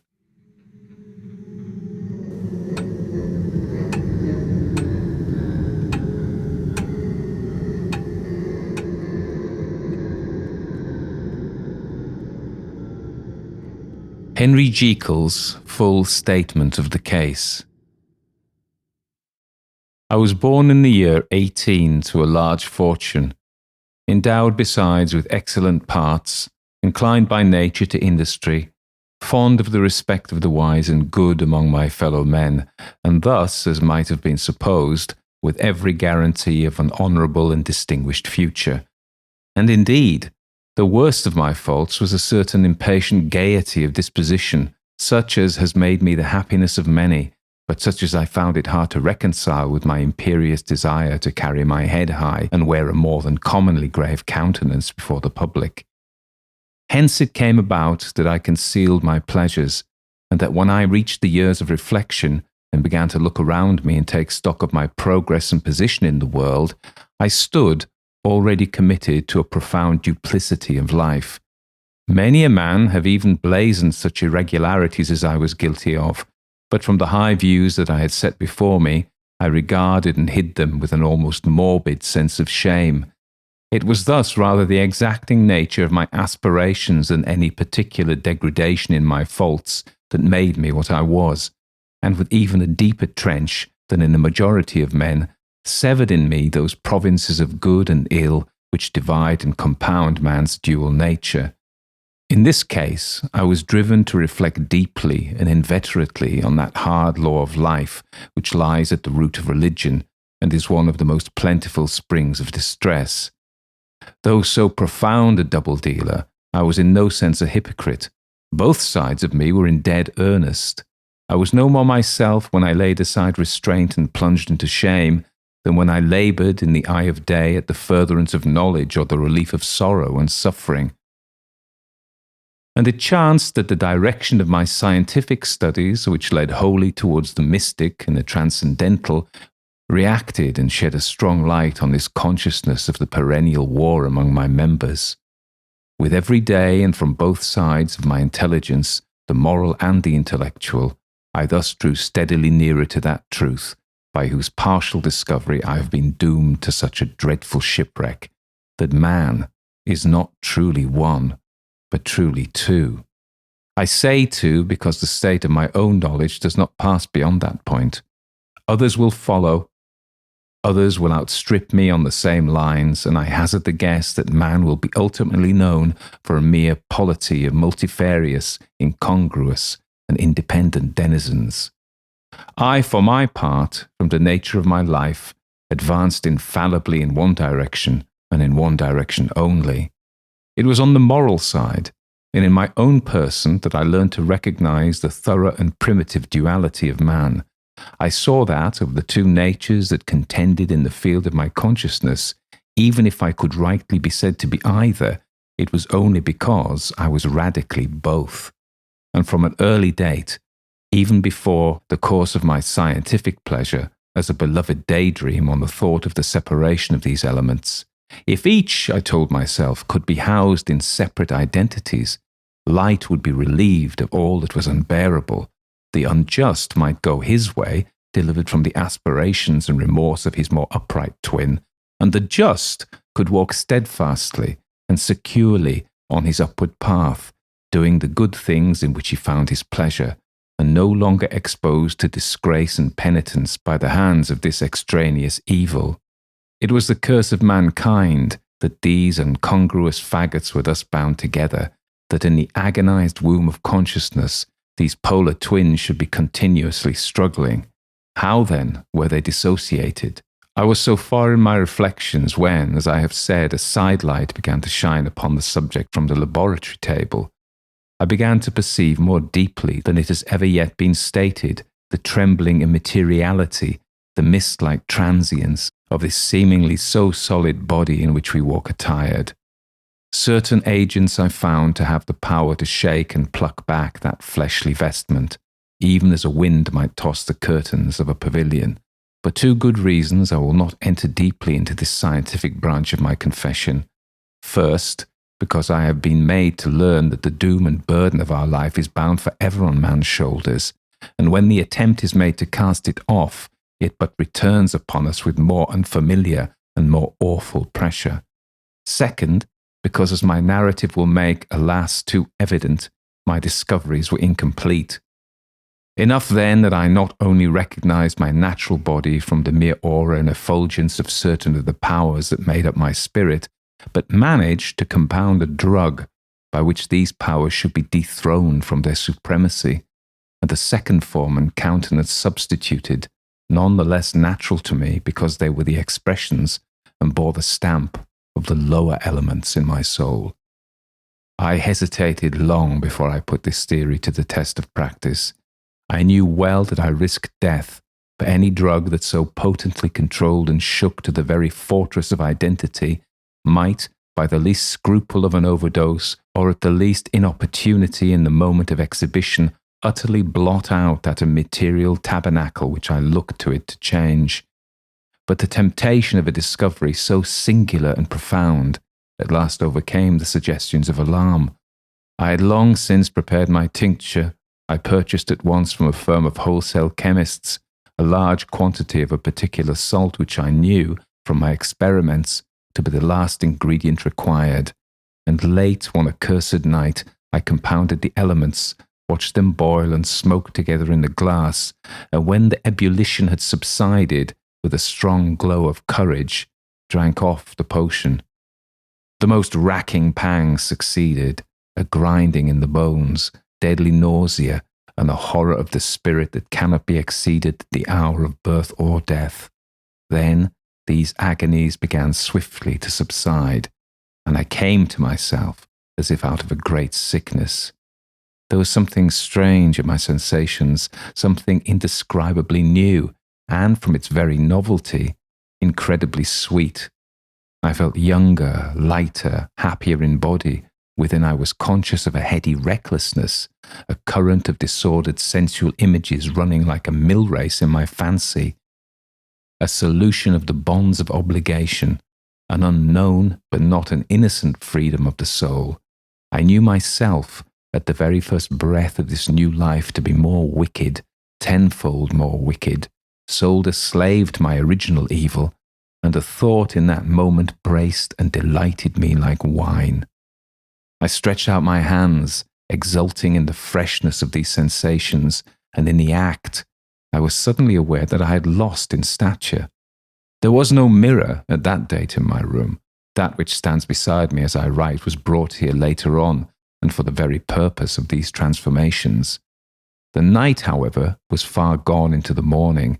The morning, black as it was nearly ripe for the conception of the day. The inmates of my house were locked in the most rigorous hours of slumber, and I determined, flushed as I was with hope and triumph, to venture in my new shape as far as to my bedroom. I crossed the yard, wherein the constellations looked down upon me. I could have thought with wonder the first creature of that sort that their unsleeping vigilance had yet disclosed to them. I stole through the corridors, a stranger in my own house, and coming to my room, I saw for the first time the appearance of Edward Hyde.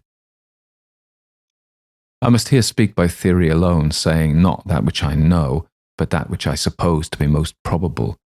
The evil side of my nature, to which I had now transferred the stamping efficacy, was less robust and less developed than the good which I had just deposed. Again, in the course of my life, which had been after all 9/10 a life of effort, virtue and control, it had been much less exercised and much less exhausted, and hence, as I think, it came about that Edward Hyde was so much smaller, slighter and younger than Henry Jekyll. Even as good shone upon the countenance of the one, evil was written broadly and plainly on the face of the other. Evil besides, which I must still believe to be the lethal side of man, had left on that body an imprint of deformity and decay, and yet, when I looked upon that ugly idol in the glass, I was conscious of no repugnance, rather a leap of welcome. This too was myself. It seemed natural and human. In my eyes it bore a livelier image of the spirit. It seemed more express and single than the imperfect and divided countenance I had been hitherto accustomed to call mine. And insofar I was doubtless right, I have observed that when I wore the semblance of Edward Hyde, none could come near to me at first without a visible misgiving of the flesh. This, as I take it, was because all human beings, as we meet them, are commingled out of good and evil, and Edward Hyde, alone in the ranks of mankind, was pure evil. I lingered but a moment at the mirror. The second and conclusive experiment had yet to be attempted. It yet remained to be seen if I had lost my identity beyond redemption and must flee before daylight from a house that was no longer mine, and hurrying back to my cabinet, I once more prepared and drank the cup, once more suffered the pangs of dissolution, and came to myself once more with the character, the stature, and the face of Henry Jekyll. That night I had come to the fatal crossroads. Had I approached my discovery in a more noble spirit, had I risked the experiment while under the empire of generous or pious aspirations, all must have been otherwise, and from these agonies of death and birth I had come forth an angel instead of a fiend. The drug had no discriminating action. It was neither diabolical nor divine, but it shook the doors of the prison house of my disposition, and like the captives of Philippi, that which stood within ran forth. At the time my virtue slumbered, my evil, kept awake by ambition, was alert and swift to seize the occasion, and the thing that was projected was Edward Hyde. Hence, although I had now two characters as well as two appearances, one was wholly evil, and the other was still the old Henry Jekyll, that incongruous compound of whose reformation and improvement I had already learned to despair. The movement was thus wholly towards the worse. Even at that time, I had not conquered my aversions to the dryness of a life of study. I would still be merrily disposed at times, and as my pleasures were, to say the least, undignified, and I was not only well known and highly considered, but growing towards the elderly man, this incoherency of my life was daily growing more unwelcome. It was on this side that my new power tempted me, until I fell in slavery. I had but to drink the cup, to doff at once the body of the noted professor and assume, like a thick cloak, that of Edward Hyde. I smiled at the notion. It seemed to me at the time to be humorous, and I made my preparations with the most studious care. I took and furnished that house in Soho, to which Hyde was tracked by the police, and engaged as a housekeeper a creature whom I knew well to be silent, and unscrupulous. On the other side, I announced to my servants that a Mr. Hyde, whom I described, was to have full liberty and power about my house in the square, and to parry mishaps, I even called and made myself a familiar object in my second character. I next drew up that will to which you so much objected, so that if anything befell me in the person of Dr. Jekyll, I could enter on that of Edward Hyde without pecuniary loss. And thus fortified, as I supposed, on every side, I began to profit by the strange immunities of my position. Men had before hired bravos to transact their crimes, while their own person and reputation sat under shelter. I was the first that ever did so for his pleasure. I was the first that could plod in the public eye with a load of genial respectability, and in a moment, like a schoolboy, strip off these lendings and spring headlong into the sea of liberty. But for me, in my impenetrable mantle, the safety was complete. Think of it, I did not even exist. Let me but escape into my laboratory door, give me but a second or two to mix and swallow the draught that I always had standing ready, and whatever he had done, Edward Hyde would pass away like the stain of breath upon a mirror, and there in his stead, quietly at home, trimming the midnight lamp in his study, a man who could afford to laugh at suspicion would be Henry Jekyll. Pleasures which I made haste to seek in my disguise were, as I have said, undignified. I would scarce use a harder term, but in the hands of Edward Hyde they soon began to turn towards the monstrous. When I would come back from these excursions, I was often plunged into a kind of wonder at my vicarious depravity. This familiar that I called out of my own soul and sent forth alone to do his good pleasure was a being inherently malign and villainous. His every act and thought centered on self, drinking pleasure with bestial avidity from any degree of torture to another, relentless like a man of stone. Henry Jekyll stood at times aghast before the acts of Edward Hyde, but the situation was apart from ordinary laws and insidiously relaxed the grasp of conscience. It was Hyde after all, and Hyde alone, that was guilty. Jekyll was no worse. He woke again to his good qualities seemingly unimpaired. He would even make haste where it was possible to undo the evil done by Hyde, and thus his conscience slumbered. Into the details of the infamy at which I thus connived, for even now I can scarce grant that I committed it, I have no design of entering. I mean but to point out the warnings and the successive steps to which my chastisement approached. I met with one accident which, as it brought on no consequence, I shall no more than mention. An act of cruelty to a child aroused against me the anger of a passer-by, whom I recognized the other day in the person of your kinsman. The doctor and the child's family joined him. There were moments when I feared for my life, and at last, in order to pacify their too just resentment, Edward Hyde had to bring them to the door and pay them in a cheque drawn in the name of Henry Jekyll. But this danger was easily eliminated from the future by opening an account at another bank in the name of Edward Hyde himself, and when, by sloping my own hand backward, I had supplied my double with a signature, I thought I sat beyond the reach of fate. Some 2 months before the murder of Sir Danvers, I had been out for one of my adventures, had returned at a late hour and woke the next day in bed with somewhat odd sensations. It was in vain I looked about me. In vain I saw the decent furniture and tall proportions of my room in the square. In vain that I recognized the pattern of the bed curtains and the design of the mahogany frame. Something still kept insisting that I was not where I was, that I had not awakened where I seemed to be, but in the little room in Soho where I was accustomed to sleep in the body of Edward Hyde. I smiled to myself, and in my psychological way began lazily to inquire into the elements of this illusion, occasionally, even as I did so, dropping back into a comfortable morning doze. I was still so engaged when, in one of my more wakeful moments, my eyes fell upon my hand. Now, the hand of Henry Jekyll, as you have often remarked, was professional in shape and size. It was large, firm, white, and comely. But the hand which I now saw clearly enough in the yellow light of a mid-London morning, lying half-shut on the bedclothes, was lean, corded, knuckly, of a dusky pallor and thickly shaded with a swart growth of hair.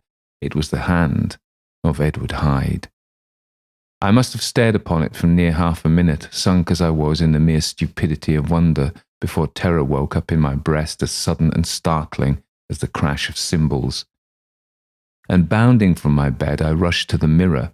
At the sight that met my eyes, my blood was changed into something exquisitely thin and icy.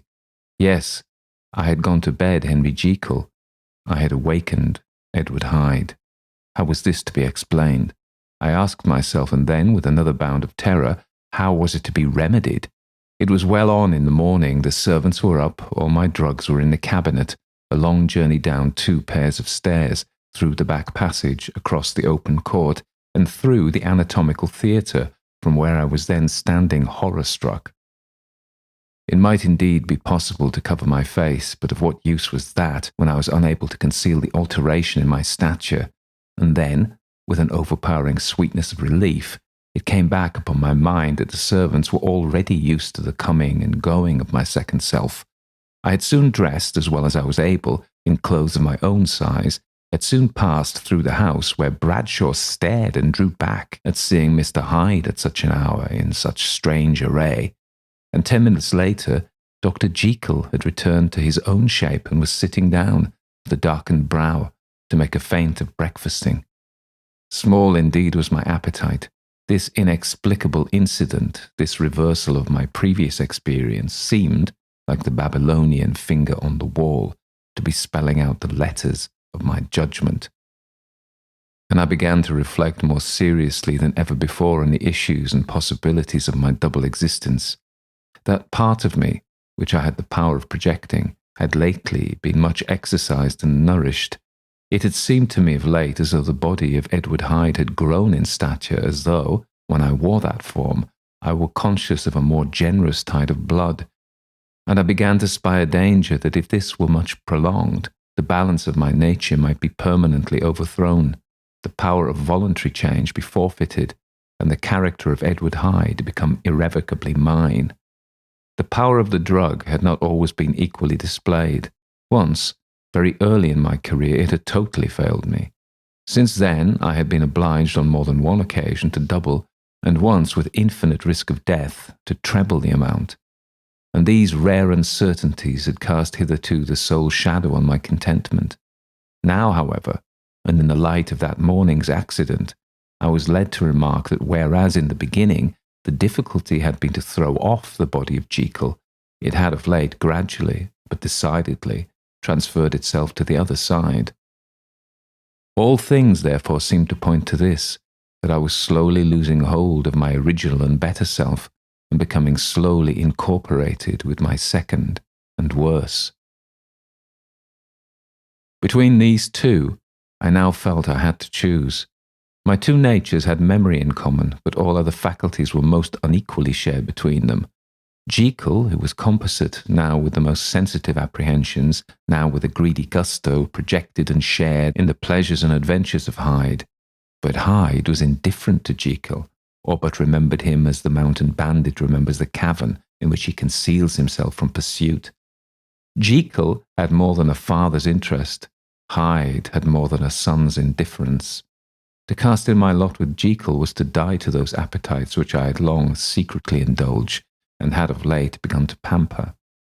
To cast it in with Hyde was to die to 1,000 interests and aspirations, and to become at a blow and forever despised and friendless. The bargain might appear unequal, but there was still another consideration in the scales.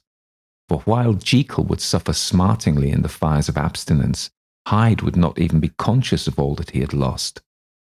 Strange as my circumstances were, the terms of this debate are as old and commonplace as man. Much the same inducements and alarms cast the die for any tempted and trembling sinner, and it fell out with me, as it falls with so vast a majority of my fellows, that I chose the better part, and was found wanting in the strength to keep it. Yes, I preferred the elderly and discontented doctor, surrounded by friends and cherishing honest hopes, and bade resolute farewell to the liberty, the comparative youth, the light step, leaping impulses and secret pleasures that I had enjoyed in the disguise of Hyde.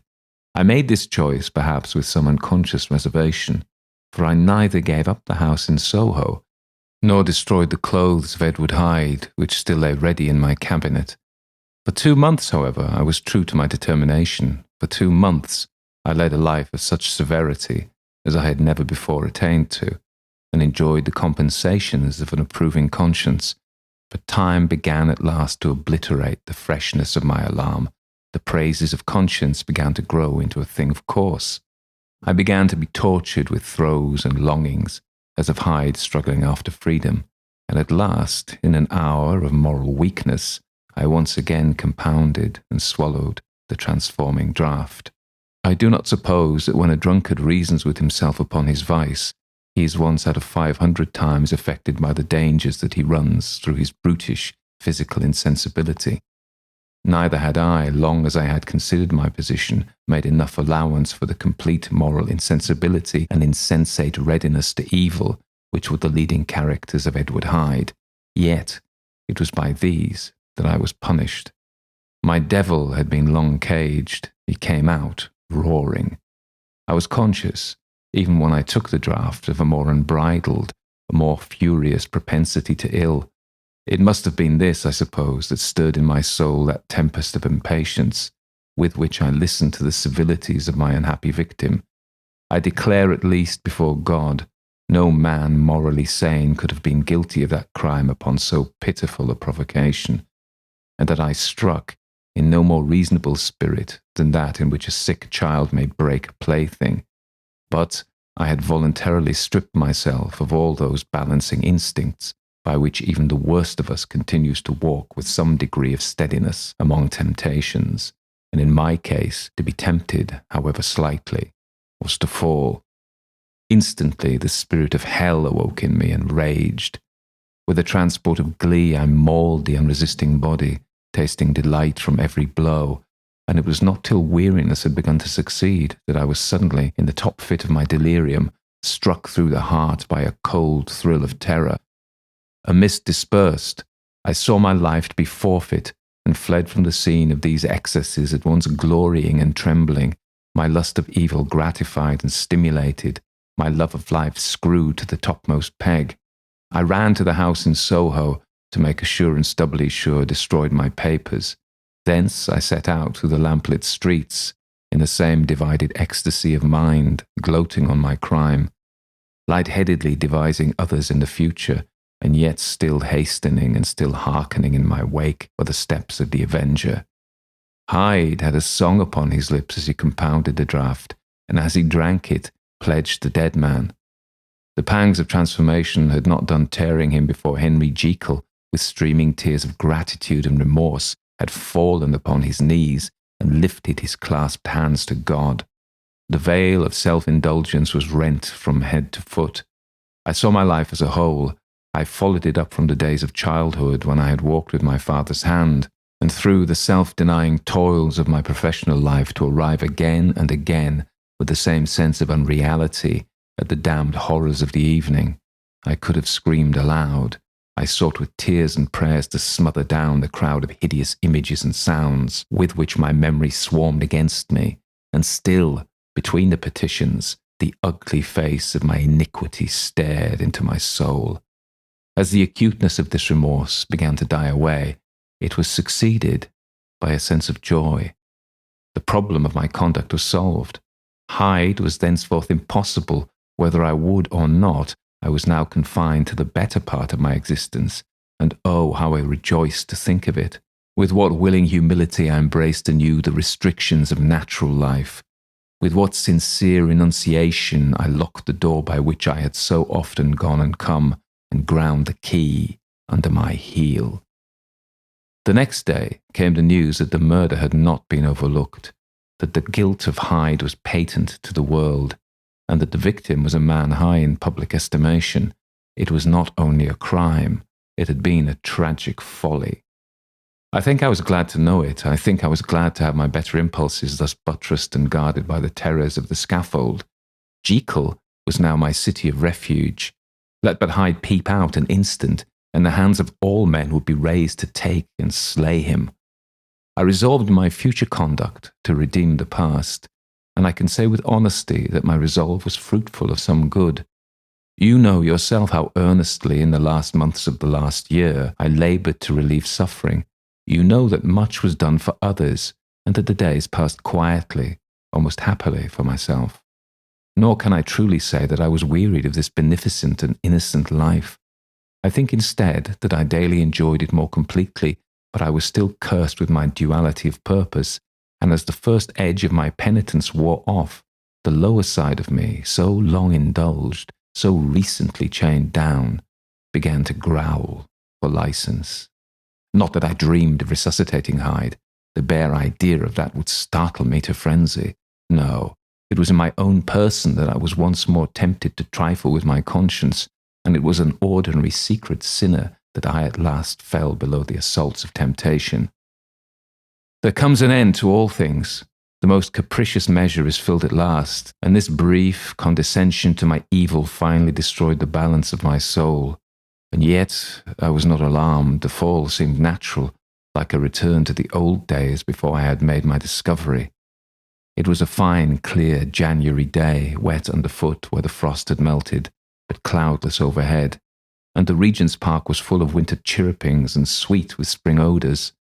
I sat in the sun on a bench, the animal within me licking the chops of memory, the spiritual side a little drowsed, promising subsequent penitence, but not yet moved to begin.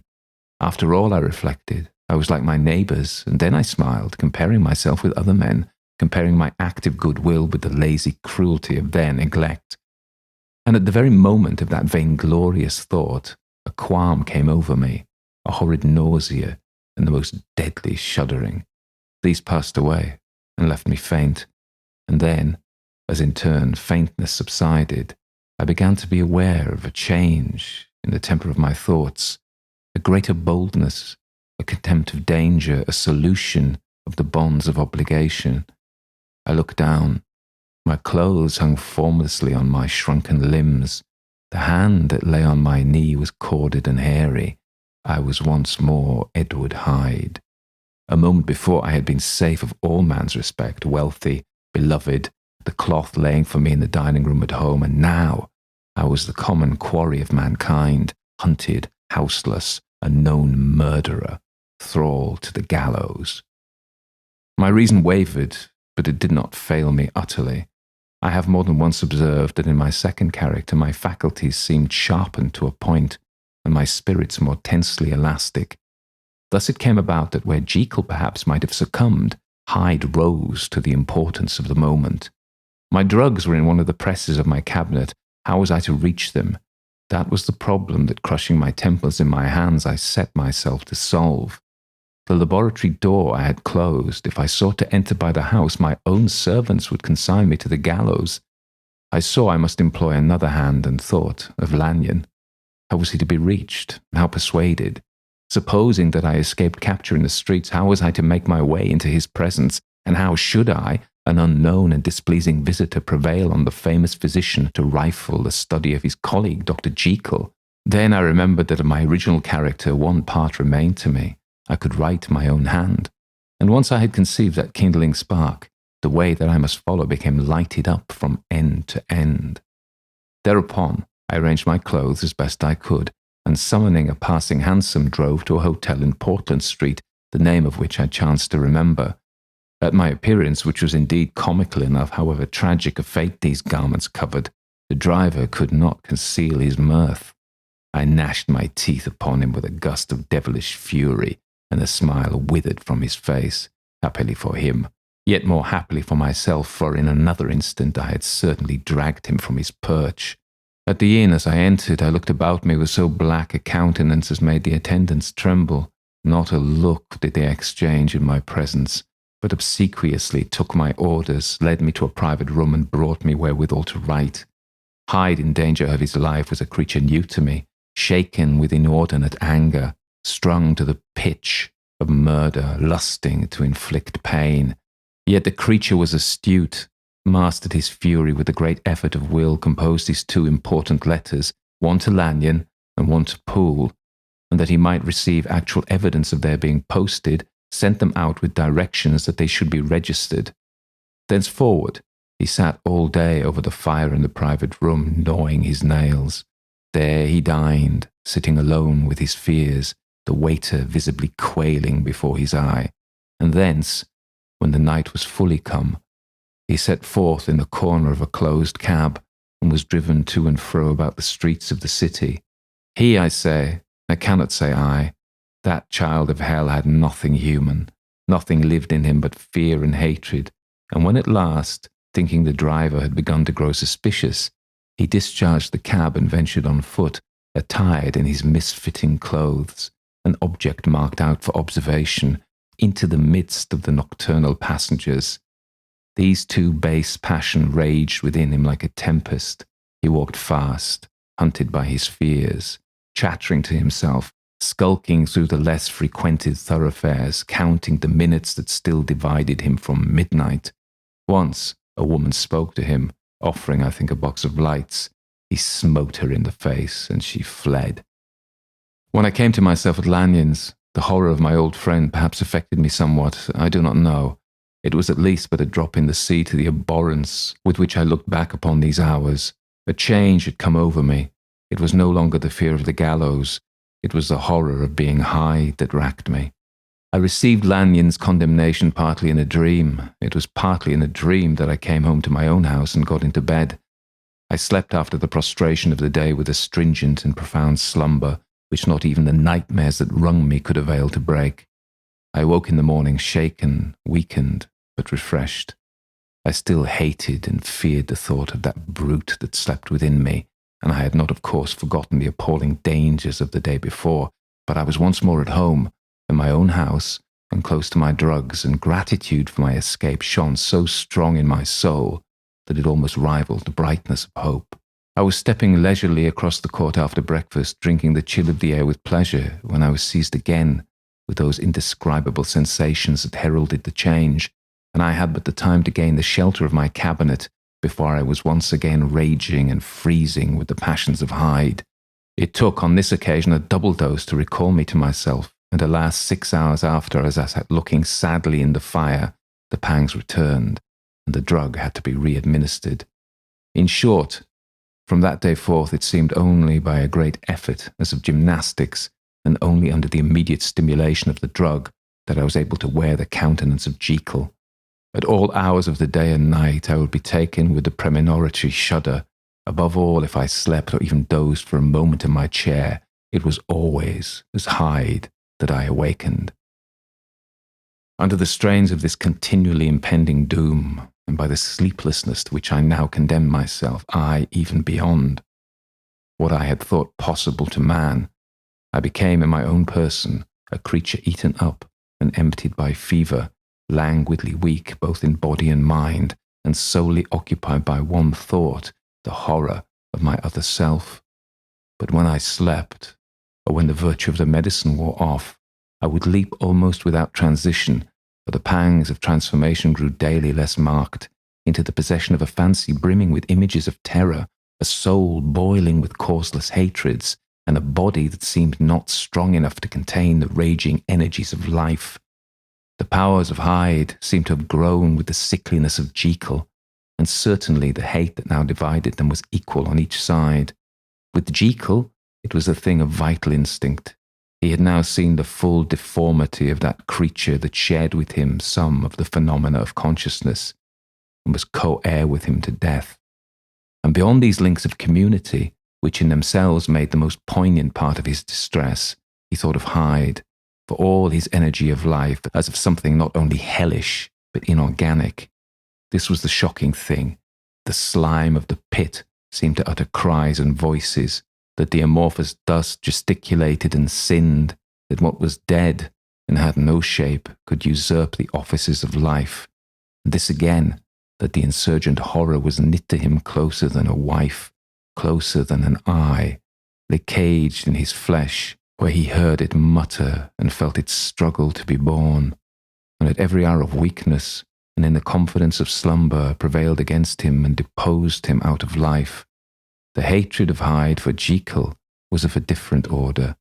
His terror of the gallows drove him continually to commit temporary suicide and return to his subordinate station of a part instead of a person. But he loathed the necessity. He loathed the despondency into which Jekyll was now fallen, and he resented the dislike with which he was himself regarded.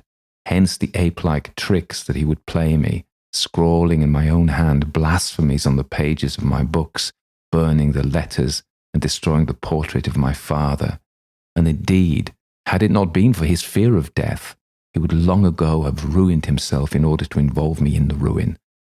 But his love of life is wonderful. I go further, I who sicken and freeze at the mere thought of him when I recall the abjection and passion of his attachment, and when I know how he fears my power to cut him off by suicide, I find it in my heart to pity him. It is useless, and the time awfully fails me to prolong this description. No one has ever suffered such torments. Let that suffice. And yet even to these, habit brought, no, not alleviation, but a certain callousness of soul, a certain acquiescence of despair, and my punishment might have gone on for years, but for the last calamity which has now fallen, and which has finally severed me from my own face and nature. My provision of the salt, which had never been renewed since the date of the first experiment, began to run low. I sent out for fresh supply and mixed the draught. The ebullition followed, and the first change of colour, not the second. I drank it, and it was without efficiency. You will learn from Poole how I have had London ransacked. It was in vain, and I am now persuaded that my first supply was impure, and that it was that unknown impurity which lent efficacy to the draught. About a week has passed, and I am now finishing this statement under the influence of the last of the old powders. This, then, is the last time, short of a miracle, that Henry Jekyll can think his own thoughts or see his own face, now how sadly altered in the glass. Nor must I delay too long to bring my writing to an end, for if my narrative has hitherto escaped destruction, it has been by a combination of great prudence and great good luck. Should the throes of change take me in the act of writing it, Hyde will tear it to pieces. But if some time shall have elapsed after I have laid it by, his wonderful selfishness and circumscription to the moment will probably save it once again from the action of his ape-like spite. And indeed, the doom that is closing on us both has already changed and crushed him. Half an hour from now, when I shall again and forever re-endue that hated personality, I know how I shall sit shuddering and weeping in my chair, or continue with the most strained and fear-struck ecstasy of listening to pace up and down this room, my last earthly refuge, and give ear to every sound of menace. Will Hyde die upon the scaffold, or will he find courage to release himself at the last moment? God knows. I am careless. This is the true hour of death, and what is to follow concerns another than myself. Here then, as I lay down the pen and proceed to seal up my confession, I bring the life of that unhappy Henry Jekyll to an end.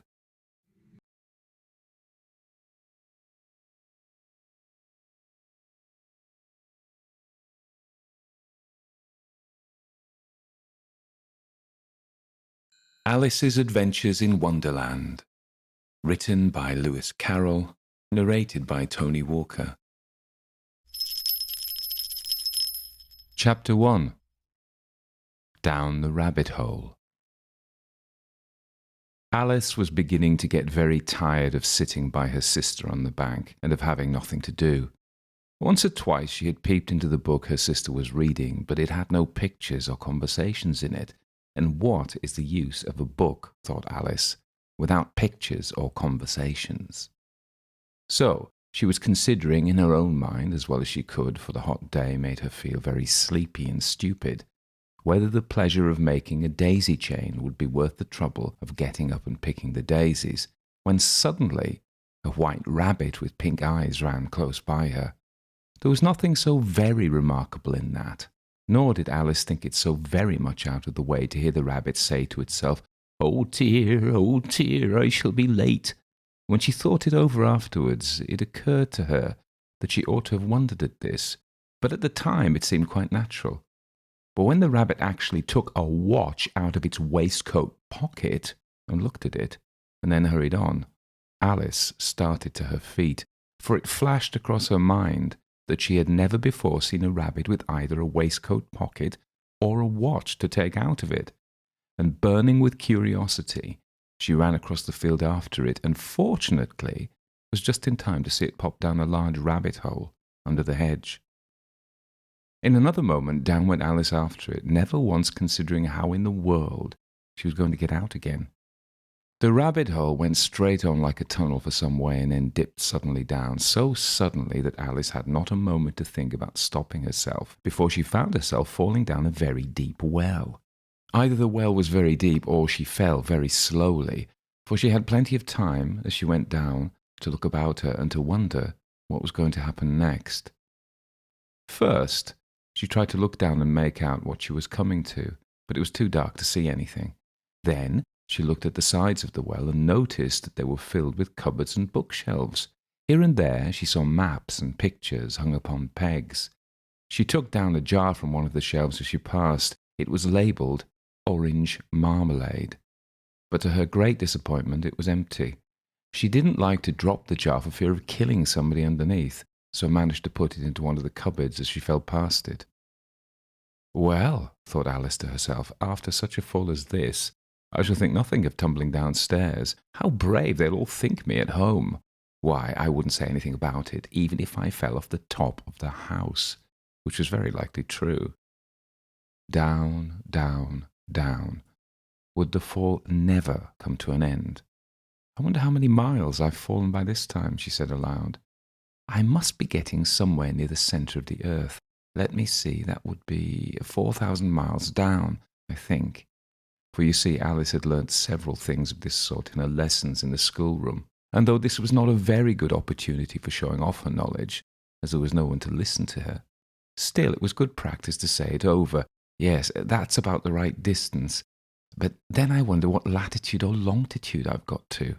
Alice had no idea what latitude was, or longitude either, but thought they were nice grand words to say. Presently she began again. I wonder if I shall fall right through the earth. How funny it'll seem to come out among the people that walk with their heads downwards, the antipathies, I think. She was rather glad there was no one listening this time, as it didn't sound at all the right word. But I shall have to ask them what the name of the country is, you know. Please, ma'am, is this New Zealand or Australia? And she tried to curtsy as she spoke. Fancy curtsying as you're falling through the air. Do you think you could manage it? And what an ignorant little girl she'll think me for asking. No, it'll never do to ask. Perhaps I shall see it written up somewhere. Down, down, down. There was nothing else to do, so Alice soon began talking again. Dinah'll miss me very much tonight, I should think. Dinah was the cat. I hope they'll remember her saucer of milk at tea time. Dinah, my dear, I wish you were down here with me. There are no mice in the air, I'm afraid, but you might catch a bat, and that's very like a mouse, you know. But do cats eat bats, I wonder? And here Alice began to get rather sleepy, and went on saying to herself in a dreamy sort of way, do cats eat bats? Do cats eat bats? And sometimes, do bats eat cats? For you see, as she couldn't answer either question, it didn't much matter which way she put it. She felt that she was dozing off, and had just begun to dream that she was walking hand in hand with Dinah, and saying to her very earnestly, Now, Dinah, tell me the truth, did you ever eat a bat? When suddenly, thump, thump, down she came upon a heap of sticks and dry leaves, and the fall was over. Alice was not a bit hurt, and she jumped up on her feet in a moment. She looked up, but it was all dark overhead. Before her was another long passage, and the white rabbit was still in sight, hurrying down it. There was not a moment to be lost. Away went Alice like the wind, and was just in time to hear it say as it turned a corner, Oh, my ears and whiskers, how late it's getting. She was close behind it when she turned the corner, but the rabbit was no longer to be seen. She found herself in a long, low hall, which was lit up by a row of lamps hanging from the roof. There were doors all around the hall, but they were all locked. And when Alice had been all the way down one side and up the other, trying every door, she walked sadly down the middle, wondering how she was ever to get out again. Suddenly she came upon a little three-legged table, all made of solid glass. There was nothing on it except a tiny golden key, and Alice's first thought was that it might belong to one of the doors of the hall. But alas, either the locks were too large, or the key was too small, but at any rate, it wouldn't open any of them. However, on the second time around, she came upon a low curtain she hadn't noticed before, and behind it was a little door about 15 inches high.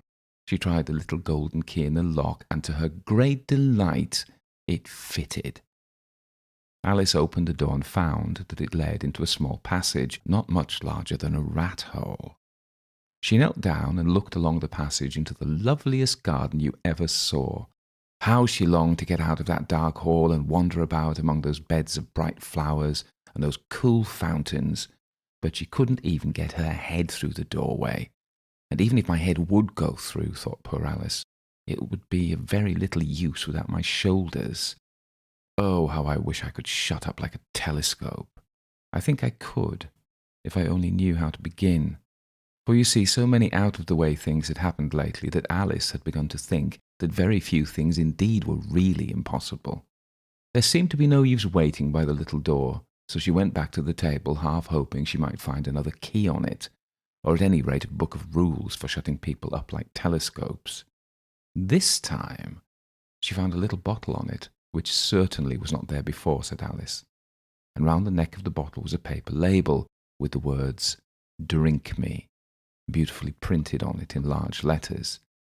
It was all very well to say "drink me," but the wise little Alice was not going to do that in a hurry.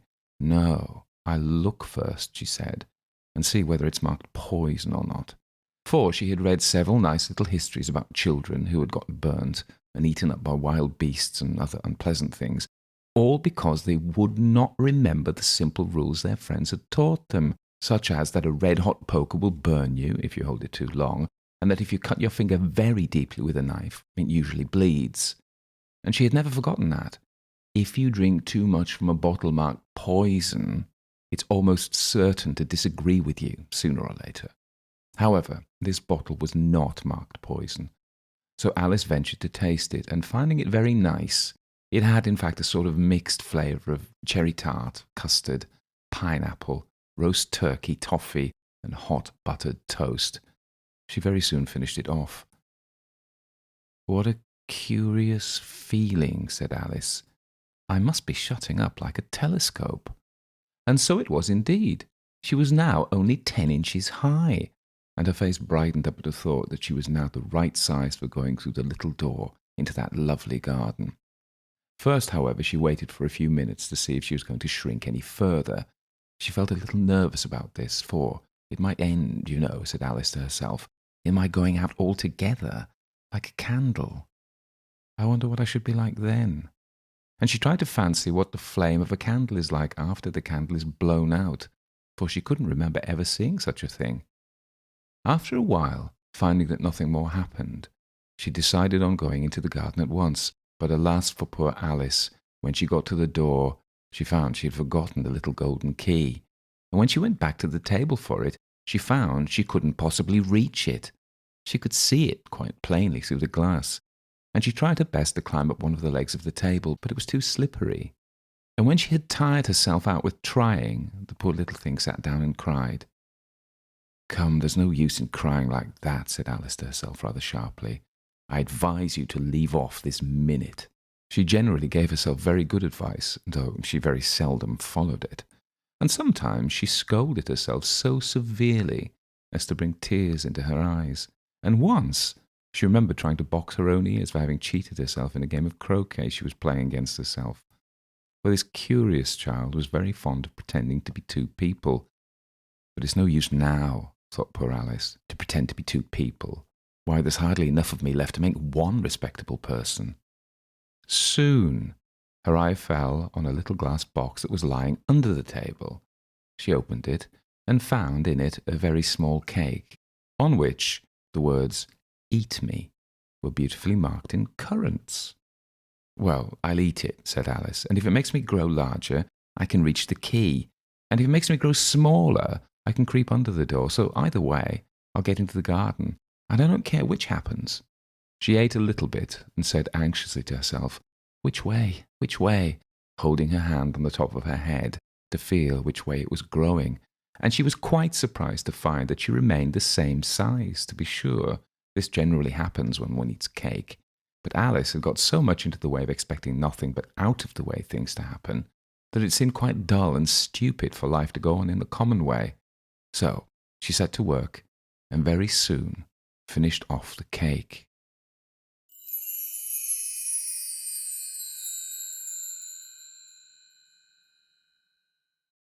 Chapter 2. The Pool of Tears.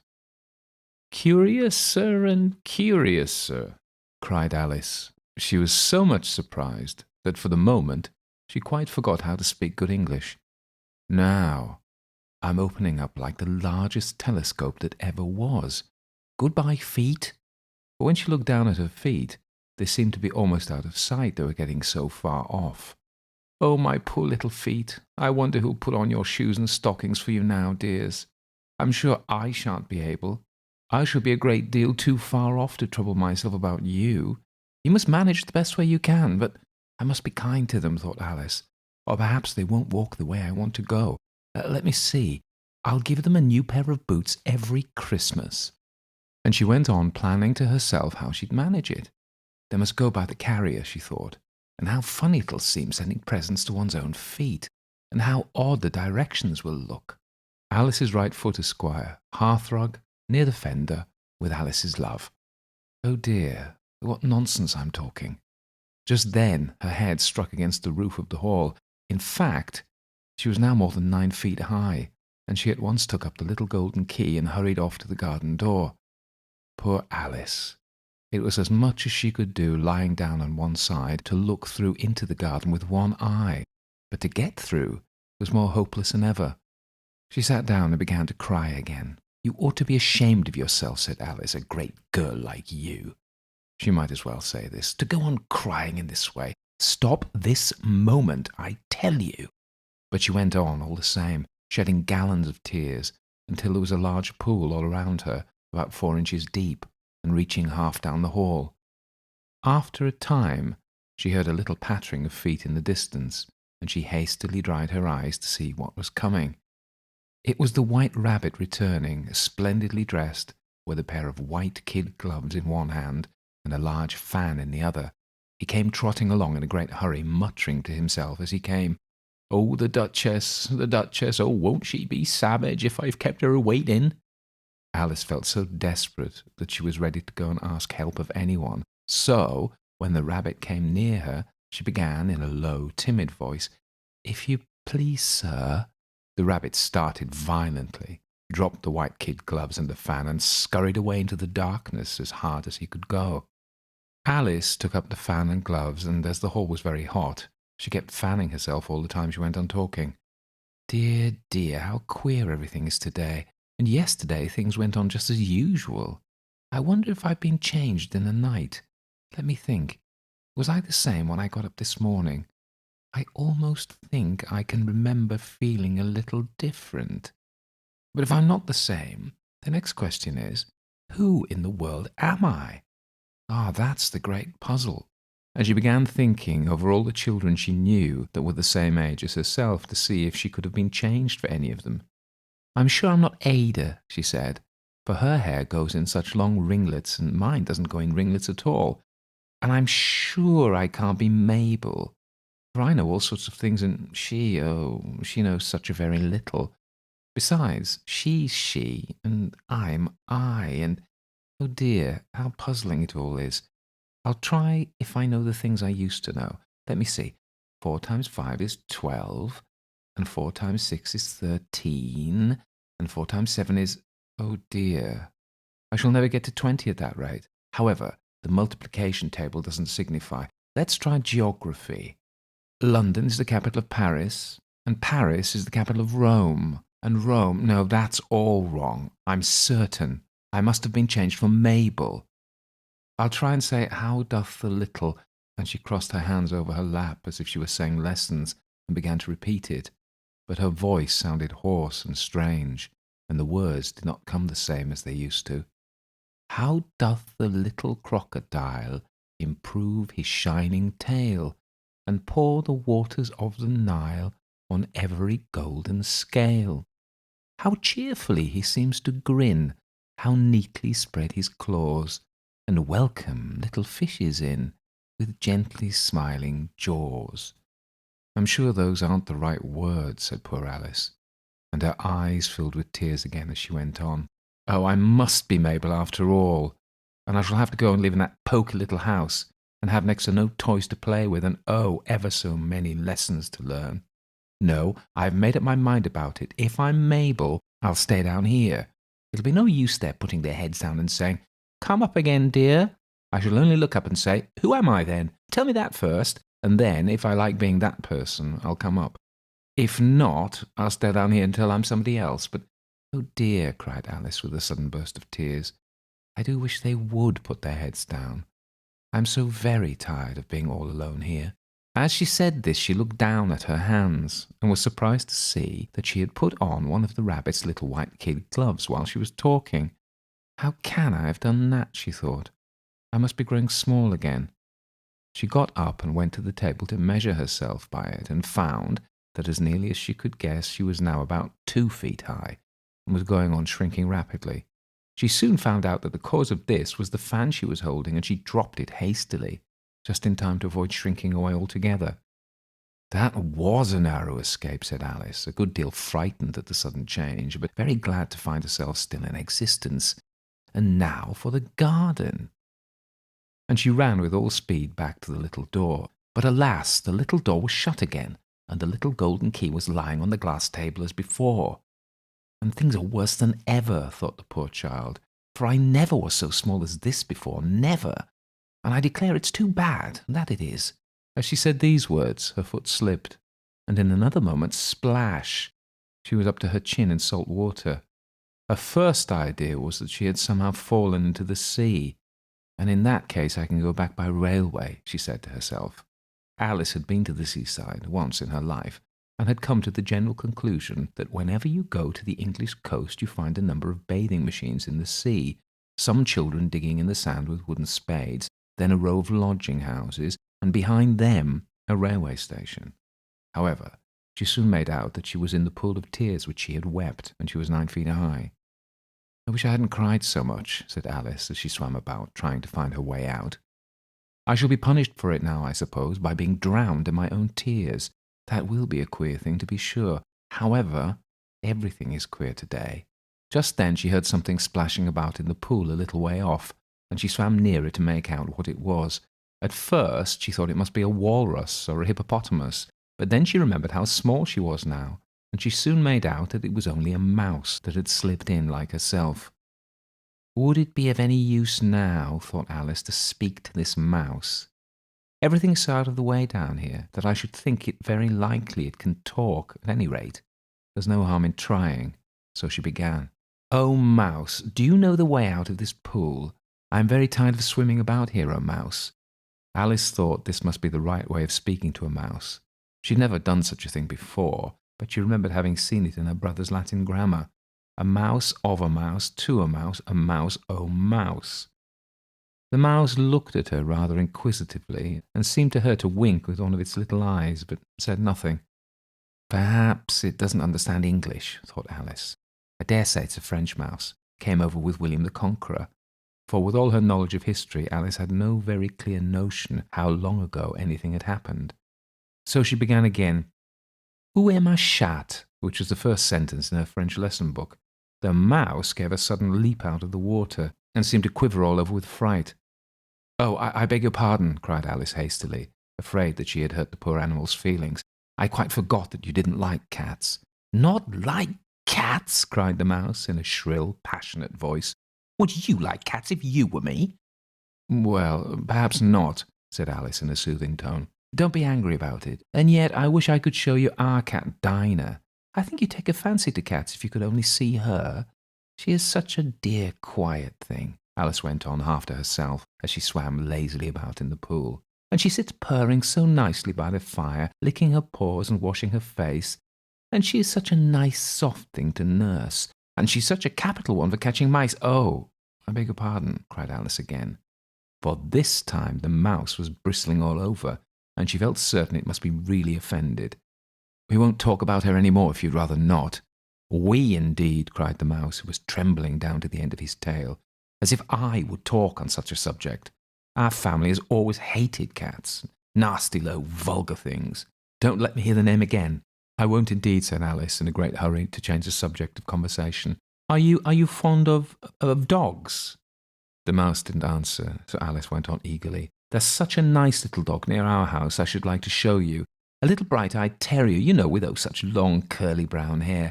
And it'll fetch things when you throw them, and it'll sit up and beg for its dinner, and all sorts of things. I can't remember half of them. And it belongs to a farmer, you know, and he says it's so useful it's worth £100. He says it kills all the rats and—" "Oh dear," cried Alice in a sorrowful tone. "I'm afraid I've offended it again." For the mouse was swimming away from her as hard as it could go, and making quite a commotion in the pool as it went. So she called softly after it, "Mouse dear, do come back again, and we won't talk about cats or dogs either, if you don't like them." When the mouse heard this, it turned round and swam slowly back to her. Its face was quite pale with passion, Alice thought, and it said in a low, trembling voice, "Let us get to the shore, and then I'll tell you my history, and you understand why it is I hate cats and dogs." It was high time to go, for the pool was getting quite crowded with the birds and animals that had fallen into it. There were a duck, a dodo, a lory, and an eaglet, and several other curious creatures. Alice led the way, and the whole party swam to the shore.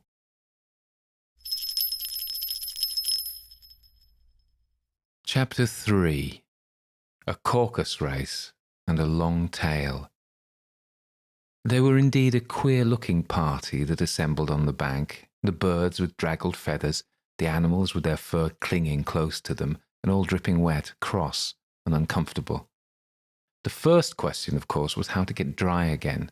They had a consultation about this, and after a few minutes it seemed quite natural to Alice to find herself talking familiarly with them, as if she had known them all her life. Indeed, she had quite a long argument with the lory, who at last turned sulky and would only say, "I'm older than you and must know better."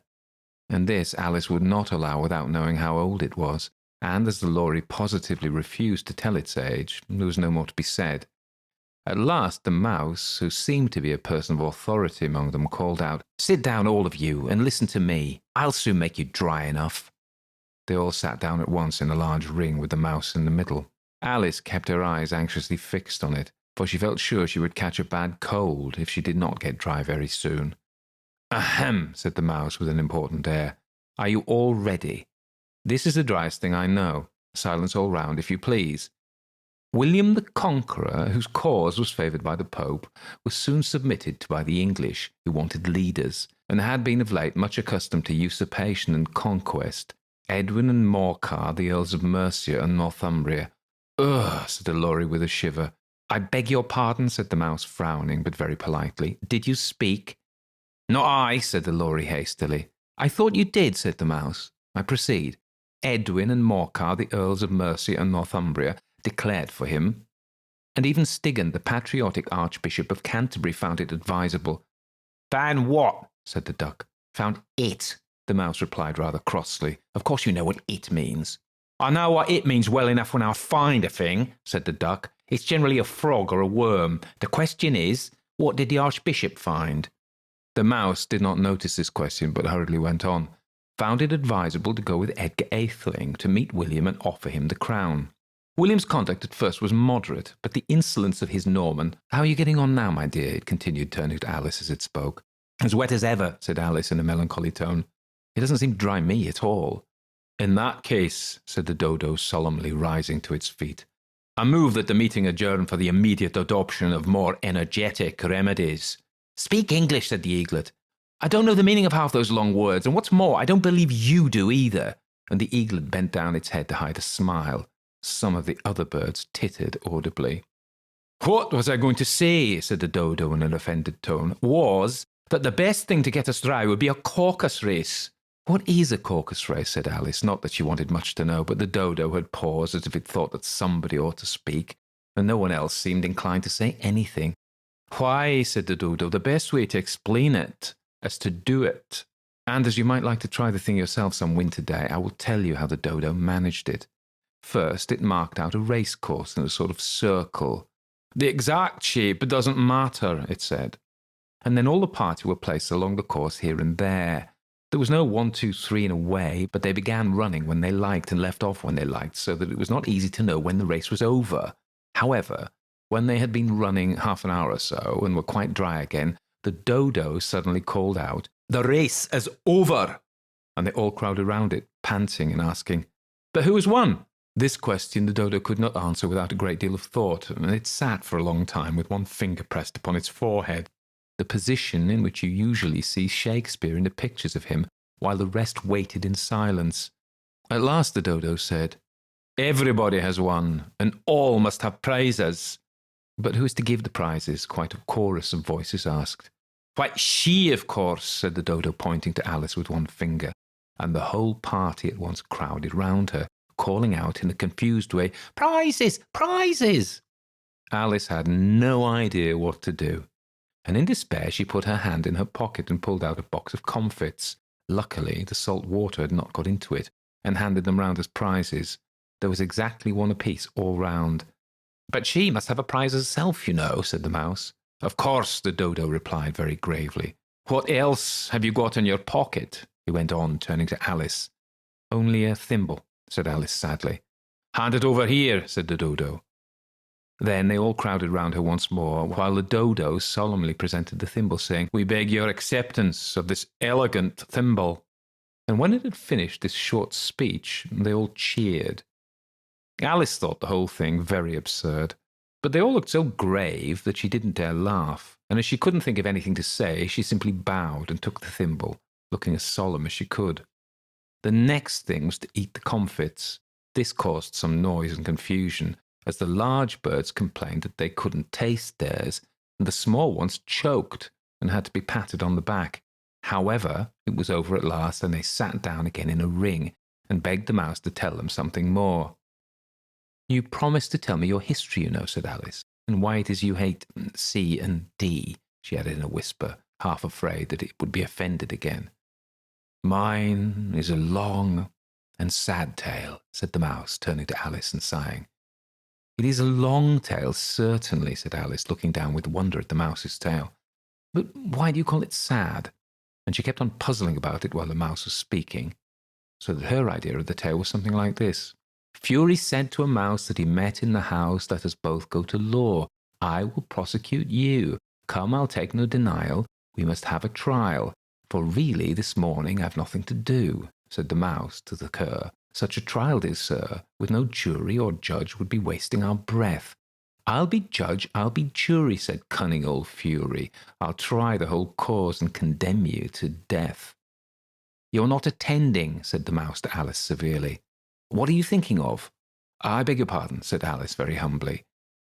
'You had got to the fifth bend, I think.' 'I had not,' cried the mouse sharply and very angrily. 'A knot,' said Alice, always ready to make herself useful and looking anxiously about her. 'Oh, do let me help to undo it.' 'I shall do nothing of the sort,' said the mouse, getting up and walking away. 'You insult me by talking such nonsense.' 'I didn't mean it,' pleaded poor Alice. 'But you're so easily offended, you know.' The mouse only growled in reply. 'Please come back and finish your story,' Alice called after it, and the others all joined in chorus. 'Yes, please do.' But the mouse only shook its head impatiently and walked a little quicker. 'What a pity it wouldn't stay,' sighed the Lory as soon as it was quite out of sight, and an old crab took the opportunity of saying to her daughter, 'Ah, my dear, let this be a lesson to you never to lose your temper.' 'Hold your tongue, Ma,' said the young crab a little snappishly. 'You're enough to try the patience of an oyster.' 'I wish I had our Dinah here, I know I do,' said Alice aloud, addressing nobody in particular. 'She'd soon fetch it back.' 'And who is Dinah, if I may venture to ask the question?' said the Lory.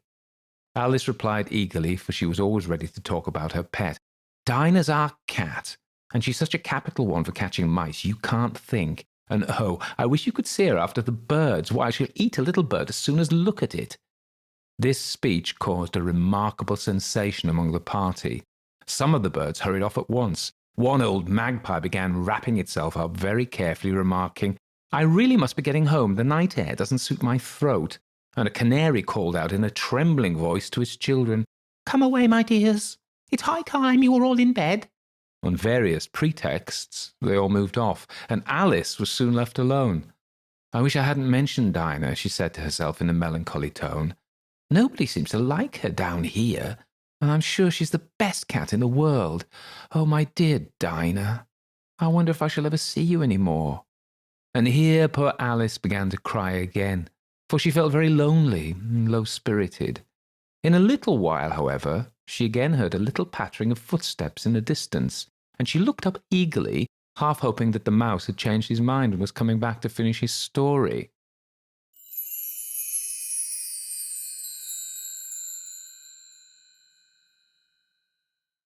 Chapter 4. The Rabbit Sends in a Little Bill. It was the White Rabbit, trotting slowly back again and looking anxiously about it as it went, as if it had lost something, and she heard it muttering to itself, the Duchess, oh my dear paws, oh my fur and whiskers. She'll get me executed as sure as ferrets are ferrets. Where can I have dropped them, I wonder? Alice guessed in a moment that it was looking for the fan and the pair of white kid gloves, and she very good-naturedly began hunting about for them, but they were nowhere to be seen. Everything seemed to have changed since her swim in the pool, and the great hall with the glass table and the little door had vanished completely. Very soon the rabbit noticed Alice as she went hunting about, and called out to her in an angry tone, Why, Mary Ann, what are you doing out here? Run home this moment, and fetch me a pair of gloves and a fan. Quick now! And Alice was so much frightened that she ran off at once in the direction it pointed to, without trying to explain the mistake it had made. He took me for his housemaid, she said to herself as she ran. How surprised he'll be when he finds out who I am. But I'd better take him his fan and gloves, that is, if I can find them. As she said this, she came upon a neat little house, on the door of which was a bright brass plate with the name W. Rabbit engraved upon it. She went in without knocking and hurried upstairs in great fear lest she should meet the real Mary Ann and be turned out of the house before she had found the fan and gloves. How queer it seems, Alice said to herself, to be going messages for a rabbit. I suppose Dinah'll be sending me on messages next. And she began fancying the sort of thing that would happen. Miss Alice, come here directly and get ready for your walk. Coming in a minute, nurse, but I've got to see that mouse doesn't get out. Only I don't think, Alice went on, that they'd let Dinah stop in the house if it began ordering people about like that. By this time, she had found her way into a tidy little room with a table in the window, and on it, as she had hoped, a fan and 2 or 3 pairs of tiny white kid gloves. She took up the fan and the pair of gloves and was just going to leave the room when her eye fell upon a little bottle that stood near the looking-glass. There was no label this time with the words, Drink me, but nevertheless she uncorked it and put it to her lips. I know something interesting is sure to happen, she said to herself, whenever I eat or drink anything, so I'll just see what this little bottle does. I do hope it'll make me grow large again, for really I'm quite tired of being such a tiny little thing. It did so indeed, and much sooner than she had expected. Before she had drunk half the bottle, she found her head pressing against the ceiling and had to stoop to save her neck from being broken. She hastily put down the bottle, saying to herself, That's quite enough. I hope I shan't grow any more. As it is, I can't get out of the door. I do wish I hadn't drunk quite so much. Alas, it was too late to wish that. She went on growing, and very soon had to kneel down on the floor. In another minute, there wasn't even room for this, and she tried the effect of lying down with one elbow against the door and the other arm curled around her head. Still, she went on growing. And, as a last resource, she put one arm out of the window and one foot up the chimney and said to herself, Now I can do no more whatever happens. What will become of me? Luckily for Alice, the little magic bottle had now had its full effect, and she grew no larger. Still, it was very uncomfortable. And as there seemed to be no sort of chance of her ever getting out of the room again, no wonder she felt unhappy. It was much pleasanter at home, thought poor Alice, when one wasn't always growing larger and smaller, and being ordered about by mice and rabbits. I almost wish I hadn't gone down that rabbit hole, and yet it's rather curious, this sort of life. I do wonder what can have happened to me. When I used to read fairy tales, I fancied that kind of thing never happened, and now here I am in the middle of one. There ought to be a book written about me, that there ought, and when I grow up I will write one. But I'm grown now, she added in a sorrowful tone. At least there's no room to grow any more here. But then, thought Alice, shall I never get any older than I am now? That'll be a comfort one way, never to be an old woman, but then, always to have lessons to learn. Oh, I shouldn't like that. Oh, you foolish Alice, she answered herself. How can you learn lessons in here? Why, there's hardly any room for you, and no room at all for any lesson books. And so she went on, taking first one side and then the other, and making quite a conversation of it altogether. But after a few minutes she heard a voice outside and stopped to listen. Mary Ann, said the voice. Fetch me my gloves this moment. Then came a little pattering of feet on the stairs. Alice knew it was the rabbit coming to look for her, and she trembled till she shook the house, quite forgetting that she was now about 1,000 times as large as the rabbit, and had no reason to be afraid of it. Presently the rabbit came up to the door and tried to open it, but as the door opened inwards, and Alice's elbow was pressed hard against it, that attempt proved a failure. Alice heard it say to itself, Then I'll go round and get in at the window. That you won't, thought Alice, and after waiting till she fancied she heard the rabbit just under the window, she suddenly spread out her hand and made a snatch in the air. She didn't get hold of anything, but she heard a little shriek and a fall and a crash of broken glass, from which she concluded that it was just possible it had fallen into a cucumber frame or something of the sort. Next came an angry voice, the rabbit's. Pat, where are you? And then a voice she'd never heard before. Sure then, I'm here. Digging for apples, your honour. Digging for apples indeed, said the rabbit angrily. Here, come and help me out of this. Sounds of more broken glass. Now tell me, Pat, what's that at the window? Sure, it's an arm, your honour. He pronounced it arm. An arm, you goose. Who ever saw one that size? Why, it fills the whole window. Sure it does, your honour, but it's an arm for all that. Well, it's got no business there, at any rate. Go and take it away. There was a long silence after this, and Alice could only hear whispers now and then, such as, Sure, I don't like it, your honour, at all. Do as I tell you, you coward. And at last she spread out her hand again and made another snatch in the air. This time there were 2 little shrieks, and more sounds of broken glass. What a number of cucumber frames there must be, thought Alice. I wonder what they'll do next. As for pulling me out of the window, I only wish they could. I'm sure I don't want to stay in here any longer. She waited for some time without hearing anything more. At last came a rumbling of little cartwheels and the sound of a good many voices all talking together. She made out the words, Where's the other ladder? Why, I hadn't to bring but one. Bill's got the other. Bill, fetch it here, lad. Here, put them up at this corner. No, tie 'em together first. They don't reach half high enough yet. Oh, they'll do well enough. Don't be particular. Here, Bill, catch hold of this rope. Will the roof bear? Mind that loose slate. Oh, it's coming down. Heads below. A loud crash. Now, who did that? It was Bill, I fancy. Who's to go down the chimney? Nay, I shan't. You do it. That I won't. Then Bill's got to go down. Here, Bill. The master says you to go down the chimney. Oh, so Bill's got to come down the chimney, has he? Said Alice to herself. Shy, they seem to put everything upon Bill. I wouldn't be in Bill's place for a good deal. This fireplace is narrow, to be sure, but I think I can kick a little. She drew her foot as far down the chimney as she could, and waited till she heard a little animal, she couldn't guess of what sort it was, scratching and scrambling about in the chimney close above her. Then saying to herself, This is Bill, she gave one sharp kick and waited to see what would happen next.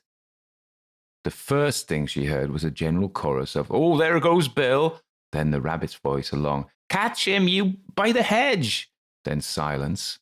Then another confusion of voices. Hold up his head, brandy now. Don't choke him. How was it, old fellow? What happened to you? Tell us all about it. Last came a little feeble squeaking voice. That's Bill, thought Alice. Well, I hardly know. No more, thank ye. I'm better now, but I'm a deal too flustered to tell you. All I know is, something comes at me like a jack-in-the-box, and up I goes like a skyrocket. So you did, old fellow, said the others. We must burn the house down, said the rabbit's voice, and Alice called out as loud as she could, If you do, I'll set Dinah at you. There was a dead silence instantly, and Alice thought to herself, I wonder what they will do next. If they had any sense, they'd take the roof off. After a minute or two, they began moving about again, and Alice heard the rabbit say, A barrowful will do to begin with. A barrowful of what? Thought Alice. But she had not long to doubt, for the next moment a shower of little pebbles came rattling in at the window, and some of them hit her in the face.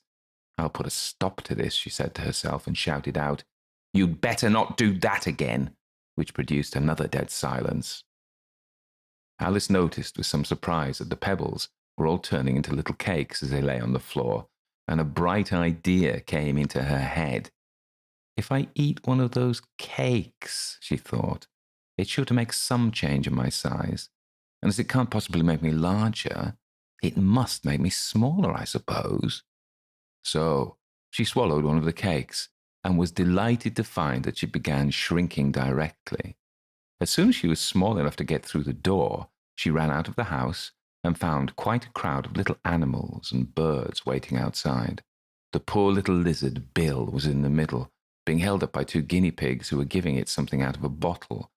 They all made a rush at Alice the moment she appeared, but she ran off as hard as she could and soon found herself safe in a thick wood. "The first thing I've got to do," said Alice to herself as she wandered about in the wood, "is to grow to my right size again. And the second thing is to find my way into that lovely garden. I think that'll be the best plan." It sounded an excellent plan, no doubt, and very neatly and simply arranged. The only difficulty was that she had not the smallest idea how to set about it. And while she was peering about anxiously among the trees, a little sharp bark just over her head made her look up in a great hurry. An enormous puppy was looking down at her with large round eyes and feebly stretching out one paw, trying to touch her. "Poor little thing," said Alice in a coaxing tone, and she tried hard to whistle to it. But she was terribly frightened all the time at the thought it might be hungry, in which case it would be very likely to eat her up, in spite of all her coaxing. Hardly knowing what she did, she picked up a little bit of stick and held it out to the puppy, whereupon the puppy jumped into the air, off all its feet at once, with a yelp of delight, and rushed at the stick and made believe to worry it. Then Alice dodged behind a great thistle to keep herself from being run over, and the moment she appeared on the other side, the puppy made another rush at the stick and tumbled head over heels in its hurry to get hold of it. Then Alice, thinking it was very like having a game of play with the cart horse, and expecting every moment to be trampled under its feet, ran around the thistle again. Then the puppy began a series of short charges at the stick, running a very little way forwards each time and a long way back, and barking hoarsely all the while, till at last it sat down a good way off, panting, with its tongue hanging out of its mouth, and its great eyes half shut. This seemed to Alice a good opportunity for making her escape. So she set off at once, and ran till she was quite tired and out of breath, until the puppy's bark sounded quite faint in the distance. "And yet what a dear little puppy it was," said Alice, as she leant against a buttercup to rest herself, and fanned herself with one of the leaves. "I should have liked teaching it tricks very much, if I'd only been the right size to do it. Oh dear, I'd nearly forgotten that I've got to grow up again. Let me see, how is it to be managed? I suppose I ought to eat or drink something or other, but the great question is, what?" The great question certainly was, what? Alice looked all around her at the flowers and the blades of grass, but she didn't see anything that looked like the right thing to eat or drink under the circumstances. There was a large mushroom growing near her, about the same height as herself, and when she had looked under it, and on both sides of it, and behind it, it occurred to her that she might as well look and see what was on the top of it. She stretched herself up on tiptoe and peeped over the edge of the mushroom, and her eyes immediately met those of a large caterpillar that was sitting on the top with its arms folded, quietly smoking a long hookah, and taking not the smallest notice of her or of anything else.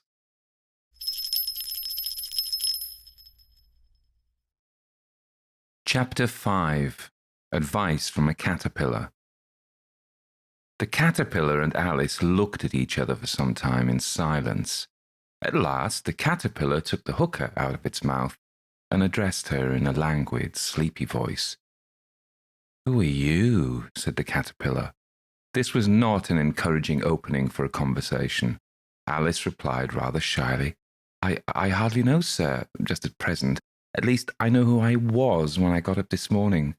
but I think I must have been changed several times since then." "What do you mean by that?" said the caterpillar sternly. "Explain yourself." "I can't explain myself, I'm afraid, sir," said Alice, "because I'm not myself, you see." "I don't see," said the caterpillar. "I'm afraid I can't put it more clearly," Alice replied very politely, "for I can't understand it myself to begin with, and being so many different sizes in a day is very confusing." "It isn't," said the caterpillar. "Well, perhaps you haven't found it so yet," said Alice, "but when you have to turn into a chrysalis, you will some day, you know, and then after that into a butterfly, I should think you'll feel it a little queer, won't you?" "Not a bit," said the caterpillar. "Well, perhaps your feelings may be different," said Alice. "All I know is, it would feel very queer to me." "You?" said the caterpillar contemptuously. "Who are you?" Which brought them back again to the beginning of the conversation. Alice felt a little irritated at the caterpillars making such very short remarks, and she drew herself up and said very gravely, "I think you ought to tell me who you are first." "Why?" said the caterpillar. Here was another puzzling question. And as Alice could not think of any good reason, and as the caterpillar seemed to be in a very unpleasant state of mind, she turned away. "Come back," the caterpillar called after her. "I've something important to say." This sounded promising, certainly. Alice turned and came back again.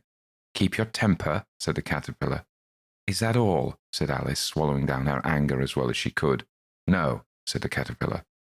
Alice thought she might as well wait, as she had nothing else to do, and perhaps after all it might tell her something worth hearing. For some minutes it puffed away without speaking, but at last it unfolded its arms, took the hooker out of its mouth again, and said, "So, you think you're changed, do you?" "I'm afraid I am, sir," said Alice. "I can't remember things as I used, and I don't keep the same size for 10 minutes together." "Can't remember what things?" said the caterpillar. "Well, I've tried to say, how doth the little busy bee, but it all came different," Alice replied in a very melancholy voice. "Repeat, you are old Father William," said the caterpillar. Alice folded her hands and began. "You are old, Father William," the young man said, "and your hair has become very white, and yet you incessantly stand on your head. Do you think at your age it is right?" "In my youth," Father William replied to his son, "I feared it might injure the brain. But now that I'm perfectly sure I have none, why, I do it again and again." "You are old," said the youth, "as I mentioned before, and have grown most uncommonly fat. Yet you turned a back somersault in at the door. Pray, what is the reason of that?"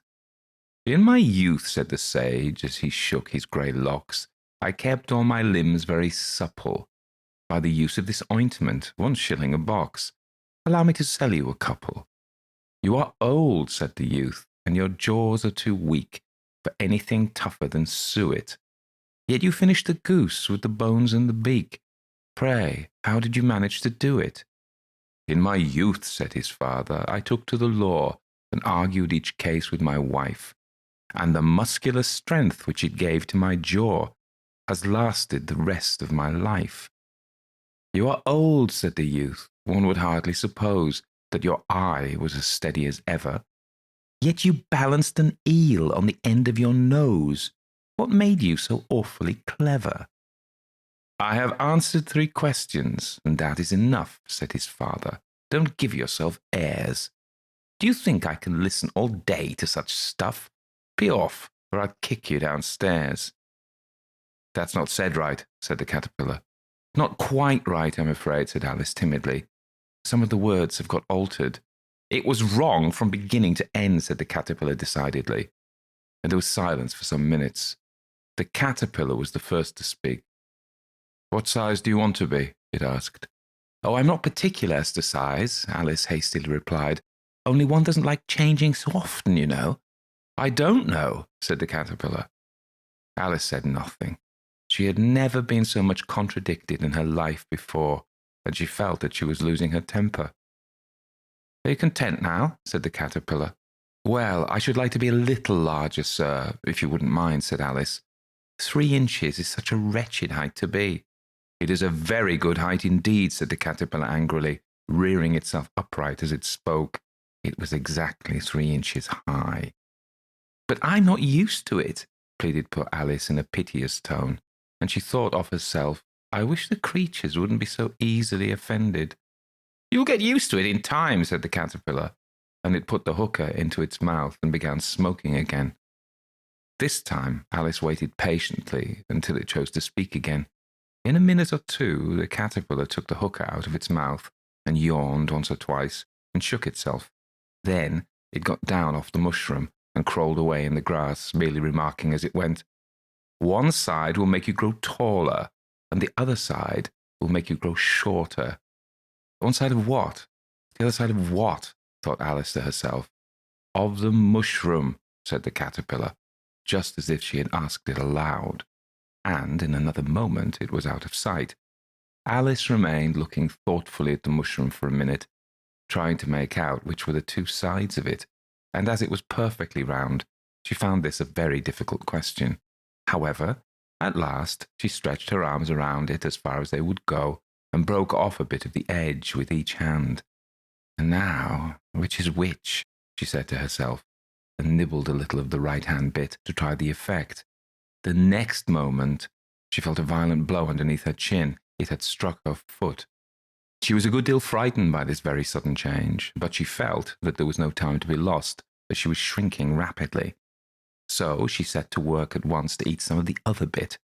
Her chin was pressed so closely against her foot that there was hardly room to open her mouth, but she did it at last and managed to swallow a morsel of the left-hand bit. Come, my head's free at last, said Alice in a tone of delight, which changed into alarm in another moment, when she found that her shoulders were nowhere to be found. All she could see when she looked down was an immense length of neck, which seemed to rise like a stalk out of a sea of green leaves that lay far below her. What can all that green stuff be, said Alice. Where have my shoulders got to? And oh, my poor hands! How is it I can't see you? She was moving them about as she spoke, but no result seemed to follow except a little shaking among the distant green leaves.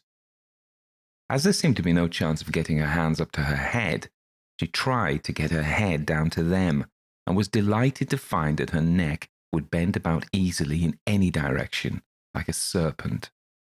She had just succeeded in curving it down in a graceful zigzag, and was going to dive in among the leaves, which she found to be nothing but the tops of the trees under which she had been wandering, when a sharp hiss made her draw back in a hurry. A large pigeon had flown into her face and was beating her violently with its wings. "Serpent!" screamed the pigeon. "I am not a serpent," said Alice indignantly. "Leave me alone." "Serpent, I say again," repeated the pigeon, but in a more subdued tone, and added with a kind of sob, "I've tried every way. Nothing seems to suit them." "I haven't the least idea what you're talking about," said Alice. "I've tried the roots of the trees, and I've tried banks, and I've tried hedges," the pigeon went on, without attending to her. "But those serpents, there's no pleasing them." Alice was more and more puzzled, and she thought there was no use in saying anything more till the pigeon had finished. "As if it wasn't trouble enough hatching the eggs," said the pigeon, "but I must be on the lookout for the serpents night and day. Why, I haven't had a wink of sleep these 3 weeks. "I'm very sorry you've been annoyed," said Alice, who was beginning to see its meaning. "And just as I'd taken the highest tree in the wood," continued the pigeon, raising its voice to a shriek, "and just as I was thinking I should be free of them at last, they must needs come wriggling down from the sky. Ugh, serpents!" "But I'm not a serpent, I tell you," said Alice. I'm a... "Well, what are you?" said the pigeon. "I can see you're trying to invent something." I'm a little girl," said Alice rather doubtfully, as she remembered the number of changes she had gone through that day. "A likely story indeed," said the pigeon in a tone of the deepest contempt. "I've seen a good many little girls in my time, but never one with such a neck as that. No, you're a serpent, and there's no use denying it. I suppose you'll be telling me next that you've never tasted an egg." "I have tasted eggs, certainly," said Alice, who was a very truthful child. "But little girls eat eggs quite as much as serpents do, you know." "I don't believe it," said the pigeon, "but if they do, why, then they're a kind of serpent, that's all I can say." This was such a new idea to Alice that she was quite silent for a minute or two, which gave the pigeon the opportunity of adding, "You're looking for eggs. I know that well enough. And what does it matter to me whether you're a little girl or a serpent? It matters a great deal to me, said Alice hastily, but I'm not looking for eggs as it happens. And if I was, I shouldn't want yours. I don't like them raw. Well, be off then, said the pigeon in a sulky tone, as it settled down once again into its nest. Alice crouched down among the trees as well as she could, for her neck kept getting entangled among the branches, and every now and then she had to stop and untwist it. After a while she remembered that she still held the pieces of mushroom in her hands, and she set to work very carefully, nibbling first at one and then at the other, and growing sometimes taller and sometimes shorter, until she had succeeded in bringing herself down to her usual height. It was so long since she'd been anything near the right size that it felt quite strange at first. But she got used to it in a few minutes and began talking to herself as usual. Come, there's half my plan done now. How puzzling all these changes are. I'm never sure what I'm going to be from one minute to another. However, I've got back to my right size. The next thing is to get into that beautiful garden. How is that to be done, I wonder? As she said this, she came suddenly upon an open place, with a little house in it about 4 feet high. Whoever lives there, thought Alice. It'll never do to come upon them in this size. Why, I should frighten them out of their wits. So she began nibbling at the right-hand bit again, and didn't venture to go near the house till she had brought herself down to 9 inches high.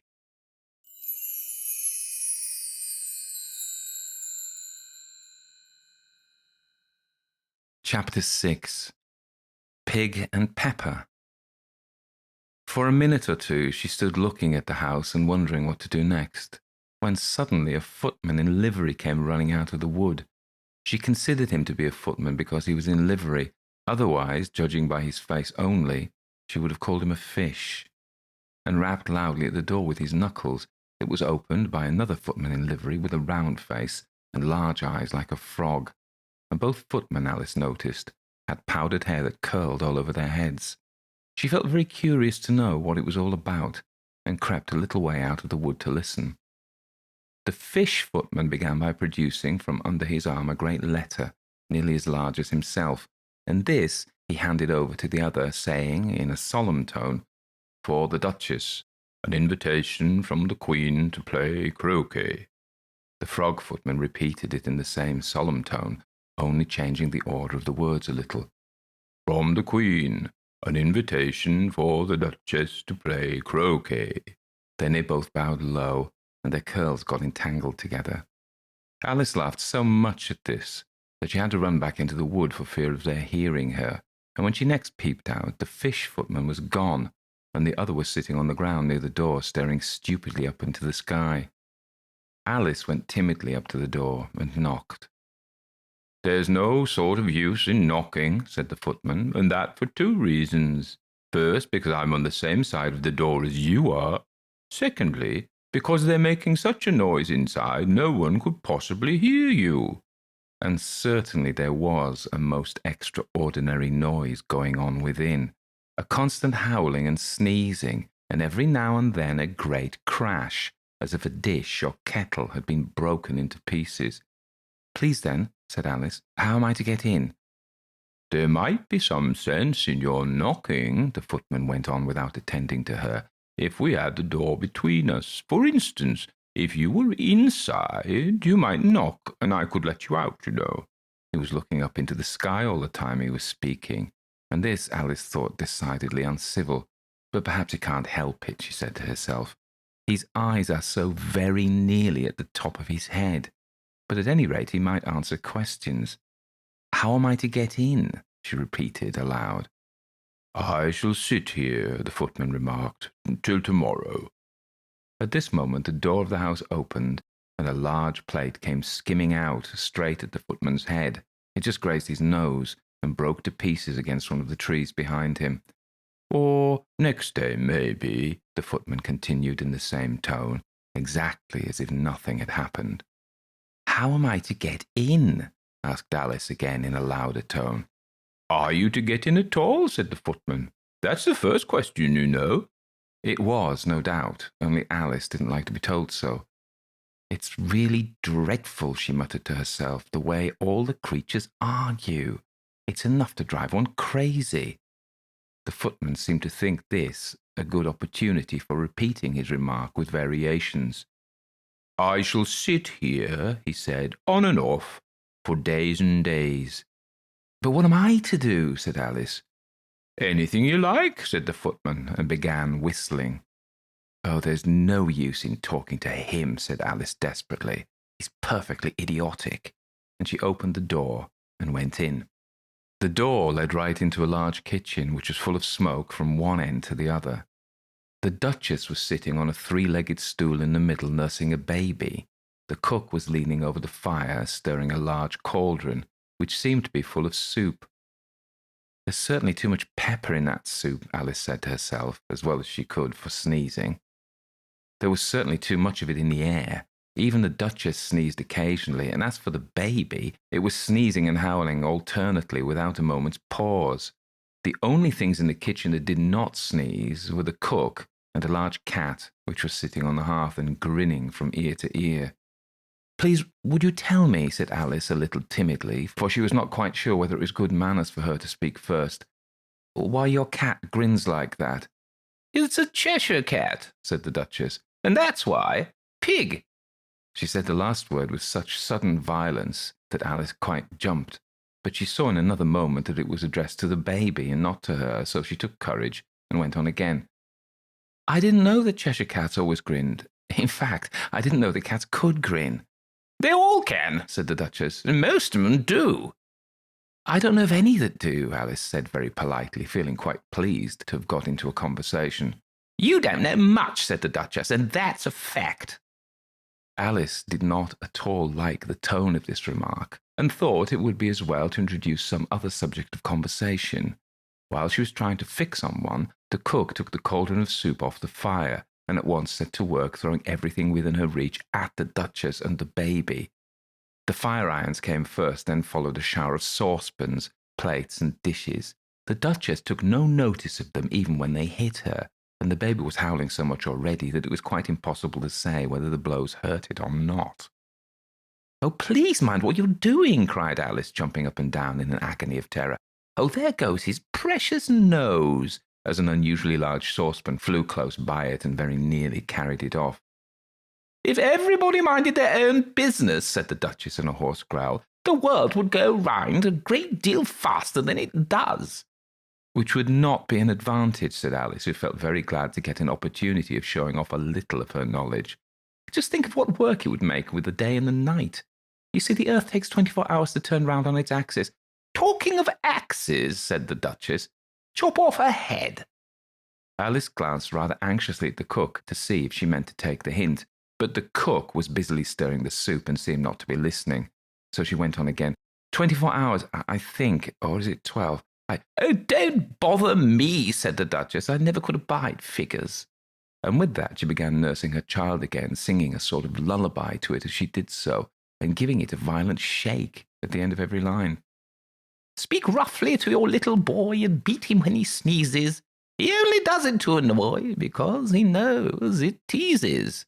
Chorus, in which the cook and the baby joined. "Wow, wow, wow." While the Duchess sang the second verse of the song, she kept tossing the baby violently up and down, and the poor little thing howled so that Alice could hardly hear the words. "I speak severely to my boy and beat him when he sneezes, for he can thoroughly enjoy the pepper when he pleases." Chorus. "Wow, wow, wow." "Here, you may nurse it a bit if you like," the Duchess said to Alice, flinging the baby at her as she spoke. "I must go and get ready to play croquet with the Queen." And she hurried out of the room. The cook threw a frying pan after her as she went out, but it just missed her. Alice caught the baby with some difficulty, and it was a queer-shaped little creature, and held out its arms and legs in all directions. Just like a starfish, thought Alice. The poor little thing was snorting like a steam engine when she caught it, and kept doubling itself up and straightening itself out again, so that altogether, for the first minute or two, it was as much as she could do to hold it. As soon as she had made out the proper way of nursing it, which was to twist it up into a sort of knot, and then keep tight hold of its right ear and left foot, so as to prevent its undoing itself. She carried it out into the open air. If I don't take this child away with me, thought Alice, they're sure to kill it in a day or two.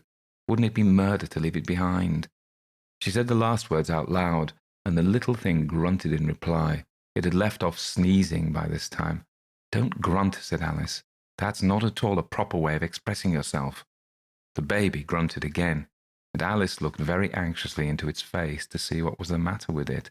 There could be no doubt that it had a very turn-up nose, much more like a snout than a real nose.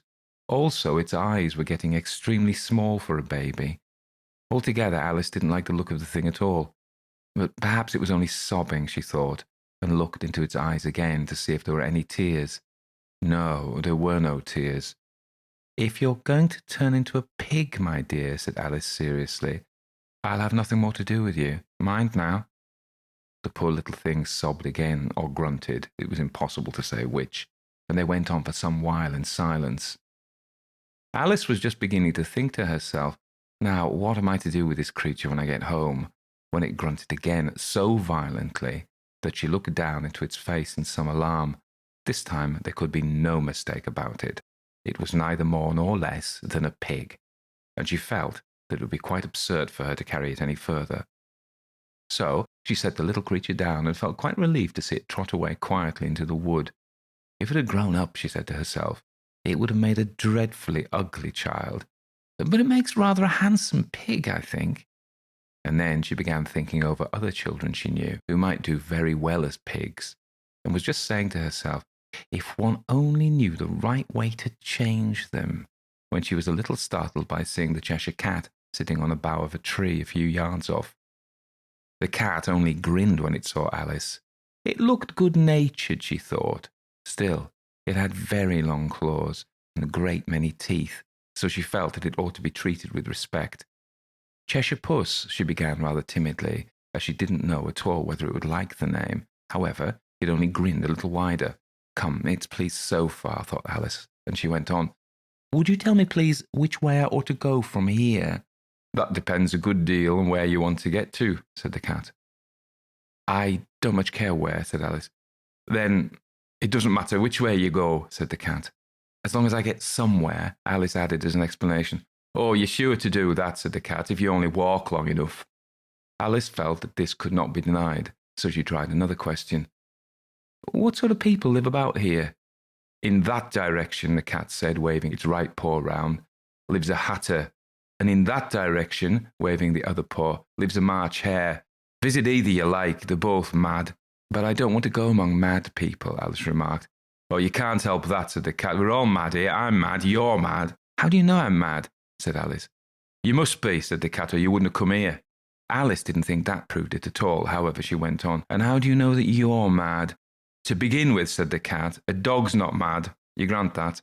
I suppose so. Well then, the cat went on. You see, a dog growls when it's angry and wags its tail when it's pleased. Now, I growl when I'm pleased and I wag my tail when I'm angry. Therefore, I'm mad. I call it purring, not growling, said Alice. Call it what you like, said the cat. Do you play croquet with the Queen today? I should like it very much, said Alice, but I haven't been invited yet. You see me there, said the cat, and vanished. Alice was not much surprised at this. She was getting so used to queer things happening. While she was looking at the place where it had been, it suddenly appeared again. By the by, what became of the baby, said the cat. I'd nearly forgotten to ask. It turned into a pig, Alice quietly said, just as if it had come back in a natural way. I thought it would, said the cat, and vanished again. Alice waited a little, half expecting to see it again, but it didn't appear, and after a minute or two she walked on in the direction in which the March hare was said to live. I've seen hatters before, she said to herself. The March hare will be much the most interesting, and perhaps as this is May, it won't be raving mad, at least not so mad as it was in March. As she said this, she looked up, and there was the cat again sitting on the branch of a tree. Did you say pig or fig? Said the cat. I said pig, replied Alice, and I wish you wouldn't keep appearing and vanishing so suddenly. You make one quite giddy. All right, said the cat, and this time it vanished quite slowly, beginning with the end of its tail and ending with the grin, which remained some time after the rest of it had gone. Well, I've often seen a cat without a grin, thought Alice, but a grin without a cat. It's the most curious thing I ever saw in my life. She had not gone much farther before she came in sight of the house of the March Hare. She thought it must be the right house, because the chimneys were shaped like ears and the roof was thatched with fur. It was so large a house that she didn't like to go nearer till she had nibbled some more of the left-hand bit of mushroom and raised herself up to about 2 feet high. Even then she walked up towards it rather timidly, saying to herself, "Suppose it should be raving mad after all. I almost wish I'd gone to see the Hatter instead."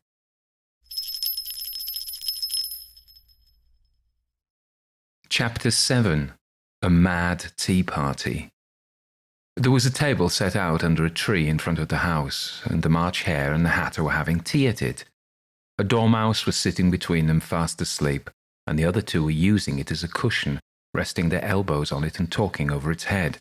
Very uncomfortable for the dormouse, thought Alice, only as it's asleep, I suppose it doesn't mind. The table was a large one, but the three were all crowded together at one corner of it. "No room," they cried out when they saw Alice coming. "There's plenty of room," said Alice indignantly, and she sat down in a large armchair at one end of the table. "Have some wine," the March Hare said in an encouraging tone.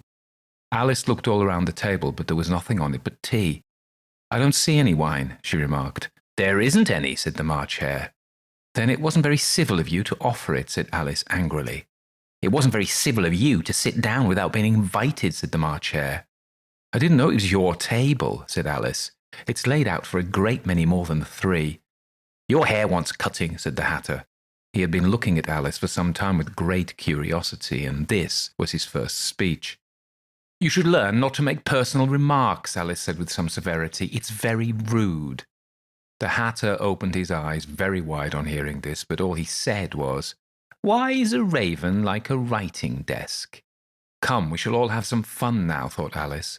"I'm glad they've begun asking riddles. I believe I can guess that," she added aloud. "Do you mean you think that you can find the answer to it?" said the March Hare. "Exactly so." "Then you should say what you mean," the March Hare went on. "I do," Alice hastily replied. At least I mean what I say. That's the same thing, you know." "Not the same thing a bit," said the Hatter. "You might just as well say that I see what I eat is the same thing as I eat what I see." "You might as just well say," added the March Hare, "that I like what I get is the same thing as I get what I like." "You might as just well say," added the Dormouse, who seemed to be talking in his sleep, "that I breathe when I sleep is the same thing as I sleep when I breathe." "It is the same thing with you," said the Hatter, and here the conversation dropped, and the party sat silent for a minute, while Alice thought over all she could remember about ravens and writing desks, which wasn't much. The Hatter was the first to break the silence. "What day of the month is it?" he said, turning to Alice. He had taken his watch out of his pocket and was looking at it uneasily, shaking it every now and then, and holding it to his ear. Alice considered a little and then said, "The 4th. 2 days wrong," sighed the Hatter. "I told you butter wouldn't suit the works," he added, looking angrily at the March Hare. "It was the best butter," the March Hare meekly replied. "Yes, but some crumbs must have got in it as well," the Hatter grumbled. "You shouldn't have put it in with the bread knife." The March Hare took the watch and looked at it gloomily. Then he dipped it into his cup of tea and looked at it again, but he could think of nothing better to say than his first remark. "It was the best butter, you know." Alice had been looking over his shoulder with some curiosity. "What a funny watch," she remarked. "It tells the day of the month, and it doesn't tell what o'clock it is." "Why should it?" muttered the Hatter. "Does your watch tell you what year it is?" "Of course not," Alice replied very readily. "But that's because it stays the same year for such a long time together." "Which is just the case with mine," said the Hatter. Alice felt dreadfully puzzled. The Hatter's remark seemed to have no sort of meaning in it, and yet it was certainly English. "I don't quite understand you," she said as politely as she could. "The Dormouse is asleep again," said the Hatter, and he poured a little hot tea upon its nose. The Dormouse shook its head impatiently and said, without opening its eyes, of course, just what I was going to remark myself." "Have you guessed the riddle yet?" the Hatter said, turning to Alice again. "No, I give it up," Alice replied. "What's the answer?" "I haven't the slightest idea," said the Hatter. "Nor I," said the March Hare. Alice sighed wearily. "I think you might do something better with the time," she said, "than waste it in asking riddles that have no answers." If you knew time as well as I do, said the Hatter, you wouldn't talk about wasting it. It's him. I don't know what you mean, said Alice. Of course you don't, the Hatter said, tossing his head contemptuously. I dare say you never even spoke to time. Perhaps not, Alice cautiously replied. But I know I have to beat time when I learn music. Ha, that accounts for it, said the Hatter. You won't stand beating. Now, if you only kept on good terms with him, he'd do almost anything you liked with the clock. For instance, suppose it were 9 o'clock in the morning, just time to begin lessons. You'd only have to whisper a hint to time, and round goes the clock in a twinkling. 1:30, time for dinner. I only wish it was, the March Hare said to itself in a whisper. That would be grand, certainly, said Alice thoughtfully, but then I shouldn't be hungry for it, you know. Not at first, perhaps, said the Hatter, but you could keep it at 1:30 as long as you liked. Is that the way you manage? Alice asked. The Hatter shook his head mournfully. Not I, he replied. We quarrelled last March, just before he went mad, you know, pointing with his teaspoon at the March Hare. It was at the great concert given by the Queen of Hearts, and I had to sing, Twinkle, twinkle, little bat, how I wonder what you're at. You know the song, perhaps? I've heard something like it, said Alice. It goes on, you know, the Hatter continued, in this way. Up above the world you fly like a tea tray in the sky. Twinkle, twinkle. Here the Dormouse shook itself and began singing in its sleep. Twinkle, twinkle, twinkle, twinkle, and went on so long that they had to pinch it to make it stop. Well, I'd hardly finished the first verse, said the Hatter, when the Queen jumped up and bawled out, He's murdering time! Off with his head! How dreadfully savage, exclaimed Alice. And ever since that, the Hatter went on in a mournful tone, he won't do a thing I ask. It's always 6 o'clock now. A bright idea came into Alice's head. Is that the reason so many tea things are put out here? She asked. Yes, that's it, said the Hatter with a sigh. It's always tea time, and we've no time to wash the things between whiles. Then you keep moving around, I suppose, said Alice. Exactly so, said the Hatter, as the things get used up. But what happens when you come to the beginning again? Alice ventured to ask. Suppose we change the subject, the March Hare interrupted, yawning. I'm getting tired of this. I vote the young lady tells us a story. I'm afraid I don't know one, said Alice, rather alarmed at the proposal. Then the Dormouse shall, they both cried. Wake up, Dormouse, and they pinched it on both sides at once. The Dormouse slowly opened his eyes.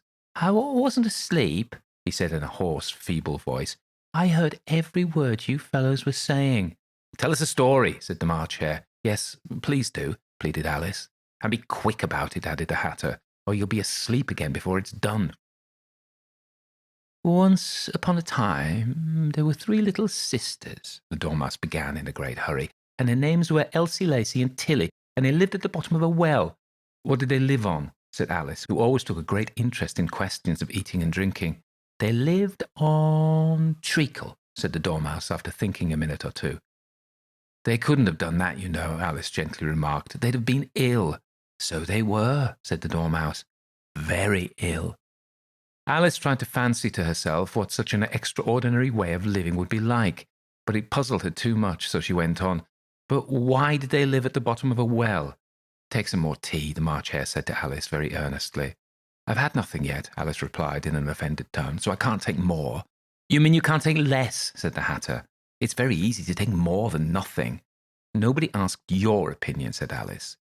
Who's making personal remarks now? The Hatter asked triumphantly. Alice didn't quite know what to say to this, so she helped herself to some tea and bread and butter, and then turned to the Dormouse and repeated her question. Why did they live at the bottom of a well? The Dormouse again took a minute or two to think about it, and then said, It was a treacle well. There's no such thing. Alice was beginning very angrily, but the Hatter and the March Hare went, Shh, shh, and the Dormouse sulkily remarked, If you can't be civil, you better finish the story for yourself. No, please go on, Alice said very humbly. I won't interrupt again. I dare say there may be one. One indeed, said the Dormouse indignantly. However, he consented to go on. And so, these 3 little sisters, they were learning to draw, you know. What did they draw? Said Alice, quite forgetting her promise. Treacle, said the Dormouse, without considering at all this time. I want a clean cup, interrupted the Hatter. Let's all move one place up. He moved on as he spoke, and the Dormouse followed him. The March Hare moved into the Dormouse's place, and Alice, rather unwillingly, took the place of the March Hare. The Hatter was the only one who got any advantage from the change, and Alice was a great deal worse off than before, as the March Hare had just upset the milk jug into his plate. Alice didn't wish to offend the Dormouse again, so she began very cautiously. "But I don't understand. Where did they draw the treacle from?" "You can draw water out of a water well," said the Hatter, "so I should think you could draw treacle out of a treacle well, eh, stupid?" "But they were in the well," Alice said to the Dormouse, not choosing to notice this last remark. "Of course they were," said the Dormouse. "Well in." This answer so confused poor Alice that she let the Dormouse go on for some time without interrupting it. "They were learning to draw," the Dormouse went on, yawning and rubbing his eyes, for it was getting very sleepy. "And they drew all manner of things. Everything that begins with an M." "Why with an M?" said Alice. "Why not?" said the March Hare. Alice was silent. The Dormouse had closed its eyes by this time and was going off into a doze, but upon being pinched by the Hatter, it woke up again with a little shriek and went on, "That begins with an M, such as mousetraps, and the moon, and memory, and muchness. You know you say things are much of a muchness. Did you ever see such a thing as a drawing of a muchness?" "Really, now you ask me," said Alice, very much confused. I don't think—" "Then you shouldn't talk," said the Hatter. This piece of rudeness was more than Alice could bear. She got up in great disgust and walked off. The Dormouse fell asleep instantly, and neither of the others took the least notice of her going, though she looked back once or twice, half hoping they would call after her. The last time she saw them, they were trying to put the Dormouse into the teapot. "At any rate, I'll never go there again," said Alice, as she picked her way through the wood. "It's the stupidest tea party I ever was at in all my life." Just as she said this, she noticed that one of the trees had a door leading right into it. "That's very curious," she thought. "But everything's curious today. I think I may as well go in at once." And in she went. Once more she found herself in the long hall and close to the little glass table. "Now I'll manage better this time," she said to herself, and began by taking the little golden key and unlocking the door that led into the garden. Then she went to work, nibbling at the mushroom. She kept a piece of it in her pocket, till she was about a foot high. Then she walked down the little passage, and then she found herself at last in the beautiful garden among the bright flower beds and the cool fountains.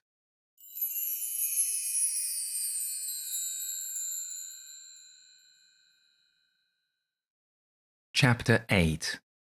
The Queen's Croquet Ground.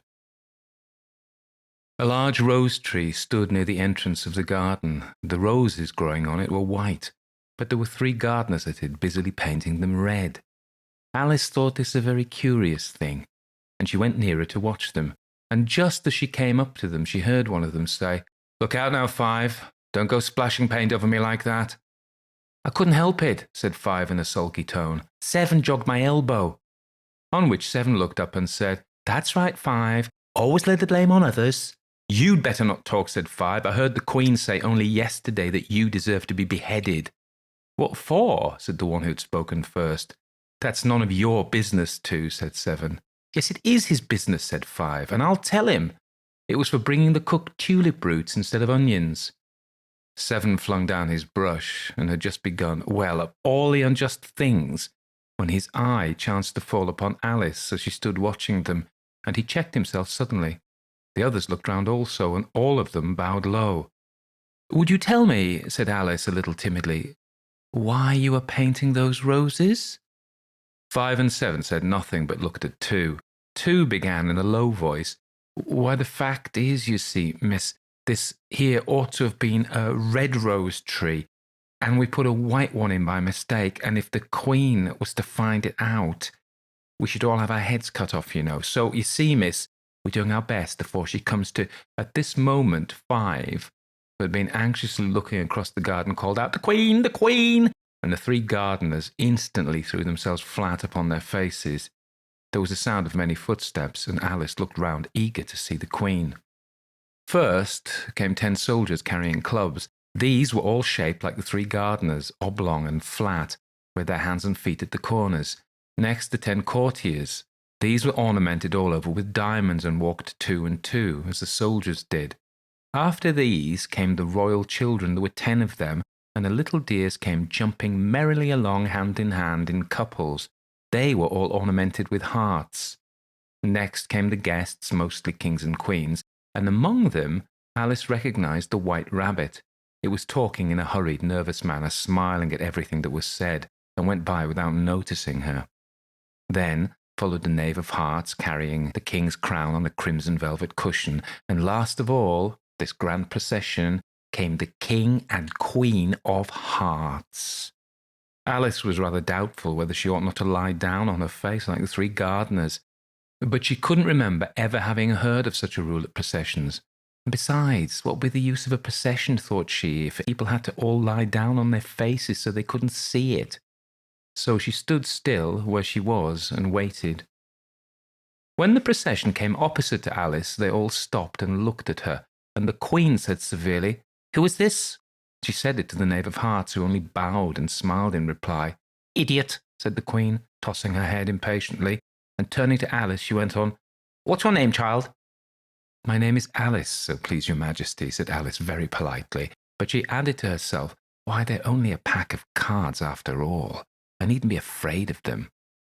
"And who are these?" said the queen, pointing to the 3 gardeners who were lying round the rose tree, for you see, as they were lying on their faces, and the pattern on their backs was the same as the rest of the pack, she couldn't tell whether they were gardeners, or soldiers, or courtiers, or 3 of her own children.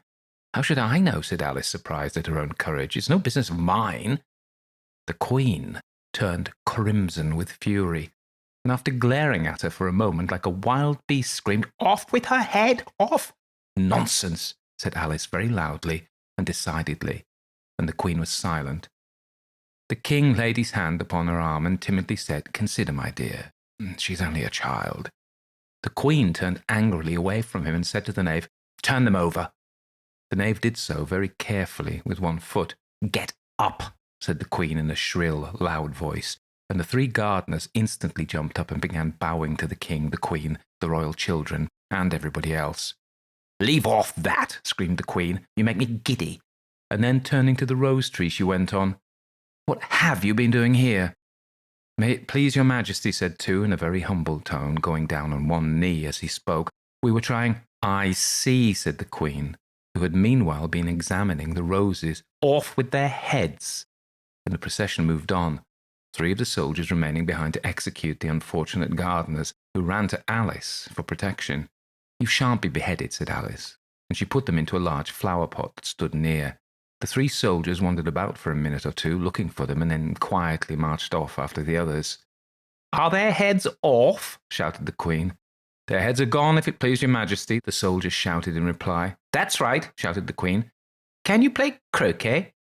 The soldiers were silent and looked at Alice, as the question was evidently meant for her.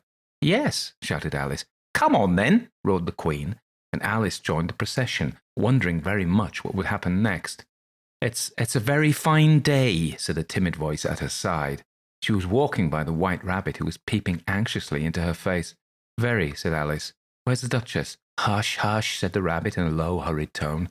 He looked anxiously over his shoulder as he spoke, and then raised himself upon tiptoe, put his mouth close to her ear, and whispered, "She's under sentence of execution." "What for?" said Alice. "Did you say, 'What a pity'?" the rabbit asked. "No, I didn't," said Alice. "I don't think it's at all a pity. I said, 'What for?'" "She boxed the queen's ears," the rabbit began. Alice gave a little scream of laughter. "Oh, hush," the rabbit whispered in a frightened tone. "The queen will hear you. You see, she came rather late, and the queen said—" "Get to your places," shouted the queen in a voice of thunder, and people began running about in all directions, tumbling up against each other. However, they got settled down in a minute or 2, and the game began. Alice thought she had never seen such a curious croquet ground in all her life. It was all ridges and furrows. The balls were live hedgehogs, the mallets live flamingos, and the soldiers had to double themselves up and stand on their hands and feet to make the arches. The chief difficulty Alice found at first was in managing her flamingo. She succeeded in getting its body tucked away comfortably enough under her arm, with its legs hanging down, but generally, just as she had got its neck nicely straightened out and was going to give the hedgehog a blow on its head, it would twist itself round and look up in her face with such a puzzled expression that she couldn't help burst out laughing. And when she had got its head down and was going to begin again, it was very provoking to find that the hedgehog had unrolled itself and was in the act of crawling away. Besides all this, there was generally a ridge or a furrow in the way wherever she wanted to send the hedgehog to, and as the doubled-up soldiers were always getting up and walking off to other parts of the ground, Alice soon came to the conclusion that it was a very difficult game indeed. The players all played at once without waiting for turns, quarrelling all the while and fighting for the hedgehogs, and in a very short time the Queen was in a furious passion and went stamping about and shouting, "Off with his head!" or "Off with her head!" about once in a minute. Alice began to feel very uneasy, to be sure. She had not as yet had any dispute with the Queen, but she knew that it might happen at any minute. And then, thought she, what would become of me? They're dreadfully fond of beheading people here. The great wonder is that there's anyone left alive. She was looking about for some way of escape and wondering whether she could get away without being seen, when she noticed a curious appearance in the air. It puzzled her very much at first, but after watching it a minute or two, she made it out to be a grin. And she said to herself, "It's the Cheshire Cat. Now I shall have somebody to talk to." "How are you getting on?" said the cat, as soon as there was mouth enough for it to speak with. Alice waited till the eyes appeared, and then nodded. It's no use speaking to it, she thought, till its ears have come, or at least one of them. In another minute, the whole head appeared, and then Alice put down her flamingo and began an account of the game, feeling very glad that she had someone to listen to her. The cat seemed to think that there was enough of it now in sight, and no more of it appeared. "I don't think they play at all fairly," Alice began in rather a complaining tone, "and they all quarrel so dreadfully one can't hear oneself speak. And they don't seem to have any rules in particular, at least if there are, nobody attends to them, and you've no idea how confusing it is, all the things being alive. For instance, there's the arch I've got to go through next, walking about at the other end of the ground. And I should have croqueted the Queen's hedgehog just now, only it ran away when it saw mine coming." "How would you like the Queen?" said the cat in a low voice. "Not at all," said Alice. "She's so extremely—" And then she noticed that the Queen was close behind her, listening, so she went on, "Likely to win, that it's hardly worthwhile finishing the game." The Queen smiled and passed on. "Who are you talking to?" said the King, going up to Alice and looking at the cat's head with great curiosity. "It's a friend of mine, a Cheshire Cat," said Alice. "Allow me to introduce it." "I don't like the look of it at all," said the King. "However, it may kiss my hand if it likes." "I'd rather not," the cat remarked. "Don't be impertinent," said the King, "and don't look at me like that." He got behind Alice as he spoke. "A cat may look at a king," said Alice. "I've read that in some book, but I don't remember where." "Well, it must be removed," said the King very decidedly, and he called the Queen, who was passing at the moment. "My dear, I wish you would have this cat removed." The Queen had only one way of settling all difficulties, great or small. "Off with his head," she said, without even looking round. "I'll fetch the executioner myself," said the King eagerly, and he hurried off. Alice thought she might as well go back and see how the game was going on, as she heard the Queen's voice in the distance screaming with passion. She had already heard her sentence 3 of the players to be executed for having missed their turns, and she didn't like the look of things at all, as the game was in such confusion that she never knew whether it was her turn or not. So she went in search of her hedgehog. The hedgehog was engaged in a fight with another hedgehog, which seemed to Alice an excellent opportunity for croqueting one of them with the other. The only difficulty was that her flamingo was gone across to the other side of the garden, where Alice could see it trying in a helpless sort of way to fly up into a tree. By the time she had caught the flamingo and brought it back, the fight was over, and both the hedgehogs were out of sight. But it doesn't matter much, thought Alice, as all the archers are gone from this side of the ground. So she tucked it away under her arm that it might not escape again, and went back for a little more conversation with her friend. When she got back to the Cheshire Cat, she was surprised to find quite a large crowd collected round it. There was a dispute going on between the executioner, the King, and the Queen, who were all talking at once, while all the rest were quite silent and looked very uncomfortable. The moment Alice appeared, she was appealed to by all 3 to settle the question, and they repeated their arguments to her, though, as they all spoke at once, She found it very hard indeed to make out exactly what they said. The executioner's argument was that you couldn't cut off a head unless there was a body to cut it from, that he had never had to do such a thing before, and he wasn't going to begin at his time of life. The king's argument was that anything that had a head could be beheaded, and that you weren't to talk nonsense. The queen's argument was that if something wasn't done about it in less than no time, she'd have everybody executed all round. It was this last remark that had made the whole party look so grave and anxious. Alice could think of nothing else to say, but it belongs to the Duchess. You'd better ask her about it. She's in prison, the Queen said to the executioner. Fetch her here. And the executioner went off like an arrow. The cat's head began fading away the moment he was gone, and by the time he had come back with the Duchess, it had entirely disappeared. So the king and the executioner ran wildly up and down looking for it, while the rest of the party went back to the game.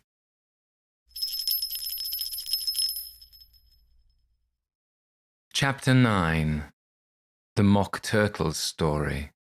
You can't think how glad I am to see you again, you dear old thing, said the Duchess as she tucked her arm affectionately into Alice's, and they walked off together. Alice was very glad to find her in such a pleasant temper, and thought to herself that perhaps it was only the pepper that had made her so savage when they first met in the kitchen.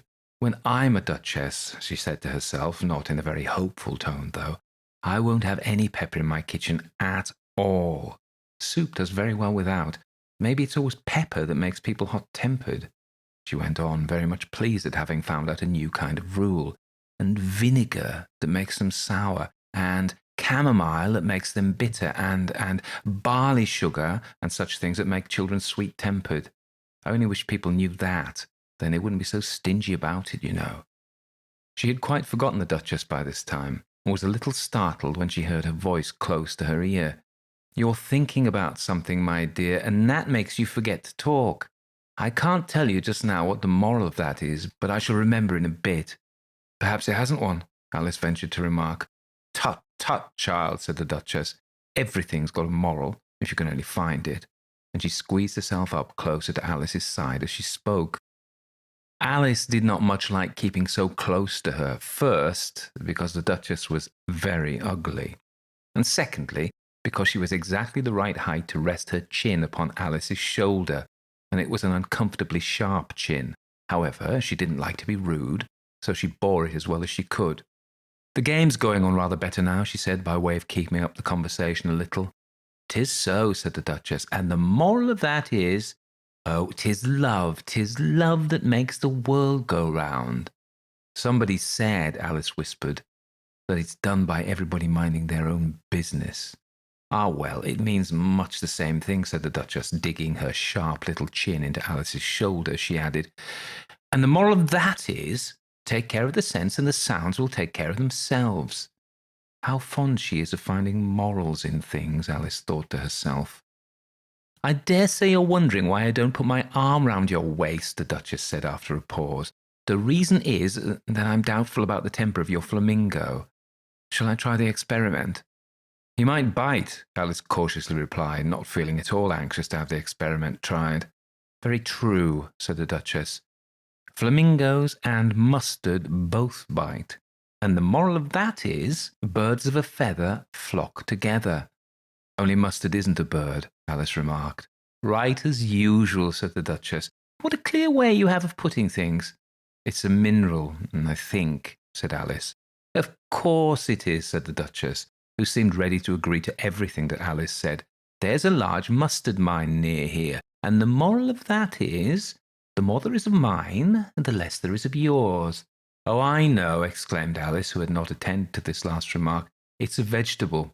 It doesn't look like one, but it is. I quite agree with you, said the Duchess, and the moral of that is, be what you would seem to be. Or if you'd like it put more simply, never imagine yourself not to be otherwise than what it might appear to others that what you were or might have been was not otherwise than what you had been would have appeared to them to be otherwise. I think I should understand that better, Alice said very politely, if I had written it down, but I can't quite follow it as you say it. That's nothing to what I could say if I chose, the Duchess replied in a pleased tone. Pray, don't trouble yourself to say it any longer than that, said Alice. "Oh, don't talk about trouble," said the Duchess. "I make you a present of everything I've said as yet." A cheap sort of present, thought Alice. I'm glad they don't give birthday presents like that. But she didn't venture to say it out loud. "Thinking again?" the Duchess asked, with another dig of her sharp little chin. "I've a right to think," said Alice sharply, for she was beginning to feel a little worried. "Just about as much right," said the Duchess, "as pigs have to fly, and But here, to Alice's great surprise, the Duchess's voice died away, even in the middle of her favourite word, moral. And the arm that was linked into hers began to tremble. Alice looked up, and there stood the Queen in front of them, with her arms folded, frowning like a thunderstorm. "A fine day, Your Majesty," the Duchess began in a low, weak voice. "Now, I give you fair warning," shouted the Queen, stamping on the ground as she spoke. "Either you or your head must be off, and that in about half no time. Take your choice." The Duchess took her choice and was gone in a moment. "Let's get on with the game," the Queen said to Alice, and Alice was too much frightened to say a word, but slowly followed her back to the croquet ground. The other guests had taken advantage of the Queen's absence and were resting in the shade. However, the moment they saw her, they hurried back to the game, the Queen merely remarking that a moment's delay would cost them their lives. All the time they were playing, the Queen never left off quarrelling with the other players and shouting, "Off with his head," or "Off with her head." Those whom she sentenced were taken into custody by the soldiers, who of course had to leave off being archers to do this, so that by the end of half an hour or so there were no archers left, and all the players except the King, the Queen and Alice were in custody and under sentence of execution. Then the Queen left off quite out of breath and said to Alice, "Have you seen the mock turtle yet?" "No," said Alice. "I don't even know what a mock turtle is."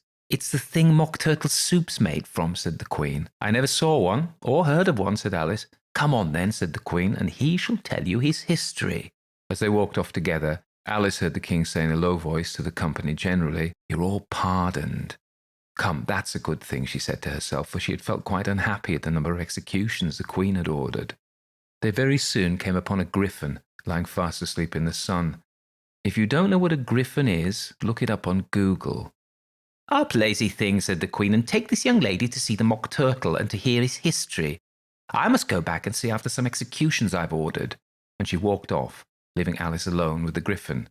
Alice didn't quite like the look of the creature, but on the whole she thought it would be quite as safe to stay with it as to go after that savage Queen. So she waited. The griffin sat up and rubbed its eyes. Then it watched till the Queen was out of sight. Then it chuckled. "What fun," said the griffin, half to itself, half to Alice. "What is the fun?" said Alice. "Why, she," said the griffin. "It's all her fancy, that. They never executes nobody, you know. Come on." "Everybody says come on here," thought Alice as she went slowly after it. "I never was so ordered about in all my life. Never." They had not gone far before they saw the mock turtle in the distance, sitting sad and lonely on a little ledge of rock, and as they came nearer, Alice could hear him sighing as if his heart would break. She pitied him deeply. "What is his sorrow?" she asked the griffin, and the griffin answered very nearly in the same words as before. "It's all his fancy, that. He hasn't got no sorrow, you know. Come on." So they went up to the mock turtle, who looked at them with large eyes full of tears, but said nothing. "This here young lady," said the griffin, "she wants for to know your history, she do." "I'll tell it her," said the mock turtle in a deep hollow tone. "Sit down, both of you, and don't speak a word till I've finished." So they sat down and nobody spoke for some minutes. Alice thought to herself, "I don't see how he can ever finish if he doesn't begin," but she waited patiently. "Once," said the mock turtle at last, with a deep sigh, "I was a real turtle." These words were followed by a very long silence, broken only by an occasional exclamation of "Hurt" from the griffin and the constant heavy sobbing of the mock turtle. Alice was very nearly getting up and saying, "Thank you, sir, for your interesting story," but she couldn't help thinking that there must be more to come, so she sat still and said nothing. "When we were little," the mock turtle went on at last, more calmly, though still sobbing a little now and then, "we went to school in the sea. The master was an old turtle. We used to call him Tortoise." "Why did you call him Tortoise if he wasn't one?" Alice asked. "We called him Tortoise because he taught us," said the mock turtle angrily. "Really, you are very dull." You ought to be ashamed of yourself for asking such a simple question, added the Gryphon, and they both sat silent and looked at poor Alice, who felt ready to sink into the earth. At last the Gryphon said to the Mock Turtle, "Drive on, old fellow, don't be all day about it." And he went on in these words. "Yes, we went to school in the sea, though you mayn't believe it." "I never said I didn't," interrupted Alice. "You did," said the Mock Turtle. "Hold your tongue," added the Gryphon before Alice could speak again. The Mock Turtle went on. "We had the best of educations. In fact, we went to school every day." "I've been to a day school too," said Alice. "You needn't be so proud as all that." "With extras?" asked the Mock Turtle a little anxiously. "Yes," said Alice, "we learned French and music." "And washing?" said the Mock Turtle. "Certainly not," said Alice indignantly. "Ha ha! Then yours wasn't a really good school," said the Mock Turtle with a tone of great relief. "Now, at ours, they had at the end of the bill French music and washing. Extra." "You couldn't have wanted it much," said Alice, "living at the bottom of the sea." "I couldn't afford to learn it," said the Mock Turtle with a sigh. "I only took the regular course." "What was that?" inquired Alice. "Reeling and writhing, of course, to begin with," the Mock Turtle replied, "and then the different branches of arithmetic, ambition, distraction, uglification, and derision." "I never heard of uglification," Alice ventured to say. "What is it?" The Gryphon lifted up both his paws in surprise. "What? Never heard of uglifying?" it exclaimed. "You know what to beautify is, I suppose." "Yes," said Alice doubtfully. "It means to make anything prettier." "Well then," the Gryphon went on, "if you don't know what to uglify is, you are a simpleton." Alice didn't feel encouraged to ask any more questions about it, so she turned to the Mock Turtle and said, "What else had you to learn?" "Well, there was mystery," the Mock Turtle replied, counting off the subject on his fingers. "Mystery, ancient and modern, with seography, then drawling. The drawling master was an old conger eel that used to come up once a week. He taught us drawling, stretching, and fainting in coils." "What was that like?" said Alice. "Well, I can't show it you myself," the Mock Turtle said. "I'm too stiff, and the Gryphon never learnt it." "Hadn't time," said the Gryphon. "I went to the classics master, though. He was an old crab, he was." "I never went to him," the Mock Turtle said with a sigh. "He taught laughing and grief, they used to say." So he did," said the Gryphon, sighing in his turn, and both creatures hid their faces in their paws. "And how many hours a day did you do lessons?" said Alice, in a hurry to change the subject. 10 hours the first day," said the Mock Turtle, 9 the next, and so on. "What a curious plan," exclaimed Alice. "That's the reason they're called lessons," the Gryphon remarked, "because they lessen from day to day." This was quite a new idea to Alice, and she thought it over a little before she made her next remark. "Then the 11th day must have been a holiday." "Course it was," said the Mock Turtle. "And how did you manage on the 12th?" Alice went on eagerly. "That's enough about lessons," the Gryphon interrupted in a very decided tone. "Tell us something about the games now."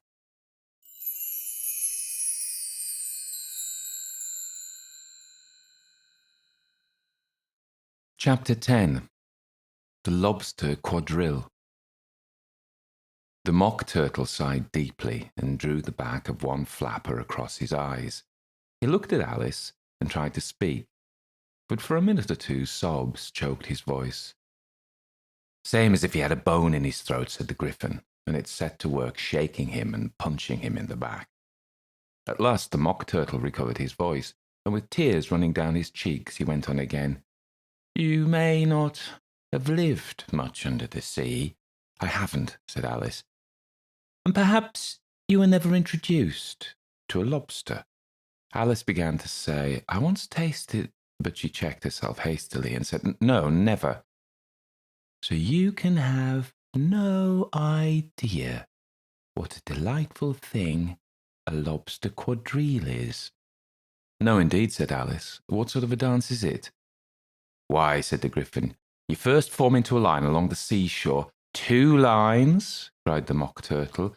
"Seals, turtles, salmon, and so on. Then, when you've cleared all the jellyfish out of the way—" "That generally takes some time," interrupted the Gryphon. "You advance twice, each with a lobster as a partner," cried the Gryphon. "Of course," the Mock Turtle said. "Advance twice, set to partners. Change lobsters and retire in same order, continued the Griffin. Then, you know, the Mock Turtle went on, you throw the lobsters, shouted the Griffin with a bound into the air, as far out to sea as you can. Swim after them, screamed the Griffin. Turn a somersault in the sea, cried the Mock Turtle, capering wildly about. Change lobsters again, yelled the Griffin at the top of his voice. Back to land again, and that's all the first figure, said the Mock Turtle, suddenly dropping his voice, and the two creatures, who had been jumping about like mad things all this time, sat down again very sadly and quietly and looked at Alice. It must be a very pretty dance, said Alice timidly. Would you like to see a little of it? Said the Mock Turtle. Very much indeed, said Alice. Come, let's try the first figure, said the Mock Turtle to the Griffin. We can do without lobsters, you know. Which shall sing? Oh, you sing, said the Griffin. I've forgotten the words. So they began solemnly dancing round and round Alice, every now and then treading on her toes when they passed too close, and waving their forepaws to mark the time, while the Mock Turtle sang this very slowly and sadly. Will you walk a little faster? Said a whiting to a snail.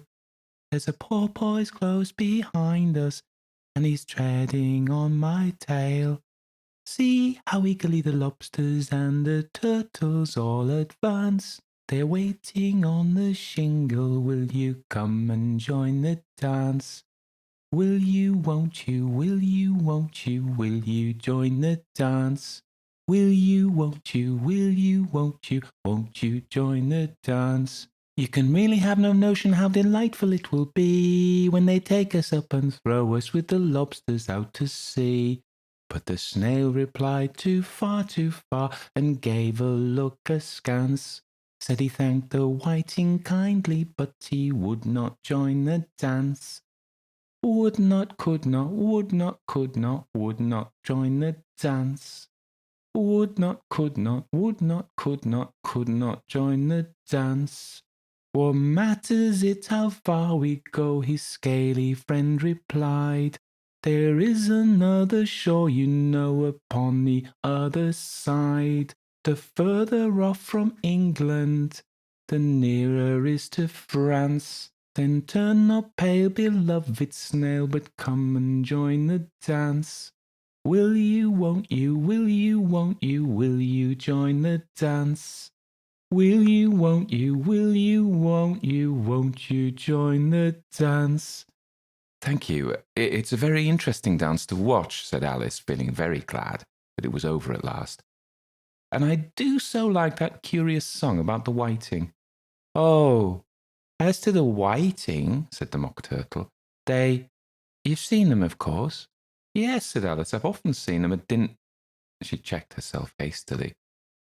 I don't know where Din may be, said the Mock Turtle, but if you've seen them so often, of course you know what they're like.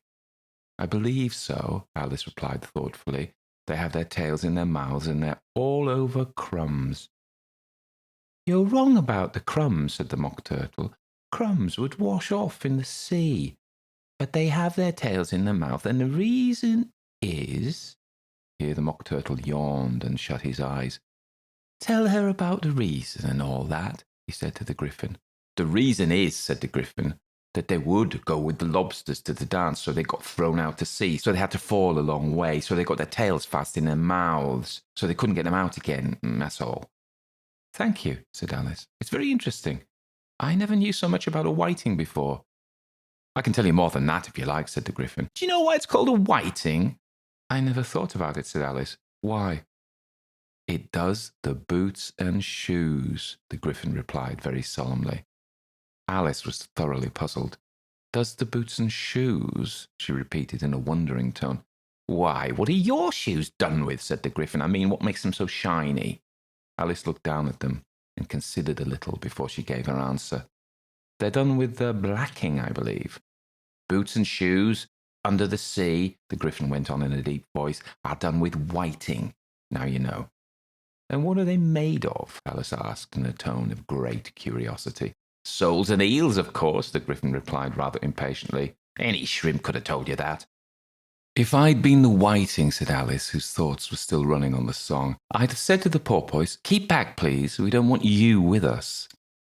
They were obliged to have him with them, the Mock Turtle said. No wise fish would go anywhere without a porpoise. Wouldn't it really? Said Alice in a tone of great surprise. Of course not, said the Mock Turtle. Why, if a fish came to me and told me he was going on a journey, I should say, with what porpoise? Don't you mean purpose? Said Alice. I mean what I say, the Mock Turtle replied in an offended tone. And the Gryphon added, Come, let's hear some of your adventures.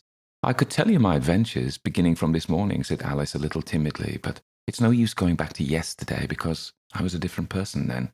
Explain all that, said the Mock Turtle. No, the adventures first, said the Gryphon in an impatient tone. Explanations take such a dreadful time. So Alice began telling them her adventures from the time when she first saw the white rabbit. She was a little nervous about it just at first. The two creatures got so close to her, one on each side, and opened their eyes and mouths so very wide, but she gained courage as she went on. Her listeners were perfectly quiet till she got to the part about her repeating, You are old, Father William, to the caterpillar, and the words all coming different. And then the Mock Turtle drew a long breath and said, That's very curious. It's all about as curious as it can be, said the Gryphon. It all came different, the Mock Turtle repeated thoughtfully. I should like to hear her try and repeat something now. Tell her to begin. He looked at the Gryphon as if he thought it had some kind of authority over Alice. Stand up and repeat. 'Tis the voice of the sluggard, said the Gryphon. How the creatures order one about and make one repeat lessons, thought Alice. I might as well be at school at once. However, she got up and began to repeat it, but her head was so full of the lobster quadrille that she hardly knew what she was saying, and the words came very queer indeed. 'Tis the voice of the lobster, I heard him declare, You have baked me too brown, I must sugar my hair. As a duck with its eyelids, and he with his nose, trims his belt and his buttons, and turns out his toes. When the sands are all dry, he is gay as a lark, and will talk in contemptuous tones of the shark. But when the tide rises and sharks are around, his voice has a timid and tremulous sound. That's very different from what I used to say when I was a child, said the Gryphon. Well, I never heard it before, said the Mock Turtle, but it sounds uncommon nonsense. Alice said nothing. She had sat down with her face in her hands, wondering if anything would ever happen in a natural way again. I should like to have it explained, said the Mock Turtle. She can't explain it, said the Gryphon hastily. Get on with the next verse. But about his toes, the Mock Turtle persisted. How could he turn them out with his nose, you know? It's the first position in dancing, Alice said, but was dreadfully puzzled by the whole thing and longed to change the subject. Get on with the next verse, the Gryphon repeated impatiently. It begins, I passed by his garden. Alice did not dare disobey, though she felt sure it would come out all wrong, and she went on in a trembling voice. I passed by his garden and marked with one eye how the owl and the panther were sharing a pie. The panther took pie crust and gravy and meat, while the owl had the dish as its share of the treat. When the pie was all finished, the owl, as a boon, was kindly permitted to pocket the spoon, while the panther received knife and fork with a growl, and concluded the banquet. What is the use of repeating all that stuff? The Mock Turtle interrupted, if you don't explain it as you go on. It's by far the most confusing thing I ever heard. Yes, I think you'd better leave off, said the Gryphon, and Alice was only too glad to do so. Shall we try another figure of the lobster quadrille? The Gryphon went on. Or would you like the Mock Turtle to sing you a song? Oh, a song, please, if the Mock Turtle would be so kind. Alice replied so eagerly that the Gryphon said in a rather offended tone, No accounting for tastes. Sing her turtle soup, will you, old fellow? The Mock Turtle sighed deeply and began in a voice sometimes choked with sobs to sing this. Beautiful soup, so rich and green, waiting in a hot tureen. Who for such dainties would not stop? Soup of the evening, beautiful soup. Soup of the evening, beautiful soup. Beautiful soup. Beautiful soup. Soup of the evening. Beautiful soup, beautiful soup. Who cares for fish, game, or any other dish? Who would not give all else but to pennyworth? Who would not give all else but twopenny worth? Only a beautiful soup, pennyworth. Only a beautiful soup, beautiful soup, beautiful soup, soup of the evening, beautiful soup. Chorus again, cried the Griffin, and the Mock Turtle had just begun to repeat it when the cry of "The trial's beginning" was heard in the distance. "Come on," cried the Griffin, and taking Alice by the hand, it hurried off, without waiting for the end of the song. "What trial is it?" Alice panted as she ran. But the Griffin only answered, "Come on," and ran the faster, while more and more faintly, carried on the breeze that followed, the melancholy words, "Soup of the evening, beautiful soup."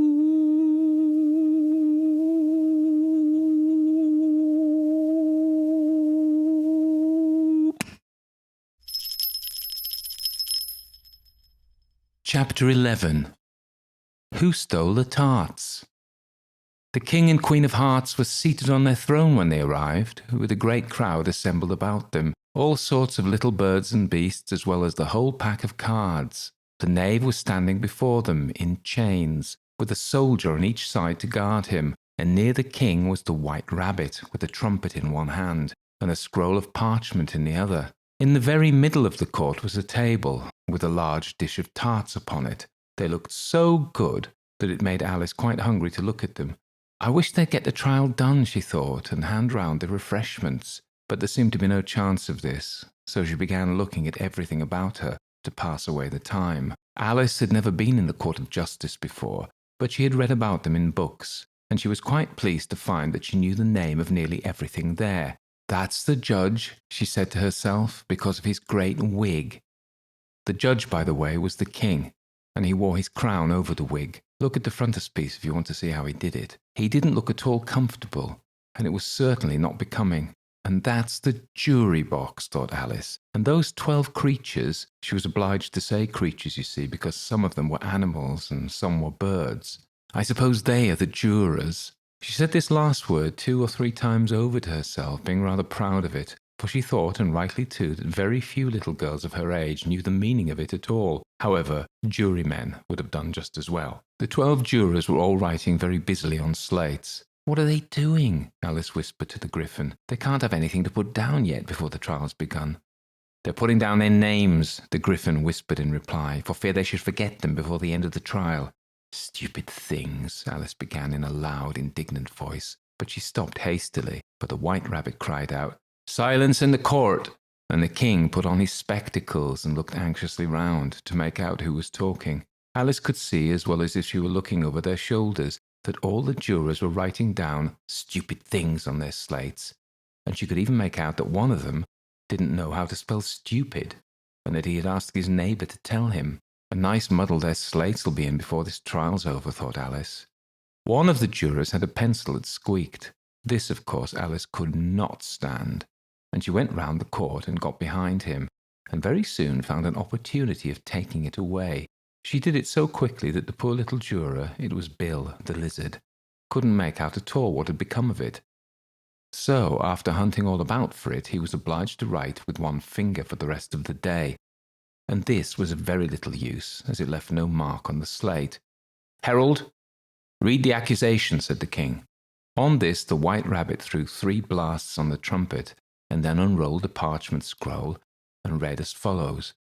"The Queen of Hearts, she made some tarts, all on a summer day. The Knave of Hearts, he stole those tarts, and took them quite away." "Consider your verdict," said the king to the jury. Not yet, the rabbit hastily interrupted. "There is a great deal to come before that." "Call the first witness," said the king, and the White Rabbit blew 3 blasts on the trumpet and called out, "First witness." The first witness was the Hatter. He came in with a teacup in one hand and a piece of bread and butter in the other. "I beg pardon, your majesty," he began, "for bringing these in, but I hadn't quite finished my tea when I was sent for." "You ought to have finished," said the king. "When did you begin?" The Hatter looked at the March Hare, who had followed him into the court, arm in arm with the Dormouse. 14th of March, I think it was, he said. 15th, said the March Hare. 16th, added the Dormouse. "Write that down," the king said to the jury, and the jury eagerly wrote down all 3 dates on their slates, and then added them up, and reduced the answer to shillings and pence. "Take off your hat," the king said to the Hatter. "It isn't mine," said the Hatter. "Stolen!" the king exclaimed, turning to the jury, who instantly made a memorandum of the fact. "I keep them to sell," the Hatter added as an explanation. "I've none of my own. I'm a Hatter." Here the Queen put on her spectacles and began staring at the Hatter, who turned pale and fidgeted.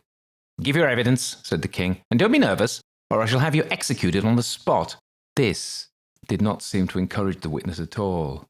He kept shifting from one foot to the other, looking uneasily at the Queen, and in his confusion he bit a large piece out of his teacup instead of the bread and butter.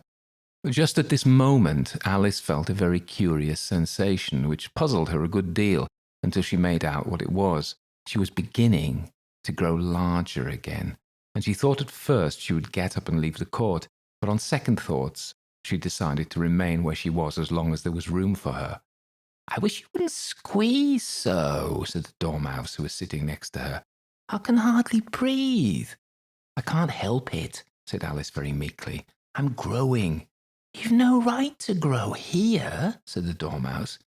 "Don't talk nonsense," said Alice more boldly. "You know you're growing too." "Yes, but I grow at a reasonable pace," said the Dormouse, "not in that ridiculous fashion." And he got up very sulkily and crossed over to the other side of the court. All this time the Queen had never left off staring at the Hatter, and just as the Dormouse crossed the court, she said to one of the officers of the court, "Bring me the list of the singers in the last concert," on which the wretched Hatter trembled so that he shook both his shoes off. "Give your evidence," the king repeated angrily, "or I'll have you executed whether you're nervous or not." "I'm a poor man, your majesty," the Hatter began in a trembling voice, "and I hadn't begun my tea, not above a week or so, and what with the bread and butter getting so thin, and the twinkling of the tea—" "The twinkling of the what?" said the king. "It began with the tea," the Hatter replied. "Of course twinkling begins with the tea," said the king sharply.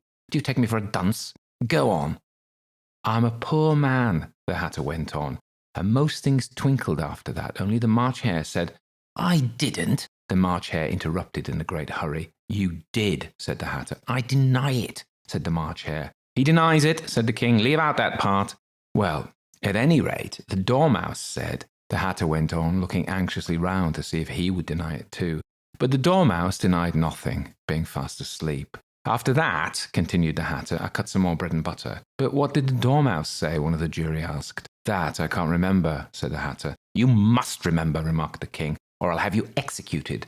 The miserable Hatter dropped his teacup and bread and butter and went down on one knee. "I'm a poor man, your majesty," he began. "You're a very poor speaker," said the king. Here one of the guinea pigs cheered and was immediately suppressed by the officers of the court. As that is rather a hard word, I will just explain to you how it was done. They had a large canvas bag which tied up at the mouth with strings. Into this they slipped the guinea pig, head first, and then sat upon it. "I'm glad I've seen that done," thought Alice. "I've so often read in the newspapers at the end of trials there was some attempt at applause which was immediately suppressed by the officers of the court, and I never understood what it meant till now." "If that's all you know about it, you may stand down," continued the king. "I can go no lower," said the Hatter. "I'm on the floor as it is." Then you may sit down, the king replied. Here the other guinea pig cheered and was suppressed. Come, that finished the guinea pigs, thought Alice. Now we shall get on better. I'd rather finish my tea, said the Hatter, with an anxious look at the Queen, who was reading the list of singers. You may go, said the king, and the Hatter hurriedly left the court, without even waiting to put his shoes on. And just take his head off outside, the Queen added to one of the officers, but the Hatter was out of sight before the officer could get to the door. Call the next witness, said the king. The next witness was the Duchess's cook. She carried the pepper box in her hand, and Alice guessed who it was even before she got into the court by the way the people near the door began sneezing all at once. Give your evidence, said the king. Shan't, said the cook. The king looked anxiously at the White Rabbit, who said in a low voice, Your Majesty must cross-examine this witness. Well, if I must, the king said with a melancholy air, and after folding his arms and frowning at the cook till his eyes were nearly out of sight, he said in a deep voice, What are tarts made of? Pepper mostly, said the cook. Treacle, said a sleepy voice behind her. Collar the dormouse, the Queen shrieked out. Behead that dormouse. Turn that dormouse out of court. Suppress him. Pinch him. Off with his whiskers. For some minutes the whole court was in confusion, getting the dormouse turned out, and by the time they had settled down again, the cook had disappeared. Never mind, said the king, with an air of great relief. Call the next witness. And he added in an undertone to the Queen, Really, my dear, you must cross-examine the next witness. It quite makes my forehead ache. Alice watched the White Rabbit as he fumbled over the list, feeling very curious to see what the next witness would be like. For they haven't got much evidence yet, she said to herself. Imagine her surprise when the White Rabbit read out at the top of his shrill little voice the name, Alice!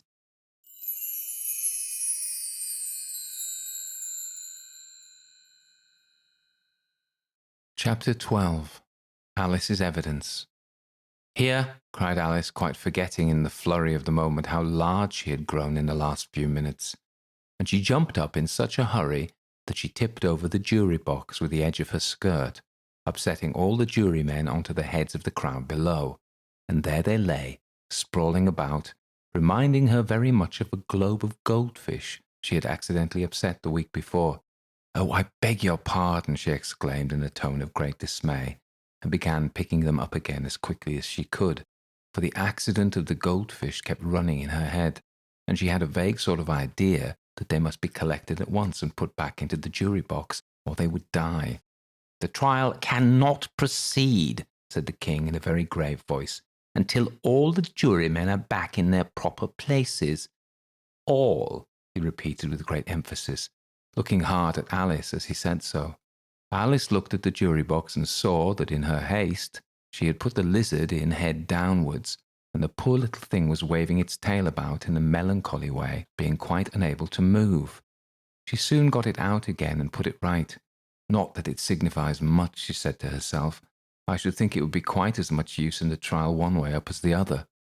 As soon as the jury had a little recovered from the shock of being upset, and their slates and pencils had been found and handed back to them, they set to work very diligently to write out a history of the accident, all except the lizard, who seemed too much overcome to do anything but sit with his mouth open, gazing up into the roof of the court.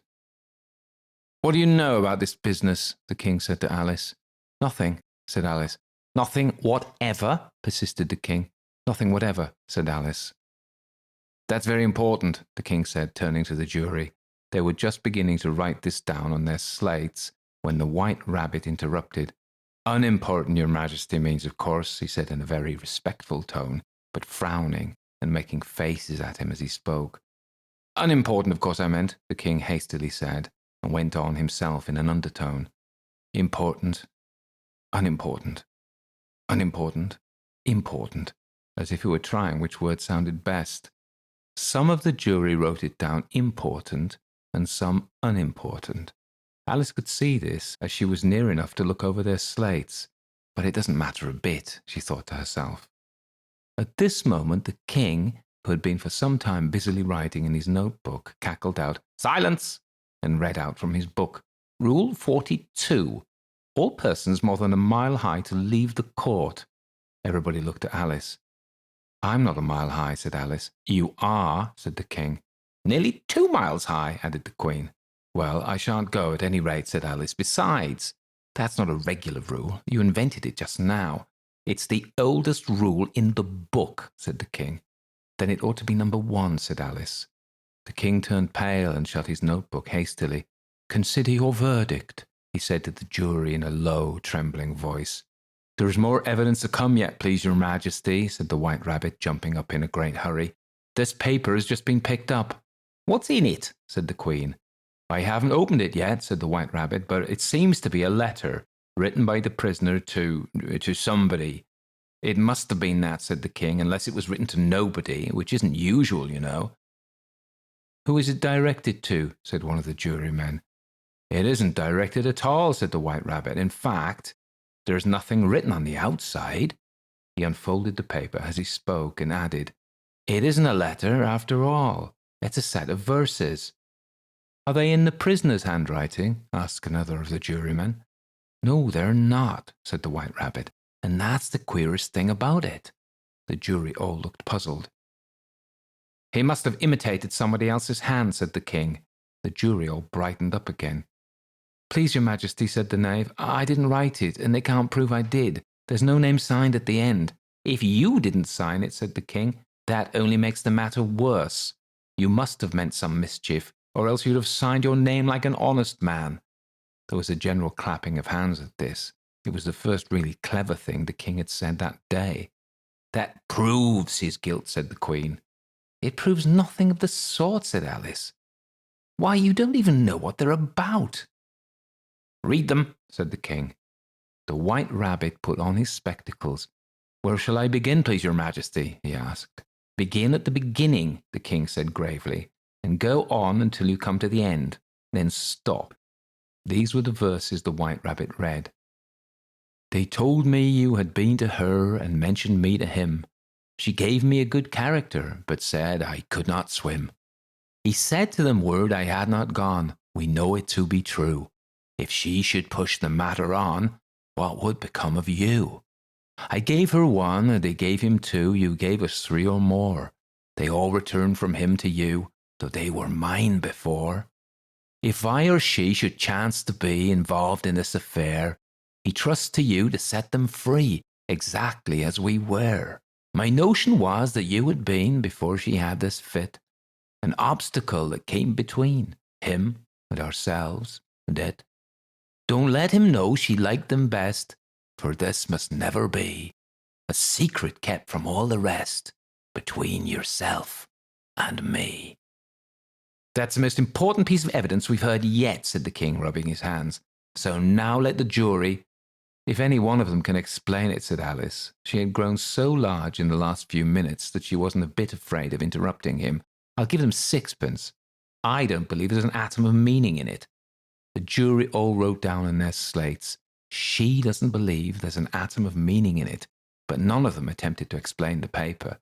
If there's no meaning in it, said the king, that saves a world of trouble, you know, as we needn't try to find any. And yet, I don't know, he went on, spreading out the verses on his knee and looking at them with one eye.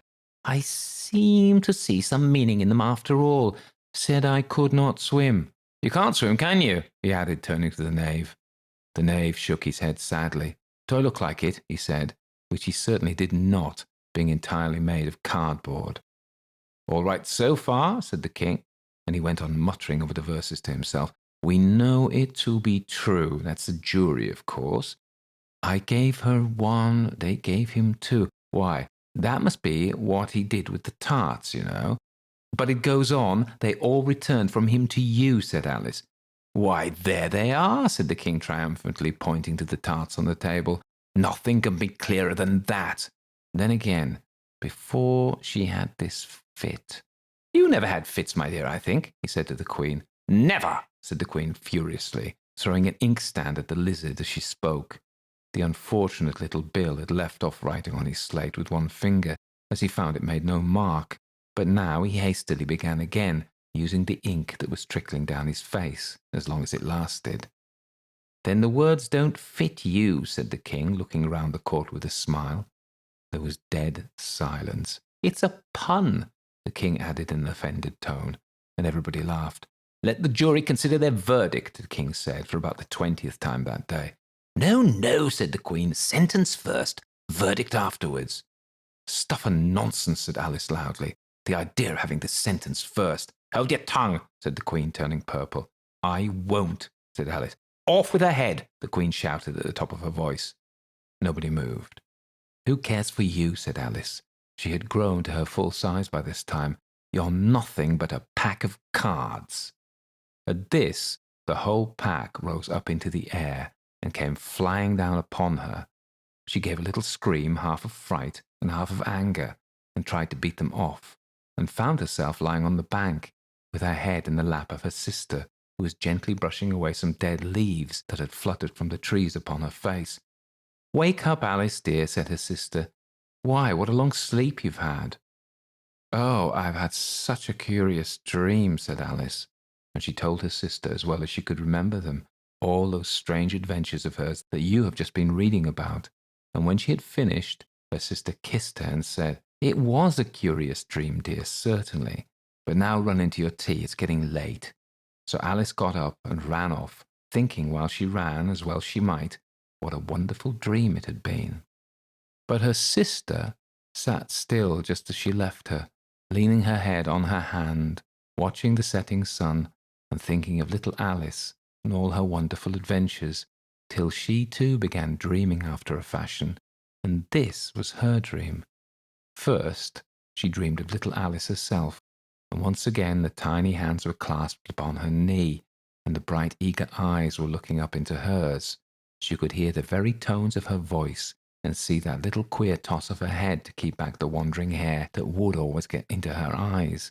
And still, as she listened, or seemed to listen, the whole place around her became alive with the strange creatures of her little sister's dream. The long grass rustled at her feet as the white rabbit scurried by. The frightened mouse splashed his way through the neighbouring pool. She could hear the rattle of the teacups as the March hare and his friends shared their never-ending meal, and the shrill voice of the Queen ordering off her unfortunate guests to execution. Once more the pig baby was sneezing on the Duchess's knee, while the plates and dishes crashed around it. Once more the shriek of the griffin, the squeaking of the lizard's slate pencil, and the choking of the suppressed guinea pigs filled the air, mixed up with the distant sobs of the miserable mock turtle. So she sat on with closed eyes and half believed herself in Wonderland, though she knew she had but to open them again and all would change into dull reality. The grass would be only rustling in the wind, and the pool rippling to the waving of the reeds. The rattling teacups would change to tinkling sheep bells, and the Queen's shrill cries to the voice of the shepherd boy, and the sneeze of the baby, the shriek of the griffin, and all the other queer noises would change, she knew, to the confused clamour of the busy farmyard, while the lowing of the cattle in the distance would take the place of the mock turtle's heavy sobs. Lastly, she pictured to herself how this same little sister of hers would, in the aftertime, be herself a grown woman, and how she would keep, through all her riper years, the simple and loving heart of her childhood, and how she would gather about her other little children and make their eyes bright and eager with many a strange tale, perhaps even with the dream of Wonderland of long ago, and how she would feel with all their simple sorrows and find a pleasure in all their simple joys, remembering her own child life and the happy summer days. The end.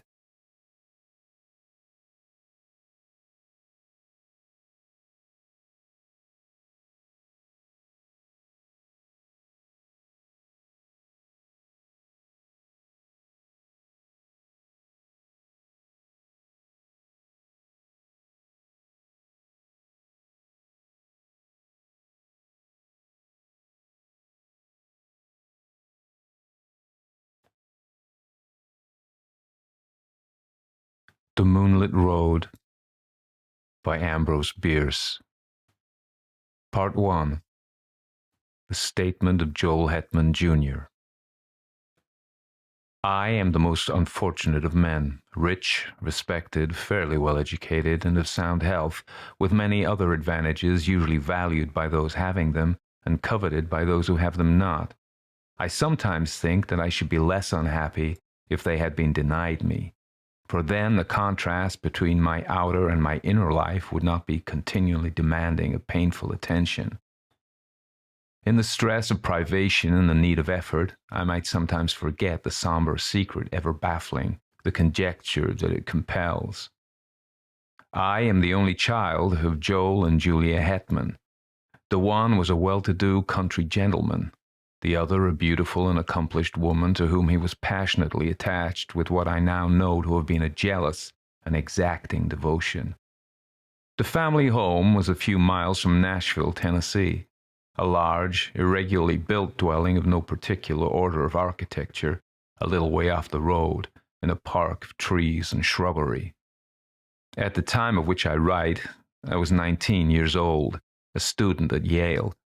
One day I received a telegram from my father of such urgency that in compliance with its unexplained demand, I left at once for home. At the railway station in Nashville, a distant relative awaited me to apprise me of the reason for my recall. My mother had been barbarously murdered. Why and by whom, none could conjecture, but the circumstances were these. My father had gone to Nashville, intending to return the next afternoon. Something prevented his accomplishing the business in hand, so he returned on the same night, arriving just before the dawn.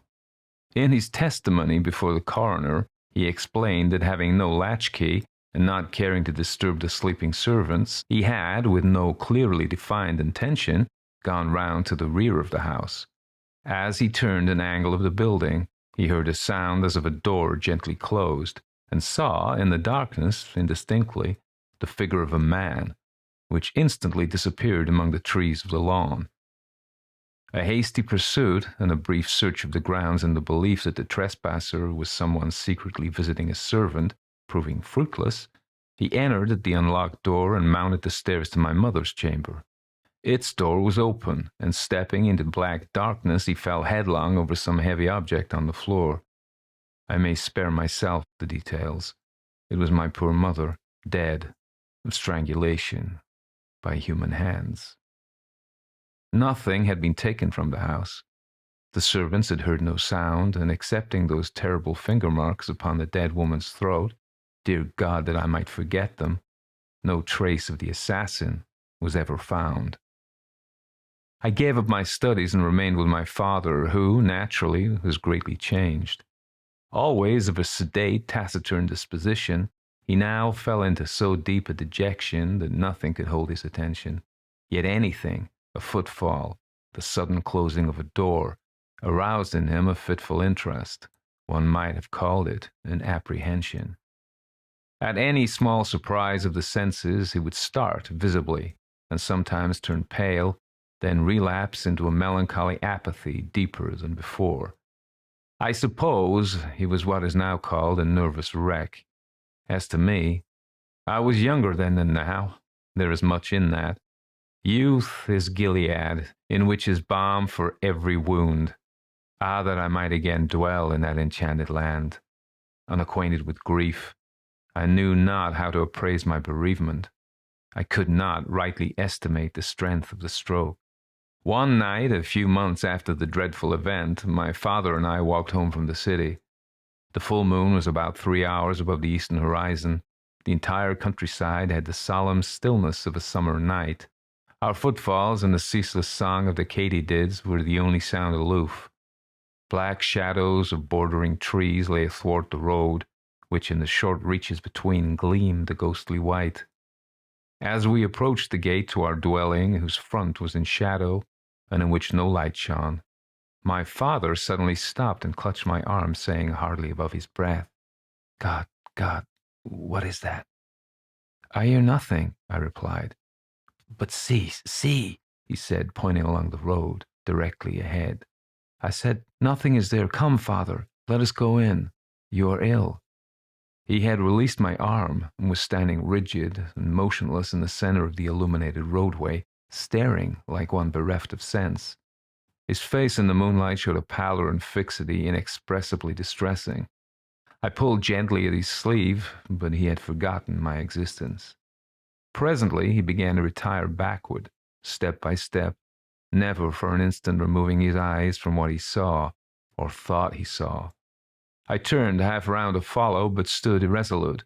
I do not recall any feeling of fear, unless a sudden chill was its physical manifestation. It seemed as if an icy wind had touched my face and enfolded my body from head to foot. I could feel the stir of it in my hair. At that moment, my attention was drawn to a light that suddenly streamed from an upper window of the house. One of the servants, awakened by what mysterious premonition of evil who can say, and in obedience to an impulse that she was never able to name, had lit a lamp. When I turned to look for my father, he was gone. And in all the years that have passed, no whisper of his fate has come across the borderland of conjecture from the realm of the unknown. Part 2. Statement of Caspar Graddon. Today I am set to live. Tomorrow, here in this room, will lie a senseless shape of clay that all too long was I. If anyone lift a cloth from the face of that unpleasant thing, it will be in gratification of a mere morbid curiosity. Some, doubtless, will go further and inquire, who was he? In this writing, I supply the only answer that I am able to make: Caspar Graddon. Surely that should be enough. The name has served my small need for more than 20 years of a life of unknown length. True, I gave it to myself, but lacking another, I had to write. In this world, one must have a name. It prevents confusion, even when it does not establish identity. Some, though, are known by numbers, which also seem inadequate distinctions. One day, for illustration, I was passing along a street of a city far from here, when I met two men in uniform, one of whom, half pausing and looking curiously in my face, said to his companion, "That man looks like 767. Something in the number seemed familiar and horrible. Moved by an uncontrollable impulse, I sprang into a side street and ran until I fell exhausted in a country lane. I have never forgotten that number, and always it comes to memory attended by gibbering obscenity, peals of joyless laughter, the clang of iron doors. So I say a name, even if self-bestowed, is better than a number. In the register of the potter's field, I shall soon have both. What wealth! Of him who shall find this paper, I must beg a little consideration. It is not the history of my life. The knowledge to write that is denied me. This is only a record of broken and apparently unrelated memories, some of them as distinct and sequent as brilliant beads upon a thread, others remote and strange, having the character of crimson dreams with interspaces black and blank, witch fires glowing still and red in a great desolation. Standing upon the shore of eternity, I turn for a last look landward over the course by which I came. There are 20 years of footprints, fairly distinct, the impressions of bleeding feet. They lead through poverty and pain, devious and unsure, as if of one staggering beneath a burden, remote, unfriended, melancholy, slow. Ah, the poet's prophecy of me, how admirable, how dreadfully admirable. Backward beyond the beginning of this Via Dolorosa, this epic of suffering with episodes of sin, I see nothing clearly. It comes out of a cloud. I know that it spans only 20 years, yet I am an old man. One does not remember one's birth, one has to be told, but with me it was different. Life came to me full-handed and dowered me with all my faculties and powers. Of a previous existence I know no more than others, for all have stammering intimations that may be memories and may be dreams. I know only that my first consciousness was of maturity in body and mind, a consciousness accepted without surprise or conjecture. I merely found myself walking in a forest, half-clad, footsore, unutterably weary and hungry. Seeing a farmhouse, I approached and asked for food, which was given me by one who inquired my name. I did not know, yet knew, that all had names.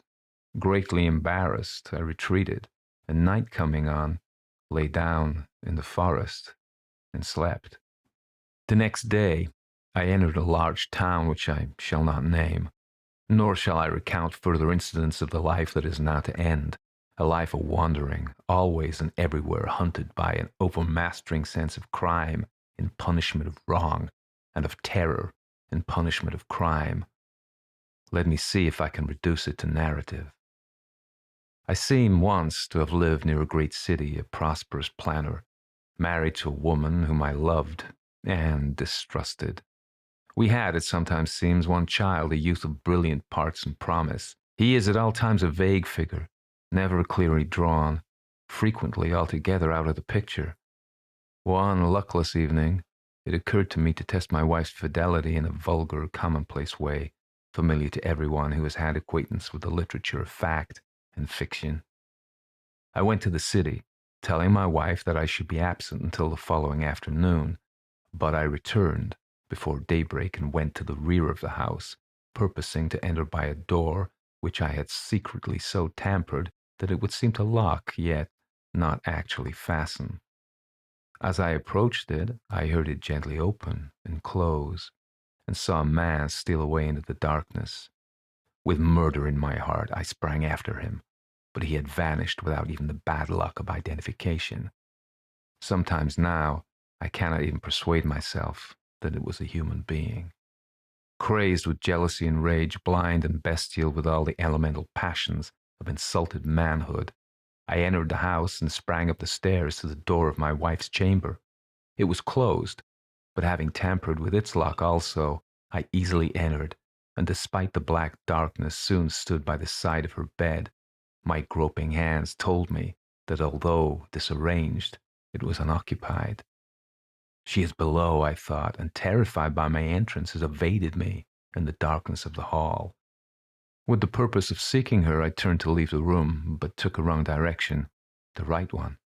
My foot struck her, cowering in the corner of the room. Instantly, my hands were at her throat, stifling a shriek. My knees were upon her struggling body, and there in the darkness, without a word of accusation or reproach, I strangled her till she died. There ends the dream. I have related it in the past tense, but the present would be the fitter form, for again and again the somber tragedy reenacts itself in my consciousness. Over and over I lay the plan, I suffer the confirmation, I redress the wrong.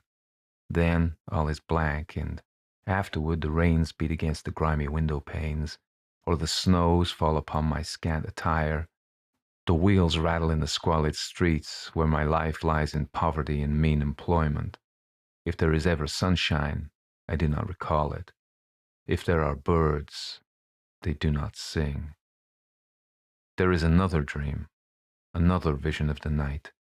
I stand among the shadows in a moonlit road. I am aware of another presence, but whose I cannot rightly determine. In the shadow of a great dwelling, I catch the gleam of white garments.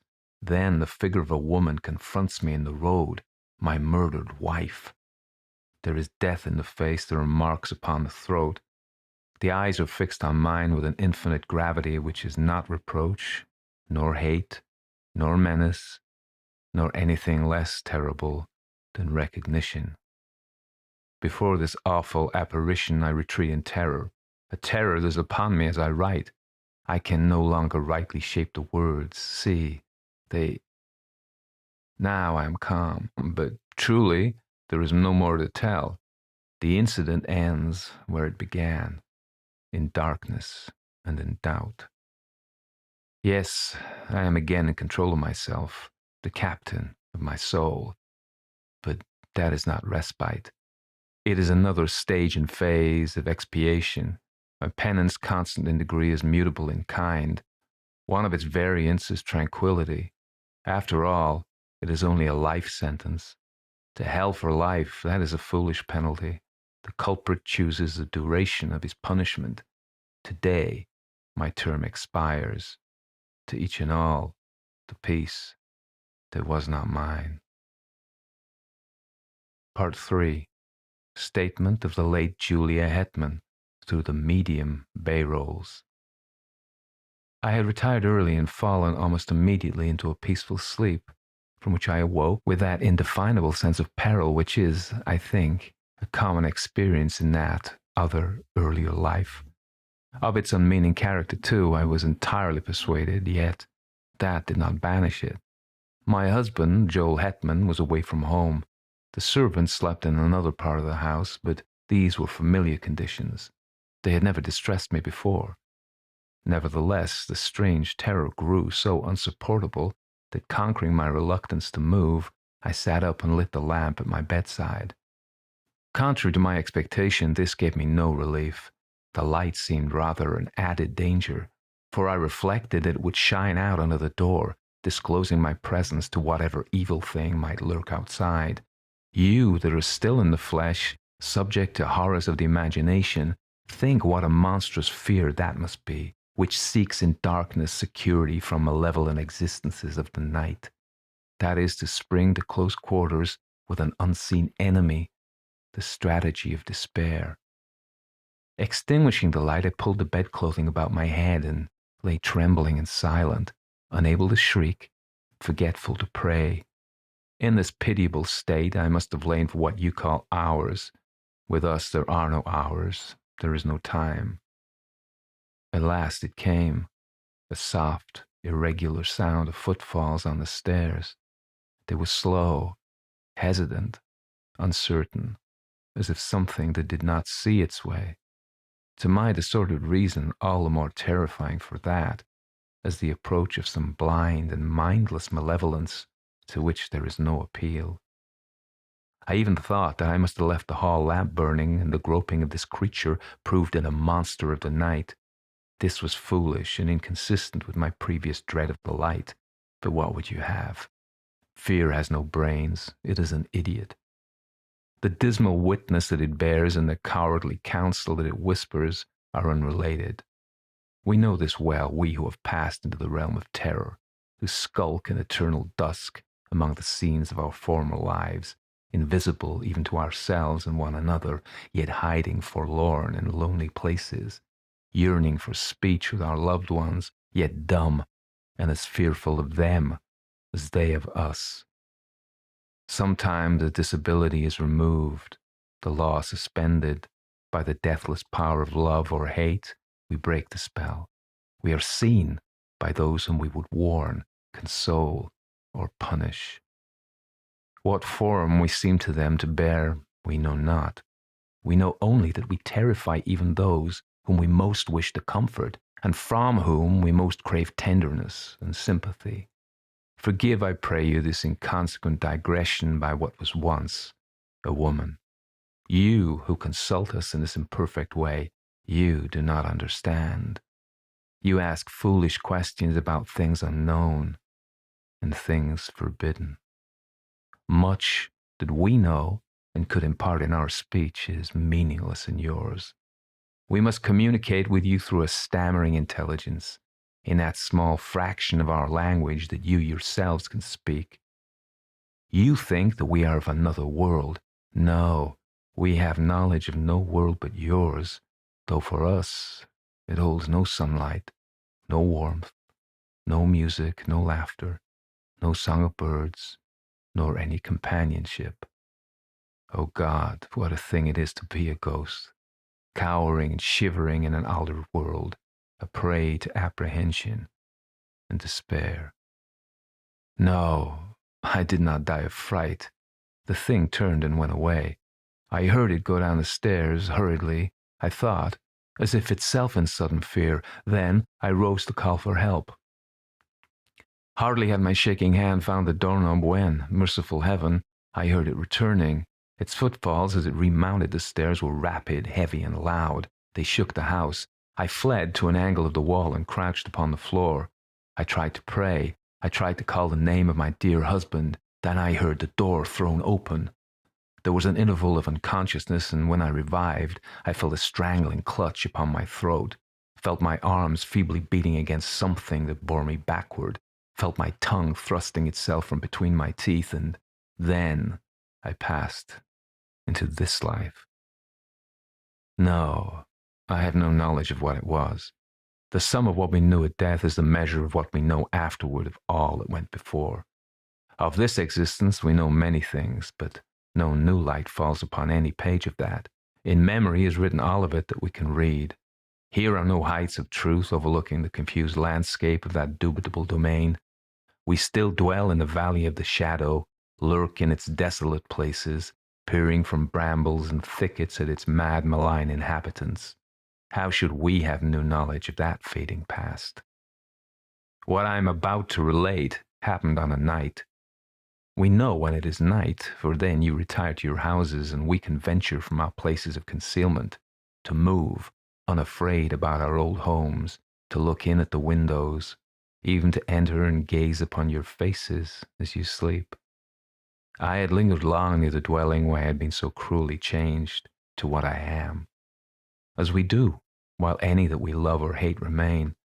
Vainly I had sought some method of manifestation, some way to make my continued existence and my great love and poignant pity understood by my husband and son.